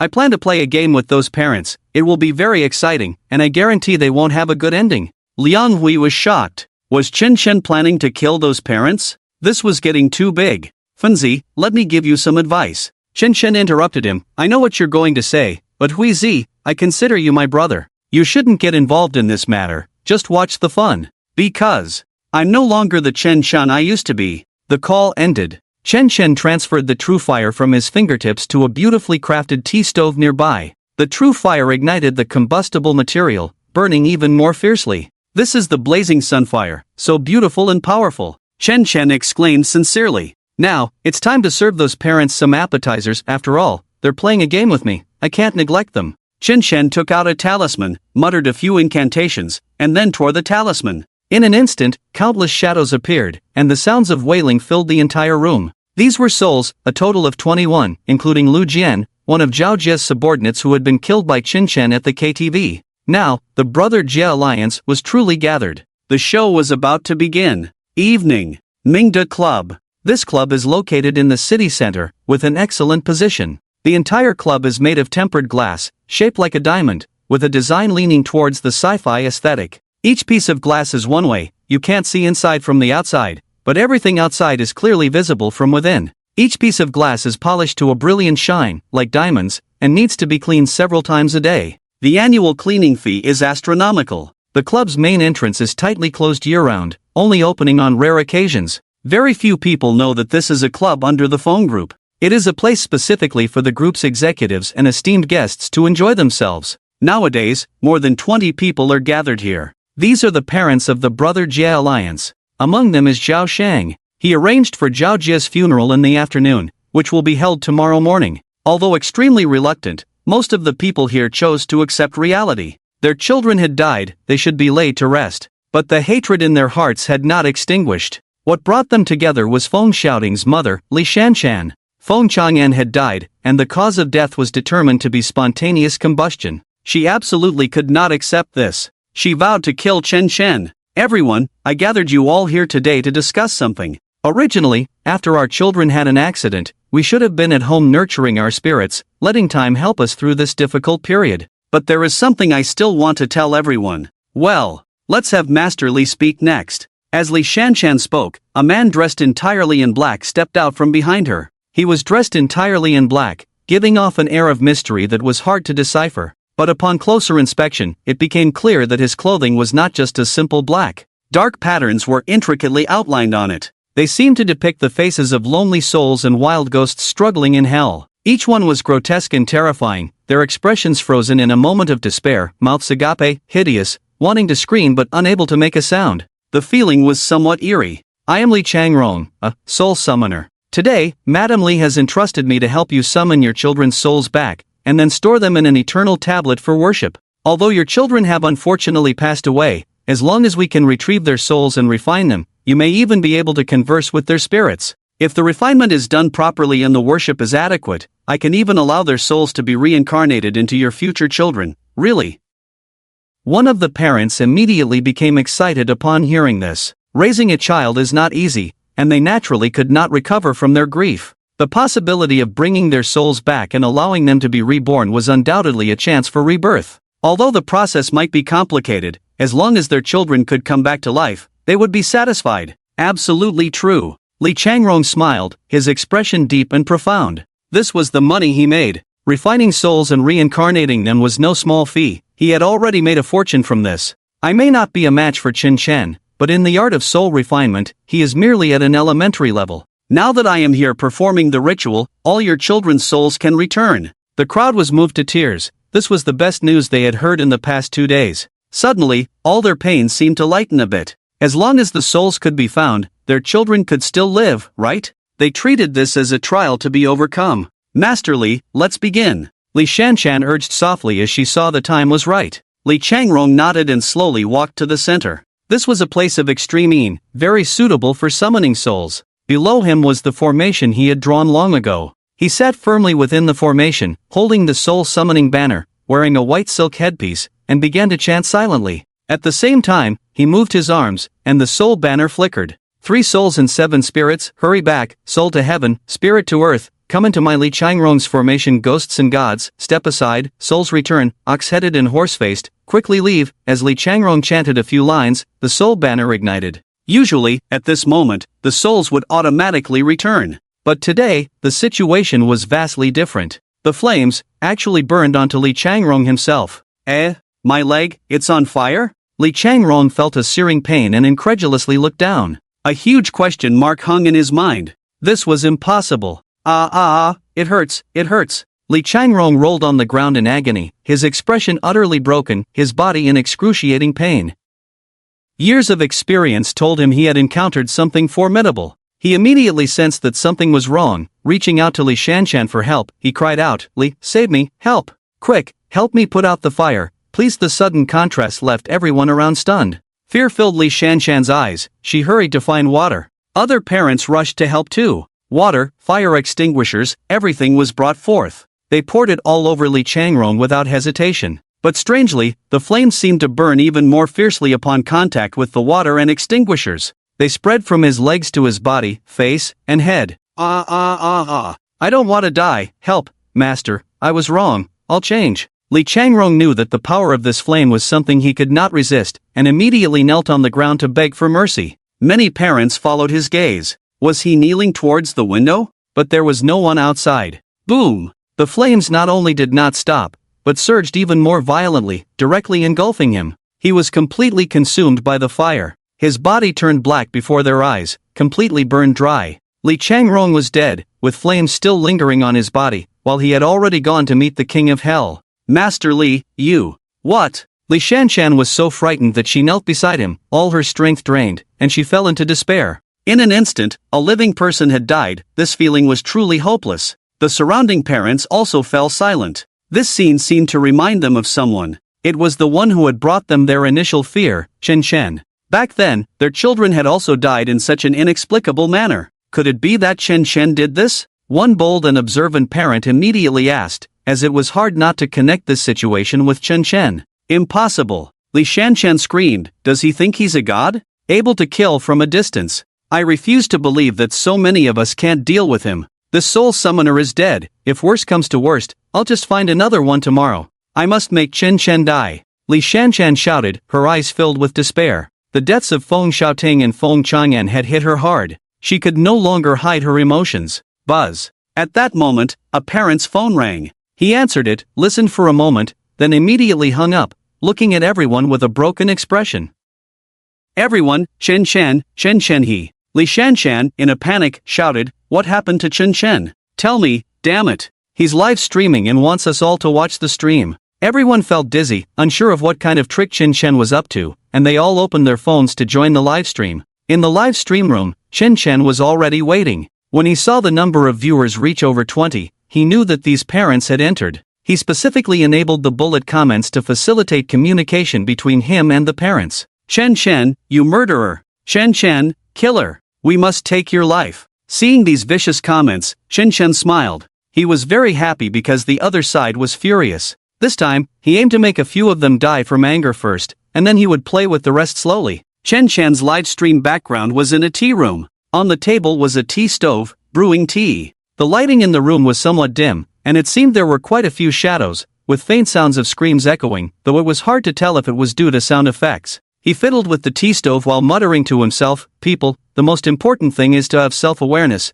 Never think you can be stronger than fate, because here, I am fate. Moreover, these are just some petty tricks? Don't you think so, Li Changrong?" As Chen spoke, he reached out and gently pinched the air. A shadow was immediately trapped between his fingers. This shadow clearly appeared on the screen. Although somewhat blurry, the parents and Li Shanshan recognized it at a glance. This shadow was Li Changrong, the Li Changrong who had just been burned to death. Could this be his soul? From such a distance, Chen had actually taken it. Li Shanshan rubbed her eyes in disbelief and sent a voice message in the livestream. "Impossible, this is Master Li's soul. How? How could you have gotten it? How? How did you do it? Master Li is a very powerful soul summoner." Chen grinned, and to others, his smile seemed quite benevolent. What kind of lowly thing is a soul summoner? 10 soul summoners can't compare to a single celestial master, and yet you dare to show off in front of me? Thud. Li Changrong's soul was already kneeling before Chen, constantly bowing and admitting his mistakes.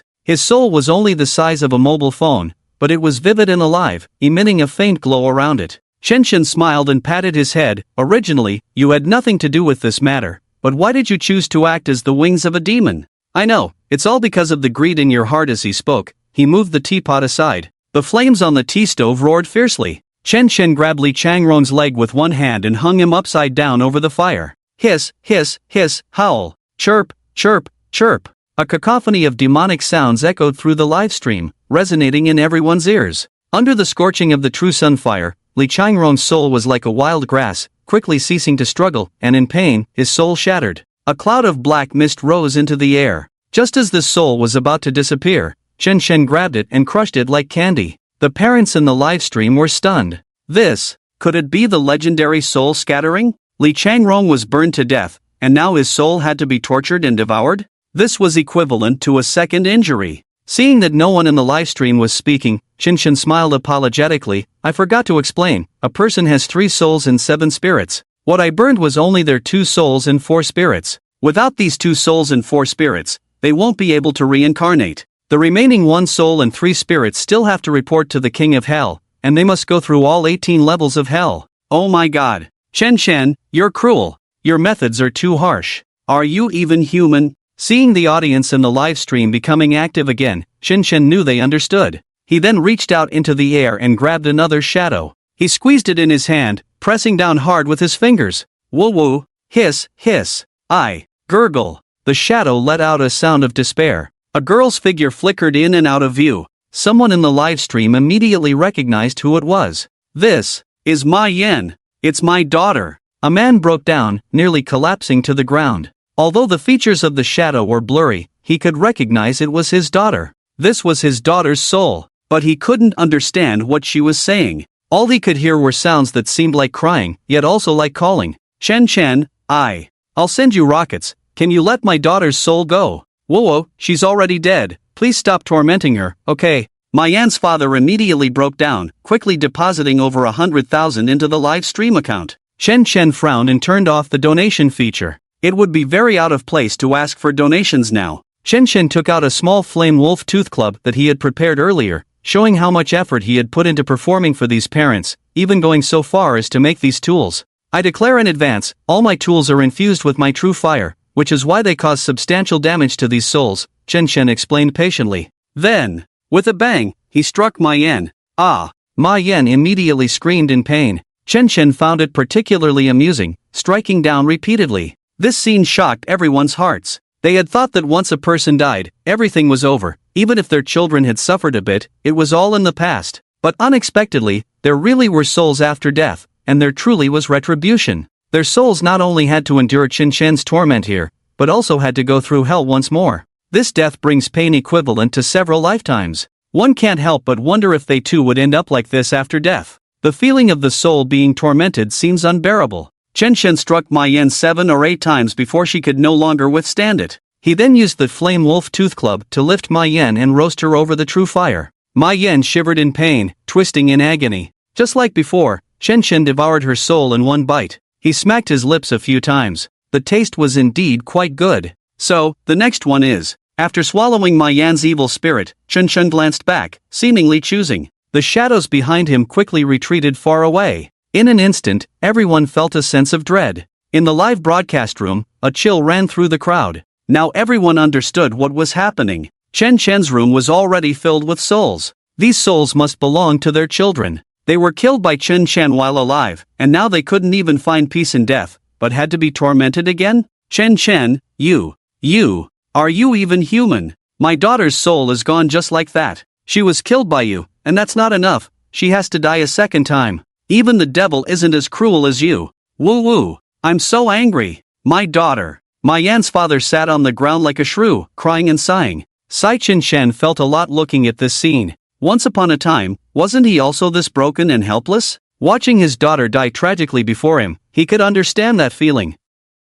Chen Chen was increasingly unable to bear this. So, he waved his hand. Boom! On this side of the screen, a black handprint suddenly appeared on Ma Yan's father's neck. He instantly felt a suffocating pain, a tremendous force causing his eyes to bulge out. He desperately slapped his neck, trying to get the other party to ease up. Crack! His neck was directly snapped. His head hung down at a 90-degree angle. Blood flowed from his mouth like a faucet. The whole person fell to the ground with a thud. My God! Many parents quickly stepped back, gasping in horror. Ma Yan's father just died like that? Chen Chen just pinched him from afar? Ma Yan's father's soul immediately appeared before Chen Chen. A tiny figure pressed by his finger. A strikingly impactful scene. And %Yuan. Ma Yan's father's soul was anxiously trying to explain something. But Chen Chen didn't care at all, directly throwing it into the tea kettle to burn. The piercing sound came again. After swallowing this soul, Chen Chen looked up at the live broadcast room, a fierce light rippling in his eyes. From now on, I advise any of you not to harbor any illusions, because you will all eventually become lambs to be slaughtered in my hands. Do you see this small furnace? This is your final resting place. Next, Chen Chen grabbed Feng Shouting and Zhao Jie. The two were already terrified, their souls unstable, kneeling on the ground and banging their heads, hoping that their attitude of admitting their mistakes would soften Chen Chen's heart. Li Shanshan and Zhao Sheng's heart sank. In just these 2 days, they seemed to have aged over 10 years. Especially Zhao Sheng. He was once spirited and looked down on everything, but now he had become like a drowned dog, unable to even protect his own son. Chen Chen poured out the tea from the kettle and replaced it with a pot of hot oil. Zhao Sheng, Li Shanshan. Didn't you both claim you'd do anything for your children? Now I'm going to put your children in the hot oil. If you can feel this pain for them, I won't torment them. I'll give you 5 minutes to think. Zhao Jie and Feng Shouting's souls, upon hearing this, frantically banged their heads at the screen, seemingly begging them. They had thought that the pain would disappear after death, but they didn't expect this to be just the beginning. This was no better than being alive. Chen Chen is going to throw them into the oil pot. They don't want to experience this pain again. They really don't want to. Quick, prepare the oil pot. There should be enough cooking oil in this club, right? Zhao Sheng shouted instinctively. Are you crazy? Li Shanshan glared fiercely at Zhao Sheng. A child can be born again, but if they die, there's nothing left. Although she also wants to take revenge for her daughter, it hasn't reached the point of losing her sanity. She wouldn't be foolish enough to jump into the oil pot. Chen Chen seemed to already know their answer. In that case, let's get started. Chen Chen directly threw Zhao Jie and Feng Shouting into the oil pot. Then, the screams of the two echoed. In no time, they exploded like twisted dough. Their souls were ruthlessly devoured by Chen Chen. Zhao Sheng collapsed. The last thought of his son in this world was gone, and he simply couldn't accept it. He screamed in despair and ran back. The other parents couldn't stand the shock either and left the club one after another.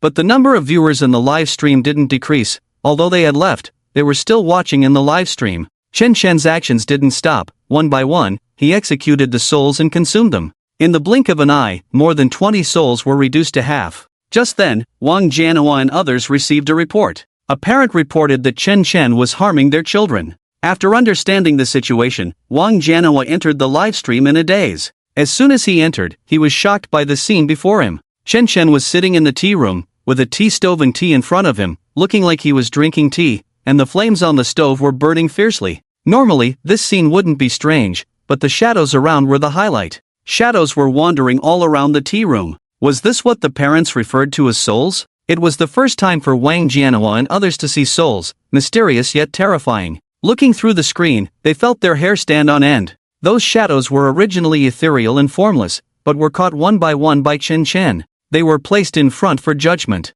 The methods of this judgment were quite brutal. Boiling in oil, being pierced by 1,000 arrows, cooking, skinning. And those shadows emitted wails like ghosts, as if the students had truly come back to life. This scene was unsettling. In the blink of an eye, Wang Jianhua and the others had arrived at the entrance of the Changfeng tea house. Wang Jianhua stood still, took a few deep breaths, and then mustered the courage to knock on the door. "Can't you see the tea house is closed?" Chen Chen's impatient voice came from inside. Wang Jianhua instinctively trembled and immediately withdrew his hand. But he noticed several colleagues beside him were watching, so he cleared his throat and forced himself to be serious. He shouted, "Chen Chen, I'm Wang Jianhua from the police station. We know about your live stream, stop what you're doing." Upon hearing this, Chen Chen laughed in the live stream. He coldly said to the parents watching, "Is this guy someone you called? Do you think he dares to interfere with me?" Bang bang bang. The knocking grew louder. Chen Chen replied irritably, "Do you want to become the second Li Xinmei?" Whoosh, the entrance fell silent. Wang Jianhua instantly retreated several meters, hiding behind a tree. The image of Li Xinmei's tragic death lingered in his mind, but police later clarified the matter regarding Li Xinmei. She had worked so hard because she had taken Zhao Jie's money. They even found out about her apartment in a high-end community in the city center. "Captain Wang, aren't we going in?" A passionate young man beside him asked loudly, somewhat displeased. This kid was named Zhang Chang, who had just joined the police station half a month ago. Young, impulsive, and reckless. Wang Jianhua was too lazy to explain to him. No amount of words could extinguish the flames within a passionate youth. He simply turned around and reported the matter to his superiors. "Captain Wang, we can't just stand by and watch these crimes unfold before our eyes." Zhang Chang looked at the live stream, where parents had already begun to flood the chat with pleas for mercy. He was even more anxious than Wang Jianhua, because he hated evil as if it were his own. Wang Jianhua had long since lost his spirit. "Sigh, this world is filled with shades of gray. Who dares to say that what Chen Chen did is definitely wrong? Who dares to say that what they are doing is right? Sometimes, it's better for people to be a little confused." Zhang Chang knew Wang Jianhua was scared and shouted, "Captain Wang, I never expected you to be such a timid person. If you won't go in, I will. I absolutely cannot tolerate evil happening before my eyes." Wang Jianhua could only think that he was too young. Zhang Chang turned and ran towards the tea house, shouting, "Chen Chen, stop what you're doing and open the door, or I'll break it down." Bang, bang. Zhang Chang began to kick the door. On the third kick, he was suddenly sent flying out. It was as if he had been struck by something heavy. His body leaned back, flying 7 or 8 meters away, and he only stopped when his head hit a tree. He was already unconscious, not knowing if he was dead or alive. His Wang Jianhua and the few people beside him stepped back, none daring to move forward. The scene was too shocking, none of them wanted to test the law with their bodies. The live stream continued. However, this time Chen Chen's live stream had a limit on the number of viewers, so not many people saw it. Only those parents were crying in despair, feeling worse than death. It felt as if their children had been killed before their eyes once again. Earlier, when they were at the manor, Chen Chen had shown some restraint, but now, facing these dark shadows, he unleashed all his ruthless moves. Coupled with the blazing sun's true fire, these souls had nowhere to hide. After tormenting them enough, he would swallow them, making full use of them. By the time Chen Chen finished executing these souls, it was already deep into the night. Having consumed a considerable number of evil souls, he showed no signs of fatigue. On the contrary, he was becoming more and more excited. He glanced at the number of viewers in the live stream. The parents were all there. He sneered, "After streaming for so long, it's time to give everyone some benefits." Chen Chen took out a talisman, lit a fire with his hand, and began to draw on it. Then, he formed a seal with both hands. Boom! The talisman ignited. Chen Chen opened his eyes, dark energy swirling within, revealing a cold smile. Wang Chengdong, Zhang Tianran, Mayan, Wang Wan, Chen Kai, Feng Xiaoding, Zhao Jie. The parents in the live stream were puzzled. Why is Chen Chen suddenly calling out our children's names? Is this the final summary? How utterly inhumane. Chen Chen, we swear we will kill you. My son, it's like he's died again. A total of 21 names. After Chen Chen finished reciting them, he uttered a spell. All evil souls, heed my command, rise. Whoosh. In an instant, the dark shadows that had just receded behind Chen Chen reappeared. Each one stood behind him like a demon, their forms even more ethereal than before. This, is my son resurrected? It's my daughter, my girl. What is Chen Chen trying to do? A sinister smile hung on Chen Chen's face, and the talisman between his fingers had already burned to ashes. These evil souls had already been consumed by him. Their souls were long gone, now, they were only destined for hell. Chen Chen had cast the curse of evil resentment. This was to awaken the evil within them, to shape the evil souls, maximizing their resentment. Now they are left only with the shadows of the past, filled with resentment, murderous intent, and violence. Chen Chen's lips curled into a sinister smile as he rubbed his hands together. Go, find your own parents. If your parents are already dead, then find someone else's parents. Have a good time playing with them. As Chen Chen's words fell, the shadows emitted a chattering laughter, and in an instant, they vanished. The parents had not yet reacted to what had happened, staring blankly at the live broadcast screen. What does Chen Chen mean by this? Aren't the children's souls eaten by him? Is he turning over a new leaf? Suddenly, a mournful voice came through. Mom, I've come to find you. A woman in the crowd suddenly looked up. A shadow was approaching her directly. She was overwhelmed with excitement, extending her hands. Son, Chengdong, you're back? The shadow sneered. Yes, I'm back, here to take your life, huh? What did you say, son? The woman thought she had misheard. Did he say he was here to take her life? But that was her dearest son. Shouldn't he be saying he was here for that Chen Chen guy's life? The shadow appeared out of nowhere, swooping in front of the woman. It was a void, a pitch-black figure, its murky face covered in chaos, barely recognizable as her son Wang Chengdong. The shadow reached out directly. Two pitch-black hands plunged into the woman's eye sockets.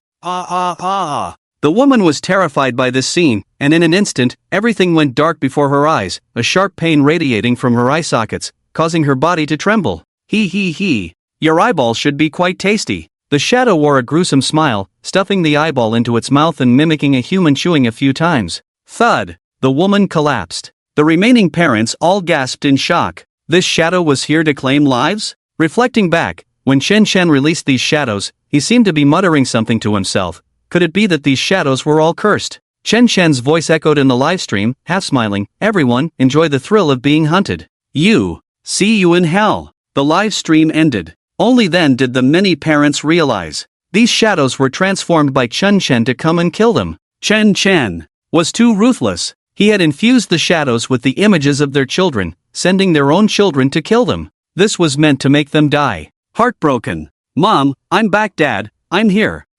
Mom, I finally came back. Suddenly, various shouts echoed from who knows where, followed by countless shadows attacking from all directions. Each shadow accurately found their parents and eagerly pressed close. Those parents who had just been crying out for their children to return instantly erupted in chaos. One by one, they desperately fled in all directions. Some who ran slowly were pinned to the ground and tortured mercilessly. Help! Get away, you're not my son. Get away from me. Damn it, I'll fight you. In an instant, such scenes played out everywhere. This once luxurious and noble hall had now become a place of slaughter and collapse. The sinister laughter of the shadows and the anguished cries of the parents echoed endlessly. Buzz! Wang Jianhua's phone rang. The few of them were still guarding near Qin Chan's small tea house. Zhang Chang was still unconscious, and they were waiting for the ambulance to arrive. Wang Jianhua had just reported this matter upward, thinking there was feedback from above, and he hurriedly answered. Leader, what instructions do you have from above?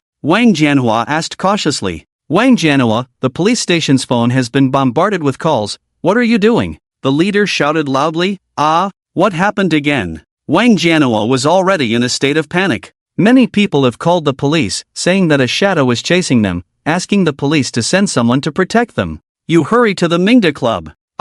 This is... He quickly agreed, leaving one person to guard Zhang Chang while the others went with him to the Manga Club. On the way, he specifically called for reinforcements. Nearly 100 people from the police department arrived. The police cars wailed, creating a deafening noise. The Manga Club was a high-end place for the wealthy, a luxury that ordinary people like them could hardly imagine. It was Wang Jianhua's first time in such a place. At this moment, the main door was tightly closed, and no sound could be heard from outside. Everything seemed to be happening in silence. Break the door! Wang Jianhua knew they couldn't delay any longer and shouted. The people beside him immediately used the prepared tool to break the door. With a few loud bangs, the door opened. A strong smell of blood rushed out. Ugh! Someone immediately couldn't hold back and started to vomit. The smell was overwhelming. The scene inside the club left everyone stunned. The luxurious decor was stained with blood, Even the crystal chandeliers were splattered with it, making the surroundings dim and gloomy. Bodies were scattered everywhere, and cries for mercy filled the air.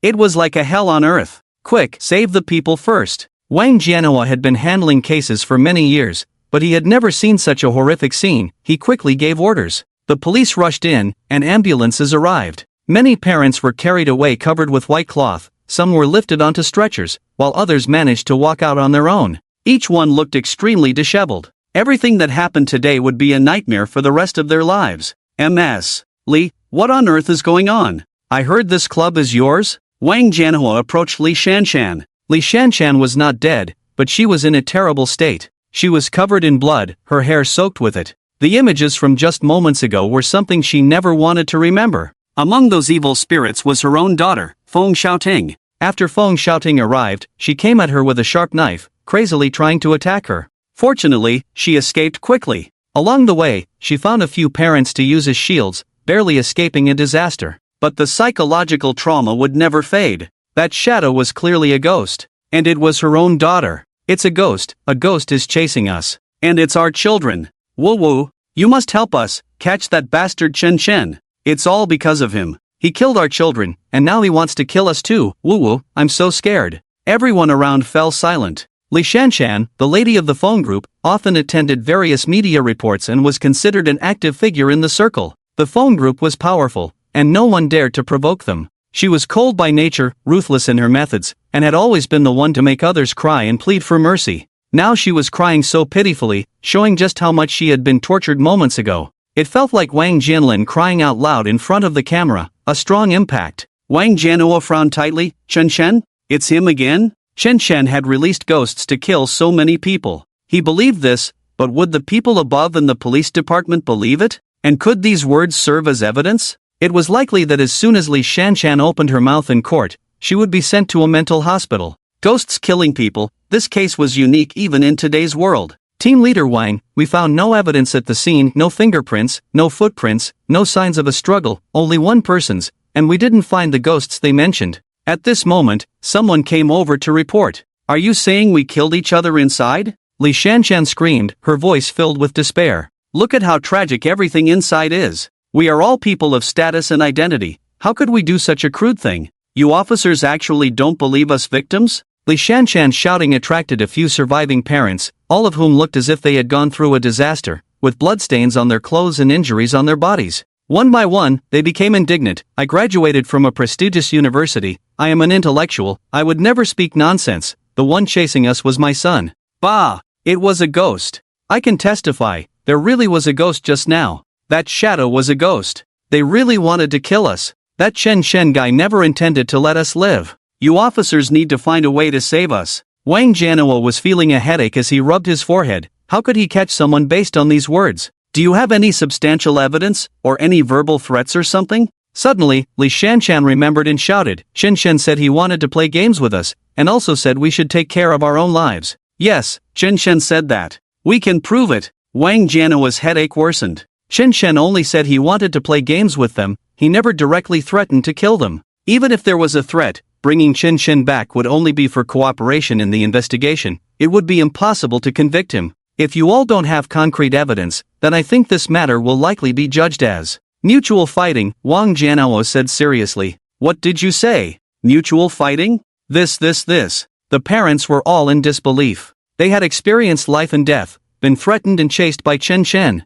and now the police were saying this was mutual fighting? Li Shanshan and the others instantly recalled what Chen Shen had said before. The game had already begun. We take care of our own lives. They thought Chen Shen was just talking tough, but it turned out to be true. In just one day, half of them were dead. How long could the rest of them survive? Li Shanshan and the others knew that saying more was useless. The police operated on evidence, yet Chen Shen left no evidence at all. It seemed to have fallen into a deadlock. But they didn't want to die. They were all people of power and influence. How could they just die without understanding? Li Shanshan created a group for the surviving parents and said, everyone, our lives and deaths are now in our own hands. When dealing with Chen Shen, we must not hold back. From now on, we will mobilize all our connections, and at all costs, we must kill Chen Shen. We must make sure he cannot recover from this.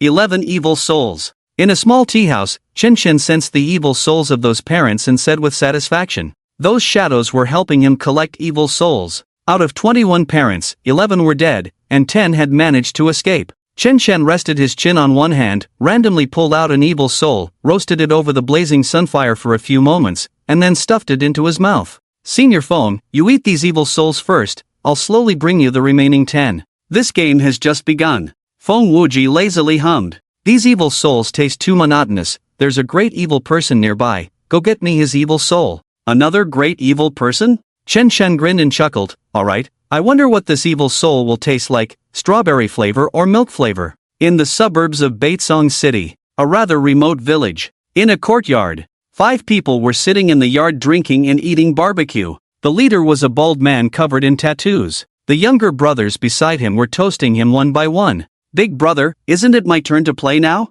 I've been thinking about that woman for a long time, ha. The little brother raised his glass to the bald man, grinning.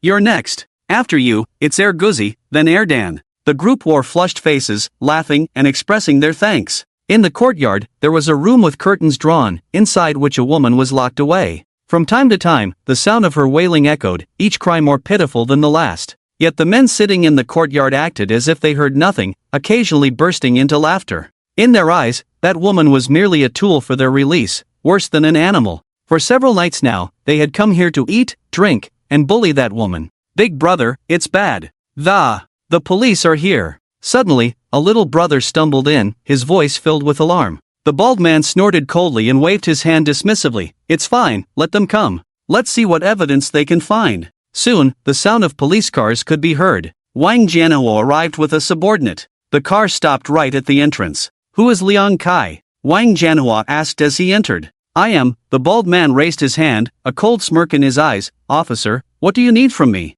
You police are quite busy, even at this late hour. How about sitting down for a bite with us? The bald man didn't seem like a good person, and his sarcastic tone made Wang Jianhuo quite uncomfortable. We received a report that someone here is involved in kidnapping and murder. Please cooperate with our investigation. Officer, we are all good citizens. We've never done anything like that. The bald man feigned ignorance, scratching his head. The others also wore innocent expressions, as if they understood nothing. Wang Jianhuo snorted coldly, surveying the courtyard. Everything seemed normal. He tried to call back the reporting phone, but it showed as turned off. Wang Jianhuo was already very tired today, having dealt with Chen Shen's incident. He just wanted to go home and sleep. Captain Wang, could it be a false report? There have been a lot of these lately, and the team is getting fed up. Someone whispered nearby. Such things had happened before. Someone reported a murder, and when they rushed over, it turned out to be a drunken couple playing around. The bald man and his crew seemed to have drunk quite a bit. Perhaps one of them was just playing a prank. Wang Jianhuo should have checked the courtyard, but he slacked off, only checking the phones of the bald man and the others. After checking the phones, Wang Jianhuo suggested checking the property documents, but the bald man said the documents were with the village committee and could only be retrieved during the day. Realizing they would have to wait until morning and finding nothing unusual, Wang Jianhuo and his team planned to leave. Little did they know, because of his laziness, a life was about to be lost. The bald man and his crew hurriedly smiled and escorted them to the door, offering cigarettes and making polite small talk. Captain Wang, are you leaving just like this without clarifying the situation? Suddenly, a familiar voice came from the side. Wang Jianhuo turned towards the voice, and a chill ran down his spine. Chen Chen, is that you? Chen Chen leaned against a tree, hands in his pockets, resting. There was a faint aura of darkness swirling around him, as if he had merged with the shadows. The owner of this courtyard is named Li Zhangming, a simple farmer. Because he married a beautiful wife, he caught the eye of the village bully Liang Kai. About half a month ago, Liang Kai came with his 4 little brothers to kill Li Zhangming and caused the death of Li Zhangming's mother, burying their bodies in the backyard and taking everything here for himself. Lu Chunlan is Li Zhangming's wife, and she has been occupied by them for nearly half a month now. Liang Kai and his little brothers come here every night. Today, Lu Chunlan finally found the opportunity to call the police with the last bit of battery on her phone. Who would have thought you guys would come and not even check? Chen Chen said all this in one breath, leaving Wang Jianhuo stunned. His eyes were filled with disbelief. The colleagues beside him were equally shocked. If this is true, that bald Liang Kai really deserves to die. Chen Chen, do you have any evidence for what you're saying? The police need evidence to act. Wang Jianhuo said coldly. Chen Chen sneered and tapped his forehead. Almost forgot. I have a witness here. Chen Chen reached out and pulled over a dark shadow. This is the soul of Li Zhangming. After he died, he lingered nearby, still unwilling to let go. Should I let him tell you what happened?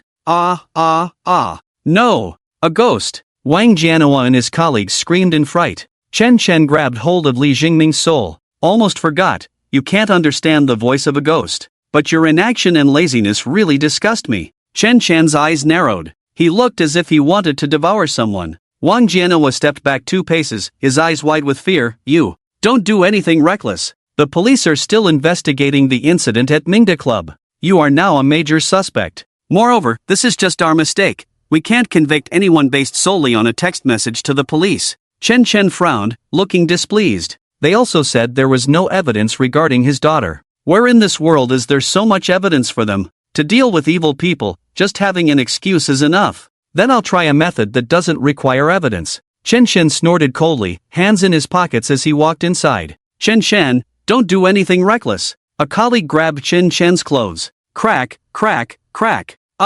His arm was instantly twisted off by an invisible force. He screamed in pain and rolled on the ground. Chen Chen looked at him indifferently. I twisted your arm, and there's no evidence. Annoyed by his screams, Chen Chen delivered another heavy blow, visibly caving in the colleague's chest, causing him to immediately stop screaming and faint. My God! Wang Jianhua hurriedly tried to escape back to the car. But after just a few steps, his arm was also brutally twisted off with a crack. The intense pain made him break out in a cold sweat. Watch closely, this is what it means to kill without evidence. Chen Chen glanced at Wang Jianhua and strode into the courtyard. What are you doing? Liang Kai, seeing a stranger enter, was quite puzzled. Slap! Before he could finish speaking, an invisible slap struck him. Liang Kai spun in the air a few times before crashing to the ground with a thud. Damn! The remaining little brothers immediately stood up, each grabbing a bottle to fight Chen Chen. They were a bit dazed, having not seen how Chen Chen made his move, yet Liang Kai was already down? And at such a distance, how did he do it? I'll fuck you. Liang Kai lay on the ground, unable to recover for a long time. Chen Chen looked at them and smiled, but this smile was fiercer than the bald man's gaze. You guys are truly a bunch of beasts. You killed her husband and mother, and even occupied her wife. For half a month, you've been tormenting Lu Chunlan here. You really are a group of flesh and blood beasts. Damn it, you're looking for death. A little brother nearby picked up a machete and charged over, but after just a few steps, his body exploded with a bang. It was as if there was a miniature bomb inside him, blowing him to smithereens. All that remained in this world was a cloud of blood mist. Chen Chen reached out and grabbed. The little brother's evil soul was caught in his hand. The evil soul was filled with fear, shrieking in terror. Chen Chen stuffed it into his mouth. Delicious, tastes like chicken. Chen Chen grinned. Now even the dullest person could see it. Chen Chen was no ordinary person. Killing, devouring souls. He was a devil. Run! The bald man knew things were going south and shouted as he tried to escape. He had just gotten up when he was stomped down hard. Looking at the little brothers beside him, their limbs exploded one by one. First the arms, then the legs, and then the head. Liang Kai felt like he was in a nightmare. He had never feared anyone for his many misdeeds, but today he was truly afraid. His chest was being struck repeatedly, each hit harder than the last. Gradually, he felt as if 1,000 pounds were pressing down on his chest. Blood flowed from his mouth. His eyes were vacant as he stared at Chen Chen in the distance, filled with regret. The things he had done played in his mind like a movie. Murder, robbery, arson. He had committed every sin. Only now did he feel regret and bitterness. If he could do it all over again, he would never do bad things again. He would never harm others again. With a thud, the bald man's body was crushed into a meat pie. His eyes were vacant, staring blankly at everything before him. His gaze was filled with emptiness. Wang Jianhua came in, clutching his severed arm, and saw the scene. Without a word, he turned and ran. Chen Chen had killed again. This was beyond his control. At this moment, Chen Chen was stepping on 4 evil souls. The one in the middle was Liang Kai's evil soul. Li Zhangming, you come. Chen Chen snapped his fingers. Li Zhangming's soul appeared before him. First go see your wife, then come back to play a game, Chen Chen said. Li Zhangming bowed in gratitude and went into the house to find his Lu Chunlan. Immediately, cries echoed from inside. Whoa, husband, you're here. I miss you so much. I really don't want to live anymore. I want to go with you. Let's go together. In the next life, we'll still be together. Woo. After a while, Li Zhangming and Lu Chunlan came out. Lu Chunlan had tear stains on her face, seemingly persuaded by Li Zhangming. Although Li Zhangming was already a soul, Lu Chunlan showed no fear upon seeing him. On the contrary, she was filled with warmth. It was just as the saying goes, for every ghost you fear, there is a loved one behind it who dreams of seeing them. Chen Chen burned a talisman in his hand, and a black sharp knife formed out of thin air. He threw the knife to Li Jiangming. These evil souls are the ones who harmed you in life. And there's one I couldn't help but eat just now, let's forget about that one. The several shadows, including Liang Kai, trembled in fear. They had already become souls. Could they still suffer that kind of pain? Chen Chen's expression gradually darkened, flashing with murderous intent. Now, I'll give you a few hours to play with them, to torment them well. After that, their evil souls will become my food. Li Jiangming grinned, madness evident on his face. Then, gripping the knife, he charged forward. In the courtyard, screams erupted. Chen Chen came out and got into Wang Jianhua's car. Wang Jianhua was as nervous as a dog. Take me back to the Changfeng tea house, Chen Chen said casually. Wang Jianhua hurriedly started the car. Fortunately, it was an automatic. Although he had lost one arm, he could still manage to drive. On the way, Chen Chen leaned back in the rear seat to rest, closing his eyes to recuperate. Chen Chen, can we just let this matter go? You've killed so many people, it should end here, right? As for what was said last time at the manor about Sun Tianyu, I will do my best to help you investigate. Can you trust the police one more time? Wang Jianhua still tried to persuade Chen Chen. Chen Chen snorted, not even opening his eyes. The thing I regret the most is trusting the police. I won't make such a mistake a second time. As he spoke, he suddenly opened his eyes. But don't be anxious, I just don't have the time to go to the police station to find you. It won't be long before the police station is awash in blood. Anyone related to my daughter's incident won't live to see another day. Half an hour later, at the Fengchao tea house, Chen Chen got out of the car and politely closed the door. Wang Jianhua remained in the car, not leaving for a long time, seemingly having forgotten the pain in his arm. Chen Chen said that everyone related to that incident in the police station had to die. He hadn't spared the people in the police station, he just hadn't had the time to act. So, does that mean he is also related to that incident? The next morning, Chen Chen got up early. He first had a few cups of tea, then opened the Academy's forum. He had mentioned 2 days ago that he would give them a day to admit their mistakes.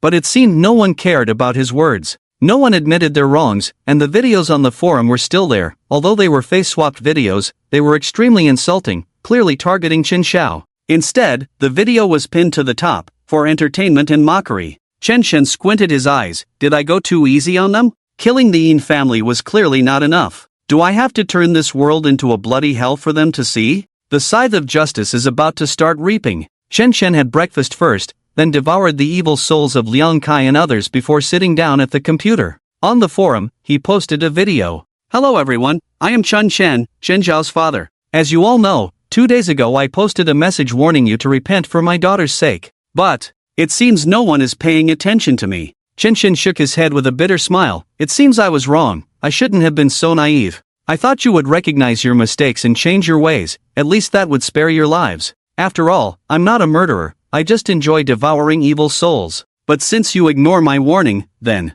the judgment begins now. The gates of hell have already opened. The video cut off here. Chen Chen closed the computer. He went to the tea room to brew a pot of tea, then set up a formation with cinnabar, sitting in the center, slowly forming hand seals, the Taoist magic flourishing. Chen Chen's video quickly went viral on the forum. As for Chen Xiao, many people actually had no impression of her. With thousands of students in the academy, Chen Xiao was too ordinary. Moreover, Chen Xiao had always been low-key, never causing trouble, and hardly anyone noticed her. As for the slander and mockery on the forum, that was all intentional provocation. Some of them had only seen Chen Xiao a few times and could still say such malicious things. This was what made Chen Chen even angrier. Damn, what a joke. Chen Xiao's father, has he gone mad? Even if he really dares to kill, we are in the academy now, so many of us, why should we fear him? Isn't this a form of intimidation? We can sue him. In the academy, some students expressed their displeasure upon seeing the video and began to discuss it.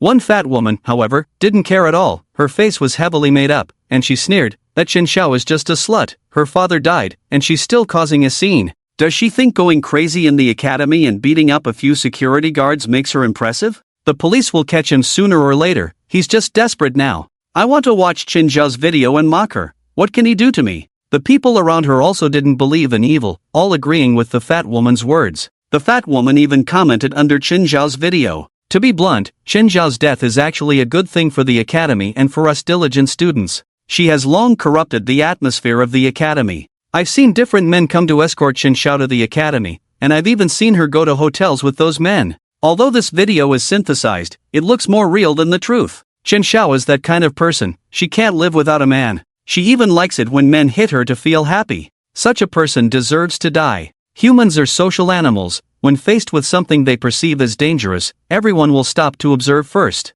Only after confirming that there is no danger will they act. The saying "when the wall falls, everyone pushes" illustrates this principle. After the fat woman left a message on the forum, everyone waited for more than 10 minutes and found nothing unusual, and Chen Chen had not made any further statements. Only then did they all feel relieved. People began to leave comments. "Everyone, don't be nervous, that Chen Chen is just putting on a show. We are all students of the academy. What can he do to us? His daughter has a bad reputation, and he still lets others talk about it? He even threatens and intimidates us. It's really laughable." I said today that this video is just Chen Xiao's true performance. I just scolded Chen Xiao. What's wrong with that? This society has freedom of speech. He can't stop people from talking. Chen Xiao is just a fake. In no time, the comments piled up to over 100. Inside the academy, people began to sneer. To them, Chen Chen was just looking for trouble. The video's popularity had already waned a bit, but now he stirred up the topic again, and the video was pushed back to trending. It was impossible not to go viral. Many people online mocked Chen Chen for being meddlesome, and now Chen Xiao's innocence was at stake. Just as everyone was reacting heatedly, Chen Chen's livestream appeared on the trending list. The livestream titled Chen Xiao's Father Chen Chen's Live Room quickly attracted a lot of viewers. It didn't take long to surpass 100,000. They all wanted to see how pathetic a father's helplessness could be. Chen Chen was drinking tea, with a stove boiling tea below. Next to him was a stack of pre-written talismans, neatly piled there. He appeared calm and unperturbed, seemingly not excited at all. When the number of viewers in the live stream reached a certain point, he smiled and said, "Chu Tinghua, a special student at Gaofeng Academy, has been in the academy for 3 years and will graduate next year." Chu Tinghua was the fat woman. Instantly, everyone in the academy turned to look at her, and she was also surprised, responding in the comments. "I am Chu Tinghua, how do you know my name?" Chen Shen's lips curled up. In the forum, "You spoke the most ill of my daughter.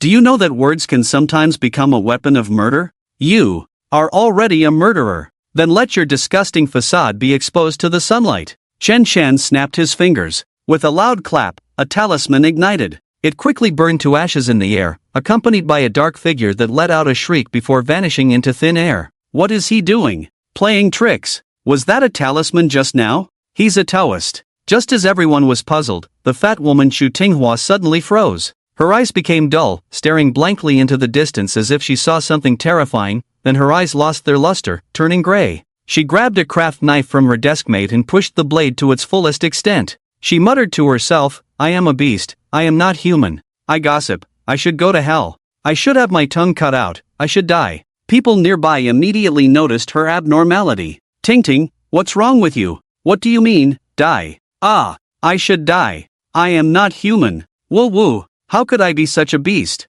I really ****ing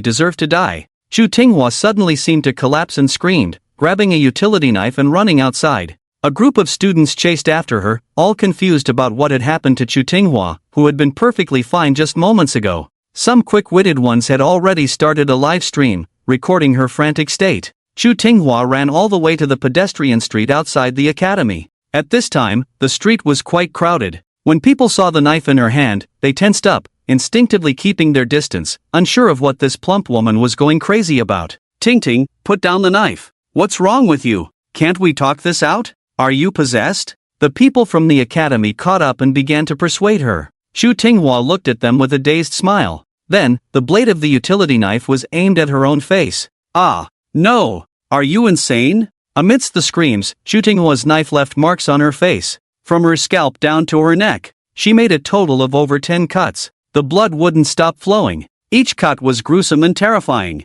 Her head looked like a blood lantern, the blood instantly soaking her clothes. It was as if she felt no pain, seeing the people around her dodging her like she was a plague, while she grinned widely. "We're all the same, all guilty, we all deserve to die. He, I gossip, I deserve to die." Chu Tinghua tilted her head, her eyes fierce, collapsing. Then she stabbed herself again and again, on her arms, legs, stomach, creating an illusion. It seemed as if her body was being controlled by another force, She could feel the pain, could sense the hurt, but couldn't stop any of it. She was already bleeding profusely, but her hand holding the knife didn't stop, stabbing at her body from various strange angles, even her back. No one knew how many times she had stabbed herself. Chu Tinghua fell to the ground with a thud, blood gushing out, her gaze becoming vacant. Oh my god, what just happened? Is she dead? Did she kill herself? No, to be precise, she's not dead yet. Soon, someone noticed that her hand was still moving. The hand that held the knife. That hand seemed to have a life of its own, prying her mouth open.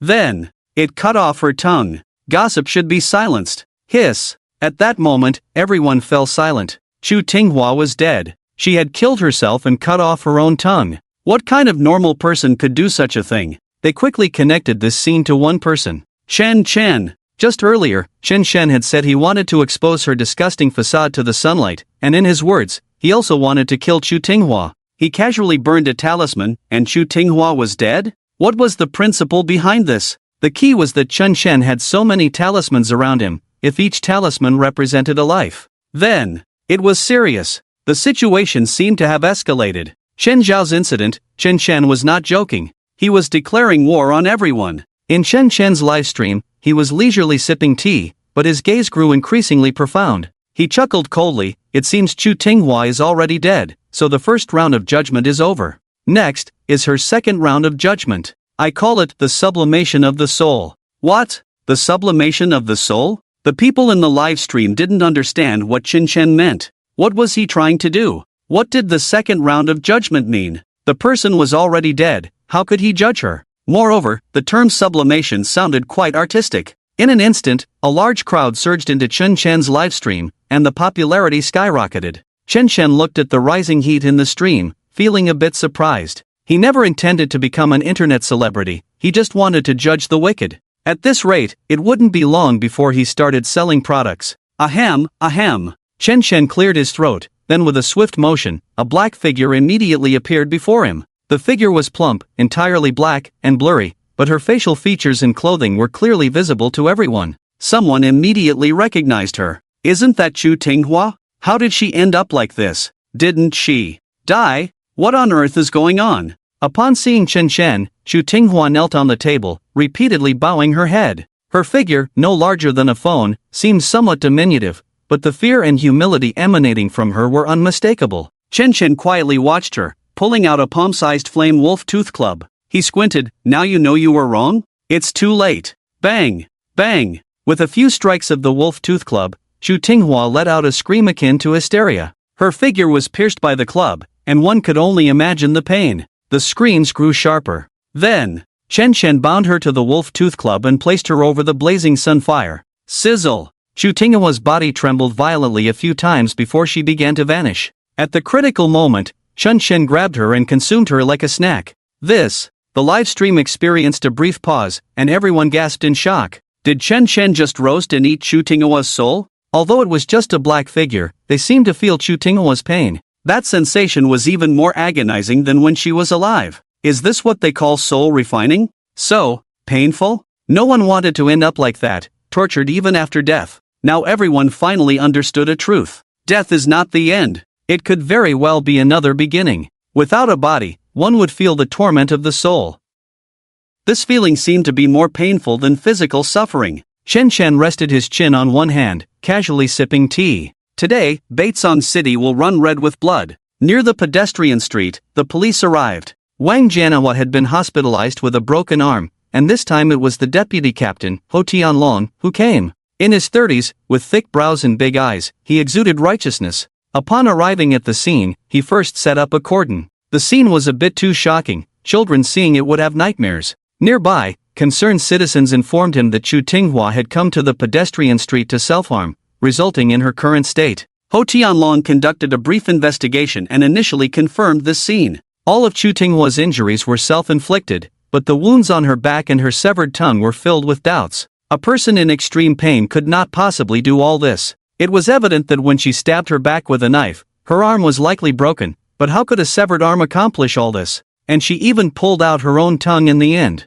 Ho Tianlong confirmed her identity, and the puzzled look in his eyes slowly unraveled. It turned out that there really is cause and effect in this world. In fact, Chu Tinghua was a repeat offender. She was involved in many cases of online bullying. 6 months ago, she led a campaign to slander a woman, claiming that the child in her womb was not her own, presenting various doctored evidence. With people online fanning the flames, the woman was gradually suspected by her husband and mother-in-law, and as the situation escalated, the woman, unable to bear the pressure, jumped off a building. A year ago, she had also used manipulated photos to insult a working woman simply because that woman had rebutted her post online. She plastered the woman's altered photos all over the company, ultimately leading to the woman developing a mental illness. Similar incidents were as numerous as the stars. It seems that her death was well-deserved. However, matters of judgment must be handled by the police, otherwise, everyone would become a messenger of justice, and this world would be in chaos. Ho Tianlong investigated for a while before taking the body away, not uttering a single extra word. Buzz. At the first hospital, orthopedics. Wang Jianhua's phone rang. Leader, this is Wang Jianhua. Jianhua, that Chen Chen is live streaming right now, did you see it? Wang Jianhua was taken aback. He had never felt so relaxed during his day in the hospital and hadn't really looked at his phone. Chen Chen had finally calmed down for a moment, and now he was causing trouble again? What on earth did this kid want? Leader, I haven't watched the live stream yet. That's fine, you need to take people to find Chen Chen right now and talk to him about this matter. Leader, what's wrong with him again? Wang Jianhua was truly at his wit's end. There's a forum at Gaofeng Academy where someone posted a composite video of Chen Chen's daughter, Chen Xiao. Some people are liking it and spreading rumors. Chen Chen said he wants all of them to die. We checked, and at least 300 people are involved this time. This is no joke. Boom! Wang Jianhua's mind exploded. Over 300 people? Chen Chen planned to kill that many? He must be insane. Wang Jianhua thought carefully. Since he had come into contact with Chen Chen, it seemed that Chen Chen had never spoken empty words. Everything he said had come true. And it was even more than that. The incident at the manor was a clear example. Over 300 people were to be killed. The image was simply unimaginable. What was going on? But leader, I can't walk right now. Wang Jianhua wasn't foolish. If this continued, he would undoubtedly die. Chen Chen had broken his own arm as a warning. The leader wanted him to follow up on this matter precisely because he had been involved with Chen Chen before.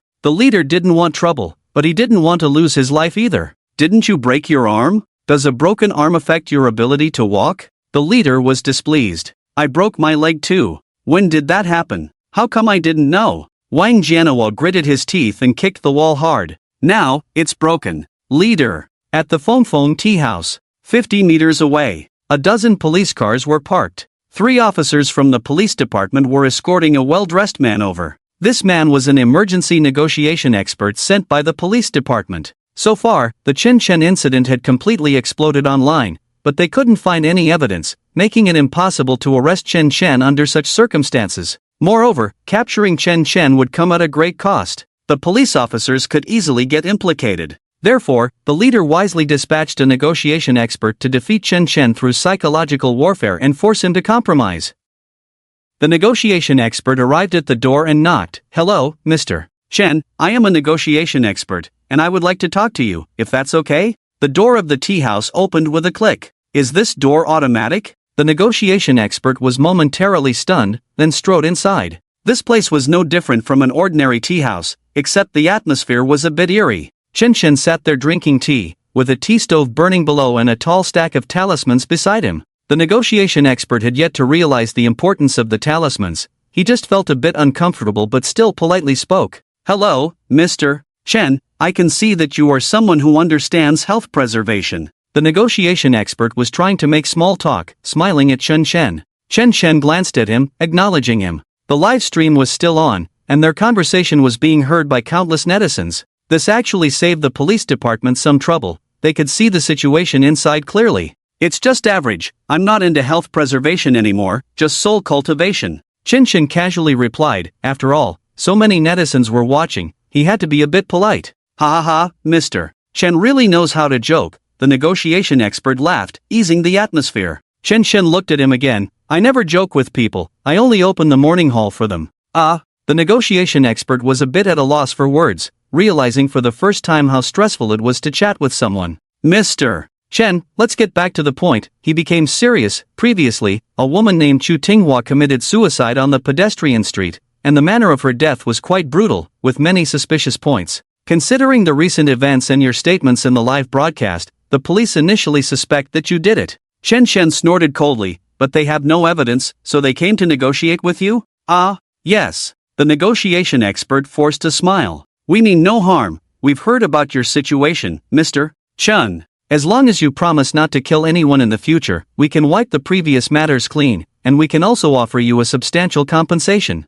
Upon hearing this, Chen Shen's eyes sparkled with a smile. After all, he was a negotiation expert. If he accepted this offer, it would be equivalent to indirectly admitting that he killed those people, and the compensation was something they should have given him anyway. Shouldn't he receive compensation for his daughter's incident? It's just that. He didn't want these superficial things. Chen Shen pushed a cup of tea towards the negotiation expert. His gaze unconsciously drifted to the photo on the table, a picture of him and his daughter. My daughter's mother ran away as soon as she was born, and for nearly 20 years, there has been no news. My daughter and I relied on each other. I was both her mother and father. Before she turned 5, I took her to work with me. I had long regarded her as someone more important than my own life. Even if I go to hell and can never be reborn, as long as my daughter is doing well, I would accept it. Can you understand this kind of feeling? The negotiation expert nodded. I can.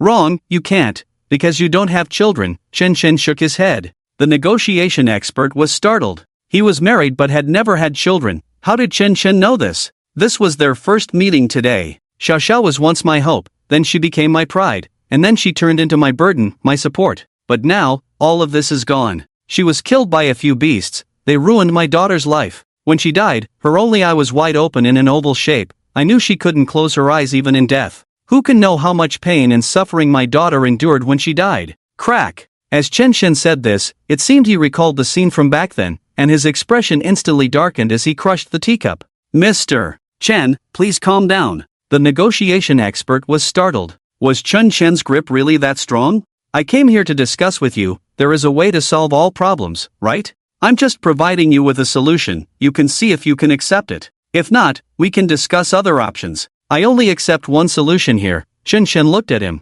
Oh, what solution? Tell me, if it's reasonable, we will definitely meet your demands. All the evil people in the world should die. Ah, this. The negotiation expert was stunned. Was this a condition? This was a dream, right? His expression changed slightly. If soft tactics didn't work, it was time to get tough. Ahem. Mr. Shen, I think you should know that I came to discuss this matter with you because the police are giving you a chance. Don't think that the police are afraid of you. The police are a national unit, holding significant power. Dealing with just one person like you is more than enough. I hope you can see the situation clearly. Even if we take a step back, your daughter's matter should be avenged. You should be calming down by now, right? I don't think you want to become a murderer yourself, Mr. Shen, do you? Mr. Shen, you should really think this over. Chen Shen sneered, the corners of his mouth gradually rising, but his expression grew increasingly ferocious. The police department doesn't comply? Then let's fight. Just in time to see who dies first. The games I've played with those parents, I wouldn't mind if you joined in too. The negotiation expert trembled all over. Upon meeting Chen Shen's gaze, he felt as if flames were scorching him. That feeling was unbearably tormenting. Mr. Chun, enough! Chen Shen suddenly shouted, interrupting him. He then drew a talisman in the air, inscribing some strange symbols with great speed, and after finishing, ignited the talisman in his hand. Lu Chifu, as a negotiation expert, you haven't done a good job. A few years ago, a woman wanted to jump into the river to commit suicide, and you were assigned to persuade her. In the end, all you said were words that provoked her, leading her to jump into the river and die. And a year ago, a mentally unstable man kidnapped a child. Because of your duplicitous provocation, the man killed that child. Similar incidents happened 6 months ago. I can't help but suspect that you did this on purpose. Lu Chifu was dumbfounded. Fear extended deep within his pupils. How did Chen Shen know what he was thinking? He indeed thought that way. A sharp tongue could discern right from wrong and could take lives. He was just enjoying that sense of accomplishment. That with just a few words, he could make them lose their lives. That he could change this situation, as if all truth resided in his mouth. In this environment, his psyche had long been twisted. Why you? Lu Chifu stammered, terrified. Chen Shen glanced down. Pouring you tea and you don't drink it, you're really not giving me face. Whoosh. The next second. Recently, I should be able to maintain 4 updates consistently. Everyone has their own preferences. I will try my best to make it enjoyable for everyone. If you think something is poorly written, feel free to leave a comment, and I will make timely revisions. Please, everyone, use your little hands to click a free gift and also urge for updates. Seeing everyone's little gifts and requests for updates every day is my greatest motivation. Yesterday, I dreamed that this book had over 6,000 updates. How great would that be if it were true? The negotiation expert felt as if he was caught by a gigantic black hand. But Chen Chen hadn't even touched him. He was slammed against the wall with a bang. A heavy fist came crashing down like a hammer. Bang! Mr. Chen, you! Bang! Chen Chen! Bang! Ugh! This iron fist, carrying the power of thunder, struck him repeatedly, and after just a few hits, he felt he couldn't take it anymore. His vision began to blur. In the haze, he seemed to see a shadow with a talisman on its forehead appearing before him, clawing at him. Then, a hand grabbed his tongue. Outside, the police officers were all hiding near Chen Chen's small tea house. At that moment, they all heard the banging sounds. Someone couldn't help but ask, "What is that sound? Did you hear it?" Everyone nodded, indicating they heard the strange noise, as if a hammer was pounding the ground, causing the floor to tremble slightly. Damn, it can't be coming from the tea house. Someone immediately sensed something was wrong and shouted. At the same time, the door of the tea house swung open. An indistinct object was thrown out. "Oh my god, it's the negotiation expert!" someone exclaimed. The negotiation expert was already dead. His chest was battered to a pulp, his eyes wide open, as if he had seen something terrifying before dying. The tongue was torn from his mouth, leaving only the broken stub. "Hurry, hurry, hurry! Report to the higher-ups, should we rush in and capture Chen Chen? The negotiation expert is dead, this is a mess. Chen Chen is provoking all of us." The anger in everyone's hearts was instantly ignited. "You all wait a moment, let's check the replay from the livestream." A person with a star on their shoulder came over to remind them. Without absolute evidence, they couldn't capture Chen Chen at all. In the footage, Chen Chen didn't even touch the negotiation expert. How could they convict him? Even if they rushed in and caught him, they would have to release him immediately. The key point was that the higher-ups had already said not to touch Chen Chen lightly. He was very ominous. At this moment, Chen Chen in the live stream seemed to have lost his patience. He squinted his eyes, fury taking shape in his gaze. Evil exists in the world, hell is nowhere to be found. Those blood-stained hands, it's time to pay the price. The remaining judgment begins now. Chen Chen waved his hand. The talismans stacked beside him flew up directly. Whoosh, whoosh, whoosh. One after another, they took off, igniting. The speed was incredibly fast. Like a money printing machine. In the live stream, everyone stared wide-eyed. Each talisman seemed to represent a person. Chen Chen was about to unleash a massacre. Baitsong City. A girl sipping tea in a cafe. She was also watching Chen Chen's livestream. Upon seeing this, she snorted coldly and exited the livestream. She logged into her forum account and glanced at the comments she had previously posted. Chen Xiao is just a useless pawn. With her dead, the world will be peaceful. A world without useless pawns makes even breathing enjoyable. I saw Chen Xiao enter a hotel with others before. The girl sneered a few times, completely unafraid. "Chen Chen, you're just putting on a show, pretending to be mysterious. I'm not afraid of you. If you have the guts, just kill me." The official explanation for Chu Tinghua's death had already been given. It was said that Chu Tinghua had severe mental illness, and Chen Chen's appearance might have triggered her, leading to her suicide. She felt this had nothing to do with Chen Chen. After finishing her last sip of coffee, the girl went home. She had upbeat music playing in her headphones, her body instinctively swaying along. Suddenly the music cut off. It was replaced by the sound of sobbing. "Ah, what the hell?" She was startled, quickly yanking off her headphones, ignoring the stares of others on the bus. She checked her phone and headphones, everything was fine. She kept reassuring herself that it must be the headphones aging. But she didn't dare to listen to them again, quietly scrolling through her phone. After a while, she felt someone moving her hair from behind. It was rhythmic, one after another. "Who is it? Looking for death?" She turned around angrily to curse. But in that instant, she froze. This was not a person at all. Or rather, it was a humanoid monster. It was a shadow, completely black, with a talisman stuck to its head. She couldn't see its eyes, only the curve of its grinning mouth. Then, the shadow grabbed her neck. It squeezed tightly. The girl was shocked. She wanted to scream loudly, but no sound came out. The driver and passengers saw her in pain and quickly stopped the bus. At the same time, they heard the sound of the girl's neck snapping. Crack! Then, the girl's mouth opened. Her tongue was pulled out, severed. In the commercial center of Baitsong City, an office building, a man was working. His phone was set aside, He had just watched Chen Shen's livestream, and his expression was somewhat unpleasant. He wanted to focus all his attention on work to forget about those chaotic matters. But the more he thought about it, the more he couldn't help but think about those things. "Xiao Zhang, what's wrong? You seem off," a colleague beside him said, looking puzzled and patting him on the back. Xiao Zhang remained silent, put down the documents in his hand, stood up, and walked towards the window. He casually took a craft knife from a colleague's desk. "Xiao Zhang? What are you doing?" The people nearby grew increasingly confused. Xiao Zhang opened the window. Then, he jumped.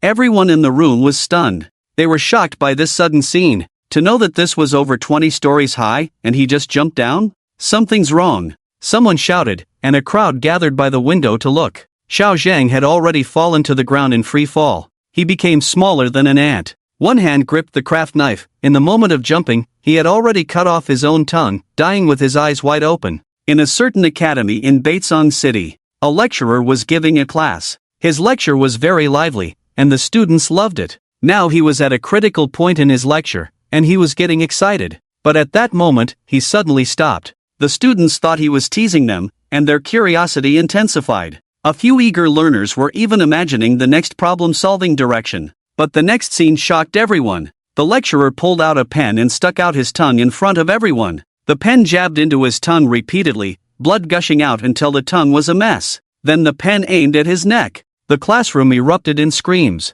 On the streets of Baitsong City, a woman was driving a luxury car, looking very stylish. But while everyone was waiting for the traffic light, she suddenly pressed the gas pedal without warning, crashing into a nearby tree while skillfully avoiding pedestrians on the street. With a loud bang, the car was torn apart. Her body was mangled, and she instantly lost her life. Coincidentally, due to the external force, she bit off her tongue. In a park, a couple was being affectionate. Suddenly, the man went mad and bit off the woman's tongue. No matter how the woman screamed in agony, the man wouldn't let go. In the end, he pinned her to the ground and strangled her to death. After killing the woman, he chose to jump off a bridge. South of Baitsong City. This is the wealthy area, where most of the villas are built. The housing prices here are beyond what most can afford. In a rather luxurious villa, Wang Shuzhen was watching the recent news reports. The more she watched, the more frightened she became. Those images were something she couldn't even dare to think about. A terrifying thought was infinitely magnifying in her mind.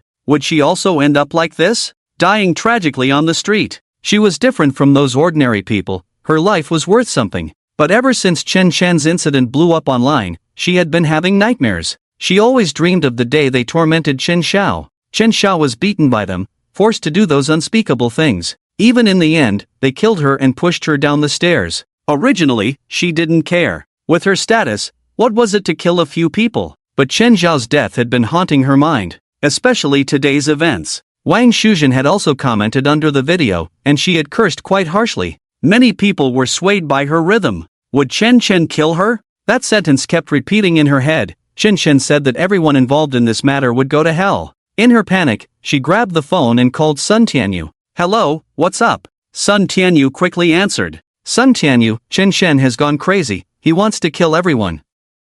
This matter was started by you. Chen Xiao was the one you led to kill. You must take responsibility for this." Wang Shuzhen shouted. Sun Tianyu was somewhat annoyed and cursed. "Damn it, don't talk to me about this now. I'm already in the process of going abroad. Even if Chen Shen has great abilities, he can't chase me down to kill me abroad. Don't bother me anymore. Figure it out yourself." "What? You?" Wang Shuzhen was taken aback, a fierce light flickering in her eyes. This bastard Sun Tianyu had said he would handle the situation when Zhao Jia had an accident, and now he was the first to escape. He was using them as a shield. Sun Tianyu didn't want to say more to her and directly hung up the phone. Given the current situation, it was already good enough to take care of himself. Wang Shuzhen immediately called her father. The situation was beyond her control now. She had been so arrogant when bullying Chen Xiao, and now she was in such a predicament. Chen Shen really intended to kill everyone. Wang Shuzhen's father had long known about this matter, and now he was watching the live broadcast.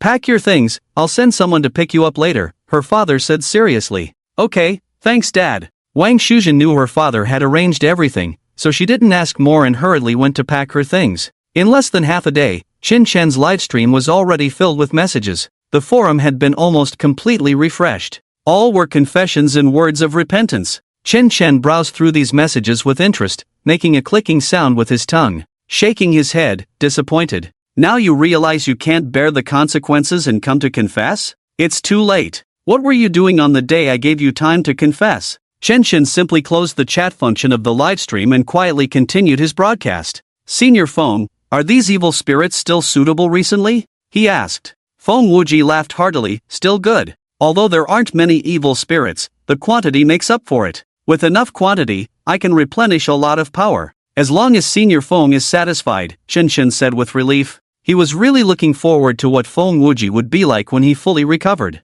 That would be a power capable of shaking the entire world. Since this world has only brought me sorrow, let this world tremble along with me. Bounty Hunter Bureau. Conference room. Silence. More silence. Everyone in the room was silent. They didn't know how to start. Chen's incident was a challenge for them. In less than a day, there had been over 80 accidents in Baitsong City. Without exception, the victims in these accidents had their tongues cut out. This inevitably made them think of a term, tongue-pulling hell. Because slander and gossip lead to death, sowing discord, yin and yang justice. All should go to hell. But this is a society governed by law. How could they allow Chen to act recklessly? Looking at Chen, it seemed he wouldn't rest until he killed all 300 people. Over 300 lives. Regarding the Chen incident, we must make a decision within an hour. The leader said loudly from above. Everyone was troubled. What could they do? Find someone to deal with Chen? But how could they determine Chen's crime? They couldn't violate regulations. Moreover, Chen had made it very clear, he would never compromise. The temptation of money was useless, warnings and threats were also ineffective, and instead, a negotiation expert had died. This really put them in a difficult position. Half an hour passed, and the accidents increased by another 50. This matter had now surged to trending topics, and all the pressure was on the Bounty Hunter Bureau. If this continued, Baitsong City would really face a crazy massacre. Leader, Chen is speaking on the livestream. Someone below reminded. The leader hurriedly had someone switch the big screen. In the live broadcast, Chen was grabbing the souls of the dead and barbecuing them, then sprinkling on seasonings. A large batch of shadows appeared beside him at intervals. This scene sends chills down the spine. These are all the people he has killed. And he just eats as if it's completely natural? I just took a look. Chen said leisurely, picking his teeth with a toothpick. There are 327 main comments on that video, and another 1,409 people liked it, agreeing with this matter. To make sure everyone remembers this day forever, these 1,409 people must also pay the price. Sorry, my flaw is that I hold grudges. Revenge doesn't wait overnight. Saying this, Chen started eating heartily again. He simply began to eat lamb skewers. The shadow was skewered on top, grilled for a bit, sprinkled with seasoning, and it tasted amazing. The meeting room of the police station fell silent. 1,409 people. Chen was going to take action against these people. Killing so many at once is no small matter. Chen wasn't joking. Every word he had said in recent days had come true. The leaders were also panicking. After thinking for a long time, he finally made up his mind. Due to the special circumstances, I am applying to the higher-ups for armed personnel to resolve this matter. At the same time, I am requesting weapons and ammunition for a force of 500. Act quickly, within a day, make sure to get the application approved. Yes. Because of this matter, the police station was in chaos. At the same time, there was someone secretly watching all of this. She felt it was time to take action. Chen's recent behavior made her realize the seriousness of the situation. She felt very insecure. Because she knew her son was also guilty. And this matter was led by him. This person was Jiang Xuelan, Sun Tianyu's mother. The Gung family was dead. Zhao Jie and his mother were also gone. The Jiegu Alliance's 21 members were all buried. Now, over 1,000 people in Baitsong City were facing trial. The situation was increasingly beyond Jiang Xuelan's imagination. She originally thought Chen was just acting on impulse. Although he had some skills, he couldn't possibly kill that many people for real. What did he take the police station for? What did he take so many lives for? And at this point, the police station would definitely take strong action against Chen, forcing him to restrain himself, or even arrest him for trial. But she only now realized that those in the police station simply couldn't catch Chen. Chen left no evidence when he acted, and he truly dared to kill. In just half a day, so many people had died in Baitsong City. Everyone knew it was Chen's doing, but no one could catch him. At this rate, her son would also be in trouble. Going abroad was a last resort. She didn't want her son to leave the country unless absolutely necessary. After all, there was such a large family business that needed him to inherit. At this moment, Jiang Xuelan was on her way to the Changfeng tea house with a master. Master Gu, we will soon arrive at Chen Chen's place. Are you really confident about this matter? Jiang Xuelan asked instinctively, feeling a bit uncertain as she looked at Master Gu, who remained still and expressionless. Master Gu sneered, completely unconcerned, I am a disciple of the Qingfeng Temple's purple-robed celestial master Yu Qi, and I can't handle a mere Chen Chen? He's just an evil cultivator. I've seen many like him. The path of evil cultivation is not easy, his internal energy must be unstable. When the time is right, I can pierce him with a single sword. The type of evil cultivators I hate the most are those who abandon the righteous path and choose this one. And to go against the whole world, does he have that ability? He. Hearing these words, Jiang Xuelan felt somewhat reassured. She knew the strength of the Qingfeng Temple. Each of these people could walk on walls and had extraordinary skills. Taoist Yu Qi was even more unique, proficient in drawing talismans, casting spells, exorcising ghosts, and refining souls. It was rumored that he could take on 100 men alone. A single whisk could sweep the world. Could his disciples be any worse? Chen Chen was undoubtedly going to die today. They arrived near the tea house. The people from the police station have already withdrawn. The surroundings are empty and desolate. Master Gu got out of the car and drew a long sword from his sleeve, its blade gleaming ominously, the sword's aura soaring into the sky. Jiang Xuelan even felt a chill creeping in, her scalp tingling uncontrollably. Step back, I'll handle this, Master Gu said with a relaxed smile, as if he had everything under control. This long sword was sharp and imposing, not an ordinary weapon. The door was slightly ajar, and he easily pushed it open.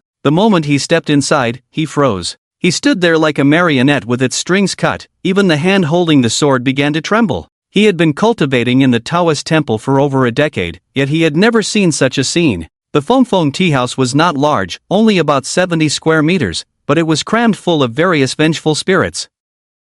The key point was that these spirits were emitting cries of despair, each one more piercing than the last. The moment he entered, all the resentful gazes turned towards him. Those eyes were clearly pleading for help. It was as if they were saying, begging to be killed, not wanting to suffer any longer. Sitting in the middle of the tea house was Chen Chen. He held a large iron skewer, poking at the vengeful spirits one by one. Next to him were beer, condiments, and some spicy cold dishes. He was eating them. Master Gu's heart began to race. He had seen many powerful experts and some who strayed from the righteous path, using the guise of cultivation to wreak havoc and harm living beings, even stepping into the path of demonic cultivation. But he had never feared those people. Only Chen Chen. This kid was consuming souls. Was he using them to replenish his own energy? What kind of evil cultivator was this? He had never heard of such a thing. Don't let this person escape. He is a great evil. Feng Wuji's voice came through, sounding anxious, half of his body leaning out. Oh, okay.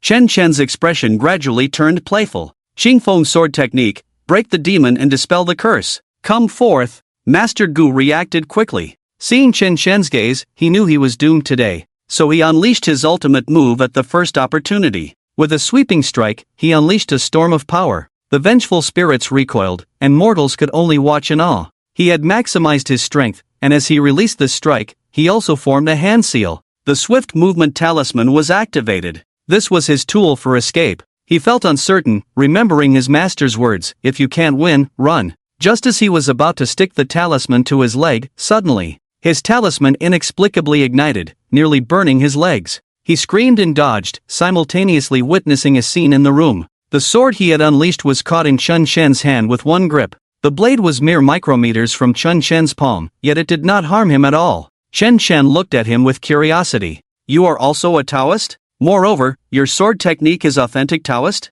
Strange, if it's authentic Taoist, why is it so weak? Weak? Chen Chen's words made Master Gu's hair stand on end. This sword technique could easily slay even fierce ghosts, let alone kill a person. How could Chen Chen say it was weak? It wasn't the sword technique that was weak, it was that he was too strong. In the next moment, Chen Chen became annoyed. I hate it when my opponent is weak, it's not fun to fight. Chen Chen made an okay gesture with his right hand and lightly flicked the long sword. Whoosh! A sound that pierced the air like the wails of hell penetrated everything. The long sword directly pierced through everything. It swiftly stabbed into Master Gu's back. He let out a scream and flew 9 meters away, thudding against a tree behind him. A sword through the heart, dying without any hesitation. Jiang Xuelan was utterly shocked. She hurriedly covered her mouth to stifle her scream. Master Gu, just like that, died? the disciple of the purple-robed celestial master, dying so tragically. Not a single move was withstood. Then, Master Gu was seen shedding a mass of black mist from his body, which emitted a series of incomprehensible cries, as if it did not belong to this world. Tragic, piercing, furious. Soon after, the black mist was drawn into the small tea house. Jiang Xuelan dared not linger any longer. She pressed the accelerator and drifted away. Jiang Xuelan did not dare to return home. At the same time, she had Sun Tianyu leave the city. She herself went to Qingfeng Temple. Master Gu was dead, and she needed to find someone to take revenge. Chen Shen was not an ordinary person, his strength was too formidable, and only the people of Qingfeng Temple could deal with him. Master Yuqi. Master Gu, he is in trouble. Jiang Xuelan climbed the mountain in one breath, clearly anxious. However, as soon as she entered Qingfeng Temple, she saw an old acquaintance. She exclaimed, "Is it you?" Inside Qingfeng Temple, Master Yuqi seemed to be performing a ritual. A man stood in the center of the formation, his expression vacant, his eyes sinister. Master Yuqi was drawing symbols on him with cinnabar, muttering something as he waved his whisk. The man in the formation was Zhao Shang. After narrowly escaping that day, he had already fallen into despair. Chun Chen had begun his judgment again. He feared becoming a target of Chun Chen's judgment, so he sought help from Qingfeng Temple. Master Yuqi was performing a ritual for him. As Master Yuqi chanted faster, Zhao Shang's body seemed to be under immense pressure, every inch of his skin showing signs of being squeezed, and his expression became extremely grim. "Master Yuqi, what are you doing?" Jiang Xuelan was confused and somewhat frightened. It only gave her a sense of something sinister. Master Yuqi waved his hand. Only then did Zhao Shang relieve the pressure, gasping for breath. Master Yuqi smiled calmly. "I am shaping an indestructible bone for Mr. Zhao, establishing a towering soul." "Ah, what does that mean?" Jiang Xuelan admitted she did not understand, but it sounded impressive. Extracting the Taoist bone and carving it onto his body, using countless souls to replenish his consciousness, that's it, he answered patiently. Then, is this still Zhao Shang? Jiang Xuelan was startled. It sounded nice, but wasn't it true that Zhao Shang had sacrificed everything? His consciousness is still him, but his body is no longer. However, this is what Mr. Zhao requested himself. I did not force him. Jiang Xuelan glanced at Zhao Shang, who was staring at her with a vacant gaze that slowly burned with evil. In an instant, Jiang Xuelan understood everything.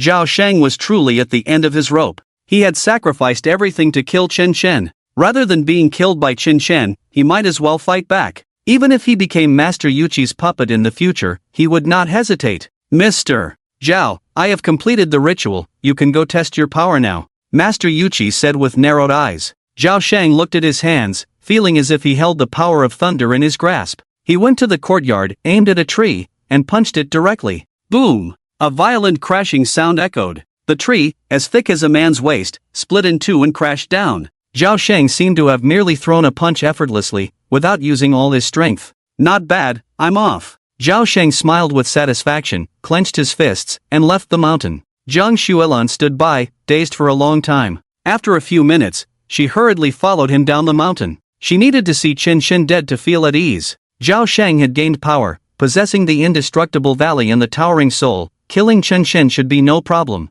Chen Shen would surely die. On the other side, the judgment continued. Of the 327 people, 299 were already dead. Each case was classified as an accident, and the cause of death was always the tongue being pulled out. In no time, the authorities came out to dispel rumors about the incident, telling citizens to stay indoors and avoid going out as much as possible. But wasn't that a bit contradictory? The rumors have already been debunked, yet people are still being told not to go out? Chen Zhao's forum has been closed, but the screenshots of previous messages are still circulating online. Those malicious words are forever affixed in the Hall of Judgment. Chen Chan's little tea house has suddenly become popular. Sitting in the tea house, judging everything. It seems, it's about time. Chen Shen glanced at the evil souls that hadn't had a chance to eat, rubbed his belly, and realized he was already full. He stored the leftovers in his talisman, to eat when he got hungry again. Then he looked at Feng Wuji's condition. He had already recovered 10%. After devouring Master Gu, he had directly regained 2 percentage points. It was evident that the truly wicked replenished quickly. So next, it's time for those who liked and fanned the flames to take their turn. Chen Shen sneered a few times and sat back in front of the live stream camera. He had already activated the live chat function. Now that he was full, he felt like chatting with people. Everyone, next, let's play something exciting. Among these 1,409 people, I know many of you are just here for the excitement. You haven't even seen my daughter's face. Actually, you have your grievances too. But I treat everyone equally. Anyone related to this matter will not be spared. At the same time, I can give you a chance to save your lives. From now on, I will divide you into two groups. One group is heavily sinful, and black mist will rise from their heads. The other group's task is to kill those with black mist above their heads. Kill them, then redeem yourselves and repent, and I can give you a chance to live. The content of redemption: sever your thumbs that liked, and your tongues that wagged. The game is now in effect. As soon as Chen Chen finished speaking, the internet erupted. Letting them hunt each other down, does this constitute incitement to murder? But Chen Chen said it was just a game. Letting one group chase down the other, then redeem themselves, this way they could strive for a chance at life. Chen Chen had indeed given them a glimmer of hope. Ha, you brat, you have a bit of my old flair. Foam Wuji also heard this and expressed great satisfaction. Senior Foam, did you judge them back in the day? Let's not talk about the past. Should I tell you that I have taken over 1 million lives? Damn, impressive. A guest is coming, they'll be here in 5 minutes. You go and entertain them. Foam Wuji suddenly said. Chen Shen seemed to sense that the visitor was not friendly, but then he smiled. Alright, it would be rude not to reciprocate. Night fell.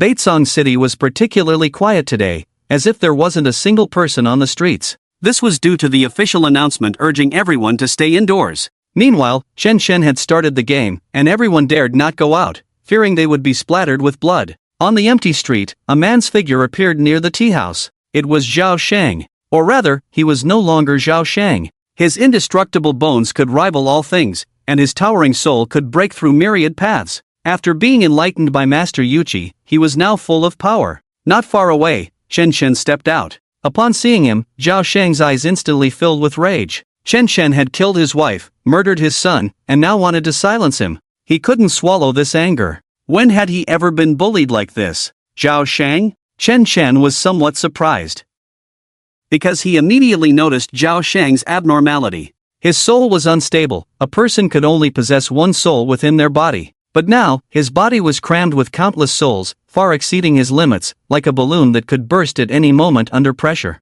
The brief power came at the cost of life. A perfectly good person had been transformed into this. It was no different from self-harm. Wouldn't it be better to let him kill him outright? Did he have to torment himself like this? Enemies meet, and their eyes turn red with hatred. At this moment, Zhao Shang saw Chen Shen, and his eyes slowly widened in fury. Anger surged to the top of his head. He had become like this all because of Chen Shen. He wanted to take revenge with his own hands. He wanted to tear Chen Shen into pieces. Chen Shen, I will kill you. I will pound you to death with my fists. I now have the indestructible bone and the boundless soul. You can't kill me. I have the guidance of the Master Celestial, and I am now invincible. You killed my wife and son. I want you to pay with your life. Ah, I have finally waited for the time of revenge. Return the lives of my wife and son to me. Ah. As Zhao Shang spoke, tears could not help but burst forth, seemingly reaching a point of deep sorrow. From Zhao Shang's perspective, he was indeed pitiful, but from Chen Shen's perspective, Zhao Shang's family could die 1,000 times and it would not be enough.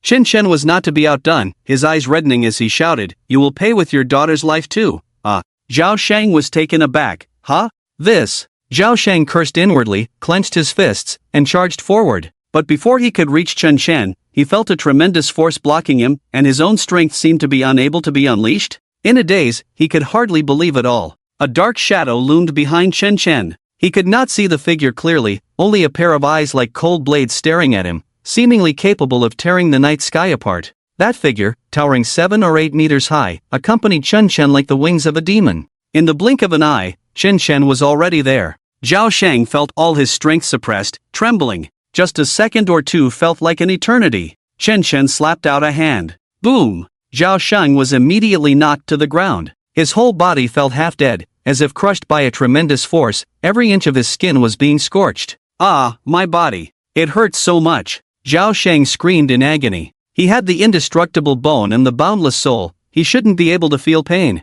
Chen Shen suddenly yanked with his other hand. A bone of fate was pulled from Zhao Shang's body. The bone was entirely black, as if poisoned. Indestructible bone? Is this all? Chen Shen sneered. Your bone is merely corrupted. How can it be indestructible? Impossible. Zhao Shang looked at his own bone in shock. it was impossible for his indestructible bone to be black. He had been tricked. Chen Chen crushed his indestructible bone with a snap. Then, with great interest, he looked at him. As for your boundless soul. Chen Chen aimed at Zhao Shang's head and stepped forward. Ah, no! Zhao Shang let out a tragic cry. With a thud, Zhao Shang's head was crushed. This time, Master Yuqi did not deceive him. Although his head was shattered, a new one immediately grew back. Yet he continued to scream, his expression seemingly more pained. Looking at the exploded head beside him, he immediately understood. He had revived. But the pain on his body had not diminished, instead, it was increasing. He was stacking the pain from the last time he was killed.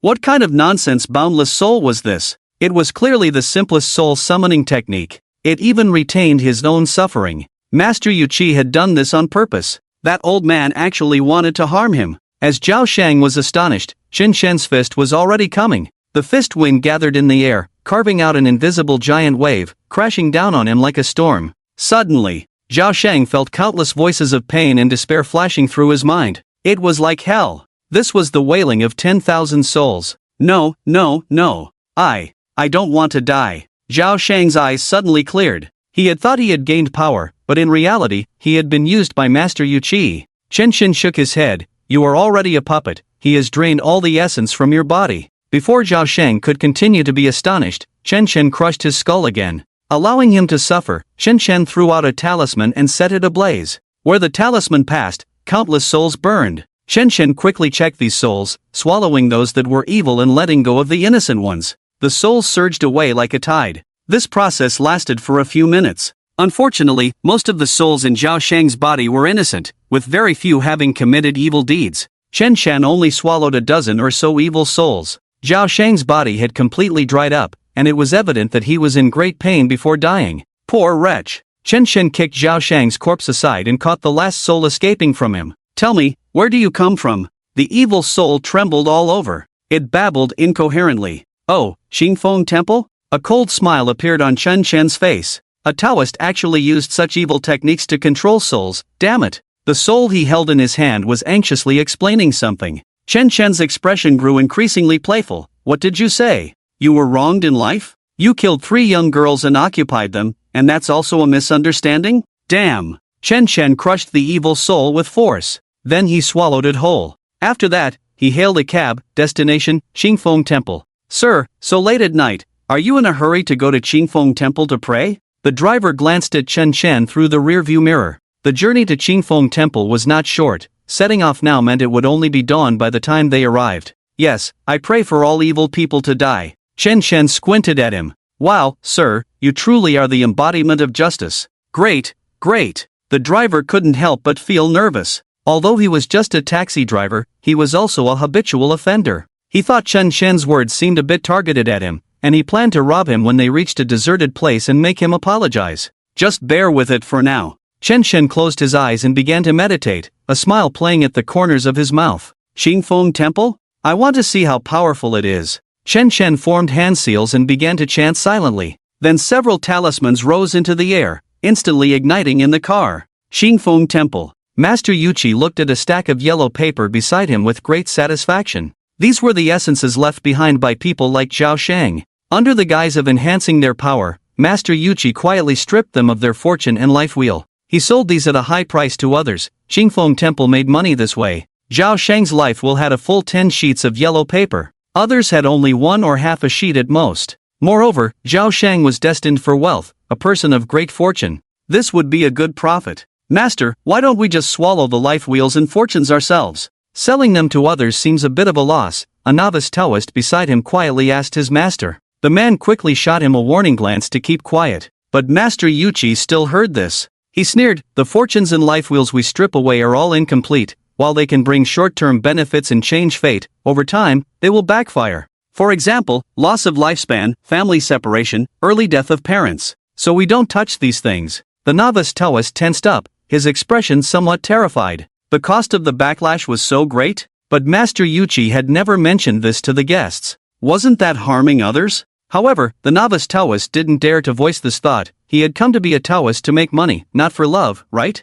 Master Yuqi seemed to be in a good mood and was ready to continue explaining to the novice Taoist. But suddenly, he stopped. His brows furrowed, and his expression turned serious in an instant, as if he had sensed something. Zhao Shang was dead. He had thought Zhao Shang would at least hold on until dawn, yet he had died so quickly? The power he had given him couldn't possibly fade so fast. Protect me. Master Yu Qi turned around to sit in meditation, leaving behind a single command. Yes. The people nearby, including the young Taoist, hurriedly sat down, surrounding him. Master Yu Qi pointed at the cinnabar and swept the dust across the ground. Before long, a formation on the ground ignited, instantly glowing. He then silently recited the incantation. Streams of black energy rushed out at high speed. This is an evil soul? The young Taoist was taken aback. He had only heard of the existence of evil souls before, but this was the first time he had seen one. It was said that evil souls could chase enemies for thousands of miles, tormenting them day and night until they were killed.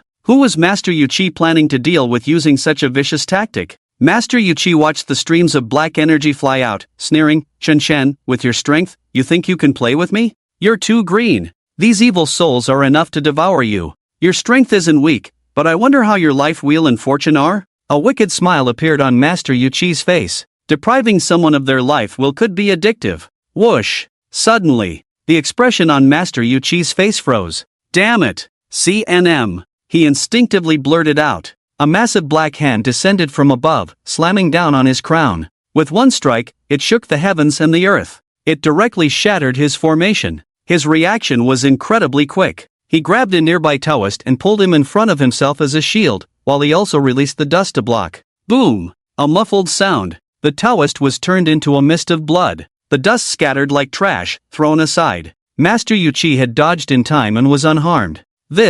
Everyone was stunned. Master Yu Qi had always been one to kill anyone who stood in his way, and no one had ever seen him in such a predicament. He was the one pursuing the enemy, yet why did it feel like he was being easily toyed with? The evil souls around him dissipated, losing their previous sharpness. Golden light, protect my body. Master Yu Qi roared, his hands quickly forming seals, and streams of golden light enveloped him, shielding everything about him. The black hand in the air made a gesture of utter despair before slowly disappearing. Senior brother. Only then did everyone react. The Taoist on the ground was left with nothing but a blood-colored silhouette, completely vanished. He just died like that? He didn't even get to see his opponent's face before being killed. Cold sweat broke out on Master Yu Qi's forehead. After all these years, it was the first time someone had made him feel a sense of crisis. That black hand earlier must have belonged to someone possessed. A celestial master possessed. What a sight to behold. He couldn't afford to be careless this time. That Chen Shen was difficult to deal with.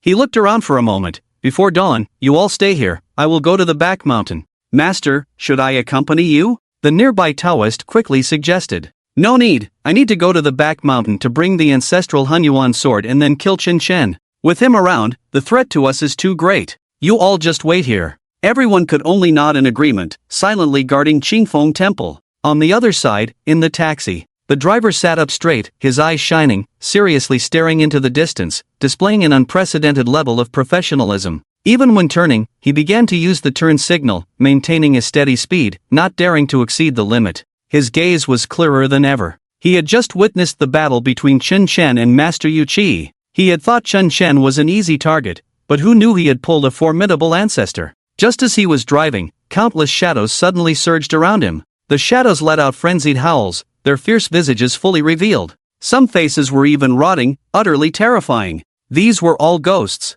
and they seemed to harbor deep resentment. Do such things really exist? Then, the ancestor in the back seat simply waved his hand, capturing those evil spirits into the car. The driver could even feel the icy chill emanating from those evil spirits. Then, Chen Shen forcefully tore those evil spirits apart. The piercing screams were incessant, and recalling it sent chills down his spine. He was completely stunned. This master could easily kill him with just a flick of his hand. The thought of robbing this master was truly naive. Safely delivering him to the destination and then making a run for it. Chen Shen was very displeased. Initially, he was quite happy when those evil spirits arrived. He thought that Master Yu Qi was sending him evil souls, but upon contact, he realized that these were all refined souls infused with evil energy, referred to as evil spirits. These evil spirits had no subjective consciousness, they were merely playthings in Master Yu Qi's hands. He couldn't even swallow them as evil souls. He could only tear them apart. How much longer? Chen Shen asked, frowning in annoyance. The driver trembled in fear, about 2 more hours. Chen Shen nodded and closed his eyes again. The 2-hour journey made the driver feel like he was sitting on pins and needles. By the time they reached the foot of Qingfeng Temple, dawn had already broken. Chen Chen took out money to pay him. No need. Just consider it. A gift to a friend. The driver hurriedly smiled. That's fine. Chen Chen took the money back, a glint of cold light appearing in his eyes. After all, a dead person has no use for money. Ha! You! The driver was momentarily stunned. Chen Chen's hand was already resting on his shoulder, a charming smile on his face. You think I don't know about the little dirty deeds you've done? While driving at night, you wander around looking for opportunities to break in and steal, robbing people. Haven't you done that a lot? A few days ago, you saw a single girl taking a taxi home alone, so you. Now her body is still out in the wild, right? The driver's body shook like a sieve. How did he know about this? This was too eerie. Master, Chen Chen got out of the car and pointed his finger in the air.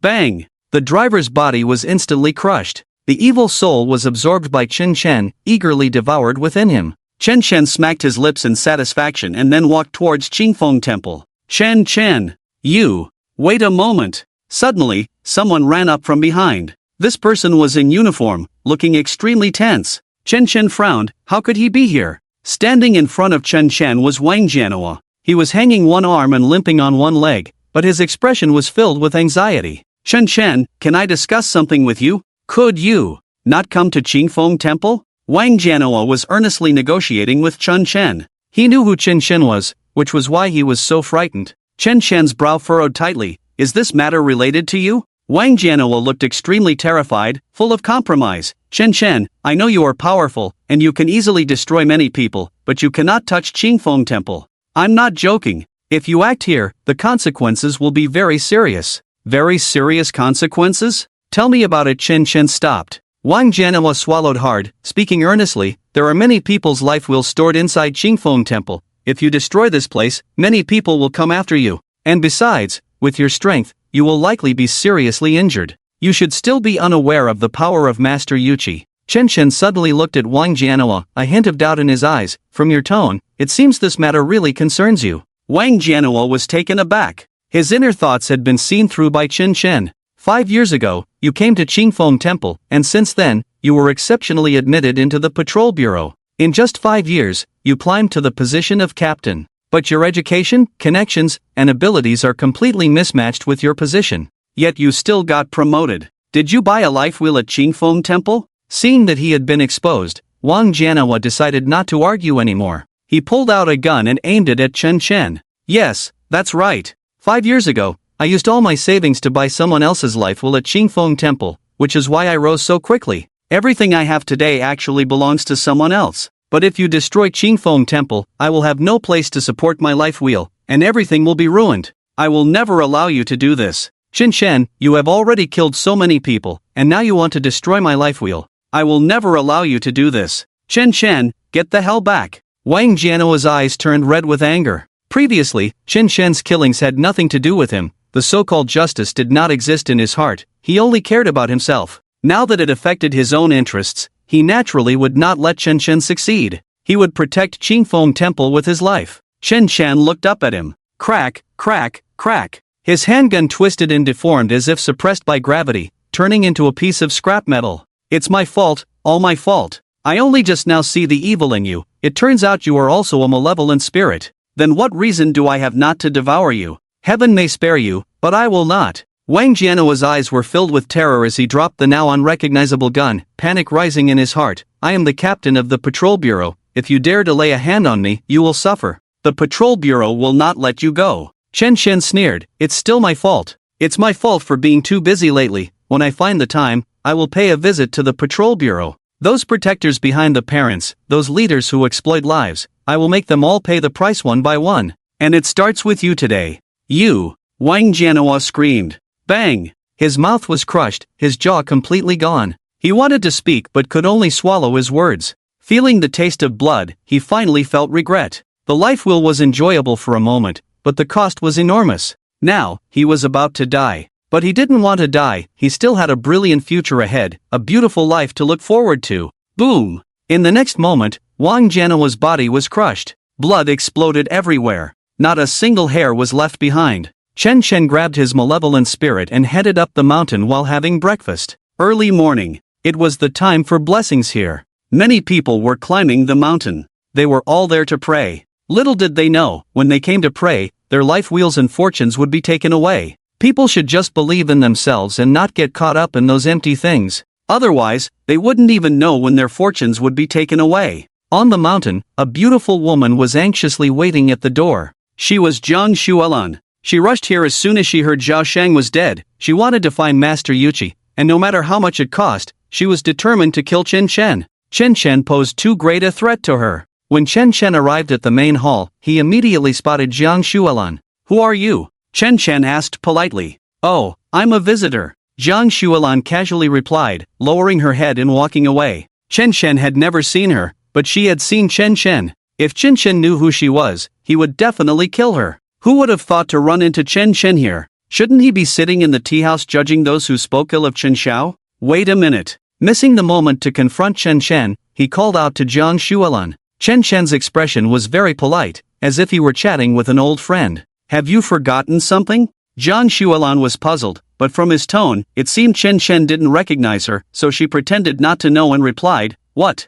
You forgot to leave your evil spirit behind." Jiang Xuelan tensed up, her eyes filled with vigilance. She had been recognized after all. What kind of trick does this guy have? "Chen Chen, you can't touch me today. I have a talisman given by Master Yuqi, which can ward off any evil, including you." Jiang Xuelan took a deep breath and pulled out a talisman from her body. "It's actually real?" Chen Chen was surprised, not expecting Master Yuqi to give Jiang Xuelan a real talisman. According to his usual behavior, he shouldn't have given her a fake one, right? It seems Master Yuqi had gained quite a few benefits from her. "Ha ha ha, are you scared? Then get out of the way. I want to go down the mountain." Jiang Xuelan's expression gradually became ferocious as she shouted. Chen Chen retracted his cold smile and became serious, seemingly chanting a spell while speaking at an incredibly fast pace. "Your son, Sun Tianyu, is the culprit who caused my daughter's death. Your whole family must pay with their lives. And you, instead of waiting at home for death, dare to come here to find someone to deal with me. You really are rebellious." As his words fell, a pitch-black hand immediately pressed against Jiang Xuelan's calf. Her calf was smooth and round, proportionate and long, clearly well maintained. Jiang Xuelan looked down. The next second, bang! Her calf exploded, leaving only a cloud of blood mist. "Ah, my leg!" She screamed, not feeling pain for the moment, just greatly frightened. Then, that hand moved to her other leg. Another crisp bang. Her other leg was also broken. She instantly felt herself shrink by half and fell to the ground with a thud. Her eyes were already filled with despair. "Chen Chen, you're crazy. How dare you touch me? I. Jiang Xuelan cried out in pain on the ground. That black handprint moved to her lower abdomen. Then, it made a small cut. The action was deliberately slow, making her suffer even more. This feeling was even more painful than giving birth. Zizizizi. Jiang Xuelan's intestines were pulled out. In an instant, the air around was filled with the smell of blood. "No, don't! Chen Chen, are you even human? Torture me like this?" Jiang Xuelan couldn't believe it, screaming desperately. But her voice grew weaker, until that black hand twisted her intestines around her neck, then tightened fiercely, hanging her in front of the main hall of Qingfeng Temple. Blood dripped from her mouth and belly. Her eyeballs bulged out, and her tongue extended like a palm's length. She died, and she died with her eyes wide open. Chen Chen leisurely swallowed her evil spirit and then pushed open the door of the main hall. The moment the door opened, Chen Chen was a bit surprised. Inside the hall stood more than 20 Taoists, of all ages. They were all waiting for Master Yuqi. All the Taoists of Qingfeng Temple were here. Chen Chen stood at the door counting, 1, 2, 3. There are actually so many evil spirits. Who are you? A Taoist beside him shouted first. "Oh, I am Chen Chen. I came to find Master Yuqi. Is he here?" Chen Chen smiled, politely engaging with the people. "Are you looking for Master Yuqi? He's not here, he went out for something." "Wait, what did you say? You are Chen Chen." In the next moment, an old Taoist exclaimed in shock. Didn't Chen Chen fight against Master Yuqi last night? Moreover, Chen Chen even killed a Taoist from a distance. It was just dawn, and he had already come looking for him? If Chen Chen could make Master Yuqi suffer from a distance, now that he was here in person, what did he want to do? In an instant, everyone avoided Chen Chen as if he were a plague. "Where is Master Yuqi?" Chen Chen's gaze gradually turned cold. "He is not here. He went out." The old Taoist's voice trembled slightly. Oh, then I'll find him myself. Chen Chen walked straight to the center of the room. Everyone looked at each other in confusion. What did Chen Chen mean by saying he would find him? Master Yuchi was currently on the back mountain, about 5 or 6 kilometers away from here. Chen Chen drew a formation on the ground and then stomped his foot hard. The large formation emitted a golden light. The ground beneath his feet instantly became ethereal and hazy, resembling a mirror, but rippling with layers of brilliance. This is a formation, and it's of a very high grade. An old Taoist nearby, well-versed in such matters, exclaimed in surprise. Although Master Yuchi called himself the purple-robed celestial master, he could not create such a formation. Chen Chen crouched down and reached into the formation with one hand. Then, he suddenly yanked. Master Yuchi was pulled out like a little puppy by Chen Chen. My heavens! That's Master Yuchi! He was just pulled over like that? This can't be real. The hearts of the Taoists were shaken to the core. Master Yuchi was like a god in their eyes, and now he had been so easily summoned by someone? You are Chen Chen! Master Yuchi exclaimed, holding the Hunyuan sword in shock. He didn't expect Chen Chen to arrive so quickly. He was in the middle of refining the Hunyuan sword. Who knew he would suddenly feel a force coming at him and be pulled over like this? Chen Chen looked at him and smiled. Stealing lives and fortunes, you must be feeling great, right? Treating all this as a transaction, selling it at a high price to others. What's the difference between what you're doing and murder? Damn it! What does it have to do with you? Making money is my skill, Chen Chen. I'll fight you. Hunyuan sword, come out. He desperately swung the long sword in his hand, and the sword body instantly began to flicker with purple light. But before the light could fully manifest, the Hunyuan sword emitted a crisp sound. With a snap, it was pinched and broken by Chen Chen's 2 fingers. Master Yuchi was dumbfounded. This was the Hunyuan sword, something he had cultivated for a long time, originally meant to protect his life. Who would have thought it could be so easily broken by Chen Chen? Chen Chen, wait! His eyes showed a dead gray. Bang! In the next moment, his body exploded into a mist of blood. Then Chen Chen grabbed his evil soul and tore it apart in front of everyone, swallowing it. Hiss! The many Taoists collectively gasped. This kid! He killed Master Yuchi, and even swallowed his soul. This.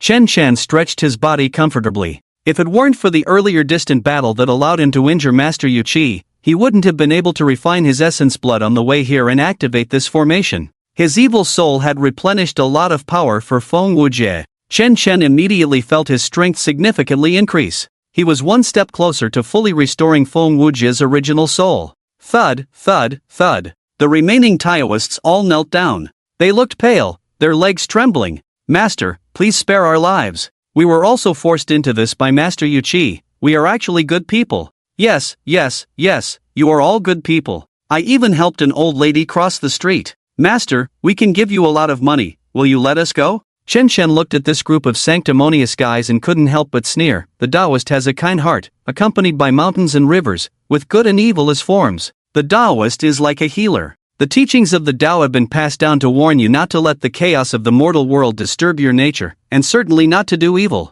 And you? You have long strayed from the path. Tell me, should I spare you? The few people suddenly raised their heads, their eyes filled with despair. Chen Chen really intended to silence them, but they were truly left with no choice, because they were poor. Without money, what were they worth? Without money, no one respected them. How could they stand in this world? They were all forced by this world of indulgence. I'll fight you. An old Taoist roared, charging forward to confront Chen Chen. Boom! Before he could reach, his body was crushed. Suddenly, many shadows appeared around. 1, 2, 3, gradually filling the entire hall. These Taoists had never seen such a scene. Although they were all cultivators, they had long been obsessed with indulgence and had forgotten the most basic things. So many ghosts could make them die several times over. Except for those enlightened old Taoists, the rest couldn't even cast the most basic fire spells. At this moment, their hearts were filled with regret. If they had known it would come to this, they should never have come to the mountain to be Taoists, let alone deceive others and seize their life wheels.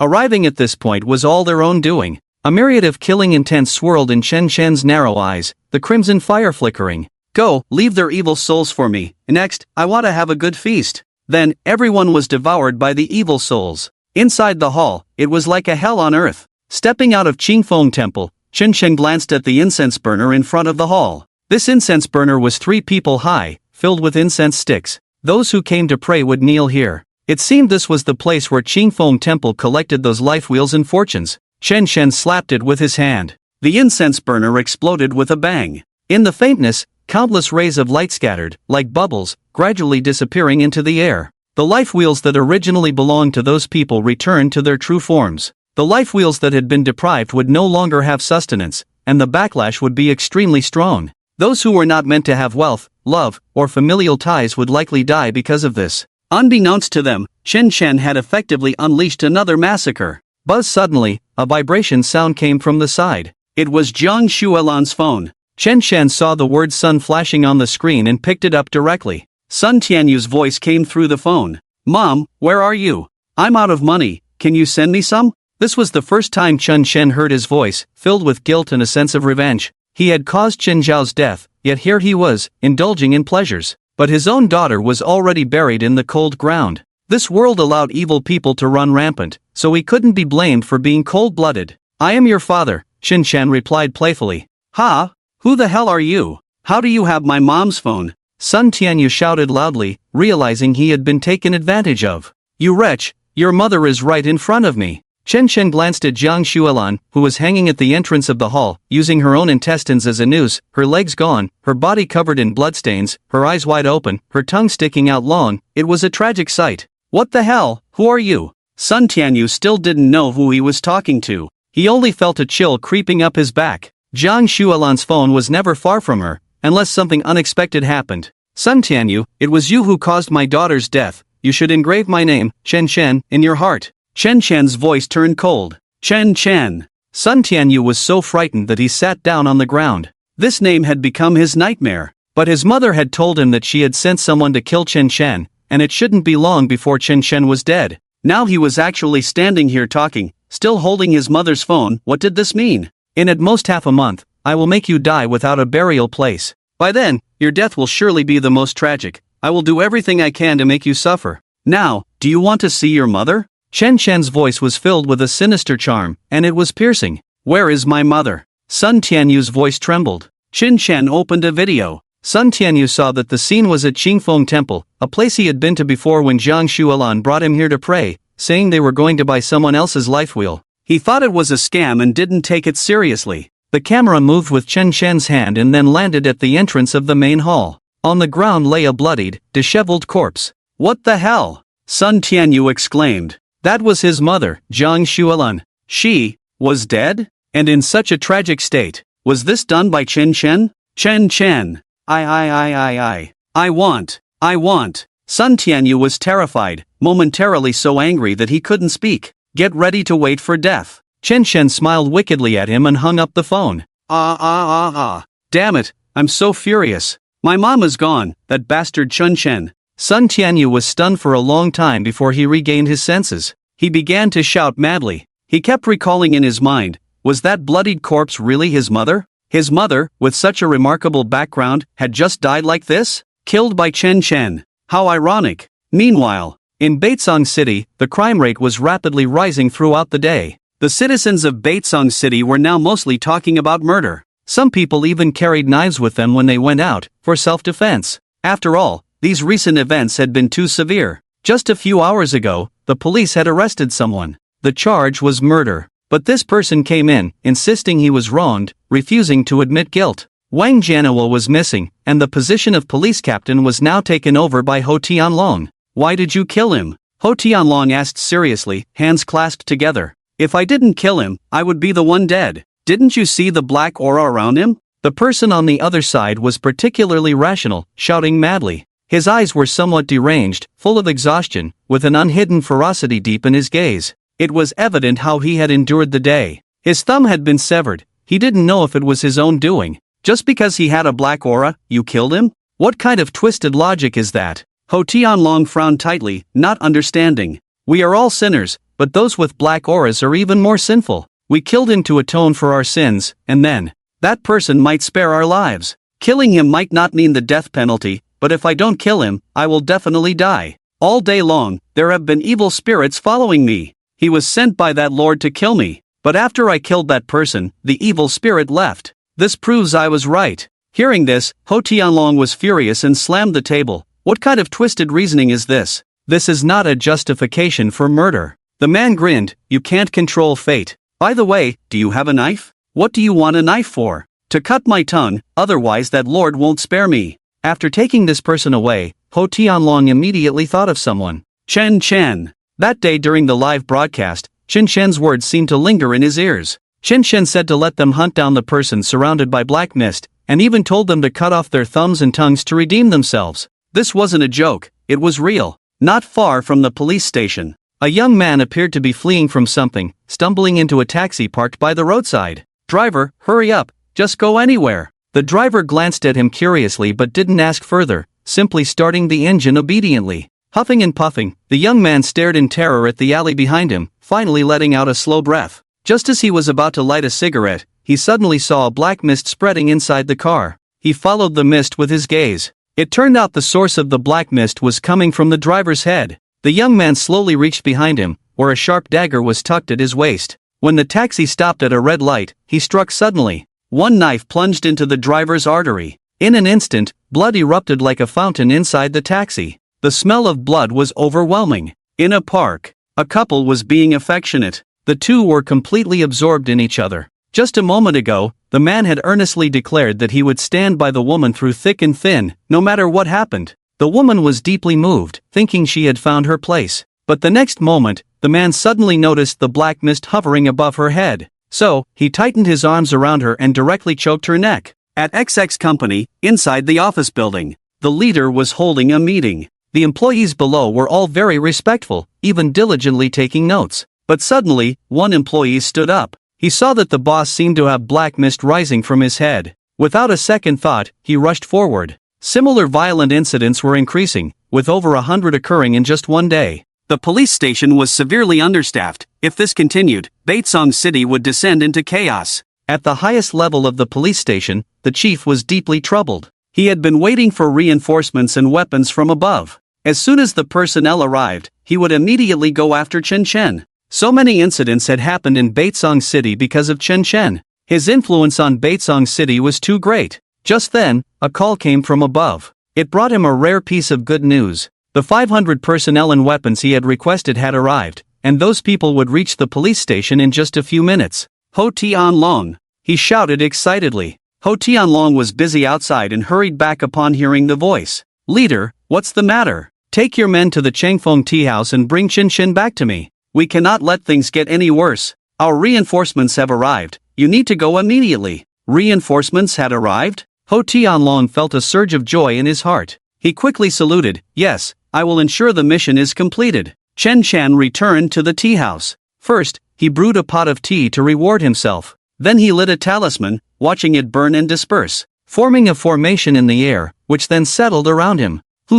1,409 people, so far 710 have died, and the rest probably know they were wrong. They are all redeeming themselves. Indeed, self-awareness is valuable, but whether they can survive depends on themselves. He then glanced at Feng Wujia's recovery level. It had already reached 20%. This wave of recovery was quite fast, mainly due to the evil spirit Yu Qizhenwen providing nourishment. Chen Chen felt that more knowledge was flooding into his mind. The incantations, hand gestures, and talisman drawing methods reappeared in his consciousness. The golden light spell. Chen Chen felt a moment of joy. Then he tried forming the hand seals. The talisman burned, and the golden light spell was inscribed at his fingertips. As the golden light emerged, it could be used for both offense and defense, harnessing the energy of the sun to transform into golden radiance, and then channeling it into his breath and dantian to protect himself completely. This was simply a defensive weapon. With it, he wouldn't fear even if the police came. Kid, it seems like we have guests arriving. Be careful, there are quite a few of them this time, the voice of Feng Wuji echoed in Chen Shen's mind. Chen Shen thought to himself that it was true what they said about thoughts becoming reality. He glanced out the window, summoned the golden light spell, and let out a cold laugh before striding out boldly. Outside the small tea house, the area was surrounded by police officers. Each one was fully armed. Huo Tianlong was leading the team. He was very nervous. Just moments ago, he had received news that Wang Jianhua had gone missing and might have already encountered trouble. He suspected that Chen Shen was behind it, but he couldn't understand how Chen Shen had the audacity to kill even the police. If this were confirmed, the police would surely hunt Chen Shen down with all their might. At that point, he would have nowhere to escape. Are you here to drink tea? Chen Shen looked at the crowd across from him and spoke indifferently. Drink tea? Chen Shen, stop your evil deeds and come with us willingly. Do you really think you can hide your actions from the world? Today, we are here to judge you. Upon hearing this, Chen Shen laughed. I've always been the one judging others. Who would have thought someone would want to judge me? How interesting. Have you judged those who killed my daughter? It's truly a cold world. Ordinary people can be easily labeled as criminals for minor offenses, subjected to endless judgment. Those who committed crimes live as if nothing happened, enjoying their days in peace. What are we living for? Is it just to entertain the wealthy? They play when they're happy and kill when they're not? Life shouldn't be like this. Hua Tianlong took a deep breath and shouted through a loudspeaker, stop your nonsense. Chen Shen, I know you have your reasons, it's not too late to stop now. Otherwise, I'll have someone open fire. Open fire? Great. Chen Shen was eager for them to shoot. It would give him a reason to kill. He had long felt displeased being aimed at by so many guns. Chen Shen spread his arms towards them. Come on, kill me. The people across were momentarily stunned. They were taken aback by Chen Shen's demeanor. This kid wanted them to shoot? Did he want to die? Chen Shen, are you seeking death? The authority of the police is not something you can provoke. Hua Tianlong shouted. Chen Shen didn't care at all. His eyes were filled with killing intent. If you dare not shoot, then let me give you some courage. He silently recited a mantra, and a flame ignited at his fingertips. Then, he pointed at the person standing at the front, holding a gun. He remembered that this person had been present at the police station back then. When the other's family had come, he had tried to stop Chen Shen while ignoring those parents. Whoosh! In an instant, that person was engulfed in flames. The fire erupted from his feet, appearing out of nowhere. Ah! It's so hot, so hot! He immediately dropped his gun and rolled frantically on the ground. Ah! It hurts! His screams grew increasingly desperate. Hua Tianlong and the others were horrified. They never expected that the flame from Chen Shen's fingertips could kill. They hurried to the car to grab fire extinguishers, while a fire blanket was also thrown over him. But it was utterly useless. The flames were strange. The fire extinguishers and blankets had no effect at all. It seemed to burn even more fiercely. In less than a minute, that person had become motionless, reduced to a pile of charred remains. His body was completely incinerated, no longer resembling a human. At that moment, the flames finally extinguished perfectly. Hua Tianlong and the others fell silent. Each one stared at the devastation before them, unable to utter a word. Hua Tianlong felt a wave of coldness sweep over him. This Chen Shen was truly sinister. He finally understood why the higher-ups said to avoid direct confrontation with Chen Shen, who would dare provoke such a madman. But Hua Tianlong still refused to believe in the supernatural. They had guns. Could Chen Shen really be invulnerable to bullets? Everyone, on my command, prepare to fire. Hua Tianlong shouted, clenching his fists. Click, click, click. In an instant, everyone pulled back their gun bolts, various scopes and red dots aimed at Chen Shen. The red dots hovered over Chen Shen's forehead and heart. Chen Shen showed no fear at all. Instead, he stood with his hands behind his back, grinning widely. All right, today, whoever doesn't shoot is a grandson. Chen Shen's words instantly fired everyone up. He was threatening everyone from the police department. At that moment, no one wanted to be a grandson. They all wanted to turn Chen Shen into a sieve. They had all heard about Chen Shen's exploits in Baitsong City. Although they didn't know the reasons behind it, they couldn't tolerate any evil in their eyes. When Hua Tianlong arrived, his superiors had said that if they encountered danger, they could order to shoot at any time. Even if it risked public opinion, they had to kill Chen Shen. As long as he was alive, he would definitely judge more people. This was their world, not a world for Chen Shen's judgment. This kid was too arrogant. Hua Tianlong gritted his teeth and shouted, fire! Everyone, fire! Kill Chen Shen! Rat-a-tat-tat! As soon as his voice fell, his men opened fire. They were all hot-blooded youths, unafraid of ghosts, and even less afraid of Chen Shen. In that moment, the air around seemed to freeze, as if time had briefly paused. With so many bullets coming in from such a close distance, how could Chen Shen dodge? Even if he wore a bulletproof vest, he would still die. Hua Tianlong's eyes widened. He wanted to see how this demon would be killed by them. Once this guy was dead, Hua Tianlong would have done a service to the people. But everything before him did not unfold as he had imagined. It was filled with a sense of dissonance. The feeling of fear surged in everyone's hearts once again.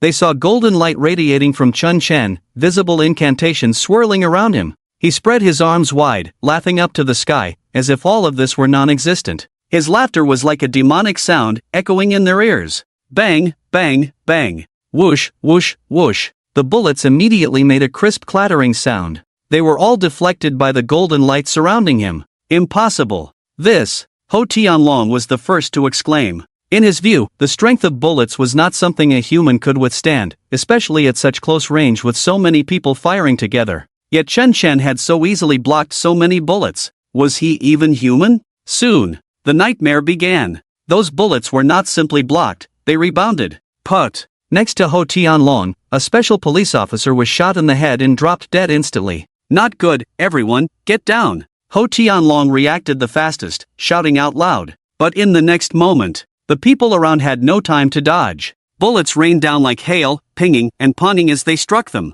Out of over 500 people, more than 300 were killed in an instant. These were reinforcements requested from above. If anything happened to them, the Baitsong City Police Department would also be held accountable. At that moment, Ho Tianlong felt his heart chill. He hid behind the car door, trembling. Those bullets seemed to be controlled by an invisible force, ruthlessly shooting at those who had just fired, with incredible precision. In an instant, the area was filled with screams. The ground was littered with people writhing in pain. Some who were hit didn't die immediately but lay there, crying out in agony. But Ho Tianlong and the others did not dare to go out to rescue the injured. They could only hide behind and observe the situation around them. They did not know if Chen Chen would launch a second round of attacks. They were unsure if those bullets would inexplicably fly over again. Ho Tianlong was now somewhat regretful. Because of his impulsiveness, so many people had paid the price. The saying of the chief was indeed correct. Never provoke Chen Chen unless absolutely necessary. This kid was truly sinister.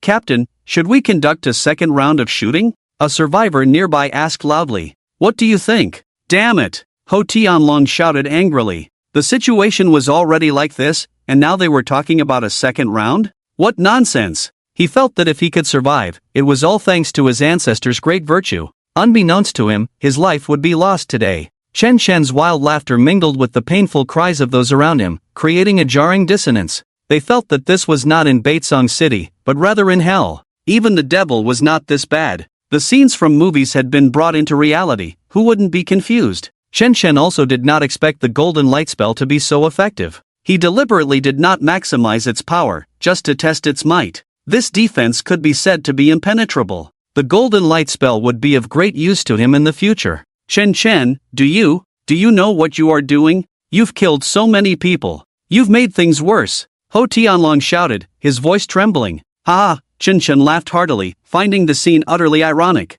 Just a moment ago, they had the upper hand, trying to kill him, and now that they realized his strength, they began to beg for mercy? You all saw it. I didn't lift a finger. It was their bullets that rebounded and killed themselves. How should I put it? Truly deserving of their fate. It feels so satisfying. Ha! Chen Chen laughed wildly. Ho Tianlong recorded everything. This was enough to prove that Chen Chen had not harmed them at all, and it was they who had fired first. He quickly changed his tone. Chen Chen, you need to stop. Just now, we were impulsive. Can we talk this over? He hid behind the door, not daring to show his head, afraid that Chen Chen would kill him. Talk? When my daughter died, I was planning to have a good talk with you. Where were you then? Now you want to talk? Talk my ass. It seems I need to put the judgment of the patrol bureau on the agenda. Ho Tianlong took a deep breath, suppressing the terror in his heart. Chen Chen, you better see the current situation clearly. In Baitsong City, the patrol bureau is the biggest, and you are just an ordinary citizen.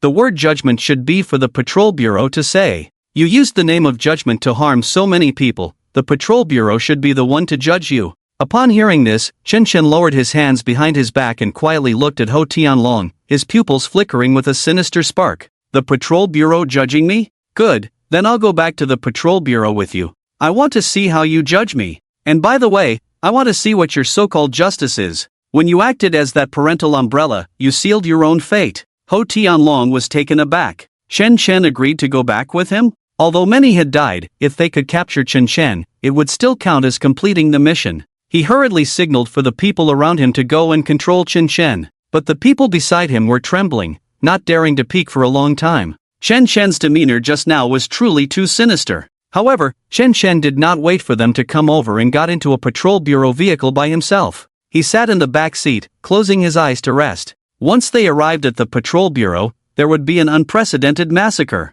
Today, the entire Baitsong City would be shrouded in this gloom. Since this world is lawless, then let's kill. The office of the chief of the patrol bureau. Since just now, the chief has been feeling restless, as if something big is about to happen. Although he had requested 500 reinforcements from above, he still felt uneasy. He kept replaying Chen Chen's livestream. Murder, paper figurines, burning talismans. Who exactly is Chen Chen? His mind was filled with doubts.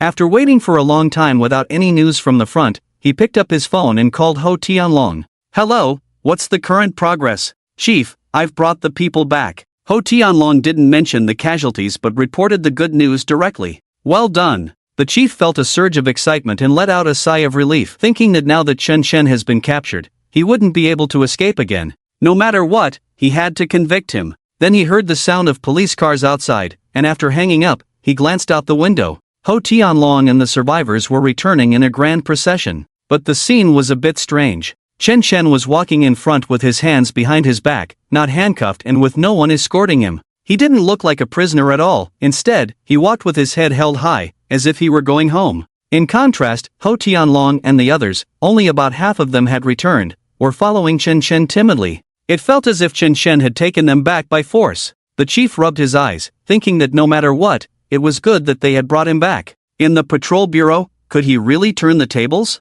He quickly ordered his subordinates to capture Chen Chen and went to the interrogation room first. Before long, Chen Chen walked in by himself. Everything about this was so natural for Chen Chen. He quietly entered the interrogation room, which had a cage, closed the door, and sat down. Although Chen Chen was locked in a cage, the expressions of the people around him were still filled with fear. They all knew what Chen Chen had done. Offending him was like provoking a demon. No one wanted to die. Chief, could you step out for a moment? I have something to discuss with you, Ho Tianlong said cautiously in his ear. The chief nodded and stepped outside. Ho Tianlong, why do I see that the number of people who returned is off? Where are the others? Did you let them go without permission? He asked first. Ho Tianlong took a deep breath and shook his head. Chief, it's my fault. Those people are all dead. What? The chief thought he had misheard. Those were all elites sent from above, and they were all dead? How did they die? Was it an accident? Ho Tianlong knew that the chief wouldn't believe what he said, so he turned on the recorder from earlier and played the footage for him.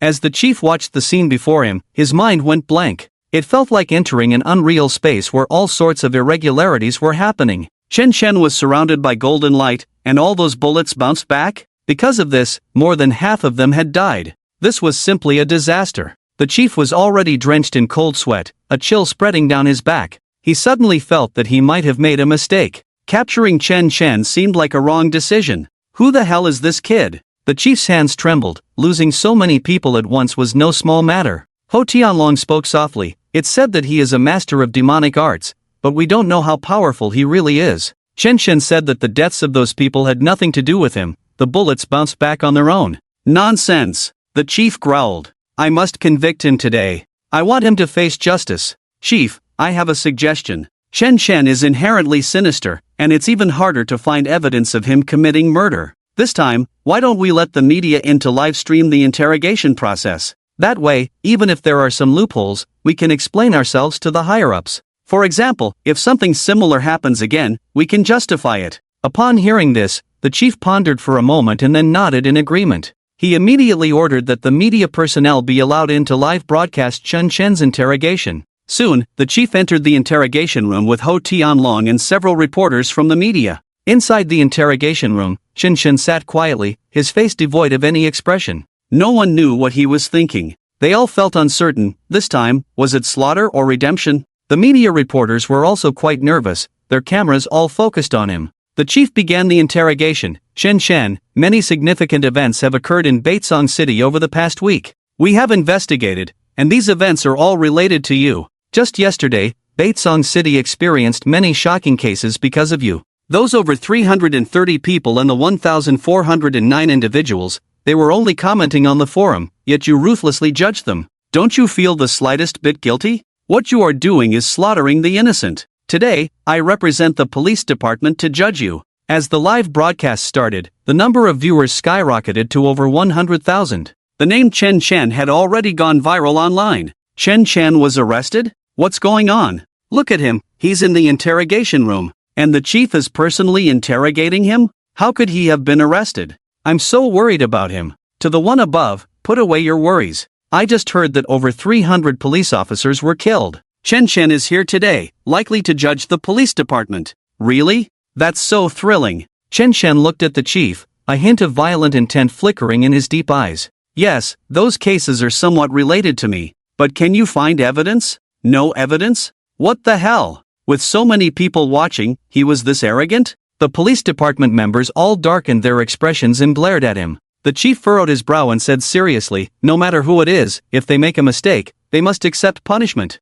You are no exception. Now, honestly confess your crimes, and you might still get leniency. Chen Chen sneered, so this is how you handle things. It's precisely because of this that so many unfair things happen, and so much evil lingers in Baitsong City. The inability to judge these people is a dereliction of duty by the police department. Today, let me tell you what is righteous and what is evil. Everyone in the police department must accept judgment. Ha! The police department members were all confused. Chen Chen was brought in by them for judgment, so why did it sound like he was going to take over and judge them instead? Although the chief felt displeased, he couldn't say anything too extreme in front of the camera and could only respond to Chen Chen with very official remarks. Chen Chen, watch your words. Our police department has sacrificed a lot to clear the city's evil, and we absolutely do not allow any wrongdoing to happen under our noses. Chen Chen laughed. What the chief said was like being blind with eyes wide open. The evils of the police department, he could easily catch a bunch. Chen Chen directly took out his phone and found a video to display in front of the camera.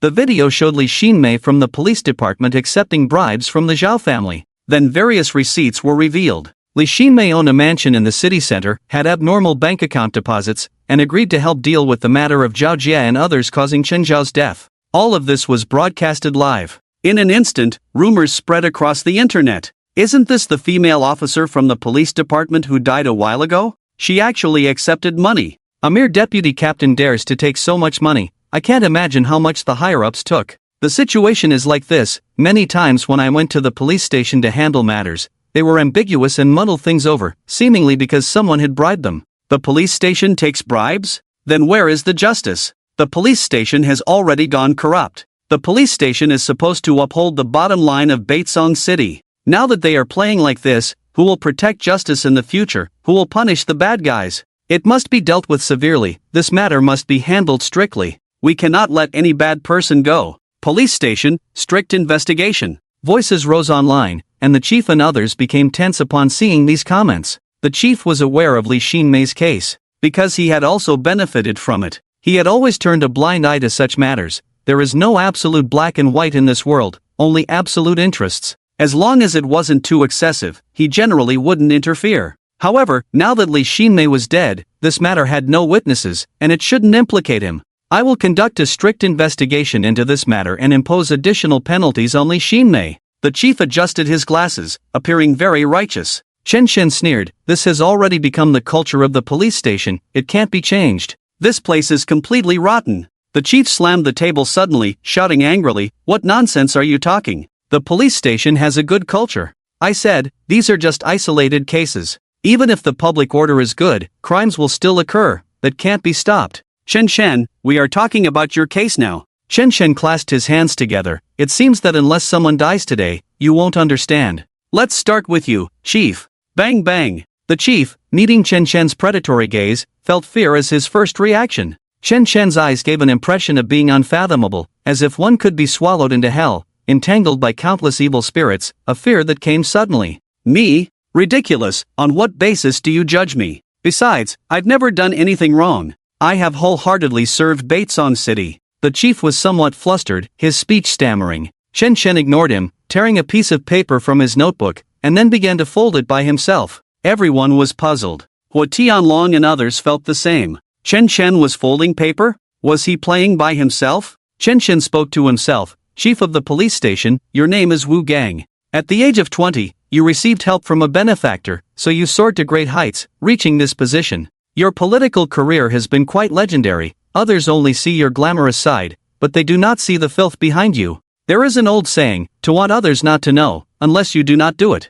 Any scandal in this world will eventually be discovered. You cannot hide it. As Chen Chen spoke, he continued folding the paper, his words carrying deeper meanings, while the atmosphere around grew colder. The chief had done many shameful things to rise to power, but he had hidden them very cleverly. Chen Chen could not possibly know. He must be trying to scare him, wanting him to lose face in front of the live camera. He wouldn't fall for it. Chen, you better understand the current situation before speaking. You are a criminal suspect. We are judging you. Wu Gang's voice turned cold, his expression vaguely uneasy. Chen stopped his actions, and everyone could see what he was actually folding. It was a paper figure, but it was clear it was a female, and she was pregnant. Chen's folding was exquisite. Everyone was confused. What did he mean by folding a paper figure? And it was a pregnant woman? The online viewers were even more abuzz with discussion. Chen's paper folding skills are quite good. He must be a professional at this, right? It's strange. What does this paper figure signify?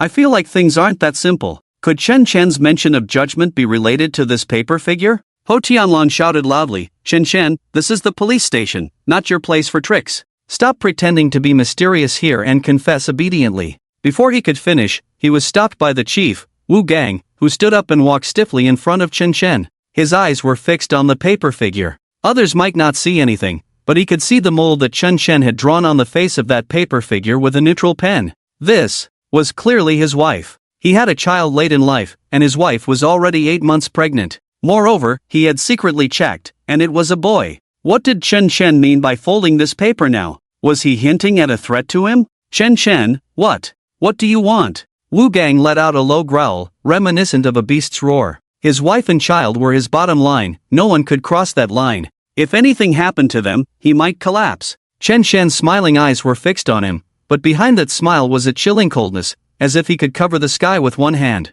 He shook the paper figure in his hand. Wu Gang, are you scared? You're afraid something will happen to your wife and child, right? What a coincidence. Today, they will surely die. You. What nonsense are you talking? Wu Gang was instantly drenched in cold sweat. Although he felt that all of this was impossible, he still subconsciously associated it with many bad things. Chen was in the police station. How could he kill someone? He must be trying to scare him with tricks. He knew his wife was pregnant, so he deliberately used this to frighten him. Chen ignored him and placed the paper figure on a small notebook. A sudden glance revealed that the notebook's grid looked like railway tracks. Wu Gang immediately realized something was wrong. Railway tracks, wife, child. Could it be? Buzz. His phone suddenly rang. He glanced at the screen and saw it was a video call request from his wife, and he hurriedly answered. Wife, are you okay? Wu Gang asked anxiously as soon as he picked up, but he found that the place where his wife was made him dizzy. His wife was lying on the railway tracks, the cold steel tracks, the hard shock-absorbing stones. He should not appear in a conversation with his wife. What are you doing? Wu Gang let out a low roar, his eyes widening in shock. His wife should be comfortably resting at home, right? How could she end up on the railway tracks? His wife cried into the camera, tears streaming down her face. She seemed even more anxious than Wu Gang, her body twisting but unable to move an inch, as if magnetically stuck there. Husband, I don't know what's happening. I was just eating at home, accidentally fainted, and when I woke up, I found myself here, lying on the tracks and unable to move. You have to find someone to save me. It doesn't matter if I die, but our child is about to be born. I don't know where I am. There are no recognizable buildings around, just tracks everywhere. Whoa, husband, save me. Wu Gang grabbed Ho Tianlong by the collar and shook him vigorously. Quick, have the technicians find out where my wife is. Send someone to save her. My child is about to be born. Ho Tianlong did not dare to delay. Upon hearing this, he turned and ran out, immediately looking for technicians to handle it. Wu Gang hurriedly reassured his wife through the camera. Wife, don't worry, I'm sending someone over right now. It won't be long before someone comes to save you. You mustn't get too agitated, otherwise, it will affect the baby in your belly. It's not easy for us to have a baby. We must ensure our baby arrives in this world healthily. Don't worry, with me here, you and the child will definitely be safe. Wu Gang was so anxious he was almost going crazy, his hands trembling, his whole body shaking, cold sweat pouring down in waves. Chief, we found her. The lady is on the overpass on XX Road, and we've already sent someone to rescue her. At the same time, we've contacted the railway to issue an emergency evacuation notice and have the train make an emergency stop. There shouldn't be any problems now. Ho Tianlong rushed in to report after a while. Hearing this, Wu Gang finally felt relieved and hurried to comfort his wife. Many viewers in the live stream also heard this. Some people lived right by the overpass on XX Road, and they all looked towards the overpass. Sure enough, there was a pregnant woman lying there. In an instant, the live stream's comments exploded. What kind of sorcery is this? Chen Shen actually made a pregnant woman lie on the tracks. What sorcery? This is justice, okay? But still, targeting a pregnant woman seems a bit too much. What nonsense are you talking about? This isn't Chen Shen's doing. I didn't see anything. Chen Shen smiled, feeling that he had set the atmosphere just right. He tapped the table and said, "It's too late for the police to do anything now because the train is about to arrive." What? Wu Gang, Ho Tianlong, and the police all looked at Chen Shen. How did he know the train was coming? They had already coordinated with the railway department. There couldn't possibly be a train coming. Moreover, their people had already gone to rescue the pregnant woman. Woo woo! Accompanied by everyone's racing hearts, the sound of a train whistle echoed in the video call from afar. No! No! Wu Gang's body went limp, and facing the camera, he screamed frantically, collapsing to his knees. His wife also heard the sound, her face turning pale, but she couldn't turn back to look. Her body was completely immobilized. Honey, is that the train? Didn't you say there wouldn't be a train? You lied to me? No way, am I going to die? Help! Help me! The room was in chaos. The sound of the train whistle felt like a call from hell. Only Chen Shan remained calm, even smiling. Wu Gang could already see the shadow of the train in the distance. He was at a loss, panicking and losing his way. He didn't care whether it was being broadcast live. He directly knelt down to Chen Shen. His forehead was already drenched in cold sweat. This kind of fear was rooted in his bones. He had fought so hard for his wife and child. If something happened to them now, what was the point of all his efforts over the years? Chen Shen, I beg you, can you please not let anything happen to my wife and child? I will agree to any request you have. Even if you want my life, as long as it means they can live, I will accept it. My wife and child are innocent. They shouldn't be implicated. Just judge me alone. Woo woo woo. Chen Shen, I'm begging you, please show mercy, please spare us. Wu Gang had completely broken down, tears and snot streaming down his face. He knew that only Chen Shen could save his wife and child now. The police looked at this scene, feeling a tremendous impact. Wu Gang, the high-ranking chief of the police, was actually in such a desperate state. He was kneeling on the ground begging. A man who never believed in ghosts and monsters had completely compromised today. His cries for mercy echoed everywhere. Chen Shen just quietly watched him, seemingly enjoying this feeling of being above it all. If kneeling and admitting fault could solve the problem, what would the police be for? How about this? I will kneel to you, and you let my daughter live, okay?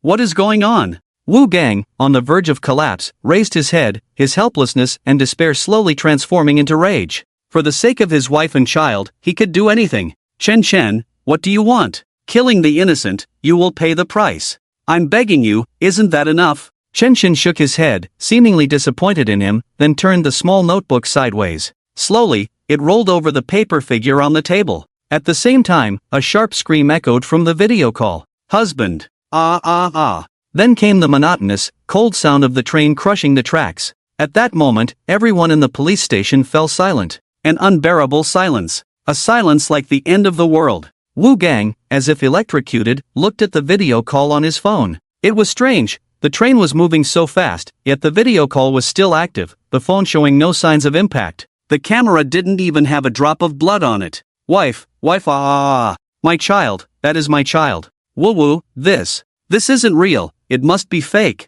Wu Gang knelt there, crying out loud. His voice was heart-wrenching, painfully unbearable. The whole world seemed to be left with only his cries. The camera could only capture some severed limbs. His wife's body was shattered beyond recognition, bloodily lying beside him. Her belly had been crushed, and the arm of their unborn child lay nearby. Everywhere, there was blood. The sound of the train's whistle grew fainter, sinking along with Wu Gang's heart. Silence, still silence. This was a silence born from deep, fearful despair. Wu Gang's wife and child were dead. Everyone in the police station saw it. All the live-streaming viewers saw it too. And all of this happened with a mere gesture from Chen Shen. He just folded a piece of paper, just sat in the police station and said a few words, and Wu Gang's wife and child were dead. Killed by the train, 2 lives lost. No one could believe that this tragedy would happen to Wu Gang, the unyielding presence in the police station. At that moment, Wu Gang's mind was filled with thoughts of the cases he had manipulated before, including the Qinshao incident. Every case, every time those victims roared in anger, became a call to his dead end. His wife and child were dead. Was this retribution? Is there really retribution in this world? Ho Tianlong and the others felt as if a bomb had exploded in their heads, all thinking at that moment, would they also end up like that? Chen Chen was truly sinister. They felt as if they were stepping into hell. Chen Shen crossed his legs and looked at Wu Gang, his eyes filled with a fine rage. Your wife and child are dead. Aren't you feeling terrible now? I can feel that pain. But I'm very happy. I'm so happy I want to dance. Ha ha ha. Chen Shen's laughter was like a sound wave, violently crashing into everyone. Wu Gang's wife and child were dead. The scene was a mess. The child's severed limbs were visible in the frame. Wu Gang was in immense grief, and everyone could empathize with that pain. But Chen Chen was laughing. He was stomping hard on Wu Gang's heart. How could Wu Gang endure this?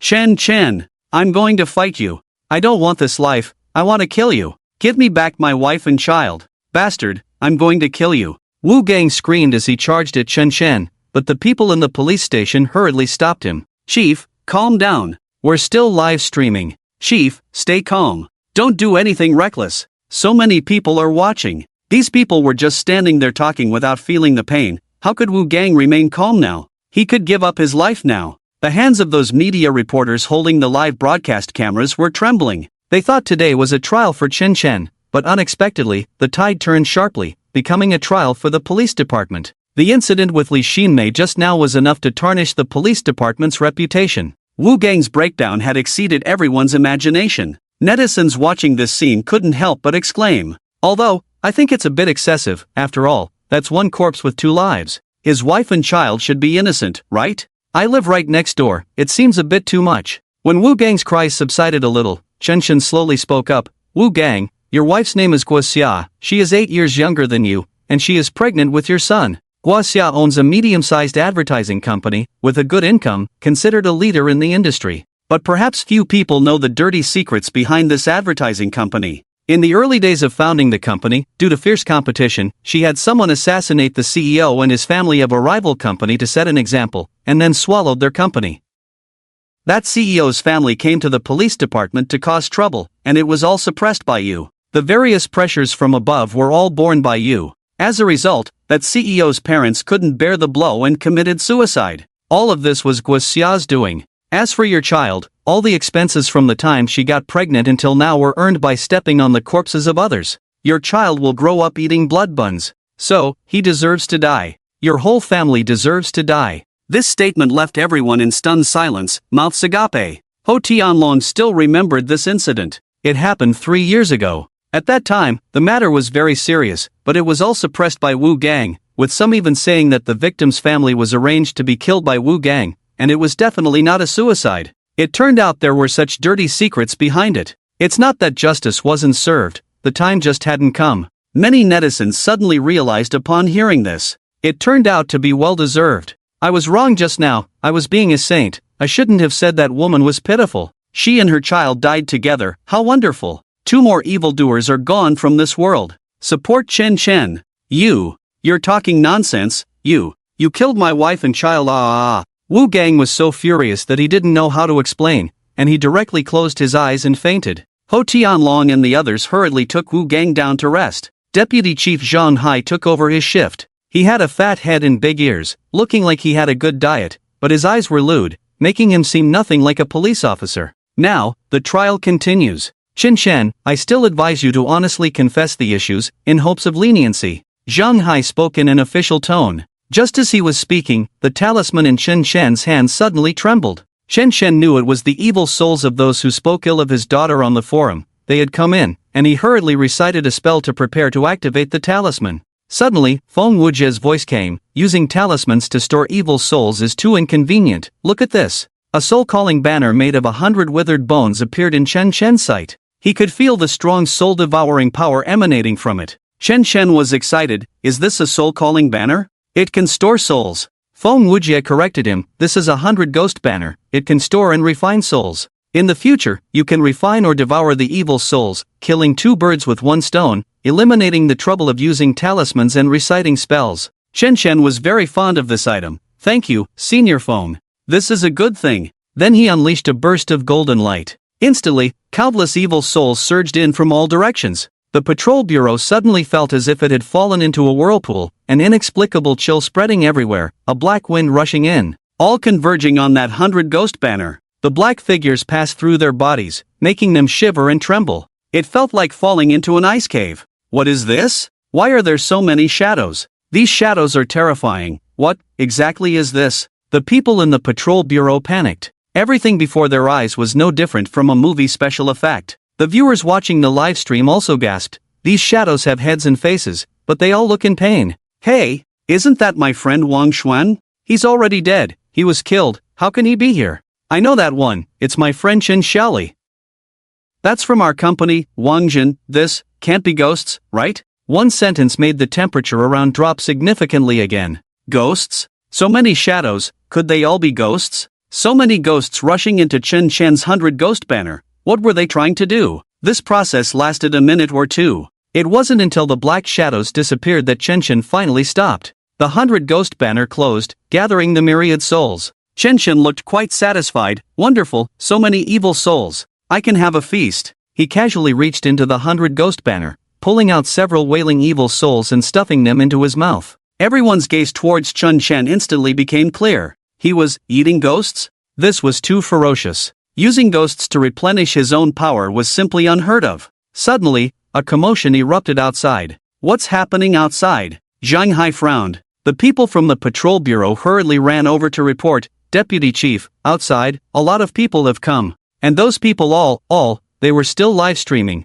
and Zhang Hai was quite annoyed by his subordinate's unprofessional demeanor, shouting, "What are you nervous about? Speak properly, so many people are watching, what do you look like?" The person lowered his head, gasping for breath, and after a moment said, "Outside, more than 200 people have come, they all chopped off their thumbs and pulled out their tongues." Huh? What? Zhang Hai slammed the table and stood up, looking over in disbelief. More than 200 people chopped off their own thumbs and pulled out their tongues? What's wrong with people nowadays? Have they gone mad? Could it be that they don't feel pain? They all want to see Chen Chen. Someone added beside him. Whoosh! In the next second, everyone's gaze turned to Chen Chen. They all remembered. Chen Chen had been judging those 1,409 people. Chen Chen's rule was to make them kill each other and atone for their sins through self-redemption. These were all people who had spoken disrespectfully about Chen online. 1,409 people, and now only 200 were left? It hadn't even been 2 days, it was simply terrifying.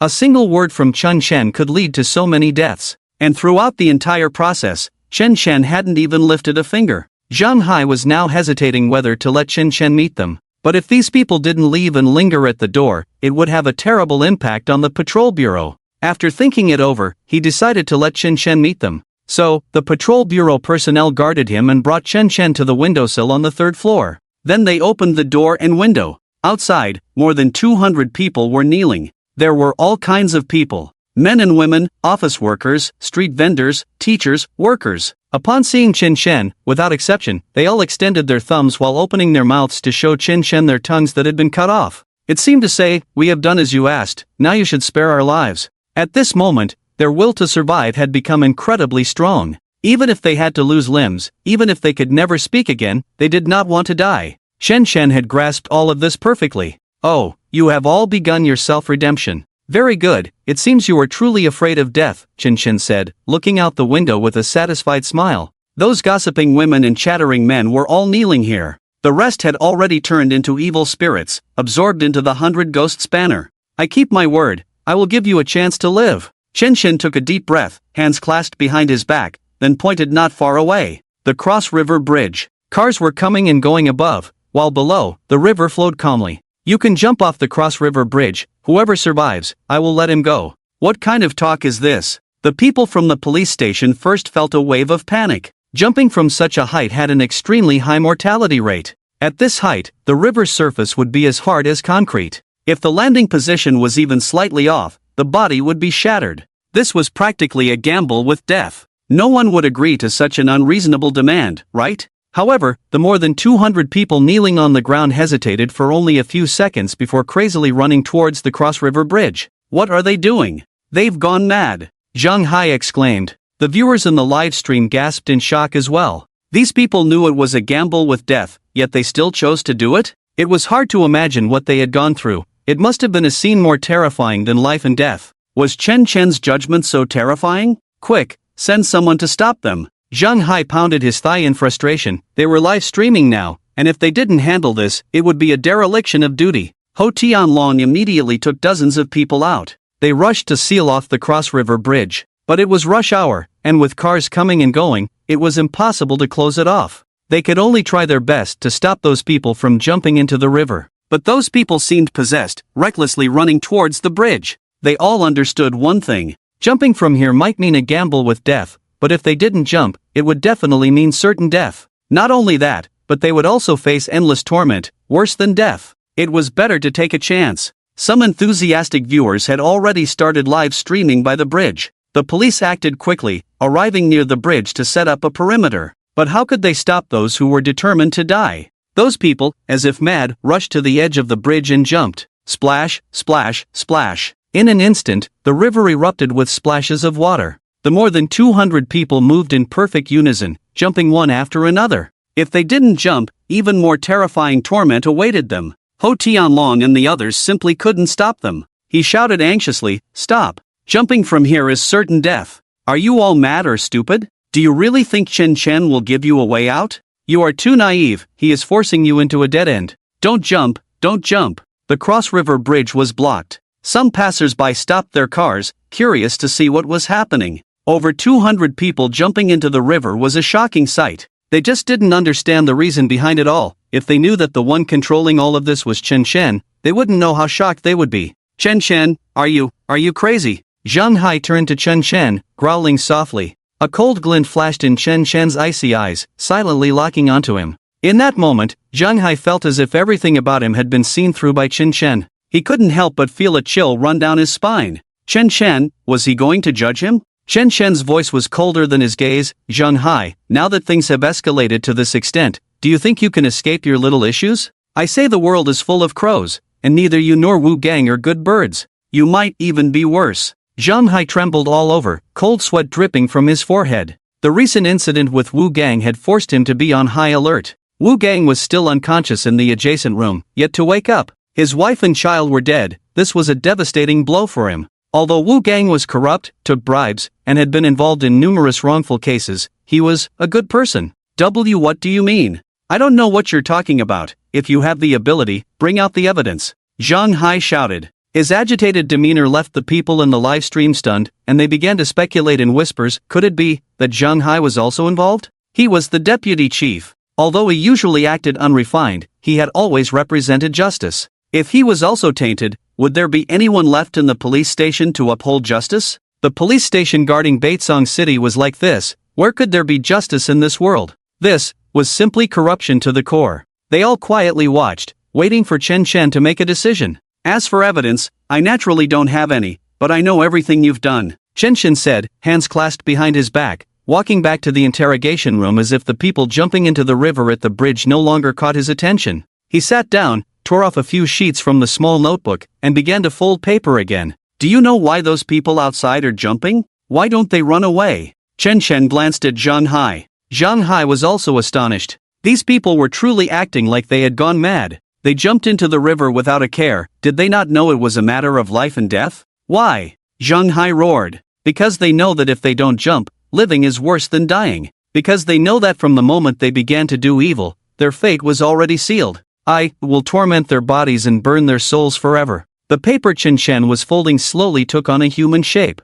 Hiss. Zhang Hai and the others from the police station couldn't help but take a few steps back, all gasping in shock. This inevitably reminded them of the deaths of Wu Gang's wife and child. They wondered whose family would suffer this time. Chen Chen was focused on folding paper, muttering to himself. In the south of Baitsong City, there is an orphanage, originally a paradise for those poor children, where they could fill their stomachs, have a place to sleep sheltered from the wind and rain, and receive the most basic education. But later, I don't know when it started, the number of girls in the orphanage increased, surpassing that of boys, not because there were more girl orphans, but because you sponsored that orphanage. Chen Chen suddenly looked up and shot a glance at Zhang Hai. Zhang Hai was so frightened he stumbled back, unable to steady himself for a long time. His pupils began to tremble violently, his face pale as paper, cold sweat dripping down. He couldn't stop thinking about how Chen Chen knew about this matter. He had hidden it so well that even his wife didn't know. Everyone was confused, not understanding what Chen Chen's words meant. Sponsoring an orphanage and taking in more orphans wasn't a good thing? Could this really become the excuse for his judgment? Chen Chen continued slowly. Zhang Hai, after you sponsored the orphanage, you would visit it regularly and clearly told the staff not to take in boy orphans, only girls. At first, you only sought out one girl at a time, but then you grew bolder, trying more and more methods, even disregarding the lives of those girls. In these past few years, the number of girls who have died because of you has already exceeded a dozen. Their bodies are buried in the small woods behind the orphanage. Zhang Hai, you are the deputy chief of the police department, with a happy family, a wife, and children, yet you are not satisfied and still engage in such heinous acts. Does your conscience not ache? Buzz. After hearing these words, Zhang Hai's last line of defense completely crumbled. He never expected that Chen Shen would know his affairs so clearly. Those dozen or so dead girls, those children who had once struggled and screamed beneath him, those tragic and mournful voices seemed to echo in his ears again. How many nights had he vented his frustrations, completely disregarding the lives of those children? He was like a mad beast, having long lost his humanity. He just didn't expect retribution to come so quickly. Zhang Hai felt the gazes of those around him change, as if they all carried a sense of judgment. The people from the police department instinctively kept their distance from him. These charges were simply the worst of the worst. The live stream chat exploded. One after another, they were filled with righteous indignation. Zhang Hai, the deputy chief of the police department, actually with little girls. Is he even human? Those children in the orphanage lost their parents, with no one to back them up, and he toys with them like this. Damn it, I really want to stab him. This bastard Zhang Hai deserves to die. Chen Shen, this is not a trial, it's purely ridding the world of evil. This sky has long been murky. Chen Shen, kill him. Zhang Hai collapsed onto the ground, cold sweat pouring down, no longer possessing his previous sharpness. He felt like a drowning dog about to be judged. Chen Chen, bring my family back, ah! Suddenly, a sharp voice came from the side. Wu Gang woke up, his eyes bloodshot, glaring as he rushed over. In his hand, he held a gun, the muzzle aimed at Chen Shen.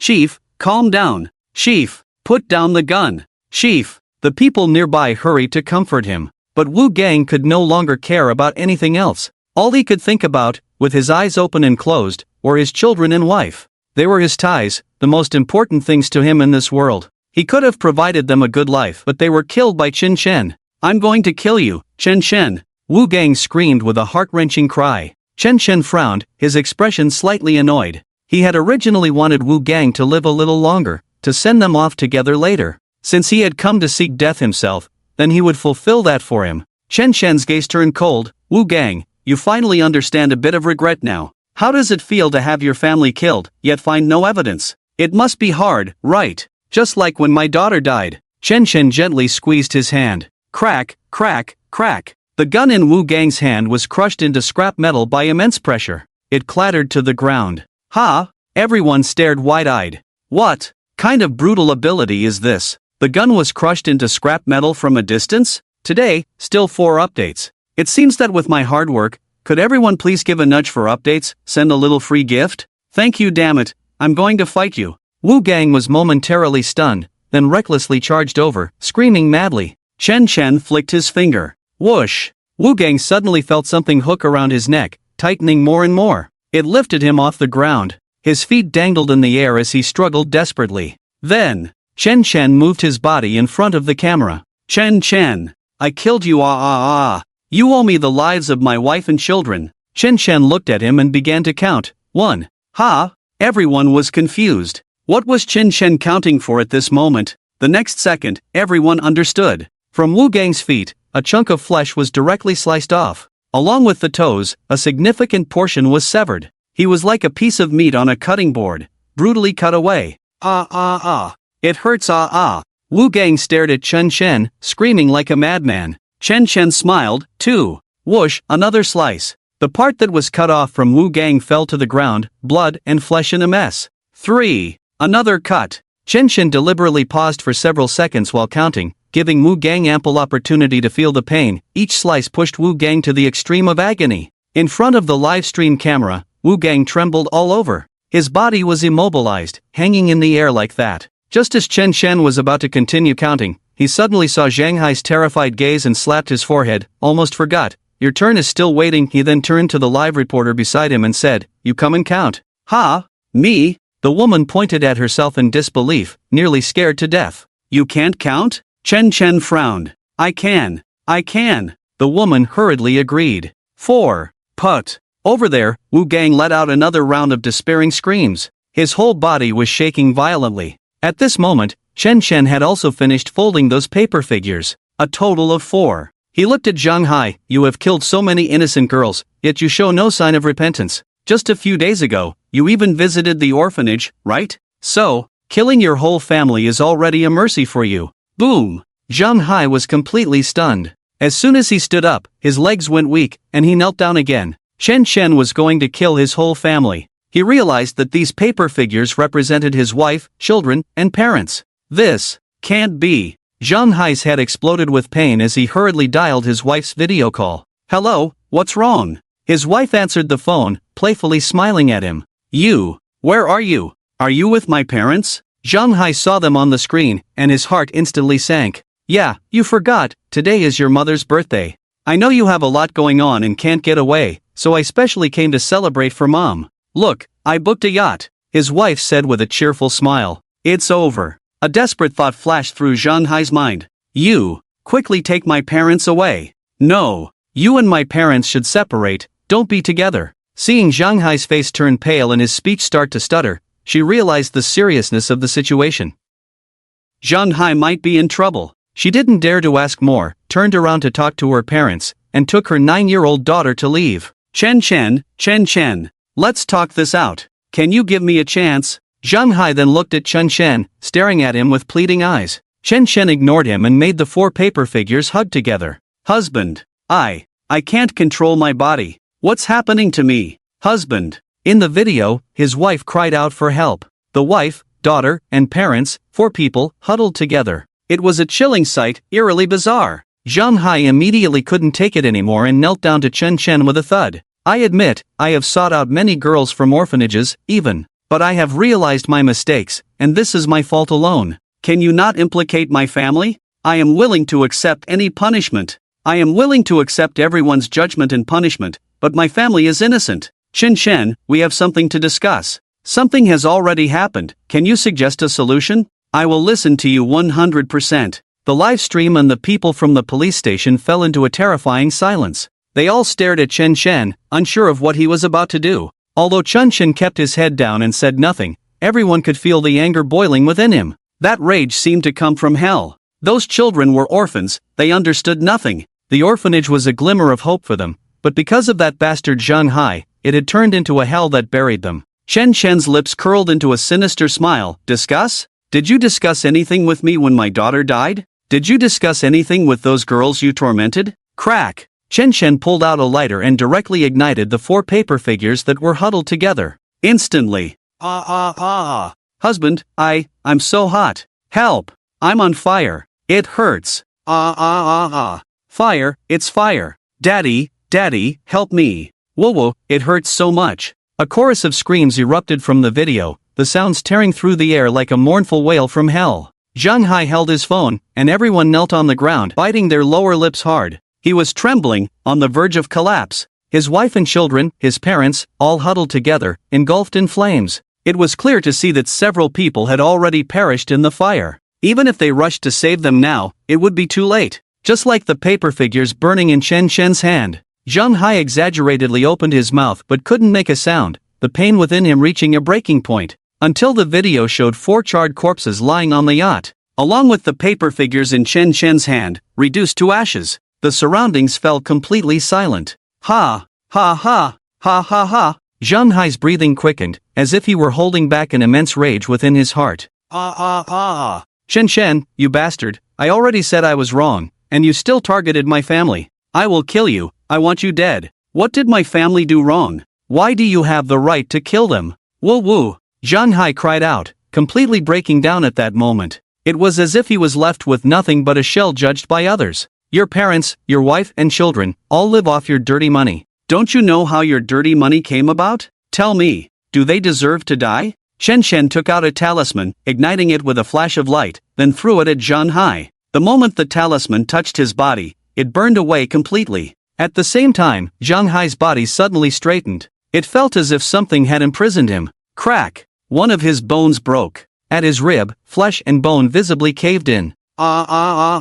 It hurts. Zhang Hai let out a beast-like roar. The intense pain nearly drove him insane. Crack, crack, crack, crack. Then came a series of crisp sounds. Those were the sounds of bones breaking, and the people in the live stream and the police station were counting. How many times did it sound just now? Zhang Hai spat blood, his head spinning. With each crack, he felt himself slipping further into hell. The pain was indescribable, like a thunderclap hanging over his head, striking down incessantly. He felt he was about to collapse. He was truly on the brink of collapse. In such a situation, no one could hold on. Chen, you. Let me go. You have no right to judge me, no right. Zhang Hai shouted desperately, his face turning red. There are a total of 206 bones in the human body, and I won't let you die until all of them are broken. You just need to slowly enjoy this feeling of pain. Chen smiled at Zhang Hai, then sat down with an air of nonchalance. At that moment, Ho Tianlong rushed in with his men, breathless. Deputy Chief, I couldn't stop the more than 200 people who jumped into the river, and it seems none of them survived. He reported loudly as he entered, only to find the room unusually quiet. It was as if everyone was staring at him. His gaze instinctively moved to the corner nearby. Wu Gang was hanging in the air, a pool of blood beneath him, his lower half completely gone, reduced to fragments. Zhang Hai was trapped in the corner, his expression one of immense pain, his bones visibly retracting. A live reporter stood nearby, counting aloud. The count had reached 272. Ho Tianlong's eyes cleared. What was going on here? The officers from the police bureau seemed incredibly tense, while only Chen remained calm, as if nothing had happened. Chen, did you do all this? Ho Tianlong exclaimed in disbelief, his eyes wide. Not a single one of those 200 survived? They really had bad luck. I thought maybe one or two would make it, Chen said, his brow furrowed, as if disappointed. Just in time, you're back. The 366 officers from the police bureau are all here. He stretched and stood up. His gaze swept over everyone present, his tone gradually turning cold and serious. More than a week ago, my daughter Chen Xiao had an incident at Gaofeng Academy. She was killed by a few beasts from the academy. This matter had solid evidence, and the police bureau could have made arrests. Yet you accepted bribes, and no one was willing to handle this case, even secretly obstructing my investigation into the truth. You should not underestimate a father, nor bully a man who has fallen to the depths. At the end of this month, the police bureau will receive a bonus, over 20,000 for each person. This is the money previously given to you by the Zhao family, the Sun family, the Wang family, the Kong family, and the Gung family. The police bureau has rotted from top to bottom. You are all thoroughly corrupt. Today, none of you will escape. After finishing, Chen chanted a spell, threw out a talisman, and with a single hand gesture, he crushed the air. Boom! A loud sound erupted outside the police bureau building. The police bureau covered an area the size of 2 basketball courts, and this office building was 8 stories high. Now, today, everyone was present. Team Ho. The main entrance is sealed. We can't get out. It seems there's a transparent black wall, and all the windows are sealed shut. We can't break through. Immediately, colleagues from below rushed up, their faces filled with terror. Their expressions were as grim as could be. The main entrance of the police bureau had been sealed. This was unprecedented. At that moment, everyone looked at Chen with eyes full of fear. What was Chen saying? He wanted to judge everyone in the police bureau? A total of 366 people. That was their entire roster. They thought the matters of Wu Gang and Zhang Hai were the end, but it turned out to be just the beginning. They all knew about Chen Zhao's incident. Everyone had been silenced by money. They understood that people like Chen Xiao were just pawns in the hands of the wealthy. But who could have imagined her father was a madman? The live stream's comments paused for a few seconds. Then everyone began to exclaim in shock. Chen wants to judge so many people in the police bureau? A total of 366 officers. He's about to trend on social media.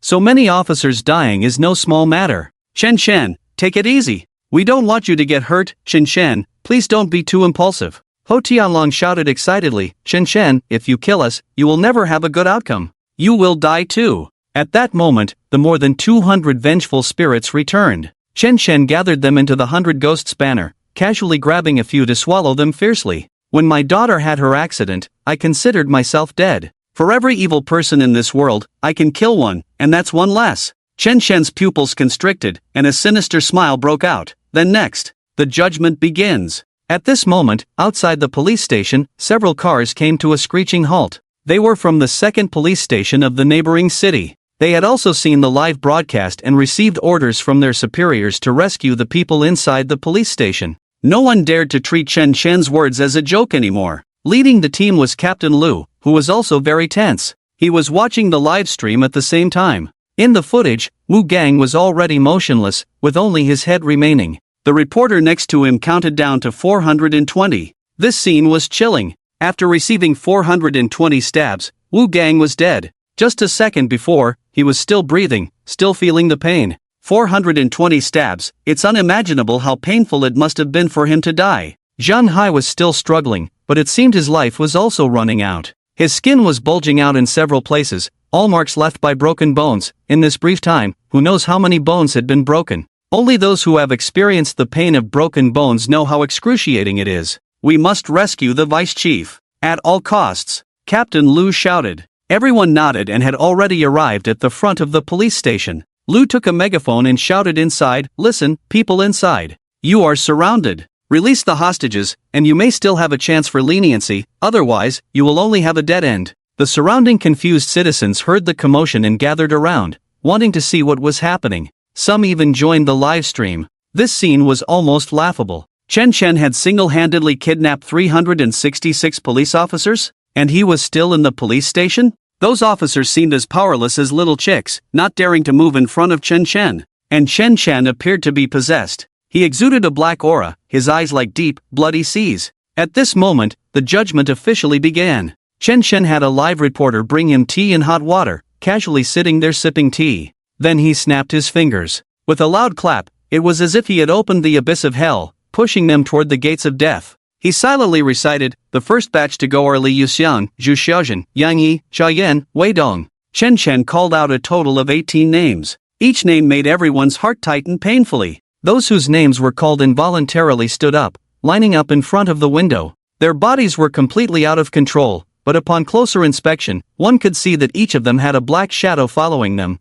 guiding them to do all of this. "No, I don't want to. Whoa, I don't want to die. I still have a wife and children to support, and an elderly mother to care for. I don't want to die. I'm only 21 this year, can't you spare me a way out?" As the window opened, the 18 of them stood up, crying and shouting. They seemed to already know what was about to happen. Everything seemed to have been decided, no one could change it. Their pain, their pleas for mercy, seemed to become the funeral dirge leading to hell. Each person's heart was tightly clenched. "Captain, look, it's the police officers. A total of 18. Someone reminded Captain Lu. Lu furrowed his brows, unsure of what they were about to do. Standing by the window, were they going to jump? He hurriedly shouted, "Calm down, everyone. We are from the 2nd police station of Tianrang City. We are here to rescue you. Step back, and I will find a way to break the door." From the height of the 8th floor, the ground below was concrete. Jumping from there would mean certain death. "Captain Lu, woo-woo,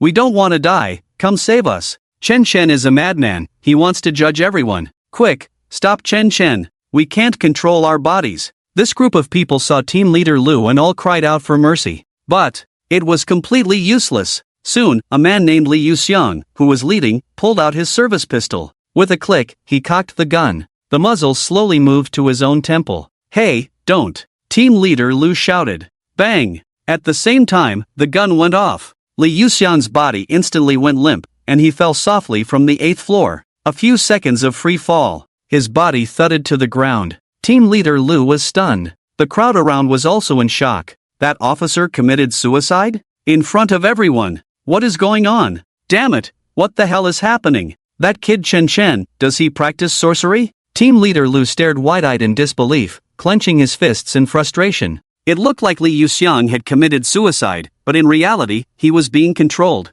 The key was that they couldn't find any evidence. They could only watch helplessly as everything unfolded. Bang bang bang. Following that, the 18 people standing on the building each fired their guns, falling from the high-rise one after another, in a particularly rhythmic manner. 18 vibrant lives just died like that. It seemed they lived just to meet this moment of death. Their lives instantly lost all meaning. "We can't wait any longer, force our way in." Team leader Lu shouted furiously. The officers around him were also enraged. These were their colleagues, dying right before their eyes, and they were powerless to stop it. Even if they had done many wrong things, even if they had truly accepted bribes, it shouldn't come to this, right? What was Chen Chen to judge so many people? Judging the officers was inherently wrong. "First squad, breach the door." Team leader Lu issued the command loudly. The first squad had more than 20 members, fully armed, planning to break in through the front door. They brought the breaching tools and rushed forward upon receiving the order. In the live broadcast, it seemed Chen Chen also sensed something.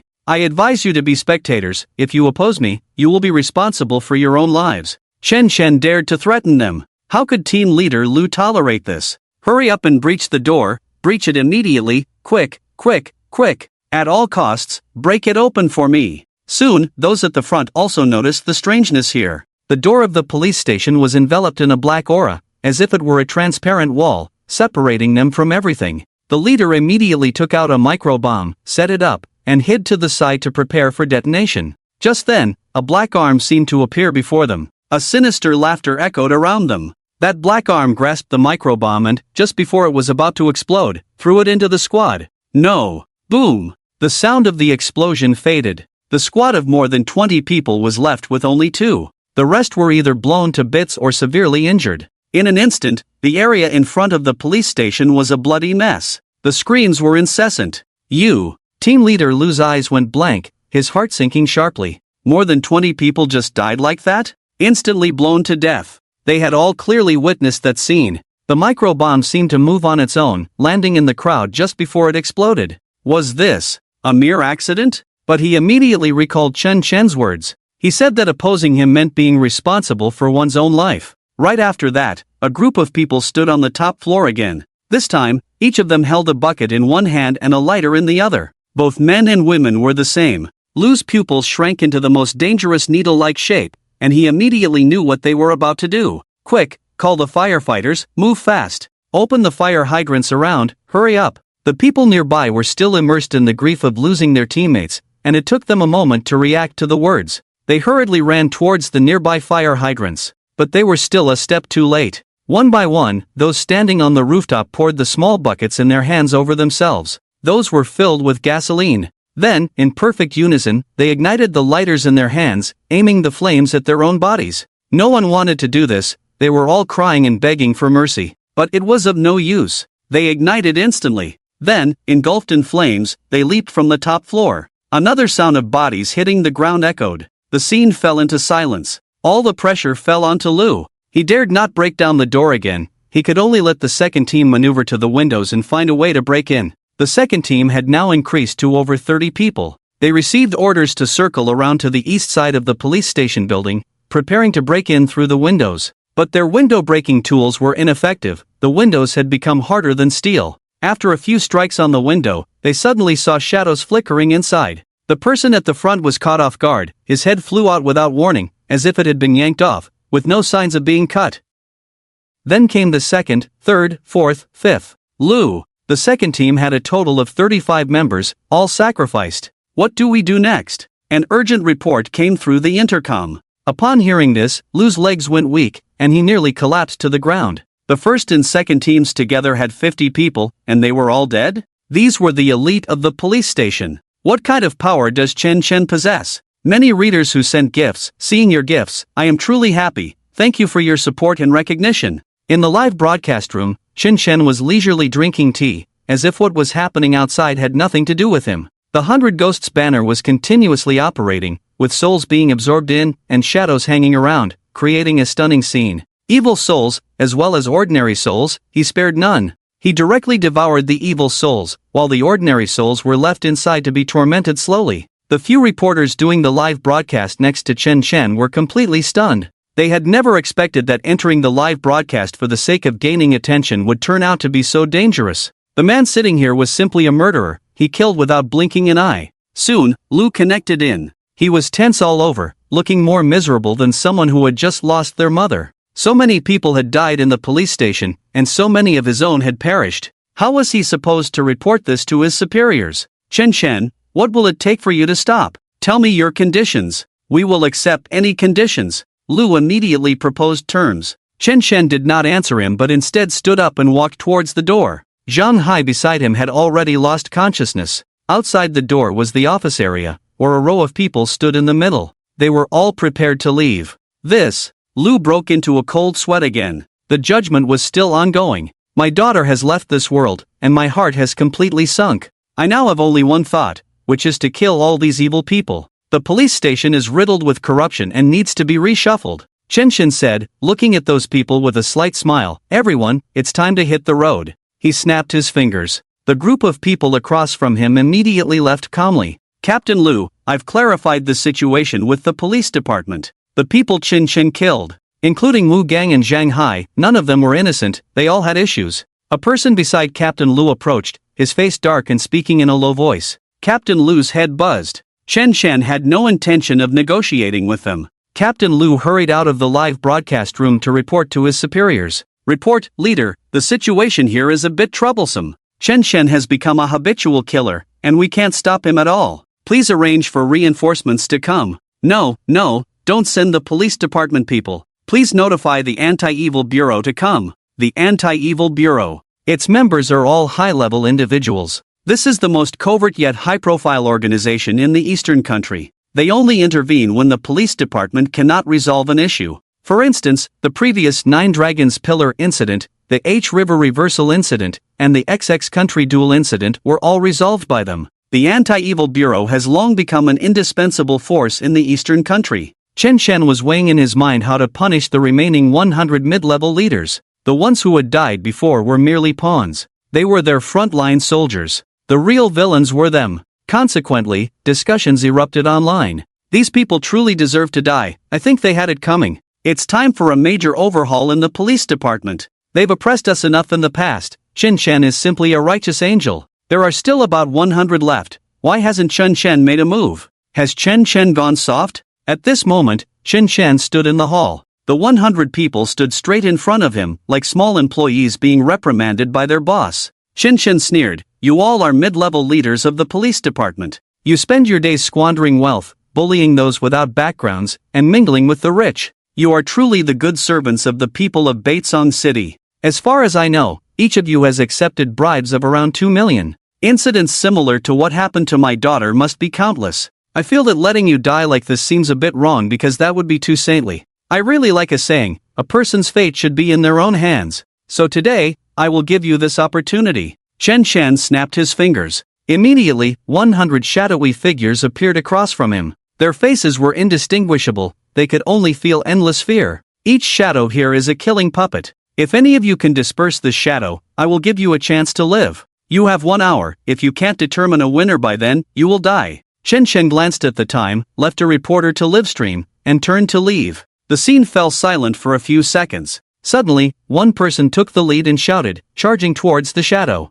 The shadow appeared ethereal but was very much flesh and blood. They quickly engaged in combat. At the same time, the others reacted. They knew this was Chen Chen giving them their last chance. If they didn't seize this opportunity, they would truly have no chance of survival left. In an instant, everyone frantically lunged at the shadow. Time passed second by second. Captain Lu, bystanders, and livestream viewers all held their breath, watching everything unfold. This was truly madness for them. The remaining 100 people clashed with the shadows, but the scene was completely different from what they had imagined. It seemed like a one-sided massacre. Those shadows were all formidable fighters. The first person who charged in had already fallen to the side. These shadows worked in perfect harmony. They didn't use a single move to defeat their opponents. This might have been Chen Chen's deliberate arrangement, designed to make them experience hellish suffering. That feeling of helplessness mixed with a strong desire to survive is just overwhelming. How could those 100 people have any chance?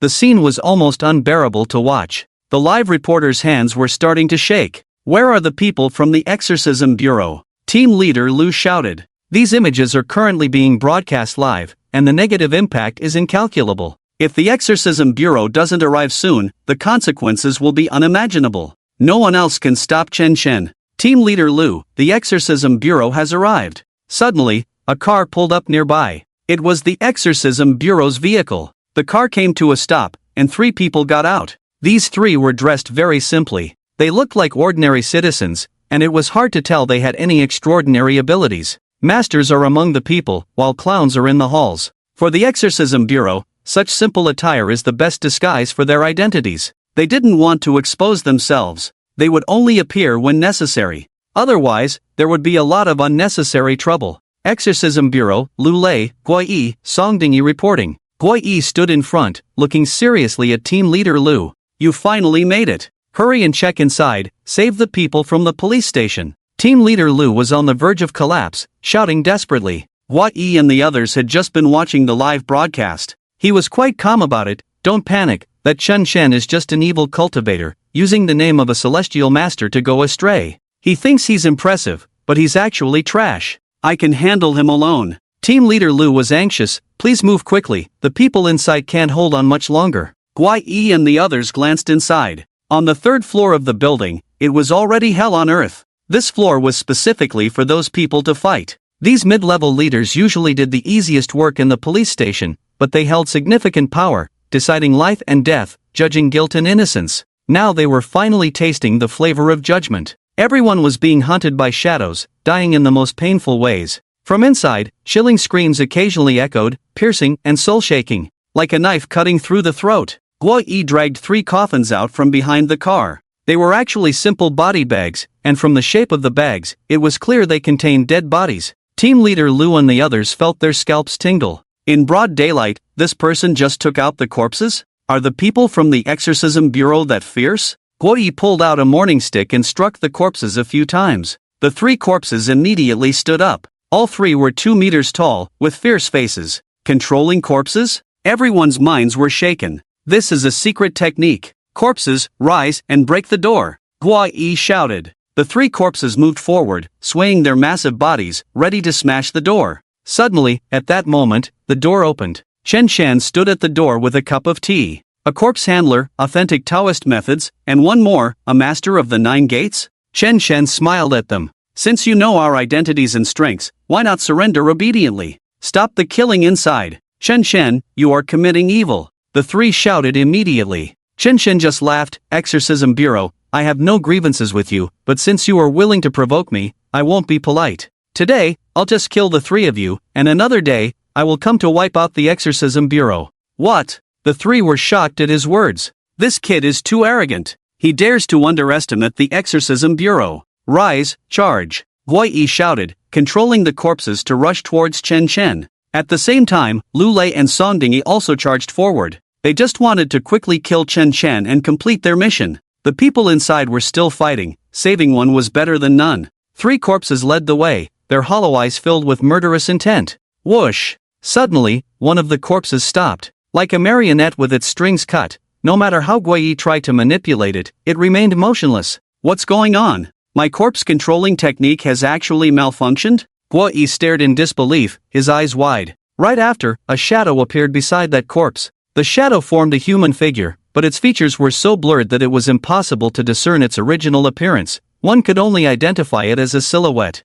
It gently tapped its finger on the corpse's head. Boom! The corpse instantly shattered into countless pieces. Then came the second, the third. Guai Yi's forehead was instantly shaken. He hurriedly shouted, Lu Lei, Song Dingy, come back quickly. There's an evil spirit near this person. Just as those words escaped his lips, suddenly, he felt his body gripped tightly by an invisible hand. All the pressure in his body concentrated on the top of his head. Despairing, he looked at team leader Lu beside him. Bang! His body was crushed. Red and white splattered everywhere. Hiss! Team leader Lu, the officers from the police bureau, and the crowd were all startled. A perfectly fine person just exploded like that? And this person was from the Evil Breaking Bureau. Everyone from the Evil Breaking Bureau are extraordinary beings. And he just died like this. Damn it, retreat! Lu Lei roared upon seeing Guai Yi killed. He dared not continue attacking Chen Shan, so he crushed the jade pendant he wore on his chest. A golden light enveloped him.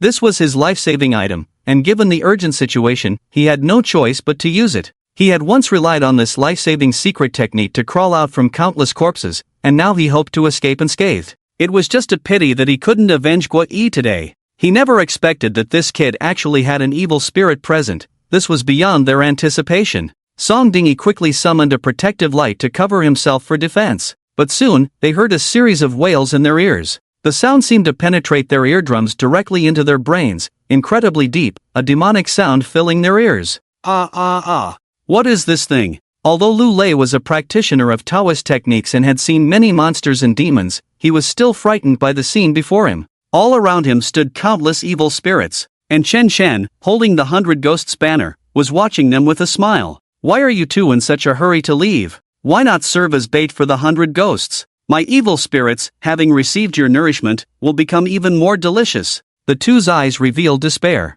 With so many evil spirits around, they could not escape, and they also learned from Chun Shen's words that he was devouring souls. He was consuming souls to replenish himself. This was simply unheard of. In the next moment, countless evil spirits enveloped them, like locusts sweeping through, devouring their bodies, leaving only two heads that clanged to the ground. At that moment, the dignity of the evil-breaking bureau was utterly lost. Everything had become bait for Chen Chen. It's over. Team leader Lu's legs went weak, and he finally couldn't control the invading thoughts, collapsing directly to the ground. The people from the evil-breaking bureau had no way to deal with Chen Chen. How could they be his match? Were they really just going to watch those people get killed and be powerless? Throughout the entire process, Chen Chen stood still, not moving at all, and they didn't even see how he made his move. Those three had already died. Chen Chen silently asked in his heart, "Senior Feng, how does the taste of the evil-breaking bureau people compare?" Feng Wuji was extremely excited. Quite good. I didn't expect they were actually refining their own souls, saving us a lot of trouble. Chen Chen, go to the evil-breaking bureau later and devour their souls to replenish my strength. They are the best bait. Chen Chen nodded in agreement. Once I finish dealing with my current matters, I'll go to the exorcism bureau and let Senior Feng have his fill. Feng Wuji's soul had already recovered by 30%. In just a few days, this recovery speed was quite impressive. With the 100 Ghost Banner, Chen Chen found it easier to collect evil souls, and moreover, he could slightly refine the evil souls within the 100 Ghost Banner, making the effect even better when consumed. Chen Chen was increasingly looking forward to the scene of Feng Wuji's soul being fully infused. Amidst the dazed gazes of the people in the police station, Chen Chen turned and walked back. The door of the police station closed. Everyone's hearts tightened. The slaughter continued. Chen Chen had no intention of letting anyone go. Team leader Lu's head felt like it was about to explode, a loud rumble echoing inside. He had thought that at least he could save everyone in the police station today, but who would have thought that so far, not a single person had been saved, and he had lost quite a bit himself. Even the people from the exorcism bureau had suffered losses. At that moment, the leader's call came through. Team leader Lu, how many have you successfully rescued? Team leader Lu's voice trembled. Report, leader, not a single one. What? Didn't the exorcism bureau send people over? Yes, they were also killed. In the live broadcast room, everyone was discussing at that moment. Awesome. That scene just now was so damn thrilling. Those three looked strong, but they were just killed by Chen Chen? Chen Chen is indeed formidable. This world needs people like Chen Chen. Chen Chen, tear through this world, Watching the enthusiastic crowd in the live broadcast room, Chen Chen blew on his teacup, ignoring the sounds of battle outside, and smiled. There's one more thing I need to tell everyone. Those who went to Qingfeng Temple to pray for blessings, you need to be careful recently, your good fortune is about to arrive. For those who prayed before, your luck and fate were drawn away by the jade Qizhenren of Qingfeng Temple, refined, and sold to others for profit. Now that I've destroyed that place, with no one to support them, their luck will worsen, and the backlash will become more severe. That good fortune will slowly return to you. Additionally, I believe the people in the police station should know about this. They just turned a blind eye and never thought to intervene. In fact, many of them participated in it. Chen Chen's words sent a chill down everyone's spine. Going to pray for blessings could actually lead to having one's luck stripped away. Thank you, Master Chen. No wonder I've felt my luck getting worse lately. I have a similar feeling. Things that should have been mine just slip away. Even things that were set in stone suddenly went wrong. It turns out it was because of this. Me too. I feel like I could win the lottery, but I never do. I feel like I could make a fortune, but wealth seems to be drifting further away from me. Damn Qingfeng Temple, damn police station. At this moment, the fighting there was also nearing its end. Over 100 people lay almost all in pools of blood. Ho Tianlong was one of the few who persisted until the end. He looked particularly terrifying. Half of the skin on his body had been stripped away, bloody muscle tissue exposed to the air, half of his face was gone, his mouth twitching uncontrollably, yet his eyes were filled with fear. The scene just now was enough to haunt him for a lifetime. It was a fear he could never erase. Colleagues who usually cared for each other ended up killing one another. They had become bloodthirsty, unable to distinguish between colleagues and shadows, and just went on a rampage. Blood flowed like rivers around them, the stench of blood overwhelming. He felt as if he were in hell. As he took a breath, the shadow appeared again. At that moment, he felt his heart constrict. Ho Tianlong breathed heavily, fear leaving him at a loss. He felt an immense regret in his heart. He knew all about the affairs of the patrol bureau. Yet he had never spoken a word of opposition, simply because the benefits of the patrol bureau were good, with several rounds of bonuses every year. They all knew the source of those bonuses, yet no one dared to refuse. Everyone was eager to collect their money. Little did they know, they were profiting from the blood and flesh of others. They should not have earned that money, nor should they have committed such immoral acts. How many people had died unjustly at their hands? How long had Qingfeng Temple existed under their protection? Now, it was finally time to pay the price. Chen Chen was the hellish messenger who had bought their lives. When Chen Chen pushed the door open, Ho Tianlong was already dead. Everything around could be described as hell. Blood and unidentified body parts were splattered on the walls, the floor, and even the ceiling. Shadows seemed to play games, flitting back and forth over their corpses. There were severed limbs, broken arms. More than 100 living people had turned into this. These were all mid-level leaders of the patrol bureau. "Thank you for your hard work, you can leave now," Chen Chen said to the live-streaming reporters. The few of them trembled, nearly bursting into tears. They could leave? They thought they were going to die here. Chen Chen, who seemed like a madman, would actually let them go? Thank you, Master Chen. Many thanks to Master Chen for sparing us." They hurriedly bowed and then fled as if escaping. Outside the door, Team Leader Lu and the others held their breath, standing frozen in place. They were all dead. A patrol bureau had now become a ghost town. This was a patrol bureau established by the Eastern nation. Who would have thought someone would dare to challenge all of this? This was undoubtedly a declaration of war against the Eastern nation. Chen Chen, was he trying to defy heaven itself? Lu Cheng did not dare to give the order to send people in to check the bodies. He just stared blankly at this empty city. Soon, the door opened, and Chen Chen walked out. He stretched lazily, easing his body. He sighed skyward. At last, this world is a bit quieter. Chen Chen walked straight towards the door. No one from Team Lu dared to stop him, until Chen Chen's figure completely disappeared from sight. The scene then erupted into chaos. Team leader Lu led the charge into the patrol bureau. Quick, contact an ambulance. See if there are any survivors. Everyone else, come with me inside. The scene was thrown into disarray. This moment was completely shrouded in death. Chen Chen's incident shot straight to the trending topics. In no time, everyone was discussing it. But most people stood on Chen Chen's side, speaking up for him. Justice, after all, is to detest evil as if it were a personal enemy. Those he killed, who among them did not deserve to die? The patrol bureau had long since rotted. Their extermination was well deserved. As for the matter of Qingfeng Temple trading in luck, the authorities offered no explanation. They had no way to explain such things. Moreover, many high-ranking officials had visited Qingfeng Temple. They had all bought luck. How could they address this? In an instant, they were all filled with self-doubt. The Evil Extermination Bureau held an emergency meeting at the Tianrang City Patrol Bureau to discuss how to deal with Chen Chen, while urgently dispatching personnel.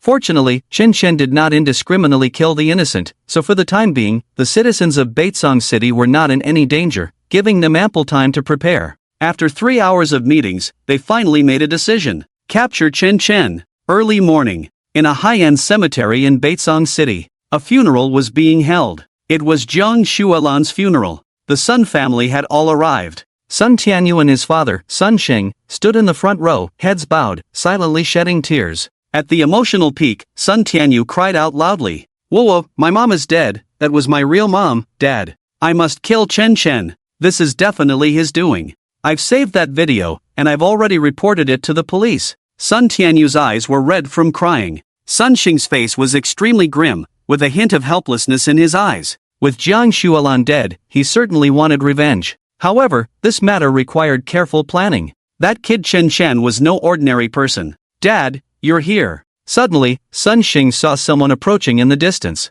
The person was tall and sturdy, with a resolute face, hair standing on end, dressed in a Zhongshan suit, and wearing sunglasses, exuding a strong sense of oppression. This person was Jiang Xuelan's father, Jiang Jianying. "Have all the arrangements for Lanlan's funeral been made?" Jiang Jianying took off his sunglasses. The look in his eyes was heart-wrenching. Having lost his daughter, he didn't know how long he had cried. But in the end, he still had to face reality. "Dad, everything has been taken care of. It's just that Chen Chen." As Sun Xing spoke, his eyes turned red. The Baitsong City police station was wiped out by Chen Chen. He said it calmly. "What?" Both of them looked over, their eyes filled with disbelief, thinking he was joking. They had been busy preparing for the funeral these past 2 days and hadn't had the heart to watch the live stream. The Baitsong City police station was wiped out? It felt unreal, like something out of a sci-fi movie. Just Chen Chen alone? After a brief moment of surprise, Sun Xing slammed his fist into the ground. "Dad, don't worry, no matter how capable he is, I will kill him myself to avenge Lanlan." Jiang Jianying said nothing but strode toward Jiang Xuelan's grave. In a high-end club in Baitsong City, a dozen people had gathered here. These were the parents of the surviving members of the Jiego Alliance from that day. Silence, still silence. Many of them had watched the live stream yesterday. Chen Chen had live-streamed the destruction of the police station. Who would have thought Chen Chen would be so bold? Moreover, his strength had exceeded everyone's imagination. One person could wipe out a police station. How could these parents compete with him? The horrific deaths of the police station personnel were still etched in their minds. Now, mentioning Chen Chen's name was like a blow to them. Sigh, the money we gave to the police station and the connections we built are all useless now. One parent sighed. Damn, do you still care about that little money? Our lives are far more important now, okay? Li Shanshan shouted angrily. Chen Chen will definitely find us here, our game with him isn't over yet. Have you all forgotten? This statement silenced everyone again. Death was closer to them than ever before. Bang! At that moment, the door of the club swung open, and a man walked in, accompanied by several men in black. Everyone, I am Sun Tianyu's father, Sun Xing. You must have heard about Chen Chen, he has gone completely insane. If we continue to sit here and do nothing, we will only meet our doom. We must unite and fight him to the death. Yes, we should fight Chen Chen to the death. Li Shanshan stood up, the first to respond. Now, did these parents have any retreat left? Not fighting meant death. Moreover, they knew the Sun family's influence. Now that Sun Xing had stepped forward, their chances against Chen Chen were even greater. My Sun family has already contacted the East Asia mercenaries. If we all mobilize our connections and contribute, I don't believe we can kill Chen Chen. That day he killed the police station personnel because it was a sneak attack, and they were unprepared. If we are prepared and take the initiative, he will definitely not be a match for us. Kill him, and it will be over once and for all. We can form an alliance called the Justice Alliance.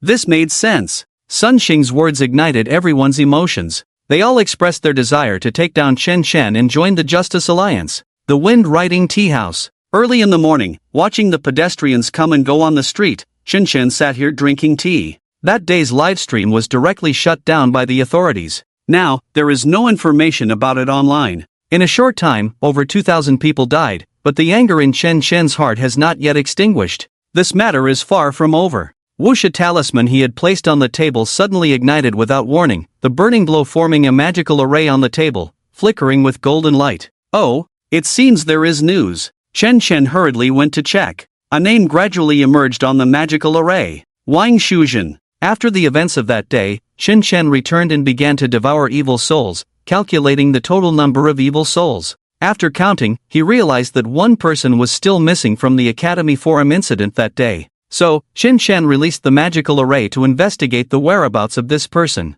It turned out to be Wang Shuzhen. She was the culprit behind Chen Zhao's death, and afterwards, she showed not a shred of remorse, continuing to slander Chen Zhao on the forum. Such a person deserves to be punished. But it was strange. Chen Chen had released countless evil soul phantoms to deal with those 1,409 people. That was an extreme torment for their minds and bodies, which is why they would rather jump into the river than choose to escape. Very few could withstand such torment. Moreover, those shadows were spells he had unleashed himself. How could there be a loophole that allowed Wang Shuzhen to escape? Chen Chen pointed at the cinnabar. He gently sprinkled it on the ground. Then he formed a hand seal and chanted a spell. A magical array took shape out of thin air, and a wisp of black mist summoned a tiny silhouette. A backlash? Chen Chen raised an eyebrow, finding it quite interesting. Wang Shuzhen had someone powerful helping her. No wonder she managed to escape this calamity. If he hadn't counted carefully, she would have truly gotten away. So what if you have someone powerful helping you?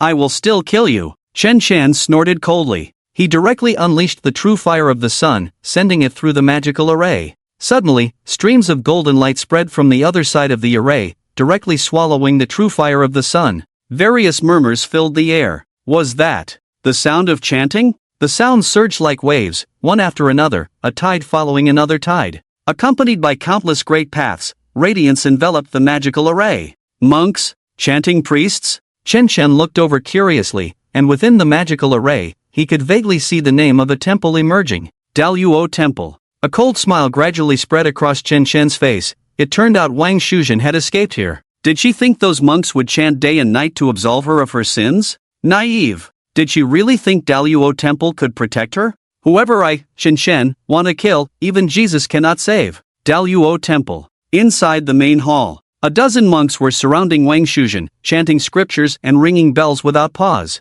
Wang Shuzhen was almost driven mad. She was really very annoyed, but she dared not voice any complaints. On the contrary, she sat there respectfully listening. She had already heard about yesterday's news. Over 300 people from the police station had been killed. All died at Chen Chen's hands. The footsteps of revenge were closer to her than ever. She felt a million regrets in her heart. Had she known it would come to this, she would never have dared to bully Chen Xiao. She even thought about offering her up. During lunchtime, Wang Shuzhen finally had a moment to rest. Her mother, Chen Suhua, was here with her, planning to take her daughter abroad once the storm passed, to forever avoid that madman Chen Chen. "Mom, do you think these monks chanting really works?" Wang Shuzhen asked during lunch. Her mother nodded, "Of course. Several of my friends said that Daluo Temple is especially effective. They were once tormented by vengeful spirits and came here to break the curse. It worked wonders. You heard about those people jumping into the river. How come you're fine while they all died? It's because these monk masters are helping you.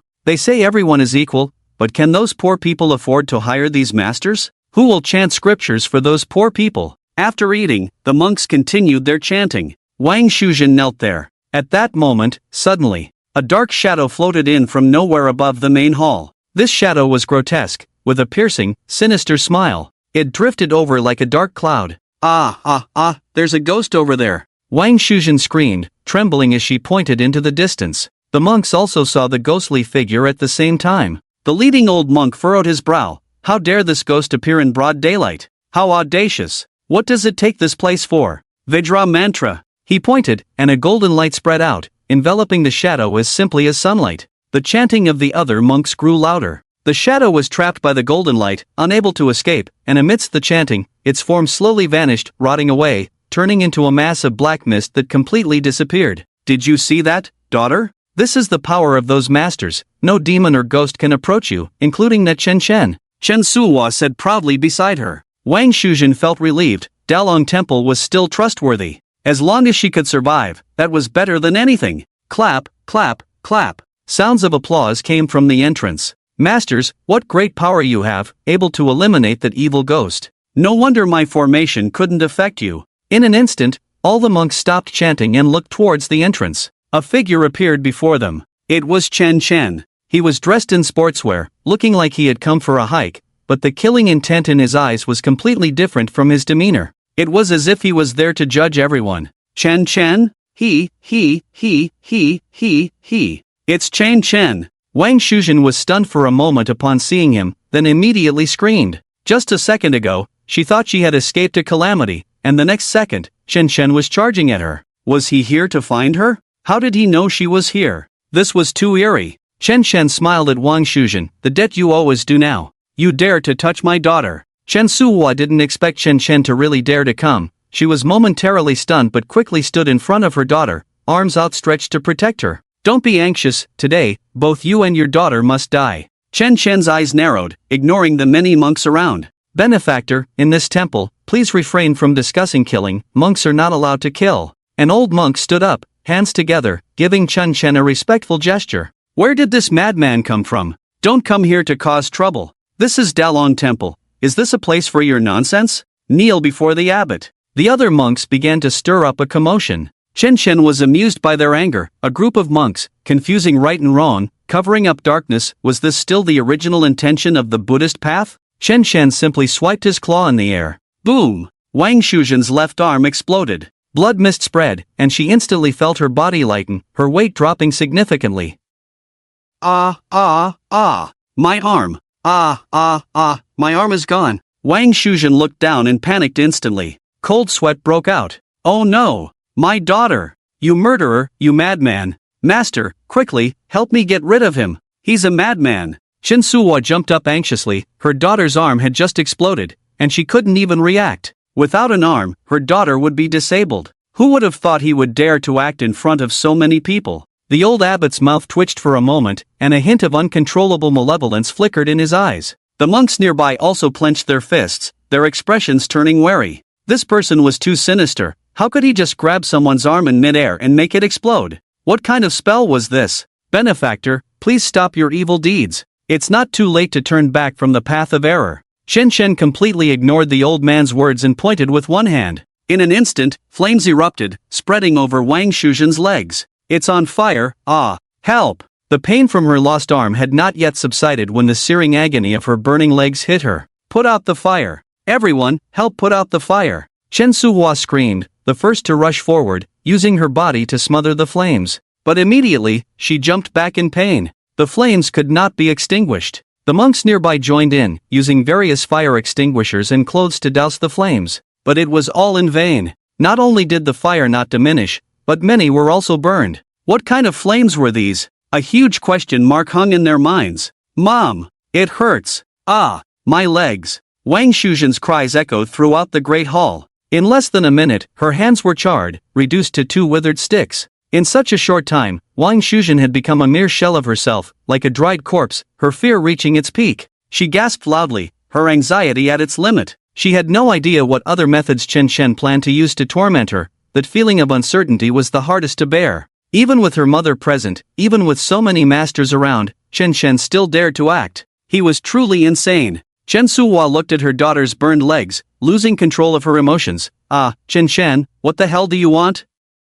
My daughter is not for you to judge. Even if my daughter killed your daughter Chen Xiao, so what? My daughter's life is worth more than gold. Chen Shen, I refuse to believe that there is no one in this world who can deal with you. Slap! Chen Shen flicked his hand lightly. Chen Suhua's words were swallowed back, her body spinning several times in the air before crashing heavily to the ground. She opened her mouth and spat out 7 or 8 teeth. Chen Shen, you asterisk and %u and hashtag at. Hearing this, everyone in the hall fell silent for a moment. So that was it. Chen Suhua's daughter had killed Chen Shen's daughter, which was why he had come looking for them. The abbot felt he had been duped. If he had known there was such hatred, he should have charged more. So many people had chanted spells for so many days, protecting her from so many vengeful spirits. They had earned their keep through hard work. Benefactor, this is Dalong Temple, and you cannot kill the innocent here. The abbot shouted. The monks immediately surrounded Chen Shen. Chen Shen sneered, the corners of his mouth slowly curling up. I, Chen Shen, never kill the innocent. Today, no one here will survive. What? The abbot's mouth nearly split open. What nonsense was this kid talking? He not only came for Wang Shuzhen and her daughter but also intended to deal with all of them? This was Dalong Temple, their territory. How insane must he be to say such things? Chen Shen's gaze pierced through the monks, locking onto Wang Shuzhen and Chen Suhua in the distance. The corners of his mouth slowly lifted, revealing a devilish grin. We're all adults here, you should consider the consequences before acting. This world operates on karma. The pain you once inflicted on others will now return to you. Once you reach that world, make sure to sincerely apologize to my daughter. Chen Suhua, I can see you care deeply for your daughter. From now on, the shadow behind you will slice a piece of flesh from your body every second. If you can first cut a piece of flesh from your daughter, then you can spare yourself the pain. I want to see how deep your mother-daughter bond is. For your daughter, how far can you go? After Chen Shen finished speaking, a shadow appeared behind Chen Suhua. This shadow seemed to come from another world, murky and indistinct, only revealing a sharp knife in its hand, cold and ruthless. The game begins. Swish! The shadow plunged the knife directly into Chen Suhua. But this stab was measured, not injuring her organs, merely leaving a scar on her skin, and with a gentle tug, a piece of flesh fell away. Ah! It hurts! Chen Suhua screamed, reaching back to find blood. She looked at Chen Shen, and her heart filled with terror. Chen Shen's words were not a joke, he was serious. Great Luo Sutra, recite it all. There are evil souls here. The abbot shouted, and a group of monks immediately sat down, chanting towards the shadow. As they recited, golden light continuously struck the shadow. Chen Shen's gaze also fell on the abbot. You, instead of being a good monk, are entangled in the mundane world, thinking only of a life of indulgence. Do you deserve your Buddhist attainments? A Buddhist should abandon such chaotic things. The abbot's aged eyes flashed with cold light, clearly displeased. You speak nonsense. I have never done anything to betray Buddhism. Then what about the luxury car parked behind the temple? And what about the female celebrity you secretly met at the hotel a few days ago? What about the 8-digit sum in your bank account? Chen Shen's soul's 3 questions directly broke the abbot's defenses. The hall fell silent for a moment. Everyone stared blankly. They couldn't understand how Chen Shen knew all this. These were secrets. And this box, it must be hiding something good. Chen Shen said as he noticed a box in the corner. It was locked and sealed. Don't touch that box. The abbot shouted as if his tail had been stepped on. Chen Shen smiled, then lightly flicked his finger. The box popped open. Instantly, the black mist was released. Various wailing sounds filled the air, like a haunting melody. The monks in the hall changed color, all terrified, retreating and screaming. "These are the sins you have committed, what? Now you dare not face them? Dalong Temple used to be a pure land, but now? It has become a place for the wealthy to eliminate evil and ward off spirits. They have caused deaths, and some are tormented by vengeful souls, so they come to Dalong Temple, paying you to chant scriptures and seal those souls. You only take money, yet never question right from wrong.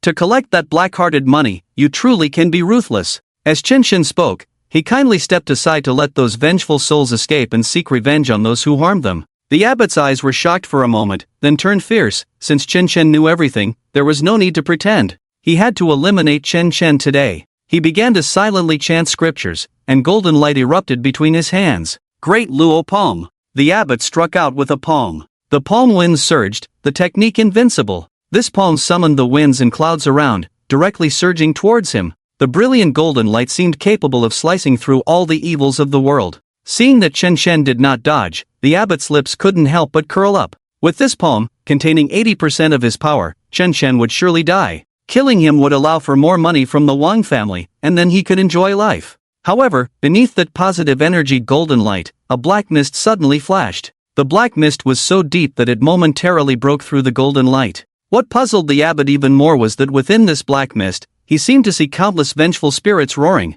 The great Luo palm was shattered. The black shadow transformed into a sharp blade. Boom! The abbot's body instantly turned into a mist of blood. He was dead. The abbot just died like that? Everyone couldn't help but widen their eyes, looking on in disbelief. It was just a single encounter. Qinshin didn't even chant a spell, he merely waved his hand lightly, and the abbot was dead? It was too thrilling. The vice abbot exclaimed, "Everyone, avenge the abbot! Damn it, kill this kid!" In an instant, many monks rushed towards Qinshin. These usually kind-hearted figures had now turned fiercer than anyone. Each one of them had eyes wide with rage, as if they wanted to devour Qinshin. Qinshin looked at these people coming to their deaths, and the smile at the corner of his mouth grew harder to suppress. These were all excellent evil spirits. They could provide Feng Wujie with a lot of power. It was simply a feast delivered to his door. Thus, Qinshin drew a circle for the spell, pointed with one hand, formed hand seals, and the black mist around him shone like dazzling brilliance.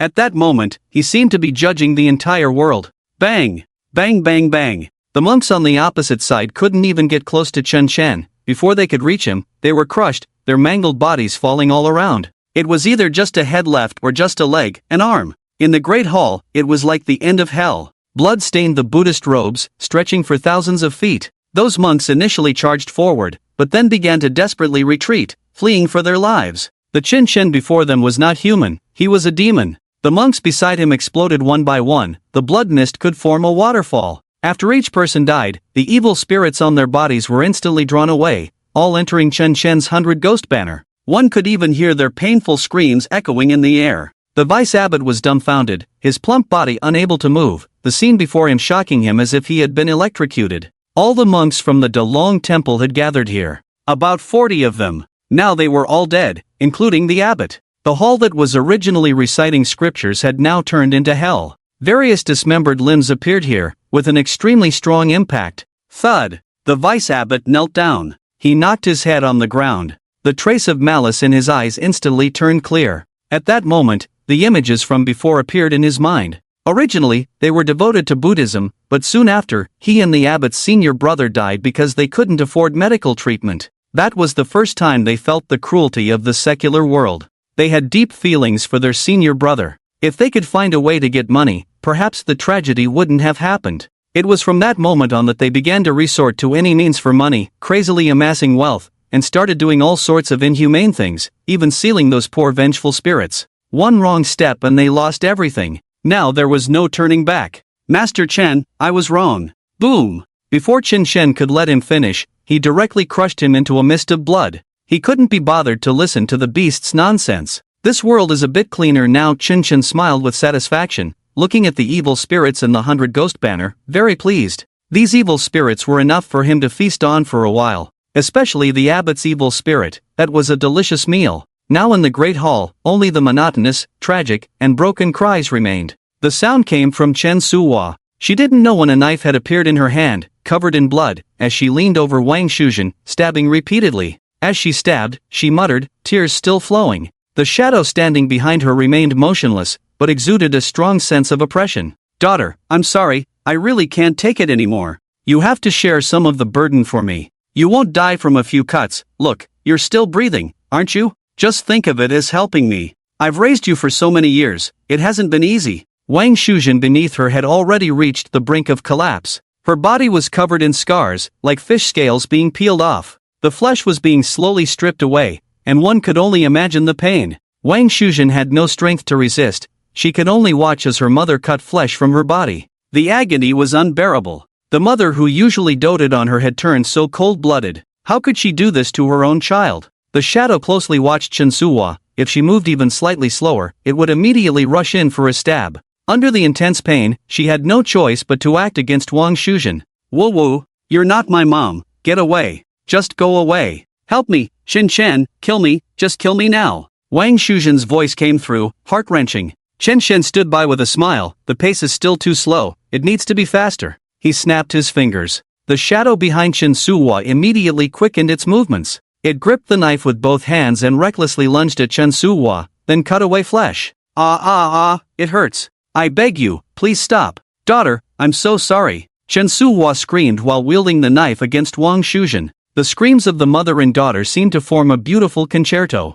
Especially Wang Shuzhen, crying and calling out, her voice piercing. But Chen Shen still felt the pace was slow. He released a second shadow to join in the assault on Chen Suwa. Soon, Chen Suwa could no longer endure it. She had no idea how many cuts she had received, as if being flayed alive. Finally, she completely lost her vitality. Chen Shen collected her evil spirit and refined it within the 100 Ghosts banner. After that, he walked up to Wang Shuzhen. She was still alive. There was a faint breath, and she was mumbling something that Chen Shen couldn't understand. "Any evil, when it reaches the end of destruction, will be purified. But what use is that?" Chen Shen squatted down to observe Wang Shuzhen for a while. At that moment, her phone rang. It was a photo sent by her father, Wang Jiangwo. He appeared to be in a glamorous hall, receiving an award. Best philanthropist. These words made Chen Shen laugh out loud again. Wang Jiangwo really dared to play. Jianshuan Grand Hotel? Interesting. Chen Shen's lips curled up. He then picked up Wang Shuzhen and headed down the mountain towards that place.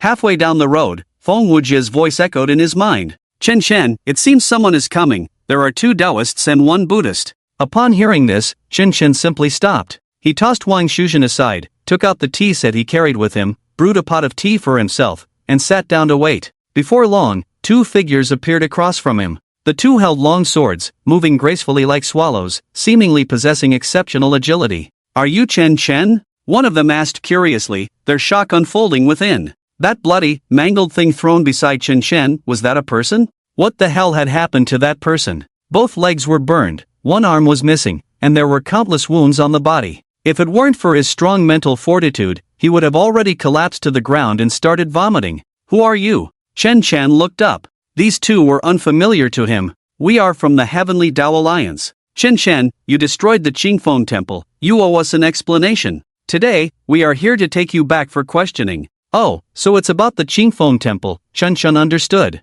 So he didn't waste any more words and reached out to grab. A black shadow took shape in the air, and a gigantic hand appeared out of nowhere, bringing forth Taoist talismans made of darkness.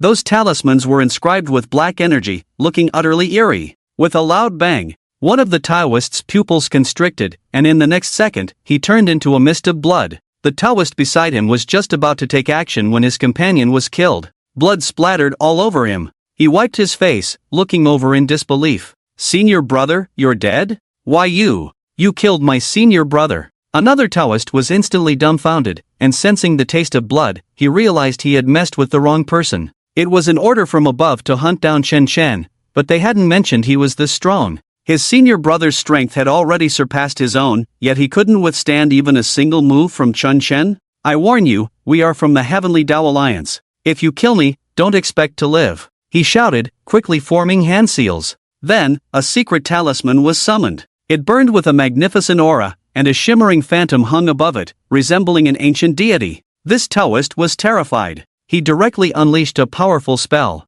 This was his strongest Taoist technique, released with all his might, ensuring at least his own escape. The shadow, as large as a skyscraper, stomped towards Chen Shen. Whoosh! Chen Shen reached out and grabbed the shadow by the throat, and then its body exploded. With a loud bang, it shattered into pieces. The Taoist's heart sank completely. Regret flooded his mind. In the next second, Chen Shen's hand landed on him. He vanished without a trace. Two evil souls entered Chen Shen's 100 Ghosts banner. At this moment, behind a small grove, a Buddhist practitioner was hiding. He was quickly chanting spells. He practiced Buddhist teachings, and releasing this Buddha body spell required some time. He had thought the two could hold Chen Shen back, at least giving him some time to prepare his spell. But he hadn't expected those two to die so quickly. They were gone in just 2 breaths. Buddha, return to my robe. The heavenly Tao is unrestrained. I traverse the heavens, the 9 nether purgatory. He was extremely anxious, glancing at Chen Shen in the distance after chanting a few lines.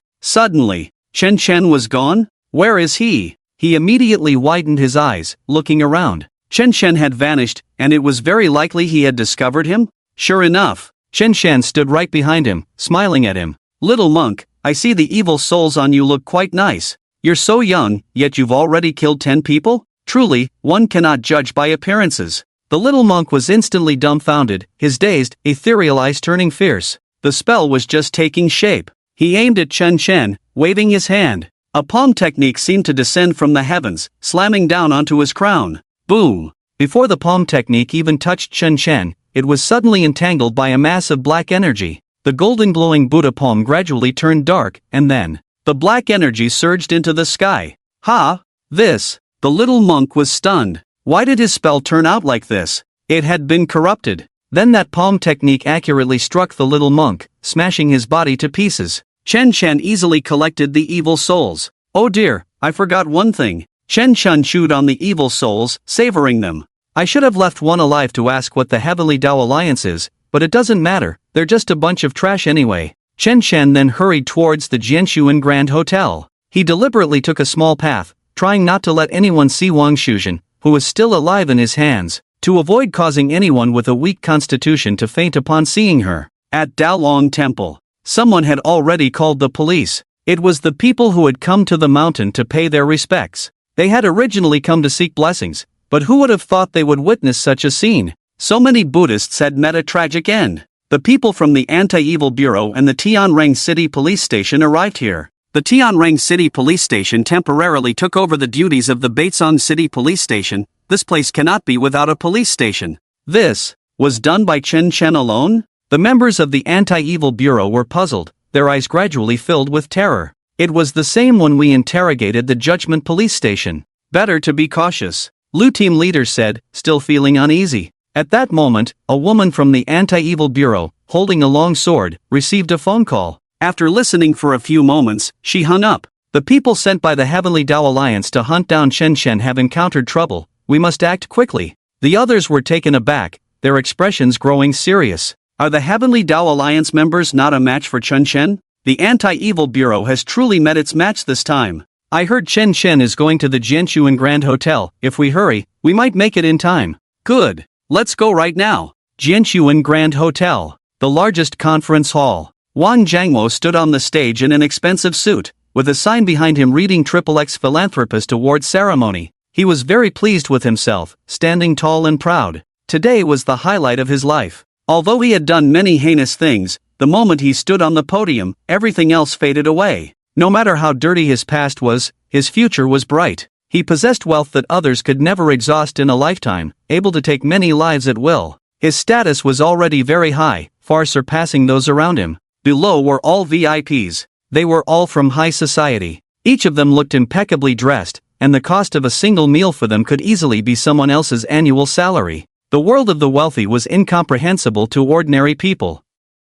Wang Jiangwo cleared his throat twice, and when he saw the crowd quiet down, he smiled confidently and began his speech. Some people ask me why I do so many good deeds and help so many people. I want to say it's because I am inherently kind. Whoosh! Just as he was speaking, a shadow suddenly flew in. It landed right at his feet. The shadow was bloody, with not a single good spot on its body. Its legs were burned, and one arm was missing. It was disgusting. What the hell is this? Where are the security guards? Security. Wang Jiangwo stepped back in fright, his eyes filled with disgust. The scene instantly descended into chaos. These were all high society people. They had never seen such a disgusting sight. They were used to their elegant lives, and now this bloody scene made them feel nauseous. Oh no, How could such a disgusting thing get in here? Quick, someone, get it out. Who threw this in? Are they looking for death? What a buzzkill. At that moment, the shadow on the ground began to murmur, Dad, it's me. I'm Shujin.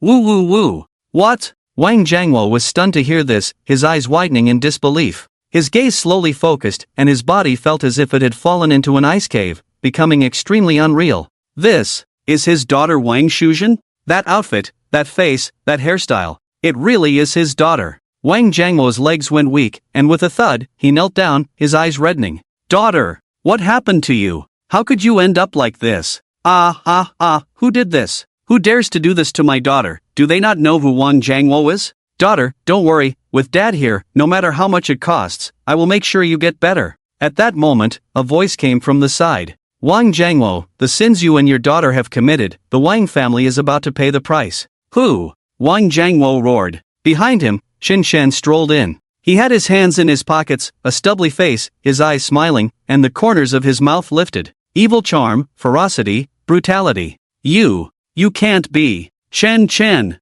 Wang Jiangwo recognized Chen Chen. Recently, Shen Chen had been causing quite a stir in Baitsong City. How could he not recognize him? But he never expected Chen Chen to arrive so quickly. After judging so many people, could he possibly spare himself? The people in the room, upon hearing Chen Shen's name, initially felt a bit unfamiliar, but soon began to scream wildly. Chen Chen had recently become a sensation online. Just 2 days ago, he had judged the entire police station. Over 300 people had died. At the same time, the dark secrets of those individuals were exposed. All the deceased had committed crimes. He was simply the grim reaper of justice. They were all from high society, who among them had no dirt on their hands to reach this level. They had never regarded ordinary people as anything but tools to be used or outlets for their frustrations. Was Chen Chen here today to judge them? One person reacted quickly and turned to flee. But after just a few steps, he suddenly felt his body drop significantly. He didn't feel pain yet, but looking down, he discovered that his legs had been severed at the knees without him realizing it.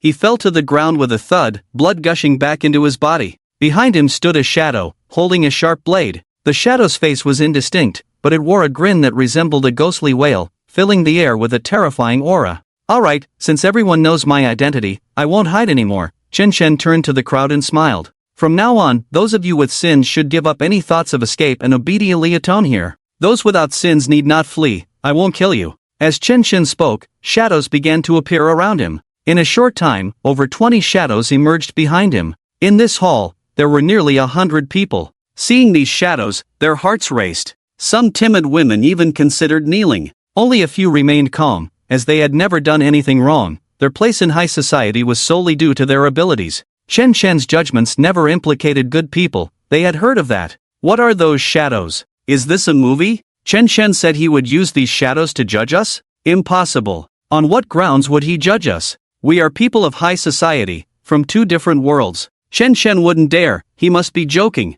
The crowd clamored. Chen Shen simply waved his hand lightly. The shadows behind him surged forward like a gust of wind. In no time, the first woman in front was struck by a blade. Her stomach was sliced open, and the stench of blood filled the air, making her eyes widen in shock. Then, one of her legs was severed. She fell as if losing her balance. In that moment, her throat was filled with the surge of blood, suppressing her screams. The shadows did not kill them outright, instead, they slowly tormented them, first stripping away their ability to resist, then gradually carving flesh from their bodies, as if peeling an apple. These shadows reveled in the joy of killing. Chen Shen cared little for anything else, all he wanted were the wicked souls. These wicked souls from high society must be incredibly delicious. In just a minute or two, the once languid and luxurious hall transformed into a hell on earth. The screams of those people, the smell of blood, and various scenes of cruelty unfolded before them. These images left Wang Jiangwo, standing on the platform, at a loss. A terrifying thought lingered in his mind, would he also end up like this?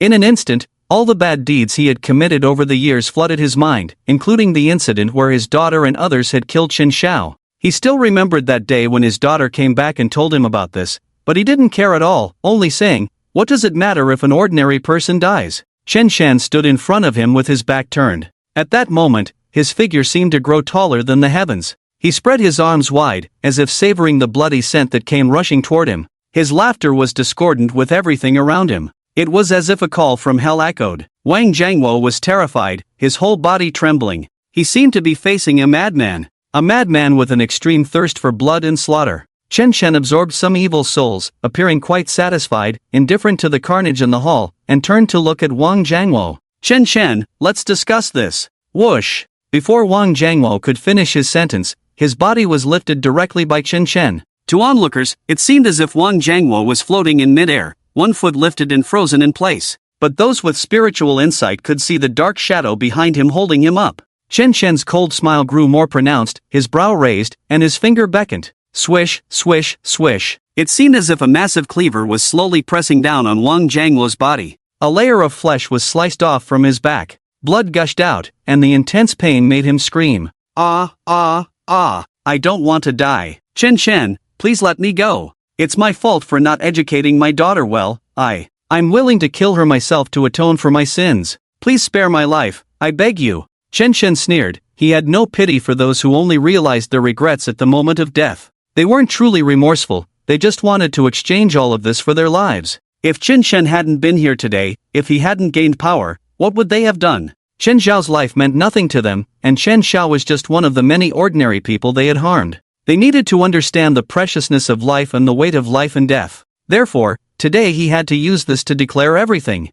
Whoosh! Another knife fell along Wang Jiangwo's body. He was like a potato being sliced, his body being cut layer by layer, his back already reaching the bone. But the force of the knife was so great that it directly shaved off a section of his bone. The sensation of skin being peeled and bones being scraped made Wang Jiangwo feel a wave of intense discomfort. By the second cut, he had fainted. Chen Shen quickly released a talisman to deliver some vital energy to him, ensuring he wouldn't die so quickly. At the very least, he needed to experience all this pain before dying. Otherwise, wouldn't it be a waste of everything he had designed? This was a hell on earth, and also an art from hell. Chen Shen tilted his head back, thoroughly enjoying the process. He spread his arms wide, welcoming the negative factors of pain. Only in this way could he feel that these evildoers were atoning for their sins. Suddenly, Chen Shen saw Wang Shuzhen trembling in fear, struggling to move her body to escape. Chen Shen was no saint. If he was going to kill, he would ensure the whole family was wiped out. Wang Shuzhen had to die today. I can see that you and your father share a deep bond, so you can go together. Chen Shen summoned another shadow. The shadow lifted Wang Shuzhen in the same manner, starting to slice her from top to bottom. Ah, ah, it hurts so much. Wang Shuzhen's screams echoed endlessly. Chen Shen, fearing she couldn't endure it, deliberately sent over 2 recovery talismans to empower her, the power of which could sustain her until the very last second of her life. Chen Shen looked at the expressions of the father and daughter with satisfaction. I hope you can appreciate my good intentions. My few talismans are not easy to refine. The human tragedy in the hall continued to unfold. Chen Shen kept absorbing evil souls, continuously filling himself with power. Feng Wuji simply leaned out, opening his mouth wide to help Chen Shen eat. Senior Feng, how does the taste of the evil spirits from high society compare? Chen Shen asked with a smile. Fishy. Feng Wuji wrinkled his nose. In the blink of an eye, the slaughter in the hall had come to an end. It was now a sea of blood. Out of more than 100 people, only 3 survived. Those shadows kept trying to attack them, but each time they couldn't bring themselves to do it.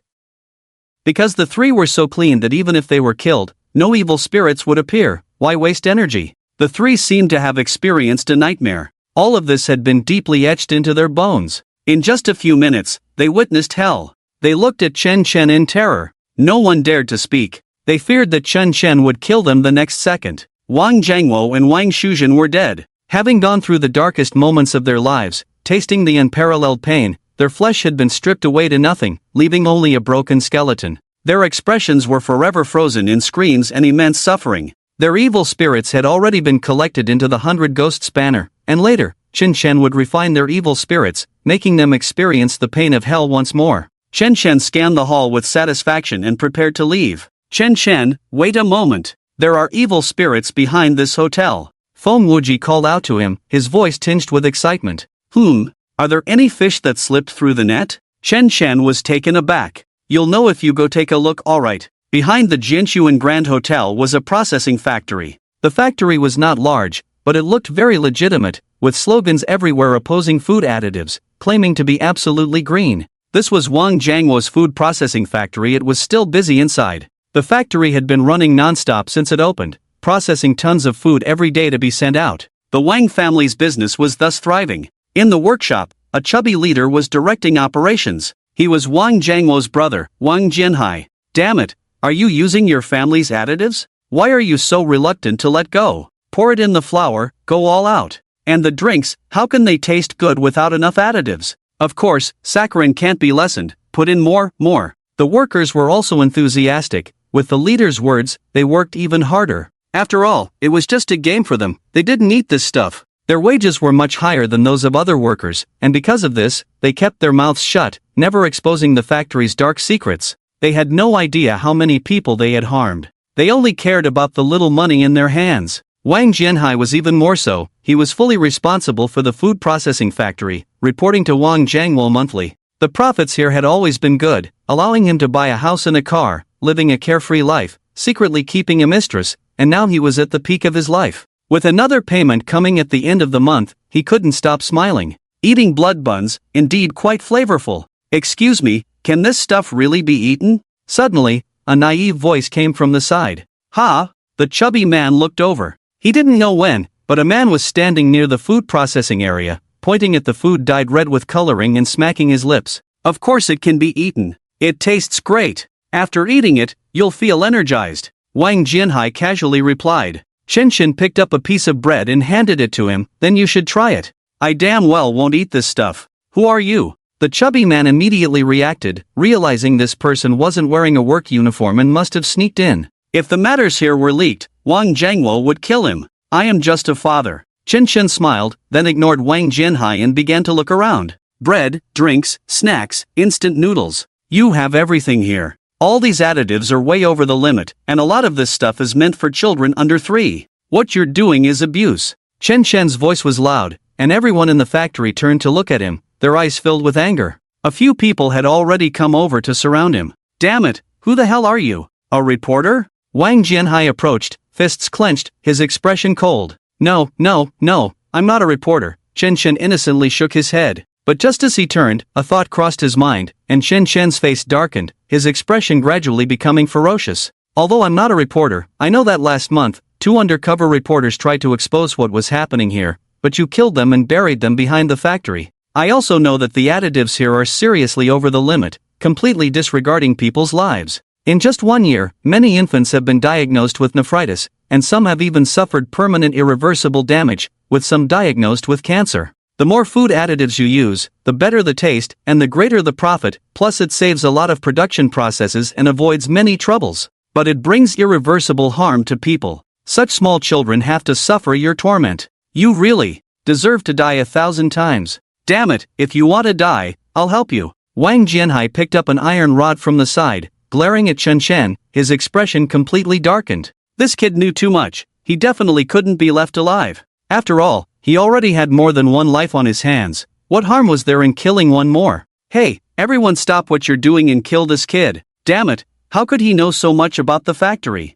There must be something fishy going on. Kill him, and at the end of the month, I'll give each of you a bonus. Upon hearing this, several people immediately grinned and stepped forward, their eyes fully focused on Chen. They were about to make a move. Please understand, it's currently 4 updates a day, about 8,000 words, and to ensure quality and speed, I can only write at midnight, but it just happens to meet the 4 updates a day requirement, and I have no backlog at all. Today's extra update was written after I got up at 6 o'clock. Still, the same old saying, seeing everyone's little gifts and urging for updates makes me write desperately. I'll strive to keep up the 4 updates. I'm brewing a big plot twist for the upcoming story, so please keep reading. Chen didn't even glance at the people beside him but instead focused on a giant meat grinder in the distance. This was heavy machinery in the food processing factory. Some zombie meat and some ground bone meat would be thrown into the grinder, even some bones. You could tell from the nearby ingredients. All these things would eventually end up in the mouths of those citizens, and over time, they would cause cancer. This was nothing but a scheme to profit at the cost of lives. Behind Wang Jiangwo's glamorous facade, there were such dealings. I think you should jump in there. That meat grinder probably hasn't ground any fresh meat yet, Chen said, hands clasped behind his back, his tone relaxed. Ha! You son of a... The leading troublemaker swung a shovel at Chen. The sound sliced through the air, incredibly sharp. But the shovel suddenly made a sharp turn in midair and landed heavily on his head, knocking him down to the ground. Chen turned to look. Are you eager? Then let's start with you. Chen pointed at the meat grinder. The meat grinder immediately powered on and began to operate. The buzzing sound was deafening, instilling fear, making one feel as if they were falling into a deep abyss of hell. The person lying on the ground was still dizzy, unable to comprehend what had happened, when a shadow lifted him up and dragged him towards the meat grinder. The meat grinder stood 5 or 6 meters tall, with a steel frame leading up to it, where workers usually placed the raw materials. Who would have thought that today's raw material would be himself? No,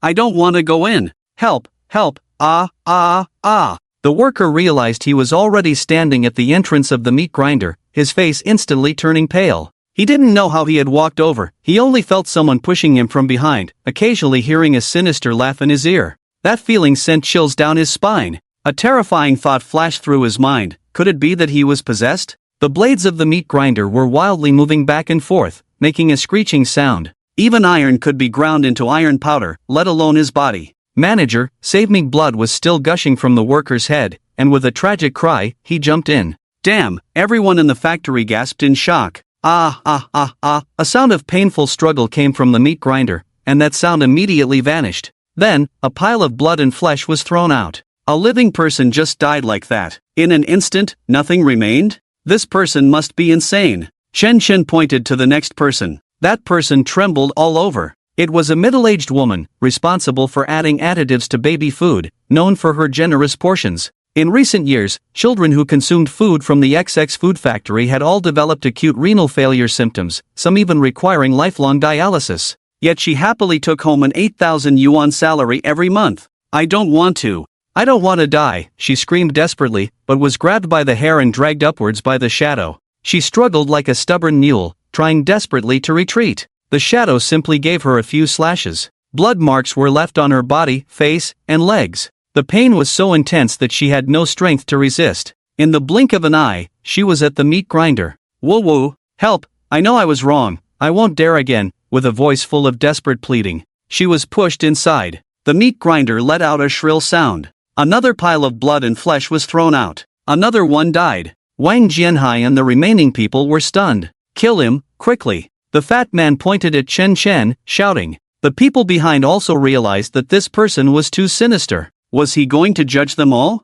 Several men rushed forward, but soon, their bodies were struck by a heavy object and flew back violently. Those shadows were invisible to ordinary people. At most, they could only feel the fleeting glimpse of a shadow. But it was just a moment. Don't kill them yet, let's play with them a bit. Chen Chen sneered. The shadows were very measured in their actions. They didn't strike vital points but gave them enough chances to survive. The journey from here to the meat grinder was the last stretch of their lives. This stretch would fill them with fear, making them understand the true meaning of death. In just a few minutes, over 70 employees in the factory had sustained injuries to varying degrees, with some severely wounded lying on the ground unable to get up. Yet not a single person was killed, they were all alive. Wang Jiahai's arm hung limply, he had been struck in the tendon, gritting his teeth in pain. Seeing a few more people being sent to the meat grinder, he shouted, "Quick, cut the power to the meat grinder." Several workers hurried over to pull the circuit breaker. But the meat grinder continued to operate. A dark shadow could be seen surrounding the meat grinder, covering everything.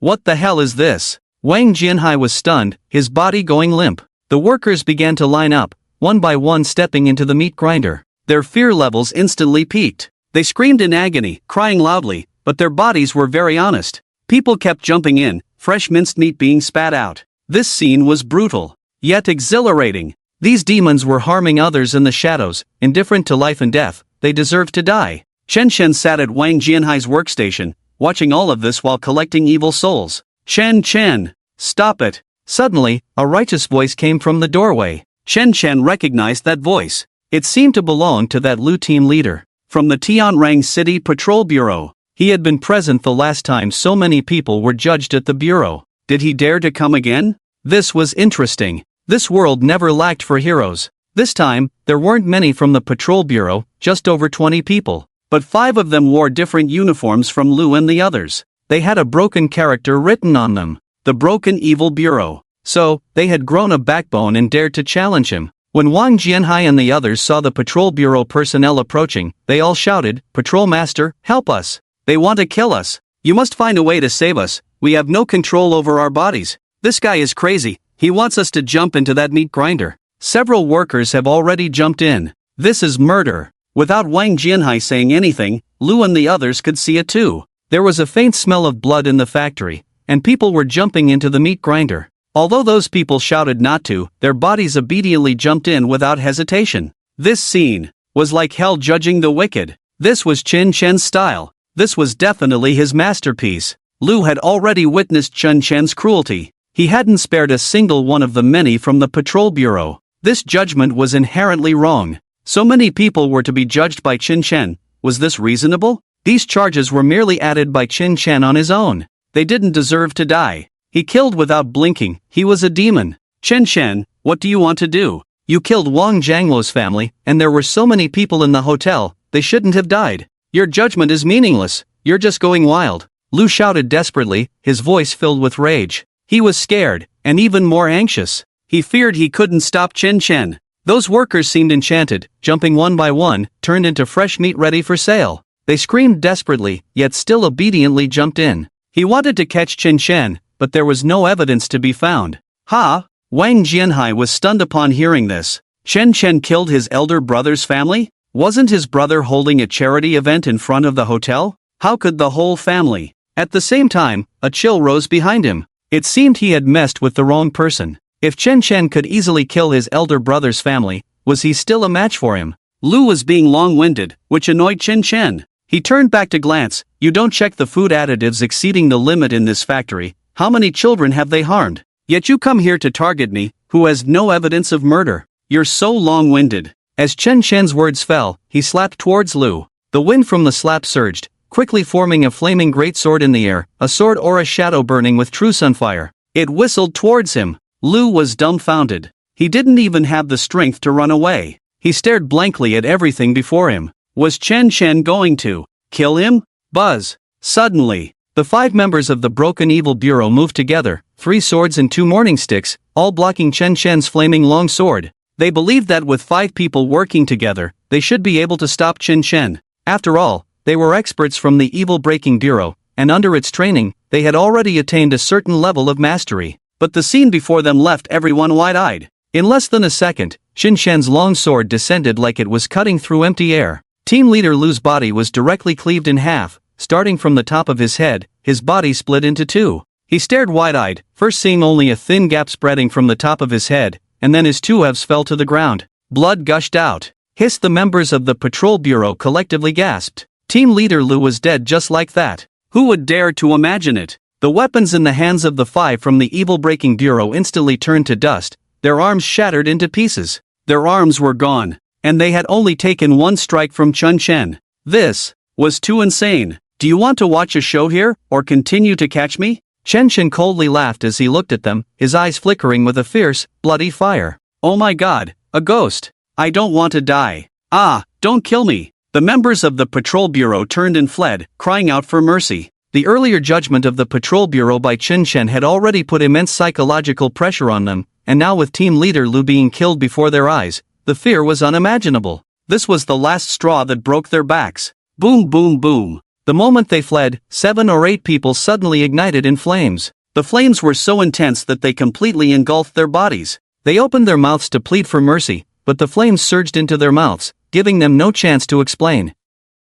Chen Chen sneered, "You lot, don't think that your evil deeds go unnoticed. There were once several girls who were taken advantage of by you using your positions. 2 of those girls died, and 3 were injured. This is all you're doing. Now you're being burned to death, isn't that just? Another judgment." The remaining people dared not linger, escaping the factory and gasping for breath at the entrance. They were all in disbelief. Could it be that their colleagues were involved? But they truly knew nothing about it. Killing 2 girls, wasn't that a sin? Several evil souls were collected by Chen Chen into the 100 Ghosts banner, and he was quite satisfied. Retreat! The 5 members of the Evil Breaking Bureau, with only 1 arm left, could only choose to temporarily withdraw. This kid Chen Chen was too terrifying. What kind of spell was he cultivating to devour souls? Chen Chen's gaze swept over, with evil souls in tow. Do you still think you can escape? 2 of the members from the Evil Breaking Bureau immediately felt guilty upon hearing this. Chen Chen's eyes seemed to see through everything about them.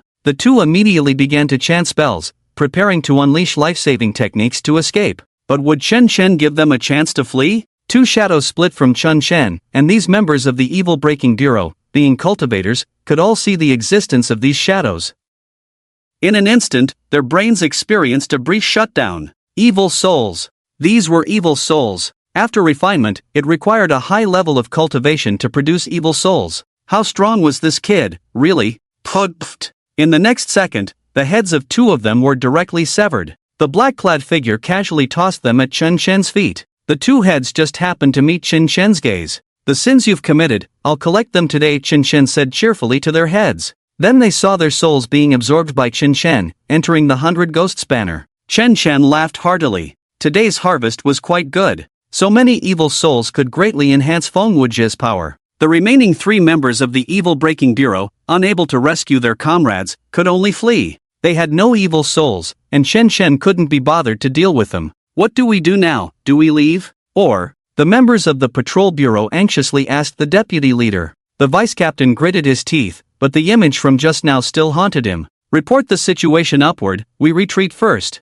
"Okay." The tragedy in the factory was still unfolding. It was too horrifying to watch. The workers were particularly orderly, one after another, neither rushing nor fleeing, all resolutely facing death. Wang Jianhai was the one suffering the most. He was at the back, watching as each person jumped in, only able to cry out loudly, pleading with Chen Shen not to harm him. The fear within him had reached its peak. The feeling of knowing when one would die was the most terrifying. Chen Shen suddenly found it a bit boring and lightly snapped his fingers. In the next moment, a knife appeared in Wang Jianhai's hand without him realizing it, the blade stabbing fiercely into his own chest, slicing open his skin. The force was perfectly controlled, merely slicing through his skin without injuring his organs. He could see all the bloody details, feel the endless fear and pain, yet it was not fatal. At least he could hold on until he jumped into the meat grinder. Soon, the last Wang Jianhai jumped in as well. Chen Shen collected his evil soul, nodding in satisfaction. He raised his hand, and the meat grinder stopped operating.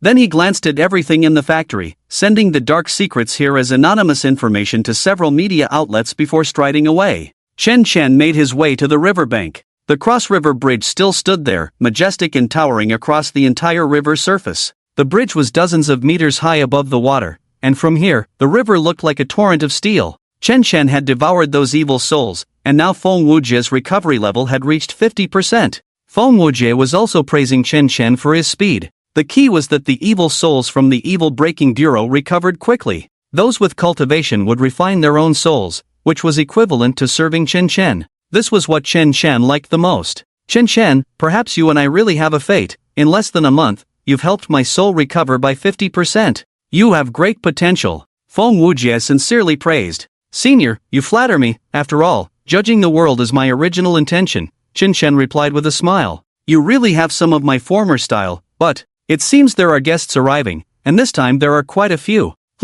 Then I'll just wait for them here." Chen Shen decided to stop and wait. Upon hearing this, not far away, a woman approached with 2 men. The woman wore ancient-style clothing, somewhat like a qipao, but distinctly different. Her eyes were crescent-shaped, with a cherry-like mouth, and she had short hair that reached her ears. The 2 men beside her were staring intently at Chen Shen, their faces showing fierce expressions. "I am Yao Xiaohong, captain of the fire division of the Evil Breaking Bureau." The woman came over and introduced herself directly, neither humble nor arrogant. The Evil Breaking Bureau had 3 divisions, Heaven, Earth, and Fire, with the Heaven division having the most experts and the Fire division being the weakest. But even the Fire division was enough to instill fear in ordinary people. Chen Shen looked up, frowning. In that brief moment, he wanted to kill Yao Xiaohong, but suddenly realized that she had no evil souls on her. On the contrary, her soul was very pure. He was puzzled. In a place like the Evil Breaking Bureau, how could there be someone with such a pure soul? This Yao Xiaohong had not been tainted by any evil.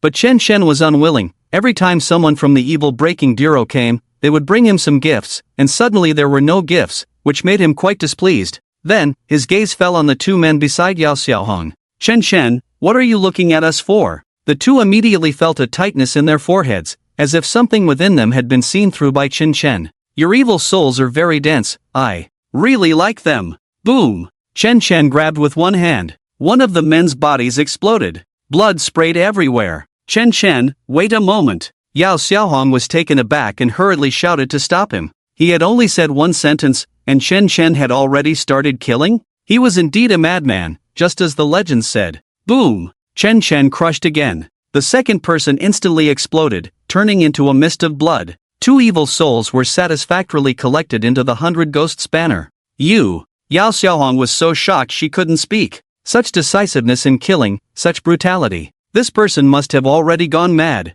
But why didn't he kill her? Was it because of the evil souls he mentioned earlier? Did she not have the evil souls he wanted? I can't be bothered to kill you, you can leave. Chen Shen glanced at her. Chen Shen, I'm not here to persuade you, you've misunderstood. Yao Xiaohong blushed and quickly explained. She had come reluctantly after receiving the order for reinforcements. She had been paying attention to Chen Shen's situation. Whether what Chen Shen did was right or wrong was another matter. If she encountered something similar to what Chen Shen faced, perhaps she would go mad like him. Chen Shen was forced into this. Those evil people, including the more than 2,000 who died, I think you were right to kill them, but your methods are not very feasible. Can you be a bit more low-key? For example, release the vengeful spirits to quietly kill them. What you're doing is too eye-catching, and you won't get far like this. Oh, Chen Shen didn't expect to hear such words from Yao Xiaohong. Finally, there was someone with a proper worldview who wasn't overly righteous. Just for that sentence, I'll let you see a good show today. Chen Shen's gaze gradually shifted to the distance, then narrowed.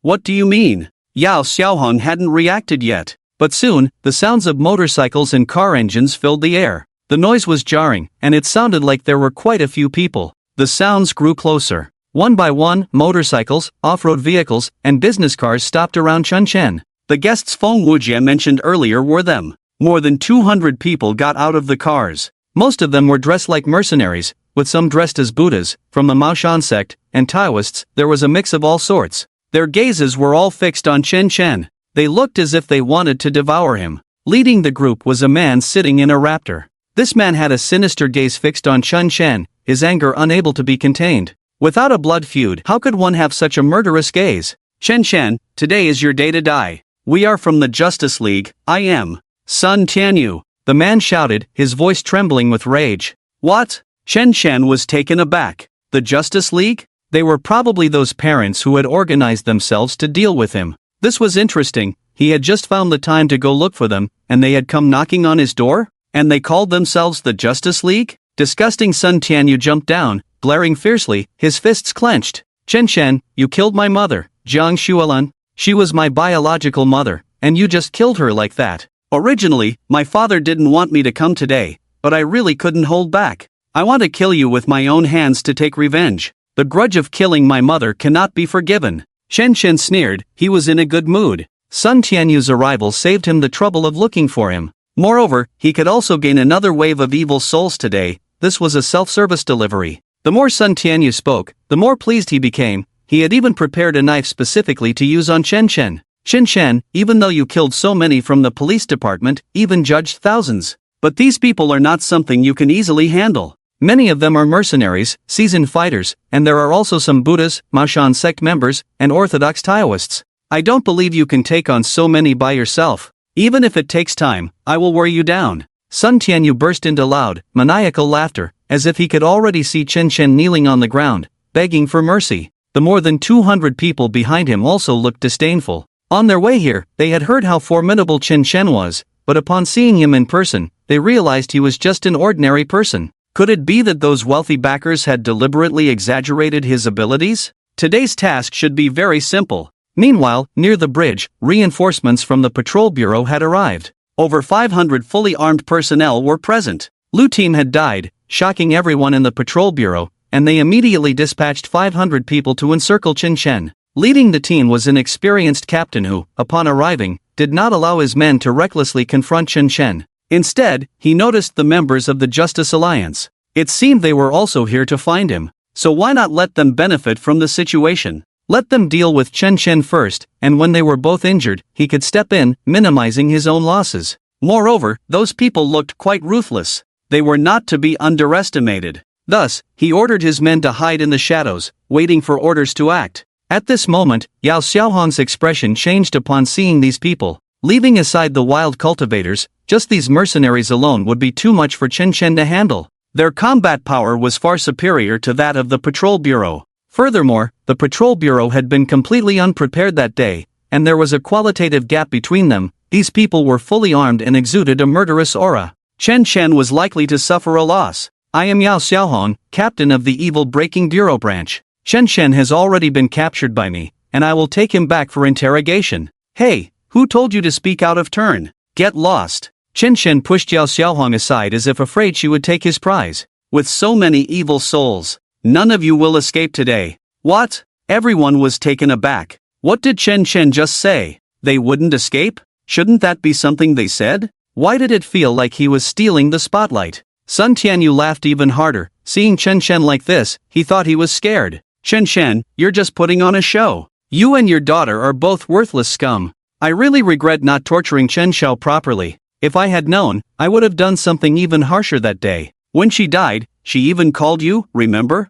I was enjoying myself while choking her, huh? Now, here I stand before you. What can you do to me? With so many people here, can you bite me? I'm going to personally kill you today. Sun Tianyu was somewhat carried away by his own pride, shouting with his eyes wide open, relying on the crowd around him. Chen Shen had already fallen into madness. He had no bottom line now. The only difference was whether there was a benefit or not. The reason he didn't kill those ordinary people was that they had no evil souls. He didn't want to waste his energy, because the top priority now was to quickly replenish the evil souls to help Feng Wujie recover. But if someone provoked him, he wouldn't mind turning the world upside down. Not to mention the beast Sun Tianyu appearing before him. Chen Shen had initially wanted to play slowly, but the rhythm was truly hard to control. You killed my daughter and insulted her. This feeling made the demonic energy within him nearly explode. Ha ha ha. He threw his head back, spread his arms wide, and laughed uproariously, as if he had heard the biggest joke in the world.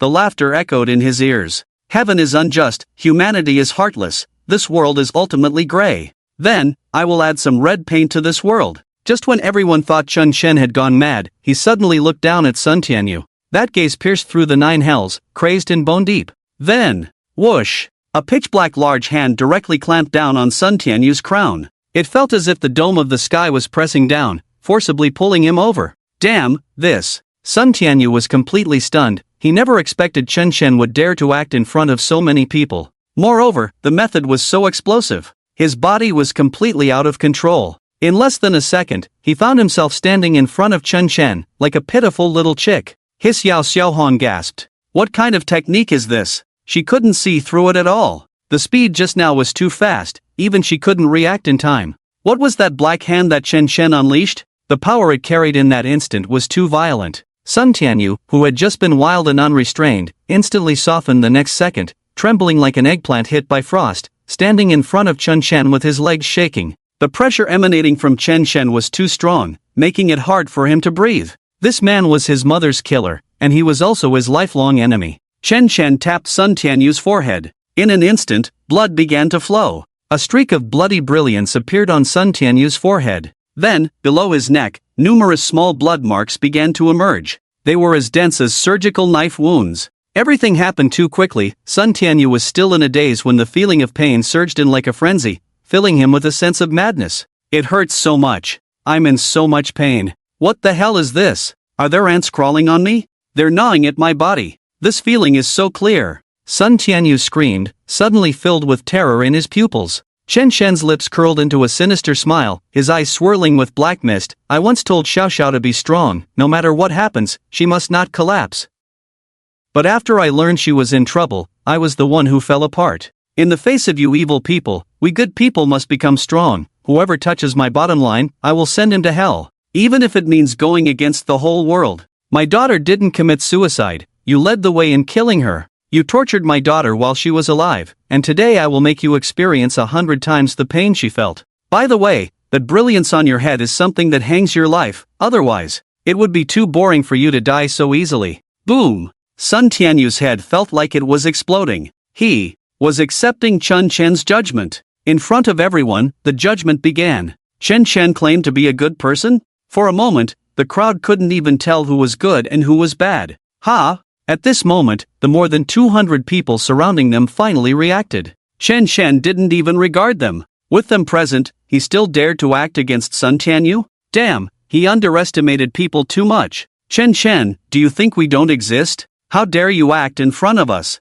This kid thinks we are decorations. Everyone, let's attack and kill him. Kill him The crowd shouted, ready to take action. Yao Xiaohong stood beside Chen Shen, completely convinced by his methods. This person was decisive in killing. not caring about anything else. Surrounded by so many people, didn't he consider the consequences? Even if he could kill his enemy, he wouldn't survive. Just as this thought emerged in Yao Xiaohong's mind, suddenly, Chen Chen moved. He burned a talisman and chanted a spell loudly. Then, he casually tossed it away. Buzz's sharp screech shot up into the sky along with the talisman. It exploded like fireworks. The brightness was so dazzling that even in daylight, it was blinding. It was as if the sunlight had dimmed a little. The light fell not far behind these 200 people, landing on the ground and turning to ash. What is this? Some individuals with profound abilities seemed to recognize what it was, their expressions suddenly turning grim. Could this be the legendary? Chen Chen grinned maliciously and spoke, just to be safe, I've set up a formation, because everyone here is a malevolent spirit, and I won't let a single one escape.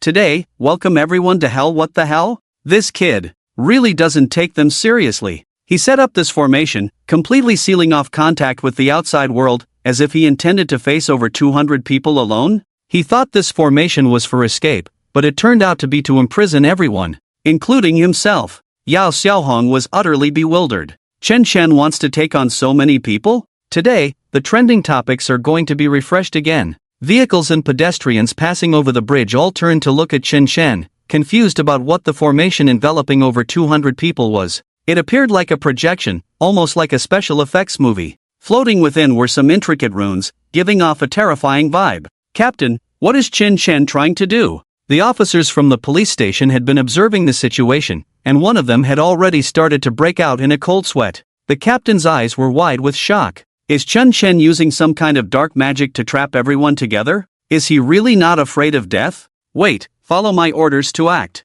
If it doesn't work, we'll charge in. Yes, Captain. It hurts. I'm in so much pain. You all come save me. I can't hold on any longer. Over here, Sun Tianyu's screams echoed around, pounding in everyone's minds. The tiny marks on his body were peeling his skin away. They were connected, and Sun Tianyu was like a piece of skin falling off. Bloody and terrifying. The brilliant light that Chen Chen had pointed at him seemed to give him a new dimension of understanding pain. He had never imagined that suffering could be elevated to such a level. Every pore on his body, every inch of skin, felt like it was burning. Even his hair seemed to sense it. Is this what it feels like to go to hell? Is this what it feels like to be judged by someone? Sun Tianyu's eyes were filled with bloodshot veins, yet he stood there unable to move, only able to watch as pieces of his skin were peeled away, shouting to proclaim his suffering. He couldn't help but recall the day Chen Xiao was killed. Chen Xiao was in immense pain when he died, crying incessantly. To be honest, he was quite scared at that time, often wondering just how unbearable that kind of pain was. Now Chen Chen said he would make him experience it tenfold or even 100-fold. He was instantly terrified. What would that feel like? The eyes of the more than 200 people reflected this scene, their hearts replaced by endless fear. Each of them had been through countless battles, having taken several lives. But they had never seen anything so sinister. The name Chen Chen was deeply etched in their minds. It became their understanding of fear. But now they had no choice. They could only find a way to defeat Chen Chen and escape this formation. Kill Chen Chen. Everyone, attack together. Kill, kill, kill. First, the mercenaries began to open fire. Bullets formed a dense web of fire, coming down like a torrential storm. Their marksmanship was impeccable. At this moment, aimed at Chen Chen, he was undoubtedly doomed. Unless he had a wall of steel. But these bullets vanished like a stone sinking into the sea, disappearing without a trace. They only felt a massive wave burning before them, unable to see anything clearly. They could see nothing, but those cultivators saw everything clearly. In the instant they fired their guns, countless shadows surged out from Chen Chen's body. His body was like a black hole. They had never witnessed such an exaggerated scene. The shadows broke free, directly blocking the bullets. In the blink of an eye, they were before those mercenaries. The mercenaries could see nothing, only the occasional fleeting shadow. It felt like a dream. They had no idea what these shadows were. But soon, one mercenary had his arm instantly slashed open with a deep gash, exposing the bone to the air. Pain surged like a shadow. Scrape, scrape, scrape. Suddenly, there were numerous scratches on the bone, as if someone was using a sharp knife to scrape it. Just hearing the sound made one imagine the sensation. Then came the second, the third. The screams grew louder, and for a moment, everyone was immersed in pain. Even those Buddhas and Taoists were the same. They could see everything clearly before them. Countless shadows had emerged from Chen Chen's body without them realizing it. The shadows appeared beside them, completely defenseless.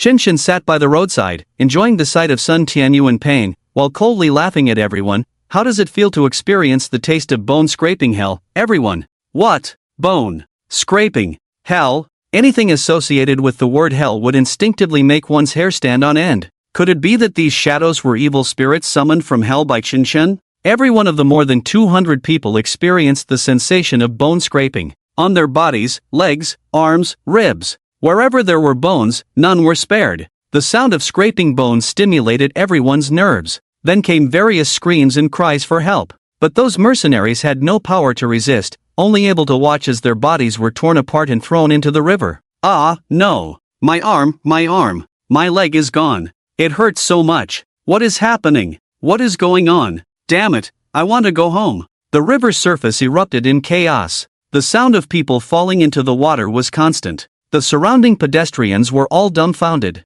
This was truly a hell on earth. They recognized him. This was Chen. Hadn't he just been live-streaming the judgment of the police bureau? In the blink of an eye, he had begun judging others again. This was too cruel. The sounds of pain were like a haunting melody. It truly echoed the saying, killing them was like killing chickens. At this moment, even the police bureau personnel became obedient and calm. They were contemplating whether their presence here was a bit of an eyesore, whether it would provoke Chen's killing intent. Yao Xiaohong, trapped in the formation, felt a chilling aura rush towards her. She could clearly see those shadows emerging one after another from Chen's body. Each shadow carried a strong killing intent and brutality. They were not products of this world, but rather seemed to come from hell.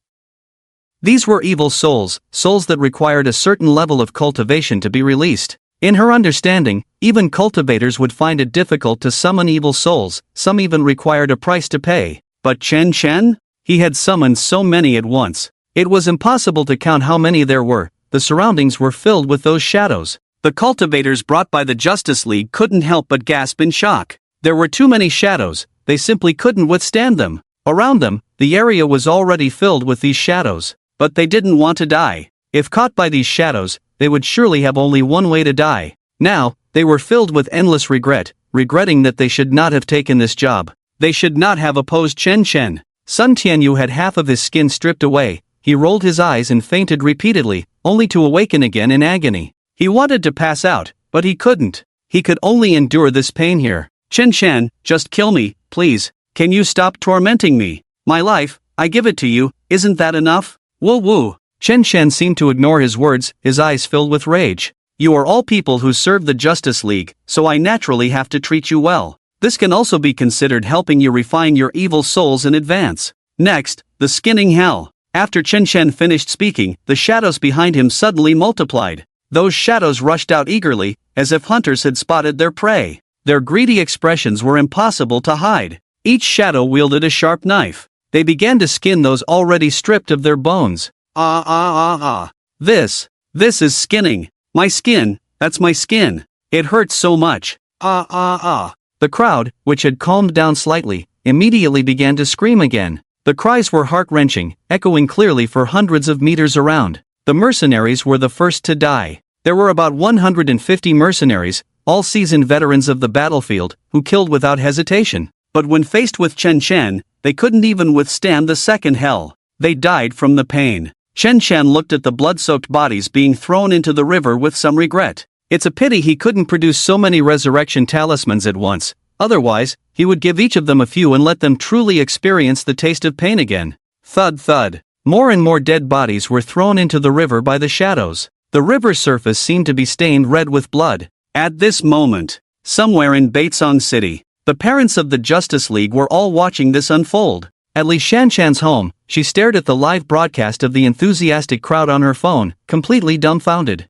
Chen had opened hell, judging them in turn. The feeling of skinning and breaking bones, she did not want to experience. Those mercenaries, the experts, were all taken down by Chen as if he were killing chickens. No one could harm Chen in the slightest. Li Shanshan quickly took out her phone and called her secretary. Hurry, prepare a plane ticket for me, to go abroad. Anywhere is fine, as long as it gets me out of here. The other parents also wisely chose to leave. Chen was no longer a being they could touch. It might still be time to escape. As they watched one by one being skinned and turned into bloody figures, the crowd surrounding the scene grew larger, filling the bridge. Chen Shen's small formation had become the battlefield for judging earthly justice. Only half of the people could withstand the skinning hell. Chen Shen clapped his hands. You all did well, managing to hold on, you're real men. Now, next up is the cramping hell. Cramping. The crowd's eyes cleared. Chen Shen was about to elevate their suffering to another level. Chen Shen was furious. His anger had already broken through the top of his head. Those parents from the Jiegu Alliance, instead of seeking him out, had sent assassins. These people acted as the devil's minions, willing to do anything for money. They were just right to become the bait for his judgment. Soon, a Buddha screamed in agony. His tendons were directly pulled out. The intense pain radiated from every pore of his body. Everyone was experiencing this feeling. At this moment, Yao Xiaohong was already in a daze. She seemed to have a new understanding of Chen Shen's strength. Hell on earth, the great master. Now she even felt a bit fortunate that Chen Shen hadn't attacked her earlier, otherwise, she wouldn't have even known how she died. She didn't want to experience that kind of pain. Over 200 people, all judged in less than half an hour. They were brutally cast into hell. The hell of cramping, they couldn't withstand it. Even if their bones were tough, they were in so much pain they could have died. The bodies were directly thrown into the river. Over 200 corpses floated on the river's surface. Chen Shen glanced at the 100 ghosts banner. All those evil souls had been collected. Then, as if no one was around, he walked over and patted Sun Tianyu's shoulder. Dust to dust, earth to earth, it's your turn now. After saying that, he dragged Sun Tianyu away. Sun Tianyu shuddered. He envied those who had already died. Their pain was just a moment, while his had lasted so long. Time dragged on for him like years. He dreamed of dying. Now, apart from his head, the skin on his body had been stripped away, creating a particularly shocking visual. He could only tell he was a person from his face. Uncle Chen, I was wrong. I know I was wrong. In my next life, I'll be a dog for you, okay? Please, let me be reborn. I want to die. I'm willing to pay the price, but don't torture me anymore. Whoa, I really can't take it anymore. After Chen Shen left, the people from the patrol bureau didn't dare to follow. The captain directly reported the situation to the bureau, saying this matter was beyond their control. His heart sank. Chen Shen, he was truly glad he hadn't touched him. Otherwise, he would have died without a burial place. Some enthusiastic onlookers had been following Chen Shen. The live stream continued. Chen Shen walked through streets and alleys, bringing Sun Tianyu to the Gaofeng Academy. This was where his nightmare began, and it would also be the place where Sun Tianyu's fate ended. Sun Tianyu looked up at the 4 characters Gaofeng Academy and felt dizzy. What kind of tricks was this master going to play now? Sun Tianyu was so scared he felt weak all over. The pain in his body seemed trivial compared to the suffering before him. He didn't know what Chen Shen planned to do with him, how he would take action against himself. Chen Shen looked down at him. My daughter had an incident here. Today, you will leave this world in the same way. The same way? Sun Tianyu's mind was filled with question marks, but he was still quite happy because Chen Shen said he would let him die. As long as he died, he wouldn't feel pain anymore, so he accepted it. As long as he could end this terrifying feeling, he would do anything. Gaofeng Academy was still operating normally, seemingly unaffected by the Chunshao incident. Security guards were stationed at the entrance. When they saw Chen Shen bringing a person in, the guards hurried over to stop him. Hey, what are you doing? Don't you see what this place is? Get lost. Put. Before he could finish his sentence, Chen Shen reached out and crushed him. This guard was also an evil soul. In the moment he absorbed the evil soul, Chen Shen clearly saw his sins. He worked as a guard here but had bullied several female students. He even threatened them not to speak of these matters. He died without injustice. Chen Shen kicked the door open and walked inside. He went straight to the dormitory building. He pulled out 100 talismans from his body. He casually threw them on the ground. Sun Tianyu didn't know what Chen Shen was going to do. He just felt a bad premonition brewing in his mind. These are resurrection talismans. After a person dies, if their soul is still present, they can be revived for a short time. Now, these resurrection talismans are all for you. Wait. Sun Tianyu didn't understand what this meant. 100 resurrection talismans? Was he going to be revived 100 times? Wouldn't that mean he had to die 100 times? Before he could voice the doubts in his heart, Chen Shen snapped his fingers. Sun Tianyu's body immediately became uncontrollable and walked up the stairs. Dragging his bloody body, he moved through the corridor. At that moment, all the students in the dormitory poked their heads out. Ah, look, what is that? It scared me to death. Is it a corpse? No, it's a person. He's still moving. Where is he going? To the top floor. Hey, isn't that Sun Shao? has actually become like this? The students, filled with curiosity, followed Sun Tianyu, not knowing what he was going to do. Sun Tianyu was like a walking corpse. He remembered this dormitory building very clearly. It was from this rooftop that they had thrown Chen Xiao down. To cover up their crime, he reached the rooftop. Looking down, he could see Chen Shen standing below. Sun Tianyu had never imagined that standing on the rooftop would feel like this. Perhaps only when one truly reached this point could they experience the fear of death. Standing here and wanting to jump down required courage. In those few seconds of falling, he simply did not dare to challenge it. No, I don't want to die. No. He suddenly burst into tears, his voice heart-wrenching, like a wailing child. He struggled desperately, but his body was completely out of control. It was as if he had trapped his consciousness in another empty body. But now, it was all too late. Sun Tianyu directly jumped down, legs in the air. Wow! The students behind were startled. They all stepped back, gasping in shock. Did he jump down? Jumping from this height, can he still live? Oh no, this is suicide. A few seconds of free fall followed by a dull thud. Sun Tianyu fell to the ground in a twisted position, dead. He landed at Chen Chen's feet. Everything seemed to coincide with the death of Qin Xiao, as if time and space overlapped perfectly. Sun Tianyu finally felt the pain and helplessness that Chen Xiao had experienced back then. But this was far from over. One of the talismans nearby floated up and ignited in the air. The next second, Sun Tianyu opened his eyes. He was alive again. But he did not feel the relief of being alive. Instead, he was in immense pain. Excruciating pain. After falling from the building, he didn't know how many bones were broken, and his internal organs were damaged. This pain was vividly etched into his body. Why did you bring me back to life? It hurts so much, I'm dying from the pain. My bones are broken, my chest hurts so much. He screamed and cried, but his body stood up again, as if being pulled by an invisible force, pushing open the dormitory door and continuing to walk towards the rooftop. Another round of gasps erupted in the dormitory. Those who had been watching the commotion hurriedly retreated back inside, no one daring to come out again. Fear filled everyone's eyes. Sun Tianyu had clearly jumped down from above and had died, but the next second he was alive again? What kind of sorcery is this? It was obvious that the one casting the spell wanted him to experience the pain.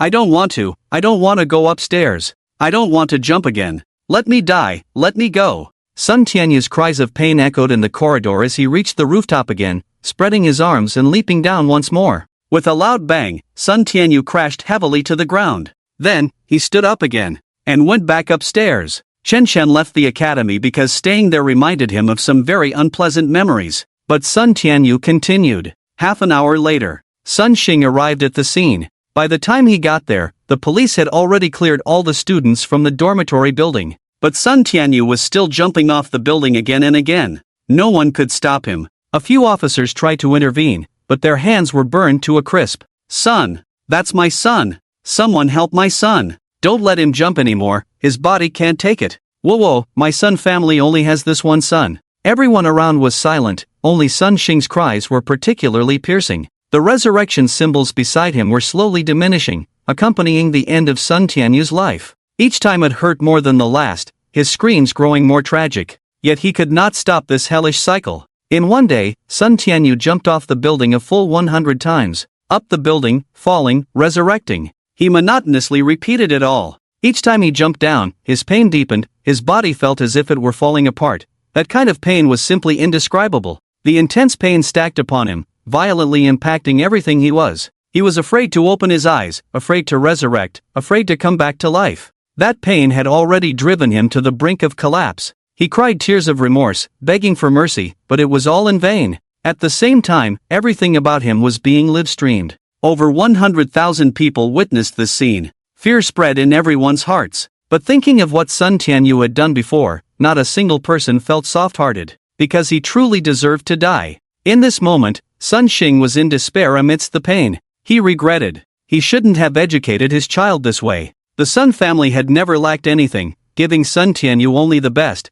but who knew this would harm him? This kind of education fostered his bad nature, making him unaware of respecting others, seeing only power and money. He didn't even regard ordinary people like Chen Xiao. Little did he know, when honest people are pushed to their limits, they can also kill. With every jump from the building, Sun Tianyu's heart tightened. Each time Sun Tianyu resurrected with a scream, it made his tears flow uncontrollably. He cried heart-wrenchingly, tears streaming down his face. No matter what happened before, he could always smooth things over for him, but now he had no ability to handle Chen Chen. Until evening, the case finally concluded. The officers took Sun Tianyu's body away with Sun Xing. The investigation could be skipped. Everyone had witnessed Sun Tianyu's jumping process, and the livestream footage had recorded it all. Although Chen Chen was present at the beginning, it no longer mattered. Whether or not Chen Chen could be convicted seemed useless. Even if he could be convicted, who would go after him? The people from the Evil Breaking Bureau were no match for him. Sun Xing aged significantly in an instant. In just a few days, he had lost his wife and child, and he had to handle the aftermath. How could he bear such a blow? Returning home, he felt the vast villa was empty. It was as if he was in another time and space. He clenched his fists repeatedly, vowing to kill Chen Chen, but time and again he felt powerless. Now that Chen Chen hadn't killed him, that was good enough. How could he kill him? The word revenge felt further away from him than ever. Bang! At that moment, the door was opened. A strong footstep approached. Dad! Sun Xing stood up and saw a robust figure. Jiang Jianying had arrived. I want to go to Tianyu's room, he said directly. It's upstairs. Sun Xing hurriedly led the way. Pushing open the door, Jiang Jianying directly overturned Sun Tianyu's bed. Underneath lay an old sword. Ha! This is... Sun Xing had never known that such a thing was hidden under his son's bed. Didn't it feel uncomfortable to sleep at night? Jiang Jianying picked up the sword, his eyes narrowing. This bloodthirsty sword was meant to refine Tianyu, who knew he would die like this. Just 3 more years, only 3 years, and Tianyu would have been refined. Sun Xing was completely bewildered. He had been refining his own son all along? But I don't know anything at all. This sword looks very strange. I don't know what it's for. This sword is bloodthirsty. It can devour spiritual energy and refine ghostly corpses. I plan to refine Sun Tianyu into an indestructible corpse, giving him an incorruptible body. What a pity! What a pity! Jiang Jianying cried out to the sky in despair. Sun Xing trembled upon hearing this. He had heard before that his father-in-law was not simple. He had once been a target of the Patrol Bureau and the Anti-Evil Bureau, but in the end, he didn't know what means he used to make them give up their pursuit. It was said that at least 1,000 people had died at his hands. Sun Xing had never noticed anything unusual about Jiang Jianying, so he hadn't delved into these matters. All he knew was that when Jiang Jianying got angry, ordinary people couldn't bear it. Now, it seemed that his expression had reached its limit. Jiang Jianying's only daughter was dead, and his grandson had been brutally murdered. He would definitely come out of retirement. Fengchao Tea House. Returning at night, a new evil spirit entered Chen Chen's 100 Ghost Banner. After entering, the evil spirit knelt inside, begging for mercy. He was very clever, as if he already knew what he was about to face. This was Sun Tianyu's evil spirit. He didn't even dare to raise his head, just kneeling there. Very good, you must have experienced the pain of dying 100 times. In your next life, be a good person, Chen Chen said, igniting a great sun true fire with his fingers, then casually flicking it over. The true fire ignited all around, radiating a blazing light. Sun Tianyu's evil spirit was immediately engulfed in flames. GG. AU. Sun Tianyu let out a strange cry, a mix of shock and fear. He didn't expect that even after becoming a spirit, he would still feel such intense pain. The sensation of flames burning on him was no different from when he was alive, and perhaps even more intense. Can't stand it already? This is just the beginning, Chen Chen said with a smile, a hint of ferocity in his eyes. He then snapped his fingers. Sun Tianyu was directly wrapped in flames. But he wasn't burned to death, he struggled in the fire, continuously being scorched. Chen Chen closed his eyes and sat in meditation. Baitsong City. The Kong family. Kong Liyuan sat at the dining table eating fruit, dressed like a princess, her small face fair and lovely. She looked like a harmless little girl, but who knew the violent aura she hid behind? She was 20 years old this year, but she had already taken 4 lives. One of them she had even dismembered. Yet every time she killed, she managed to hide it well, and with the Kong family's operations, she could live as if nothing had happened. The Kong family was different from other families. The Kong family's status was very special. Therefore, they had never taken Chen Chen's matters to heart. They believed that no matter how capable Chen Chen was, he could never come to the Kong family. This was a place he could not touch. But now, everything Chen Chen had done had begun to draw their attention. Chen Chen had wiped out the Patrol Bureau and judged so many people. The Kong family had to take this matter seriously.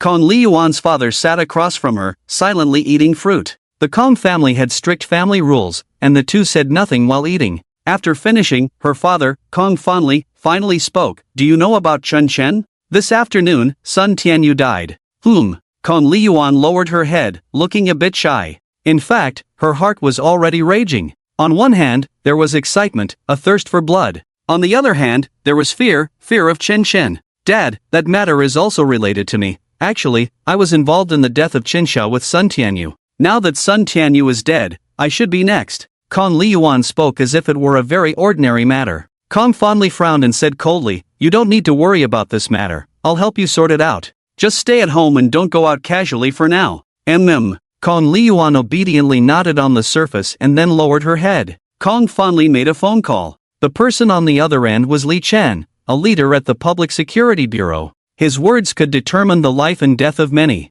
The Kong family had always had business dealings with him, so he would definitely take care of this matter. Although the Baitsong City Public Security Bureau had been wiped out, the power of the headquarters should not be underestimated. In fact, even without this call from Kong fondly, Li Chen would have come anyway. After all, the situation with Chen Chen was too severe. The incident by the river had already been reported to the Public Security Bureau. Most of those who died were foreigners, and this matter had escalated. Coupled with the disappearance of the Baitsong City Public Security Bureau, the higher-ups had ordered a thorough investigation. Li Chen agreed to Kong fondly, considering it a favor. He then brought people to Baitsong City. At this moment, in the central street of Baitsong City, "Lord Li, do we really have to do this?" a police officer asked cautiously from the side. In a cafe, Li Chen sat leisurely drinking tea, surrounded by pedestrians and cafe staff. All of them were his people. They were well disguised, and ordinary people couldn't tell the difference. Not only that, but 3 snipers were also stationed on a distant building.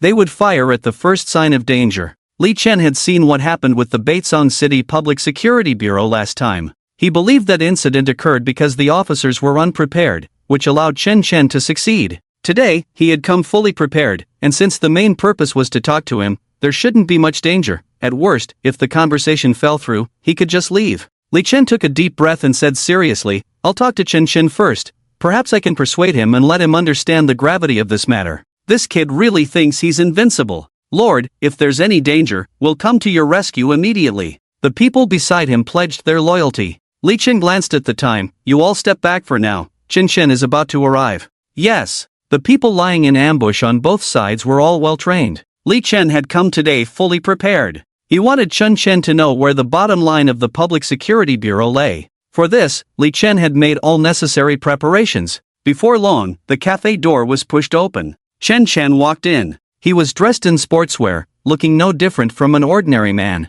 Only his eyes were terrifyingly gloomy. "Mr. Chen, hello. I am Li Chen, the leader of the Public Security Bureau," he said formally. "Oh," Chen Chen coldly snorted, sitting down and lowering his head to drink coffee. He wasn't used to coffee, it couldn't compare to tea. "Chen Chen, you've done a lot of big things these days. I advise you to put everything down now. Turning back is the way to safety. You've wiped out the entire Public Security Bureau. This is already a serious crime. The higher-ups have set their sights on you." Chen Chen looked up nonchalantly. "Oh, I know. You can tell the higher-ups that I have my sights on them too." "Ah?" Li Chen was taken aback. He was a negotiation expert. He wanted to use his eloquence to persuade Chen Chen, hoping to make him stop the killings. But who would have thought that the other party wouldn't even acknowledge him? Did he not regard the leader of the Public Security Bureau at all? The Wang family, the Sun family, the Gung family, the Kong family. The protection behind them is not just as simple as the Baitsong City Public Security Bureau. I won't let go of anyone related to this matter, including those above the Public Security Bureau. Chen Chen's words sent a chill down Li Chen's spine. Wasn't he their protector? From the Baitsong City Public Security Bureau to the headquarters, he had been protecting the Kong family all along. This matter had also been suppressed by him personally. Otherwise, with things escalating to this extent, how could no one investigate? "Chen Chen, let go of your obsession, so you can live well. I understand the pain of losing loved ones, but if you die, you lose everything. If you're willing, money is negotiable. With money, you can do many things you wouldn't even dare to think about." Crack! Chen Chen crushed the coffee cup in his hand. Scalding coffee splashed all over Li Chen. Chen Chen's voice rose several octaves. "You don't understand the pain of losing loved ones. Otherwise, you wouldn't say such nonchalant things. Money is nothing compared to the lives of loved ones. What is a mere North Warehouse City police station? If it relates to this matter, I fear no killing God." "Killing God? He's gone mad." Li Chen met Chen Chen's dark eyes, his heart racing. Everything was in disarray. He had intended to have a good talk with Chen Chen, but now it seemed impossible. A flame burned at the tip of Chen Chen's finger. Li Chen, as a leader, you've taken a lot of dirty money and hidden many truths by yourself, so the number of people who have died at your hands is countless. Do you think you should atone for your sins? Li Chen immediately tensed up. He stared at the flame at Chen Chen's fingertip, feeling as if that flame could burn away everything he had. Don't move! Raise your hands! The guests at the nearby table immediately stood up, guns aimed at Chen Chen. Li Chen saw his men coming over and felt a slight sense of relief. No matter how powerful Chen Chen was, could he dodge bullets? At such a close distance, unless he was a god. Boom! Li Chen hadn't even had a chance to speak. The two men who had just aimed their guns at Chen Chen exploded. Right in front of him, they turned into two clouds of blood mist. The cafe was instantly filled with the smell of blood. Ha! This! Li Chen's eyes widened in disbelief. Two living people just died like that? They were subordinates who had been by his side for many years. A trace of dark energy floated in Chen Chen's eyes, bloodthirsty and frenzied. You arranged a total of 23 people nearby, including the waitstaff and customers in this cafe. They are all your people, right? How did he know? Li Chen's heart tightened. In an instant, he felt as if he had been set up. Did Chen Chen know from the very beginning? Then his coming here was likely for slaughter. Bang! Bang! Bang! Then, the cafe was filled with the sounds of bodies exploding. There were more than a dozen people inside. They exploded one after another. The cafe turned into a blood-soaked hell, completely changing its hue. Li Chen was splattered with blood, feeling both nauseated and terrified. Yet Chen Chen's clean clothes remained spotless, still sitting there leisurely. Only the flame at his fingertip grew stronger and stronger. Chen Chen, you, don't do anything reckless. I came here to talk business with you today. I am the leader of the police headquarters. If you kill me, you won't be able to turn back. Chen Chen laughed, as if he had heard the biggest joke. Turn back? Why would I turn back? From the moment my daughter was harmed, there has been nothing in this world that could make me turn back. I will kill through everything. Madman. This person is definitely a madman. Li Chen regretted it now. If he had known it would come to this, he shouldn't have come with any illusions to talk to Chen Chen. Although everyone in the cafe was dead, he still had a trump card. That was the sniper in the building across from them. They would surely act the moment they saw what was happening here. Thud. Suddenly, Li Chen seemed to hear a dull thud. He suddenly realized something and turned back with a dazed expression. Thank you to Brother Square Skull for the great certification. Extra update. Thank you to all the readers who sent gifts before, but I apologize, I can only add one more chapter for now. This chapter was written during a secret break, and with 4 updates every day, my energy is really limited. Thank you all for your support and affection. I am truly grateful. All I can do is write the upcoming plot well and create more exciting moments for everyone to enjoy. 2 snipers lay on the ground, their bodies ablaze. They had fallen from the opposite building, and many people had gathered around. At this moment, they showed no signs of life.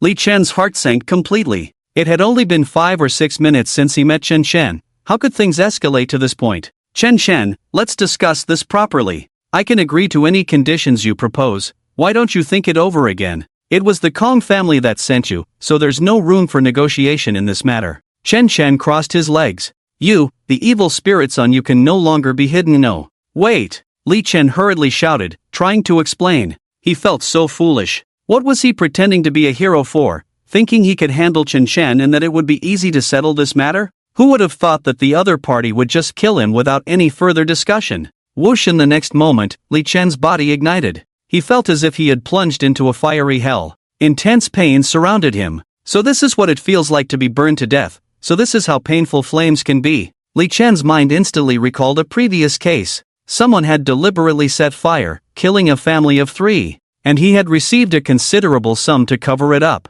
So that family had suffered so much. Now he was experiencing it all himself. Ignoring Li Chen, who was dancing in the flames, Chen Chen picked up the phone on his desk and made a video call to someone named Boss. The other party quickly answered. Li Chen, how's it going with Chen Chen? The person was in a conference room, seemingly with many others present. Hello everyone, Chen Chen smiled at the camera. Where's Li Chen? What have you done to him? The person asked nervously. Li Chen is dancing right now. Chen Chen pointed the camera at Li Chen. Wow. The conference room fell silent instantly. The sound of a pin dropping could be heard. Li Chen, burned to death? And the cafe was filled with blood. Many people must have died there, most likely Li Chen's subordinates. Let me inform you, I won't spare anyone who is the protector of the Wang family, Kong family, Gung family, or Sun family. Get ready, prepare to die. The call ended, leaving a room full of silence in the conference room. The leading official rubbed his head, worried to death.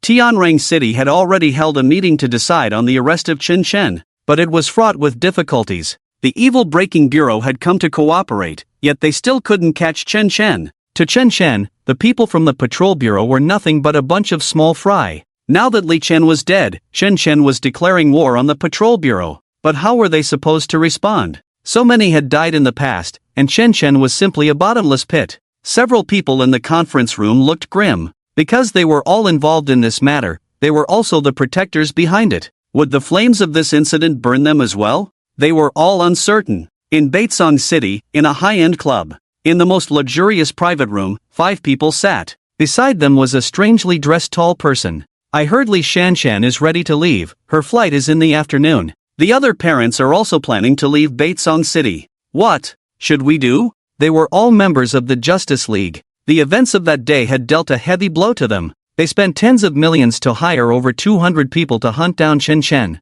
In the end, however, they were all wiped out by Chen Shen. The alliance led by Li Shanshan and Sun Xing had completely collapsed. Some parents were already preparing to leave, but many of them couldn't extricate themselves. Their businesses were all in Baitsong City. If they left, everything would be over. They didn't want to lose it all. If they lost these businesses, they would truly have nothing left. Everyone, please don't panic, a woman named Liang Xinxin spoke up. Did we not invite that expert? With them here, our safety is definitely guaranteed. They are from the Tiandao Alliance. This statement eased the tension for a few. It was true. This expert should be able to ensure their safety. They were indeed from the Tiandao Alliance, with power comparable to that of the masters of the Evil Dispelling Bureau. The expert sneered, looking very relaxed. I am among the top 50 experts of the Tiandao Alliance. I even have a certain say within the alliance. To protect your lives is more than enough. If that Chen Shen dares to come, I will make him die here. The Tiandao Alliance is not just for show.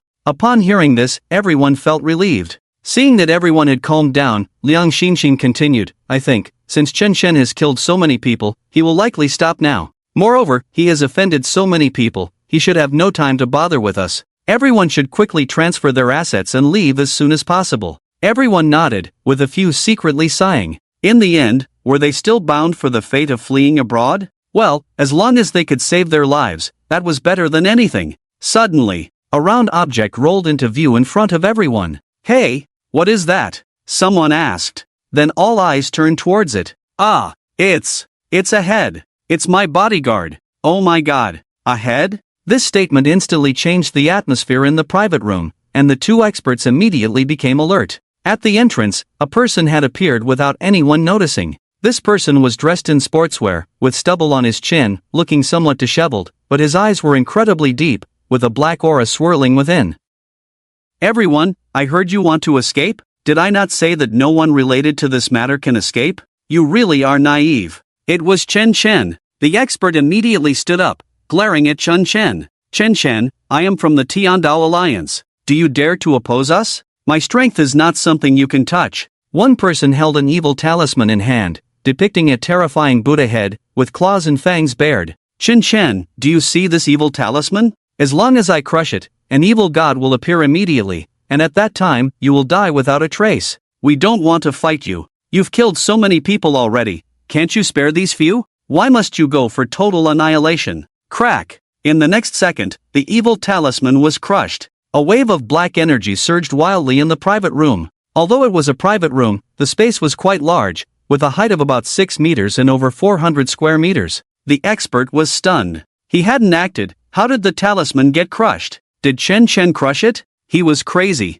He had already told him what it was, and he actually dared to take action? Once the evil god appeared, Chen Shen would undoubtedly die. Ha ha ha, who summoned me out? This world has fresh flesh again? I want to kill ah. A figure, completely black and hideous, appeared before everyone, with sharp teeth and claws, exuding a terrifying evil aura. It was as if his words could take everyone's life. At that moment, 4 words popped into everyone's mind. Hellish evil god. However, before he could finish speaking, a black hand suddenly struck from the side. Thud! The black hand slammed down with force. Half of the evil god's body was instantly destroyed. Ha! The evil god thought he was seeing an illusion. He had been cultivating for decades, always consuming the souls of others, and every time he was released, he would kill hundreds or thousands before he would stop. But this time, before he could even make a move, half of his body was gone? And what was that black hand? It seemed to be an evil cultivator like himself, but why was its power so much stronger? His eyes suddenly cleared, as if he had seen his master's dog.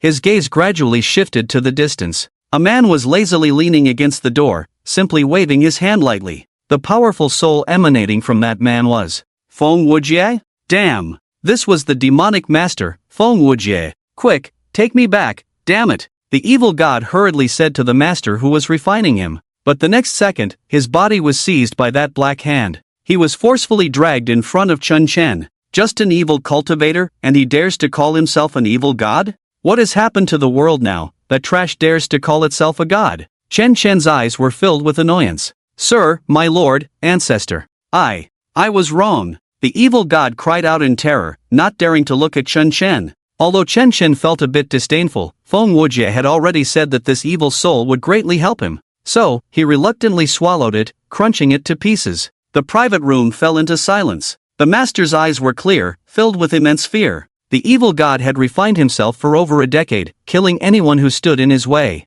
But now he was eaten by Chen Chen? Just like that, with a calm mouth, he was swallowed? Something was off. The gap between Chen Chen's strength and their descriptions was vast. The master felt deceived. If Chen Chen could swallow the evil god, then he was just trash in front of him. Master Chen. This matter has nothing to do with me. Can you let me go? The Heavenly Tao Alliance won't pursue this matter. The master immediately knelt down to admit his mistake and plead for mercy. Boom! Before he could finish speaking, Chen Chen lightly flicked his finger, and his body was struck by a tremendous force, leaving only his head on the ground. Streams of black gas rose from his head, then were absorbed by Chen Chen into the 100 Ghosts banner. Do the people from the Heavenly Tao Alliance talk so much? Chen Chen was extremely curious. The private room was so quiet that one could hear a pin drop. The 5 parents dared not speak. They quietly watched Chen Chen, their minds racing with various possibilities of despair. How would Chen Chen torment them? It was an unknown. You few, do you now realize your mistakes?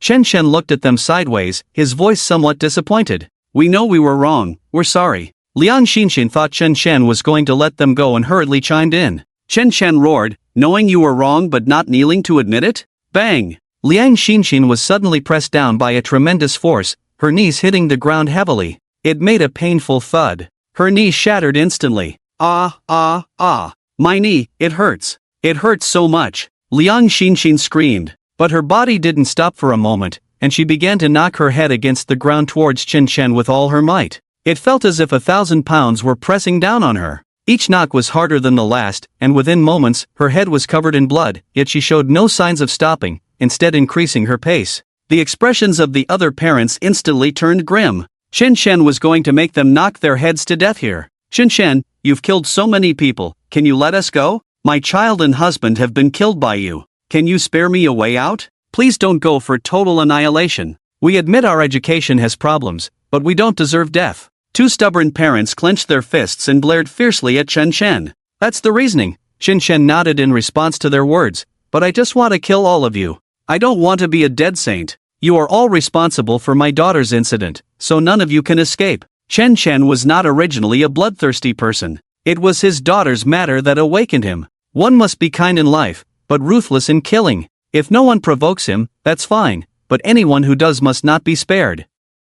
He would kill through everything. Bang, bang, bang. The remaining people also knelt down, their knees smashed heavily. Then they began to knock their heads violently. The 5 of them, as if in worship, continued to bow, their mouths emitting heart-wrenching cries. Soon, someone fainted from the pain. But Chen Chen didn't let them end their suffering so quickly. He kindly drew talismans and chanted spells for them, ensuring their life force drained more slowly, at least allowing them to experience all the pain they should. Thus, they knocked their heads while hurting themselves, and at the same time, regained their strength. In 5 minutes, these 5 people had become blood-soaked figures, hardly recognizable, blood flowing down their bodies. Chen Chen took a photo and posted it online. Accompanied by a few words, evil people will have their comeuppance. At Baitsong City Airport, Li Shanshan sat on a plane about to take off. She wore sunglasses, dressed lavishly, sitting in first class, enjoying a treatment that ordinary people might never experience in their lifetime. Please turn off your mobile signals, the plane is about to take off.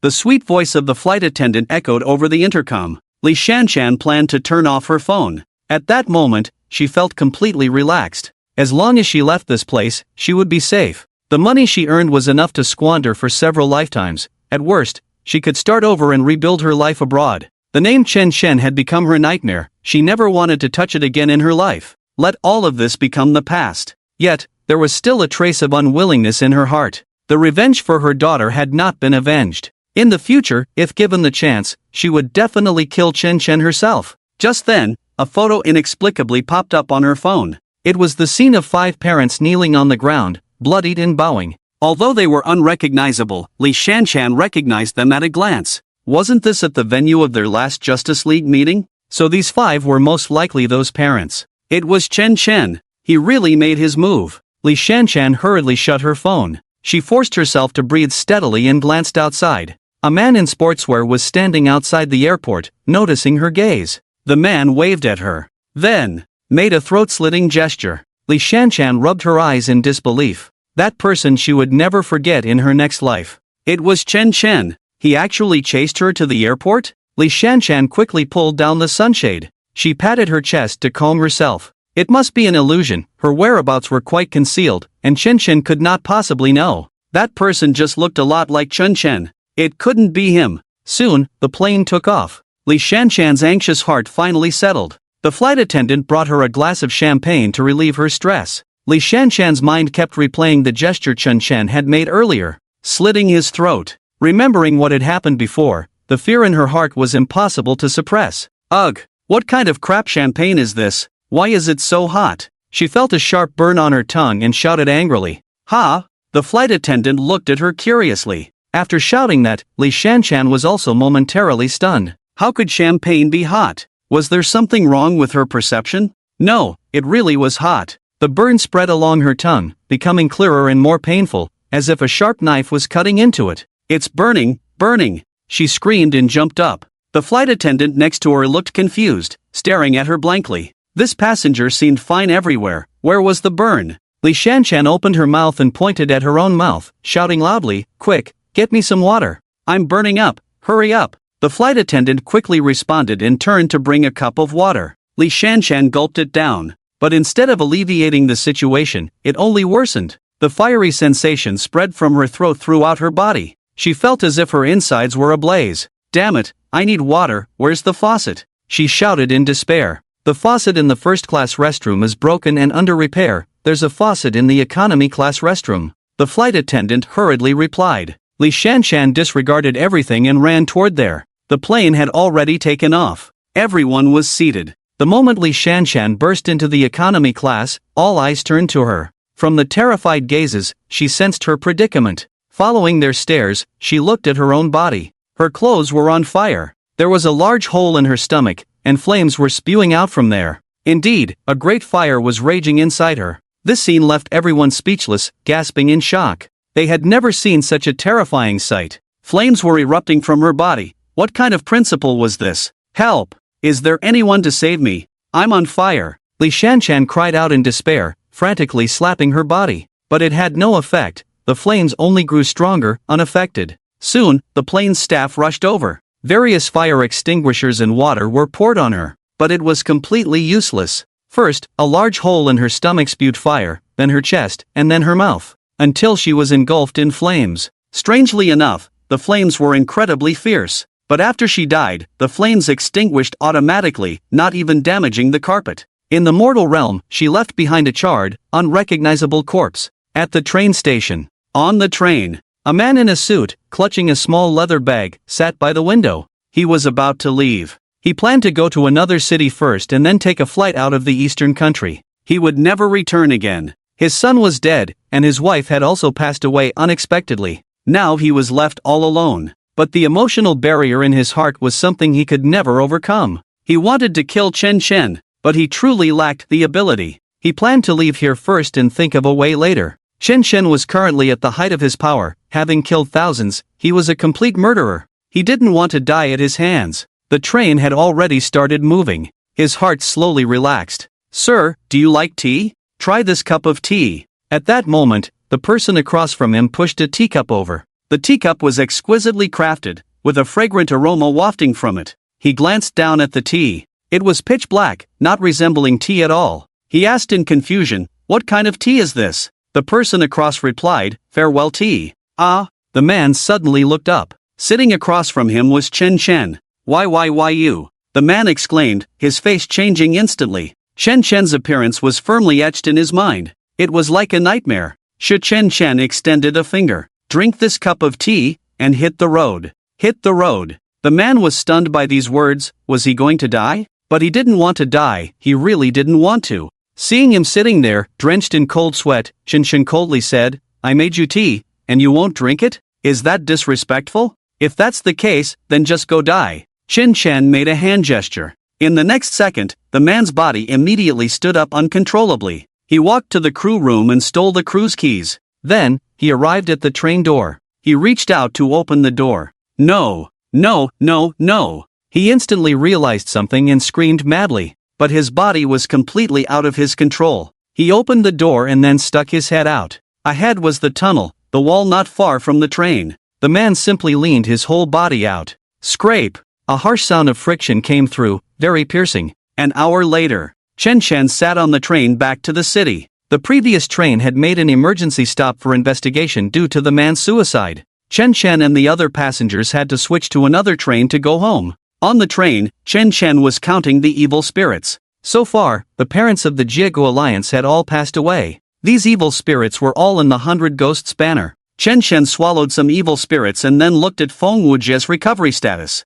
55%. There were still quite a few evil spirits stored in Chen Chen's 100 Ghosts banner. Once he swallowed all these evil spirits, he could regain a lot of strength.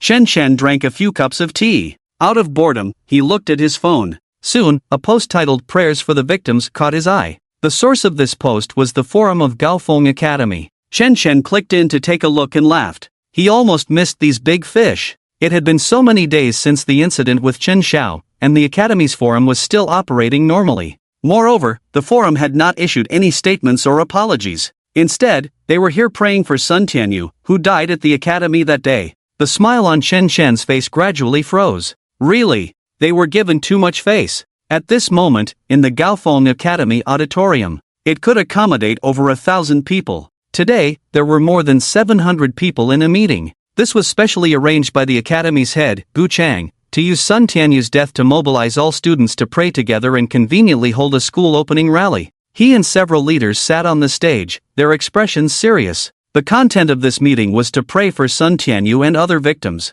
Gu Chang pretended to be very sorrowful as he said, "I believe everyone already knows what happened. Sun Tianyu and several classmates were killed by Qin Zhao's father, Chen Chen, along with thousands of people in Beizong City, all dead. But the police have not found any evidence and cannot arrest the villain Chen Chen. This world is unfair. We must strengthen ourselves and fight to the end against evil." Sun Tianyu and the others were all students of our academy. Although they made mistakes, those mistakes do not warrant death. Gaofeng Academy is a big family, and we can forgive and embrace all your mistakes. Remember, when you go outside in the future, never forget that you are a person from Gaofeng Academy. You must bravely face some evil forces. Gu Chang's words were particularly stirring. As he spoke, the big screen was continuously playing some prayers, encouragement, and passionate words. What family unity, what glory and belief, all linked to the academy. Gu Chang knew how to brainwash. This operation was originally the Academy's fault, and it even made people feel as if it were Chen Chen's fault.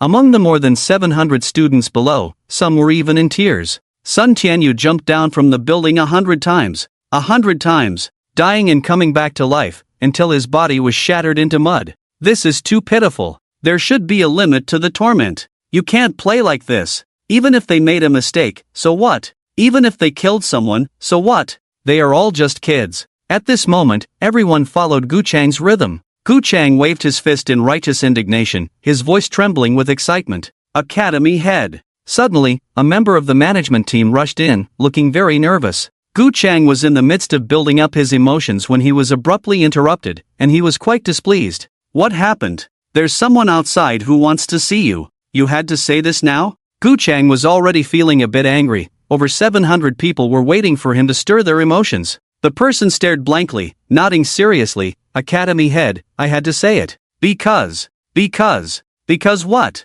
Gu Chang shouted angrily. Because he is Chen Chen. What? Gu Chang thought he had misheard, slammed the table, and immediately stood up. Boom! The next second, the person who spoke suddenly exploded. Like a shell filled with juice, it splattered blood all over the 7 members of the management team, including Gu Chang. Warm, bloody. They hadn't even reacted to what was happening. They just felt their bodies heat up. Then they were left in this disgusting state. A perfectly fine person just exploded like that? Dead? The entire auditorium was thrown into chaos. The more than 700 students hadn't even felt the taste of fear yet because everything happened too quickly. They only saw blood and smelled the stench of it. Call security. Gu Chang growled. The police are useless. Do you think security will be of any help? At that moment, Chen Chen's voice came from the doorway. He gently pushed the door open and walked up to the stage as if no one else was there. He stood face to face with Gu Chang. You, Chen Chen. Gu Chang certainly recognized Chen Chen. He remembered Chen Chen and Chen Xiao very clearly. When Chen Xiao came to the academy, it was Chen Chen who brought her. Their eyes were almost identical. He still remembered how devastated and pained Chen Chen looked when he learned that his daughter had been murdered. But so many days had passed, and Chen Chen had killed so many people, he thought Chen Chen had long forgotten about him. Unexpectedly, he had come back. Academy head, long time no see. Last time we met, you were the leader, and I was a parent. This time we meet, you are still the leader,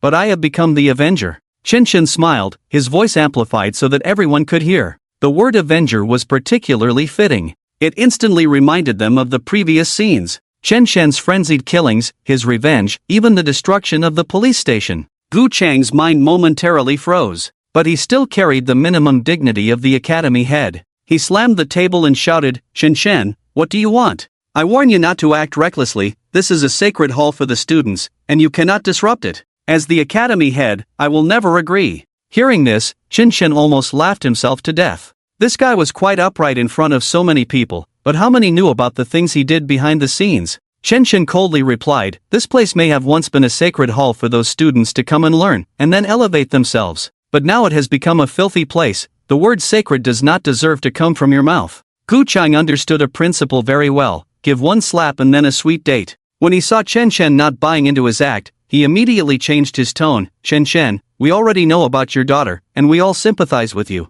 But that's not a reason for you to go crazy. We are all innocent here. How about this? You go have a cup of tea backstage first, and after I finish the meeting, I'll come find you to talk. Chen Chen couldn't stand people who pretended to be refined. They looked dignified in front of others but were worse than beasts behind their backs. So he directly lunged forward. Crack, crack, crack. Gu Chang's leg made several loud sounds as it was forcibly twisted from the front to the back, and it was broken. The position was particularly twisted, with his toes pointing backward. Ah, my leg is broken. Gu Chang let out a low roar, immediately crying out in pain. Cold sweat instantly poured down his face. He was filled with confusion towards Chen Chen. How did Chen Chen do that? No one saw him touch himself. And what was the principle behind that explosion just now? He couldn't understand at all. The people around the management team gasped in shock, stepping back a few paces. Gu Chang's leg was brutally broken, and it looked so painful that no one wanted to experience that feeling. Chen Chen's voice gradually turned cold, as if from the depths of hell. I came here for revenge today, not to have tea and chat with you. Gu Chang, as the head of the academy, you fail to manage personnel. My daughter's death is inextricably linked to you and the academy. Do you remember what I said during the live broadcast? Anyone related to this matter, no matter who they are, I will not let go. Do you think you are special? Upon hearing this, Gu Chang trembled violently. Fear spread like darkness. Instantly, his mind began to conjure various ways he could die. It was as if everything was locked in place by Chen Chen's words. Everyone related to that incident must die. How could he be so ruthless? Just because a daughter died. Is it worth destroying the whole world? You. What right do you have to judge us? Who do you think you are? I am the head of Gaofeng Academy. Everything here is decided by me. You are judging me on my territory. Gu Chang appeared extremely indignant, waving his fists and shouting loudly to the people below. Students of Gaofeng Academy, we are all family. We must unite against the outside. This is the first battle of your lives. To defend the dignity of our family, we must stand up and loudly say no to evil forces. Let us all drive away this bad seed. Chen Chen, we don't need anyone to judge us. We haven't done anything wrong. We are the masters here. Gu Chang was quite a figure. In just a few short sentences, he stirred up the atmosphere in the hall. These students were at the most passionate age, easily influenced. With Gu Chang leading, they all became fervent. "That's right, this is our territory. How dare he speak here? We've never done anything wrong. The wrongdoers are always you. The police haven't said anything. What right do you have, Shen Shen? Shen Xiao died, she deserved it. Her inferiority and pretentiousness harmed her. You have no right to judge all of us. Shen Shen, get out! Get out!" In an instant, the entire auditorium roared like thunder. Everyone was shouting, wildly venting their emotions. They raised their fists and slammed them in the air. At this moment, even if they were wrong, it was right in their eyes. They weren't afraid of being uneducated. They feared such stubborn, impulsive emotions spreading among these students. If they continued like this, they would become weapons in Gu Chang's hands. Chen Shen seemed to have already imagined how Chen Xiao had come through this place before. She had endured so much torment and pain. Chen Xiao, his own daughter, why did she have to suffer such hardships? Chen Shen's helplessness gradually turned into anger, and then transformed into a smile. He laughed out loud, his laughter growing increasingly piercing. Blindly following the crowd is a sickness. Being brainwashed is also a sickness. Today, he would cleanse this place in blood. Chen Shen's laughter carried a haunting melody, and shadows began to emerge one after another from his body. The crowd, lacking any cultivation, could only watch as those shadows flashed out, appearing to be a mass of darkness. At the same time, they were left with a message. There are ghosts in this hall. No matter how heart-wrenching or frenzied their cries were, they could not drown out Chen Shen's sinister laughter. Even more so, they could not overshadow the desperate release of those shadows. Everything about Chen Shen was like a movie special effect. In the vast hall, his laughter flickered in the ears of everyone present. It drove them mad, a haunting sound that pierced through. After a while, Chen Shen's laughter finally ceased. The shadows around him also stopped their release. He appeared quite disappointed as he locked eyes with the more than 700 pairs of eyes. These were all the so-called talented individuals spoken of by others, the future elites. Yet their minds were so simple, so easily led astray. Truly, it was laughable to the extreme. You students, lacking even the most basic of opinions, even if you learn a wealth of skills, even if you possess extraordinary intellect, you will still be misled and harm this world. You have made mistakes, and you must accept punishment. Now, no one is going to indulge you. Upon hearing Chen Shen's words, the crowd was momentarily stunned, then they began to shout again. "Chen Shen, get out! Get out!" Chen Shen simply raised a hand. Boom! Among the seats below, the person who had shouted the loudest exploded into a mist of blood. He did not die completely. Chen Shen had mercifully left him with a head, just so that those around could see his tragic demise. While many students caught the scent of blood from their classmate and saw his head rolling on the ground. One by one, they were stunned. When had they ever witnessed such a frenzied scene? The management team on stage, including Gu Chang and others, were also taken aback. The person who had just reported to Gu Chang had become a mist of blood, a masterpiece of Chen Shen. What kind of magic power did he possess? Chen Shen looked at the crowd. Now, you should understand the meaning of my words. Each of you carries different sins. I will decide how to punish you based on the severity of your crimes. Then Chen Shen's eyes, which seemed capable of devouring souls, locked onto Gu Chang. Deep and pulsating with a black aura, his gaze seemed to consume people. Gu Chang, you are the administrator of the forum. How long have you not deleted the posts about my daughter? You pretended not to see, yet allowed my daughter to be insulted even after her death. Not only that, when my daughter first came to school, I remember your speech where you said that the Peak Academy does not accept the unworthy, except for my daughter. From that moment on, the way these students looked at my daughter was already off, right? They gossiped and mocked her, and you turned a blind eye, even telling the management team not to interfere with this matter. And now, at this point, you are still praying for Sun Tianyu? You are already running headlong down the path of self-destruction. Upon hearing these words, Gu Chang's face turned pale, trembling as he took steps back, as if he had become a different person. The seeds of evil had long since taken root within him. The images of Chen Xiao being bullied replayed incessantly in his mind. When Chen Xiao was mistreated, he turned a blind eye. When Chen Xiao faced unfair treatment, he laughed it off and told his subordinates to ignore the matter. It can be said that everything today is the fault of myself. Chen shouted, all the students present, those of you who are emitting black gas, you are all people who have prayed for Sun Tianyu. Now, if you cut off your own hands, you can leave. As for the management team, let me demonstrate first. Whoosh! As soon as Chen finished speaking, a metal thermos suddenly soared into the air and smashed down hard on the head of a bald man. Bang! The man was sent flying a meter or two away. Blood instantly gushed from his head. He clutched his head and staggered back, his eyes filled with terror. No! Don't! Don't kill me. This is all Gu Chang's order. But the iron thermos did not stop. Instead, it hit harder. One blow after another, it relentlessly struck his head. Before long, the bald man collapsed to the ground. It was only when Chen Chen lazily raised his hand that the thermos finally stopped. The people on the management platform had clear expressions. Then, those emotions turned into panic. At that moment, everyone was stunned. Chen Chen was not joking. What he had just said was all true. The more than 700 people suddenly realized that many of them were starting to emit black gas. Chen Chen had said that those emitting black gas had to cut off their wrists to leave. This was no joke. But how could they bring themselves to cut off their wrists? Soon, someone brought a fire axe. Losing one hand to leave here was considered the best option. But how could they bring themselves to do it? The person holding the fire axe tried for a long time but simply couldn't bring themselves to do it. It was too difficult. Suddenly, a group of people rushed in from outside.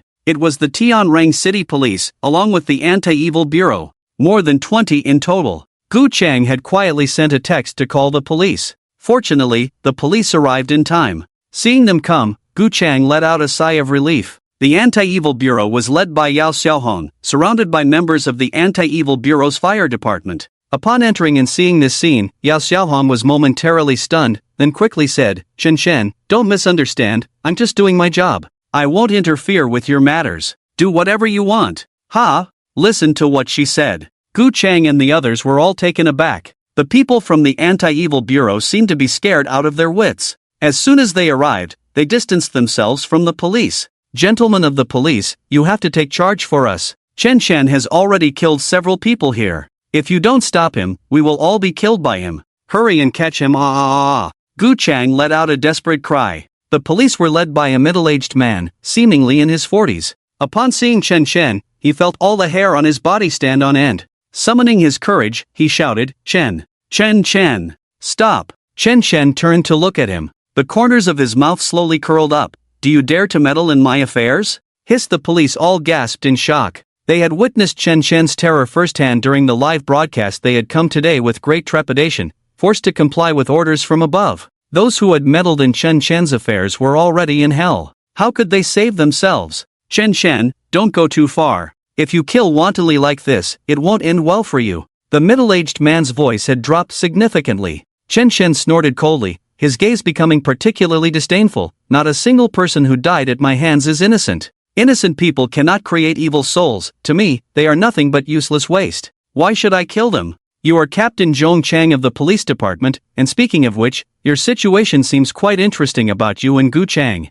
Upon hearing this, Zhong Chang's body trembled. How did Chen Chen know about his affair with Gu Chang? The panic in his eyes was unmistakable, and he instinctively took a few steps back. 3 years ago, during the admissions of Gaofeng Academy, the gender ratio was deliberately altered to nearly 3 to 1. Of course, Gu Chang had his own selfish motives regarding this. The reason the Gaofeng Academy forum has remained open is that it has another hidden function, which is to allow guests from Tianrang City to choose girls from the academy, and then, regarding these matters, Zhong Chang, you are actually the contact person for Tianrang City. If I'm not mistaken, many of the people around you have participated. Whoosh! Upon hearing this, Zhong Chang and the others immediately turned to flee. But upon turning, they found that the door wouldn't open at all. It had been locked from the inside. Zhong Chang pounded on the door, shouting in despair, "Open the door! Why the hell won't this damn door open? I want to get out." The people around him also pushed hard to get outside, but the door was as solid as iron.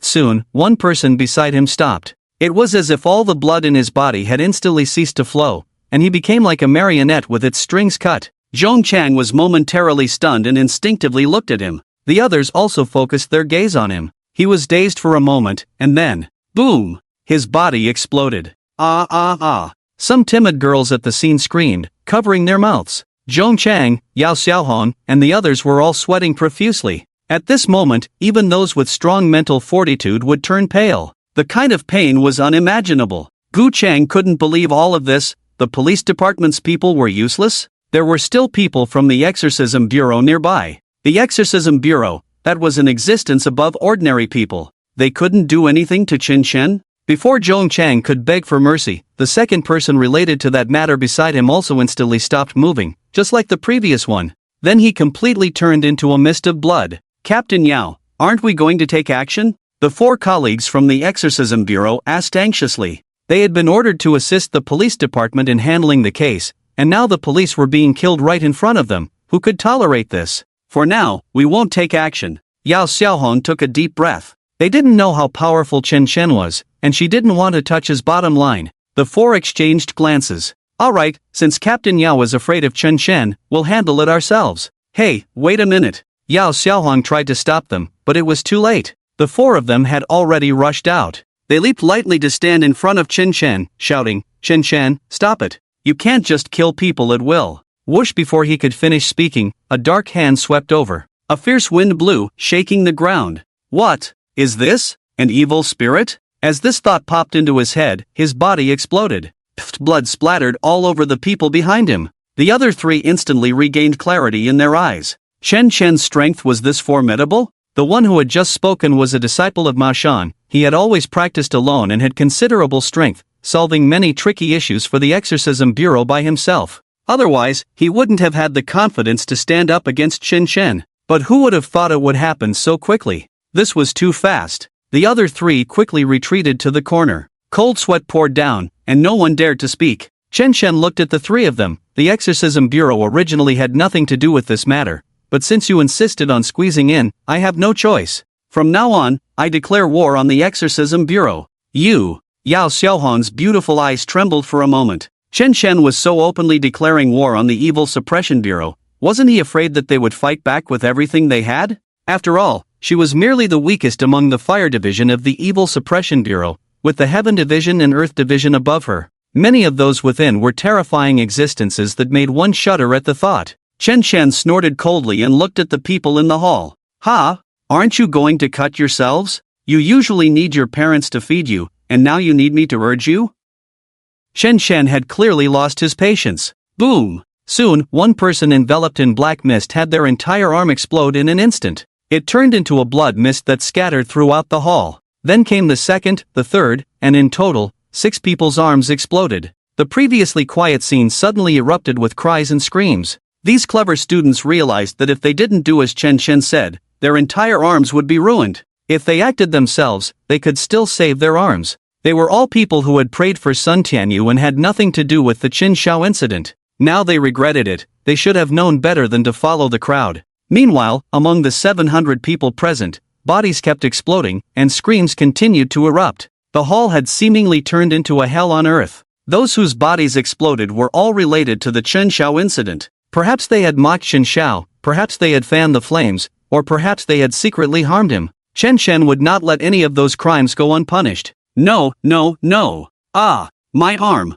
I don't want to die. I don't want to die. Amid the crowd's heart-wrenching screams, some had already picked up fire axes to redeem themselves. Those who could harden their hearts directly chopped off their wrists. After losing their hands, the black mist on them also disappeared. The remaining ones who couldn't make up their minds could only wait for their arms to explode on their own, blood and flesh mingling. Behind them, Gu Chang and the others were in a terrible situation as well. Gu Chang's head was pressed down by an inexplicable force, violently smashing against the wall. Each impact felt as if the opponent was using all their strength. But it felt very strange. No matter what, he couldn't die. He felt as if his head was shattered, yet why was his consciousness still there? It seemed to be growing stronger. Chen Shen was tormenting him, making him experience more pain before letting him die. Chen Shen opened the 100 Ghost banner. All the dead evil spirits were collected inside. Each soul that entered let out a heart-wrenching scream. They thought death was the end, but they didn't know this was just the beginning.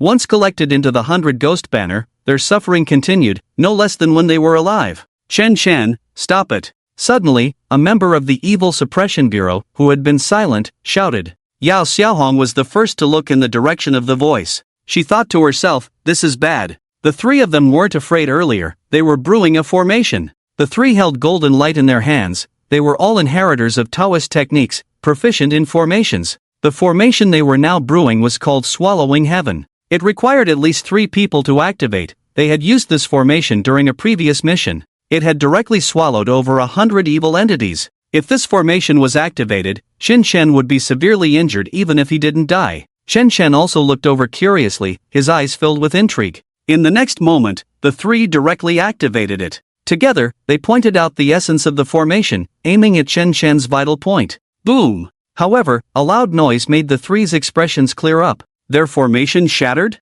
It exploded right there. And Chen Chen had merely reached out and grabbed lightly in the air? This was the swallowing heaven formation. He broke it so easily. No, it must be an illusion. The three hadn't yet recovered from the shock. One person was suddenly pinned to the ground by a dark shadow, and with a thud, his face hit the ground, and he fell silent. Then came the second, the third. Throughout the ordeal, Yao Xiaohan dared not move. Today's events gave her a whole new understanding of Chen Chen's strength. She told herself in her heart that no matter what, she could never turn against Chen Chen. Otherwise, it would cost her life. She stood at the door with a few other unscathed members of the patrol bureau, respectfully like students, not even daring to move. Everything in the hall was brewing, surging forward. After a dozen minutes, more self-redeemed students were sent out of the hall, leaving behind those unrelated to the incident or those directly related who had been blown to a mist of blood. The smell in the hall was quite pungent. This scene was no different from hell. Chen Chen put away the 100 ghosts banner. He had already collected all the evil souls here.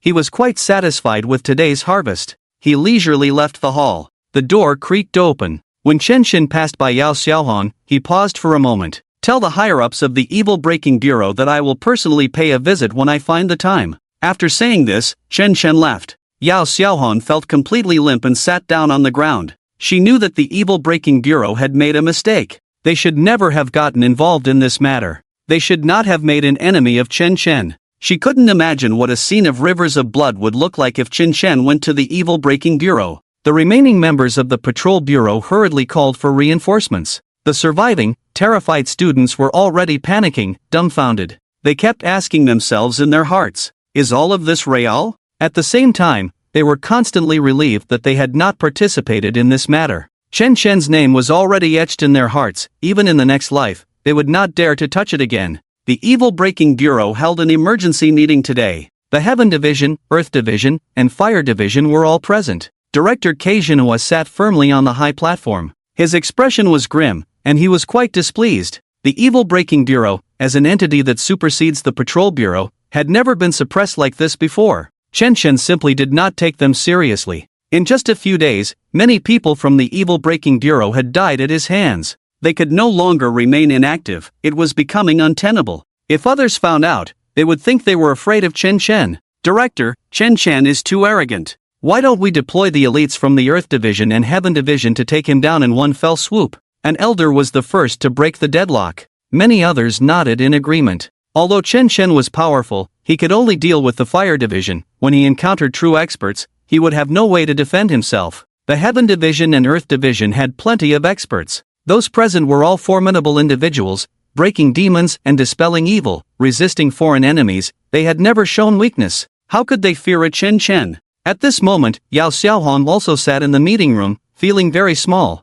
Ke Jinhua shook his head. Not appropriate. Chen Chen has no name, no status, and no background. If we deploy these two divisions to deal with him, wouldn't that be laughable? Where is the dignity of the Evil Breaking Bureau? In his view, capturing Chen Chen was an easy task. What was most important now was to do it while maintaining their face. If absolutely necessary, only then would the people from the Heaven Division and Earth Division take action. However, what worried him most was the demonic aura surrounding Chen Chen. Could he have already fallen into darkness? Claiming to be a celestial master, yet having fallen into darkness? This situation was indeed rare. Director, the people from the Heavenly Tao Alliance have arrived. Suddenly, someone came over to report. Oh, everyone disperse. I will go meet them. Ke Jinhua nodded. Ke Jinhua met with the people from the Heavenly Tao Alliance. This person was adorned with jewels and seemed somewhat out of place among the extraordinary. But he was holding the credentials of the Heavenly Tao Alliance, which made Ke Jinhua somewhat puzzled. Hello, Master Ke. I am the envoy of the Heavenly Tao Alliance, Confronting. He spoke politely. Oh, what is it? Ke Jinhua maintained a basic level of authority, glancing at him sideways as he spoke. It's like this. I believe you already know about Chen Chen. Our Heavenly Tao Alliance has regarded him as a great enemy, and we wonder if we could ally with the masters of the Evil Breaking Bureau to deal with Chen Chen together. Kill him, and we can share the secrets he possesses. Ke Jinhua had long been aware that Chen Chen had wiped out many members of the Heavenly Tao Alliance. Those from the Taoist and Buddhist sects had also suffered. But one couldn't blame others. After all, they had committed evil deeds, relying on their skills to feed on the flesh and blood of ordinary people. However, in this situation, Kei Jinhua planned to go along with it. To deal with Chen Shen, the Heavenly Tao Alliance could take the lead. This way, it would preserve the face of the Evil Breaking Bureau while also allowing them to kill Chen Shen, achieving two goals with one action. The two exchanged pleasantries and conditions, ultimately reaching an agreement. On the surface, the people of the Heavenly Tao Alliance would take action. Behind the scenes, the Evil Breaking Bureau would support them and, if necessary, send experts from the Heavenly and Earth departments to assist. With the support of the Evil Breaking Bureau, Kong fondly felt relieved. Chen Shen's madness exceeded his imagination. Without killing Chen Shen, he couldn't sleep soundly. Upon returning home, two guests had already arrived at the Kong family. These two were dressed in black, appearing somewhat eerie. One of them was playing with a soul in his hands. Kong Li Yuan was pouring tea for them. "Welcome, gentlemen," Kong fondly greeted as he entered. "Mr. Kong, thank you for your hospitality these past few days. We are very satisfied." Ha! The two laughed loudly. They had been having a great time lately, sampling the women here. Every night had been fulfilling. Kong fondly knew they enjoyed this. "No need to be polite, I am just fulfilling my duty as a host. I will arrange flights for you to return home tonight. By the way, before that, I have something to give you too," Kong fondly signaled to his daughter. Kong Li Yuan immediately went to retrieve a beautifully crafted box. The two took a glance at it, and their eyes immediately fixed on it. "This is that soul?" Kong fondly smiled. "Please do not open the box just yet. This soul has been sealed by a master from the Eastern Kingdom and can bless you and bring you great fortune. Consider it a meeting gift from me and those great masters behind you." One of them placed his hand on the box to sense it, and his eyes immediately sparkled. "This is a girl's soul? Moreover, the aura within is very mysterious. This is a good thing, and it has already been refined." He exchanged glances with the other person. Then that person took out a beautifully crafted jade hook pendant from his pocket and handed it to Kong fondly. "If the Kong family encounters danger, breaking this jade hook pendant will grant you our protection. Additionally, this jade hook contains a secret method. I see your daughter has a special constitution and should be able to handle it. This secret method is very powerful." Kong fondly had been waiting for this sentence. He was overwhelmed with gratitude and sent the two away. Afterward, he hurriedly examined the jade hook. The essence of a secret method entered Kong Li Yuan's body. Her eyes widened as she felt the information within. She was somewhat shocked because this kind of power was in existence she had never experienced before. Since the incident with Chen Shen began to escalate, she had been yearning to grow and possess extraordinary power. That way, she wouldn't be killed by Chen Shen. Relying solely on her family, she still felt insecure. Only by becoming strong herself was the most practical. She directly swallowed the essence of the secret method. Then, her eyes blazed with fire as she suddenly opened them wide. The evil thoughts in her eyes were uncontrollable. Kong fondly also widened his eyes. "That is not some secret technique, but an evil one. However, it doesn't matter whether it's an evil technique or a secret one, as long as my daughter can enhance her strength, that's better than anything." Kong Li Yuan's lips curled up, revealing an incredibly fierce side. "Ha ha, my power seems to be exploding. As long as I can master this power, Chen Shen will surely die. Those two lords have not treated me poorly. Daughter, take it easy." Kong fondly dared not approach and could only speak from the side. Kong Li Yuan spread her arms, seemingly waiting for the power to converge. The evil energy around her increased, surging like a tide. Then, Kong Li Yuan stopped. Suddenly, she thrust one hand into her own chest. "Daughter!" Kong fondly was taken aback. What was his daughter doing? This was self-harm. Then he saw Kong Li Yuan pull out her own heart. She chanted, "Only those without a heart can endure forever. To cultivate this evil technique, one must first shatter the heart. I have already entered the path." Kong Li Yuan crushed her heart and swallowed it. Blood seeped from her mouth, making a crunching sound as she bit down. Yet her expression was more relaxed than ever. This technique breaks evil, with countless paths to follow. "Chen Shen, you will surely die." After saying this, Kong Li Yuan fainted. But the wound on her chest was slowly healing. Kong fondly arranged for his daughter. Then, he made a phone call. The caller ID showed his father, Kong Li Hong. "Dad, I've settled everything with the people from the Evil Breaking Bureau. You can act at any time." I understand." Kong Li Hong hung up the phone, a satisfied smile on his face. With the Evil Breaking Bureau and the Heavenly Path Alliance joining forces, he didn't believe Chen Shen could withstand it. He then turned to another person in the room. This person was his junior brother, Jiang Jianying. The two were from the same school, with a genuine bond. "Junior brother, I suggest you hold off on dealing with Chen Shen for now, because the Evil Breaking Bureau has agreed to join us, and Chen Chen will eventually die. You might as well wait a bit. Jiang Jianying, however, had a face full of anger. Chen Chen killed my daughter and my grandson, I can't tolerate it. Sigh. Kong Lihong knew Jiang Jianying's temperament, turned around, and took out a Buddha amulet to give to him. This amulet can save your life at a critical moment, you must be careful.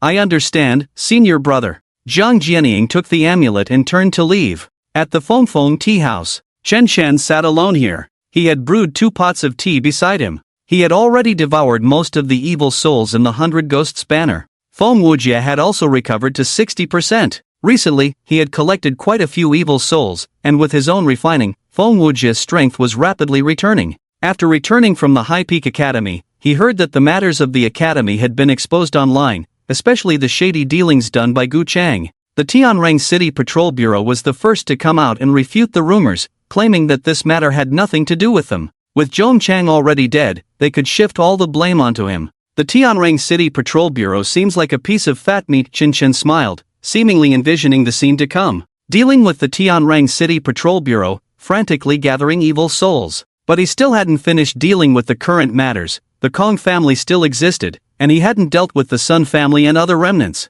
Since he had killed, he would kill through everyone. Chen Chen took a sip of tea, then stood up and pushed open the door. He waved toward a nearby patch of darkness. Since you've come, why are you hiding? You must be Sun Tianyu's grandfather, right? A man stepped out from the opposite side. This man had graying hair and was already over 70, but he was well preserved, looking like someone in their 50s. He was full of vitality. The charm in his eyes was undeniable. In his hand, he held an old sword. Chen Chen, you killed my daughter and grandson, today I want you dead. The fury in Jiang Jianying's eyes could not be suppressed. The enemy was right in front of him, and the aura around him was already burning. Just because of you? Chen Chen remained quite calm, giving him a polite smile. You probably don't know my power. Jiang Jianying didn't waste words and waved his hand directly. Boom! In the air, a black figure appeared out of nowhere, brandishing a knife.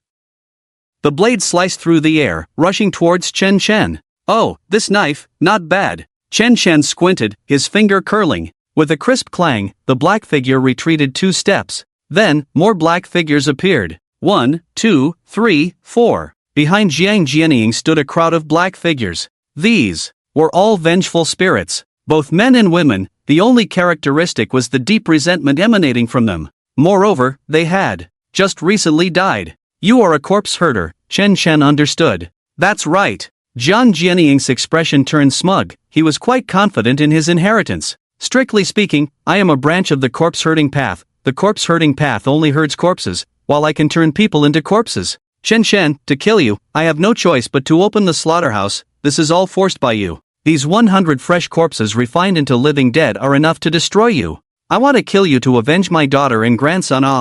Woo woo. The black figures began to lowly howl along with his voice. Their sounds were like beasts, a demonic echo. Jiang Jianying, with such hospitality, how should I thank you? Chen Chen's expression slowly changed, becoming bloodthirsty and frenzied. 100 souls were innocent, but under your refinement, they have become evil spirits. You are simply a transporter of evil spirits. Ha! Jiang Jianying didn't understand what Chen Chen meant, but he was too lazy to argue, so he waved his hand. In an instant, over 100 black figures rushed towards Chen Chen. These living dead were those whose souls had not left their bodies after death, intercepted and refined by Jiang Jianying. Because their souls had not completely departed, but they had lost their lives, they were called living dead. They carried heavy resentment and could be easily refined. Jiang Jianying could completely kill Chen Chen with these people. Looking at the mass of black figures opposite him, Chen Chen did not cast spells or draw talismans. Instead, he sneered, these living dead suffer even in life. They might as well be swallowed by me. Whoosh! As he spoke, a black palm wind descended from the sky, directly shattering the living dead charging in front. Their bodies turned into meat patties. Their evil souls were released and quickly sucked into Chen Chen's 100 Ghosts banner. Then the black palm expanded, as if grabbing chicks, seizing a handful of living dead, crushing them, then swallowing their evil souls. Jiang Jianying was dumbfounded. He confirmed this was not a dream. Damn! Chen Chen's power was so strong? The black figures hanging on him were not ordinary souls at all. They had even surpassed evil spirits. This was a supreme soul. How could Chen Chen, an ordinary person, possess a supreme soul? Moreover, it seemed this soul had already turned demonic. The 100 living dead he had painstakingly refined were now like bait for the opponent, and in just the first encounter, more than half had been swallowed. And it seemed the opponent hadn't exerted any effort at all. The key was that this kid Chen Chen was swallowing evil spirits. Could it be that this was to replenish that supreme soul? His mind echoed with Chen Chen's earlier words. He was a transporter of evil spirits? Was coming to kill Chen Chen truly a wrong decision? Watching as the 100 living dead were about to be wiped out by Chen Chen, his heart raced, and he quickly retrieved the Buddha amulet given to him by his senior brother, Kong Li Hong. It seemed he would need to use this amulet to escape. His senior brother was right, he had been too reckless this time. In just a few minutes, 100 living dead had turned into malevolent spirits, captured by Chen Chen into the 100 Ghosts banner. Then, his gaze fixed on Jiang Jianying. Next, it's your turn. Your malevolent spirit should be quite delicious. Upon meeting Chen Chen's deep and terrifying eyes, Jiang Jianying instinctively shivered. Then, without hesitation, he crushed the Buddha amulet. Whoosh, in an instant, the surroundings were filled with brilliant light. A person who had strayed into evil was now seeking the protection of Buddhism. At that moment, Jiang Jianying disregarded everything else. The impact Chen Chen had on him was truly overwhelming. As the amulet shattered, a massive Buddha figure appeared. It was the remnant soul contained within the amulet. Although it was under the Buddha's light, it gave off a very sinister feeling. Vaguely, there seemed to be black mist. It's you, 100-day Buddha. Chen Chen immediately recognized the origin of this Buddha, shared by Feng Wujie, and sneered. This is Feng Wujie, Lord Feng. The 100-day Buddha, once benevolent, suddenly transformed into a fierce visage, filled with fear. He would never forget the figure of Feng Wujie. Who would have thought he would appear here? Whoosh! He had no time to think further. Carrying the remnant soul, he turned and fled. You dare not pay your respects upon seeing me, Lord. 100-day Buddha, you seek death. Chen Chen growled, extending his hand. A black shadow of a hand appeared in the air, directly gripping the 100-day Buddha's lifeline, then shattered with a bang. The 100-day Buddha wanted to struggle and say a few words, but was reduced to dust. Chen Chen turned to Jiang Jianying. Thud! He knelt down immediately.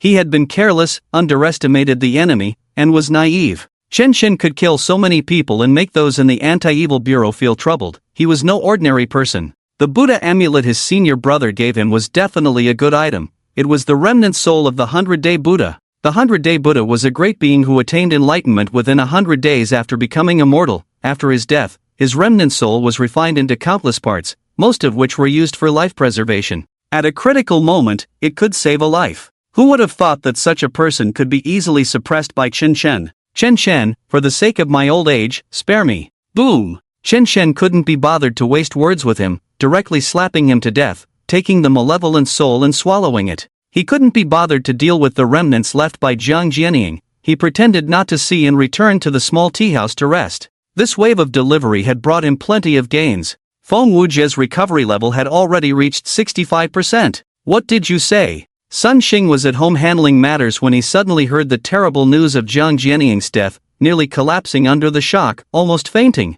Then, a deep fear began to spread. The one who killed Jiang Jianying was Chen Chen. So, would he be next? Cold sweat broke out on Sun Xing's forehead as he hurriedly set aside his work. He grabbed his car keys and rushed out. He was no longer thinking about revenge. He just wanted to survive. Kong family. Kong Li Hong stood up, his eyes filled with disbelief. The Buddha amulet shattered, but my junior brother hasn't returned? Junior brother His voice broke, and he couldn't help but tremble. His junior brother was like a brother to him. They had cultivated together for decades, yet he never expected such a tragic death. He was killed by Chen Chen. Junior brother, don't worry, I will definitely avenge you. He roared, forming a point of light in his hand, then chanting a spell to enlarge it. My lord, what are your orders? Someone immediately responded from within the point of light. Kill Chen Chen for me. Bring a few green-clad sorcerers with you. I refuse to believe we can't kill Chen Chen. The people of the Heavenly Dao Alliance are not something Chen Chen can touch.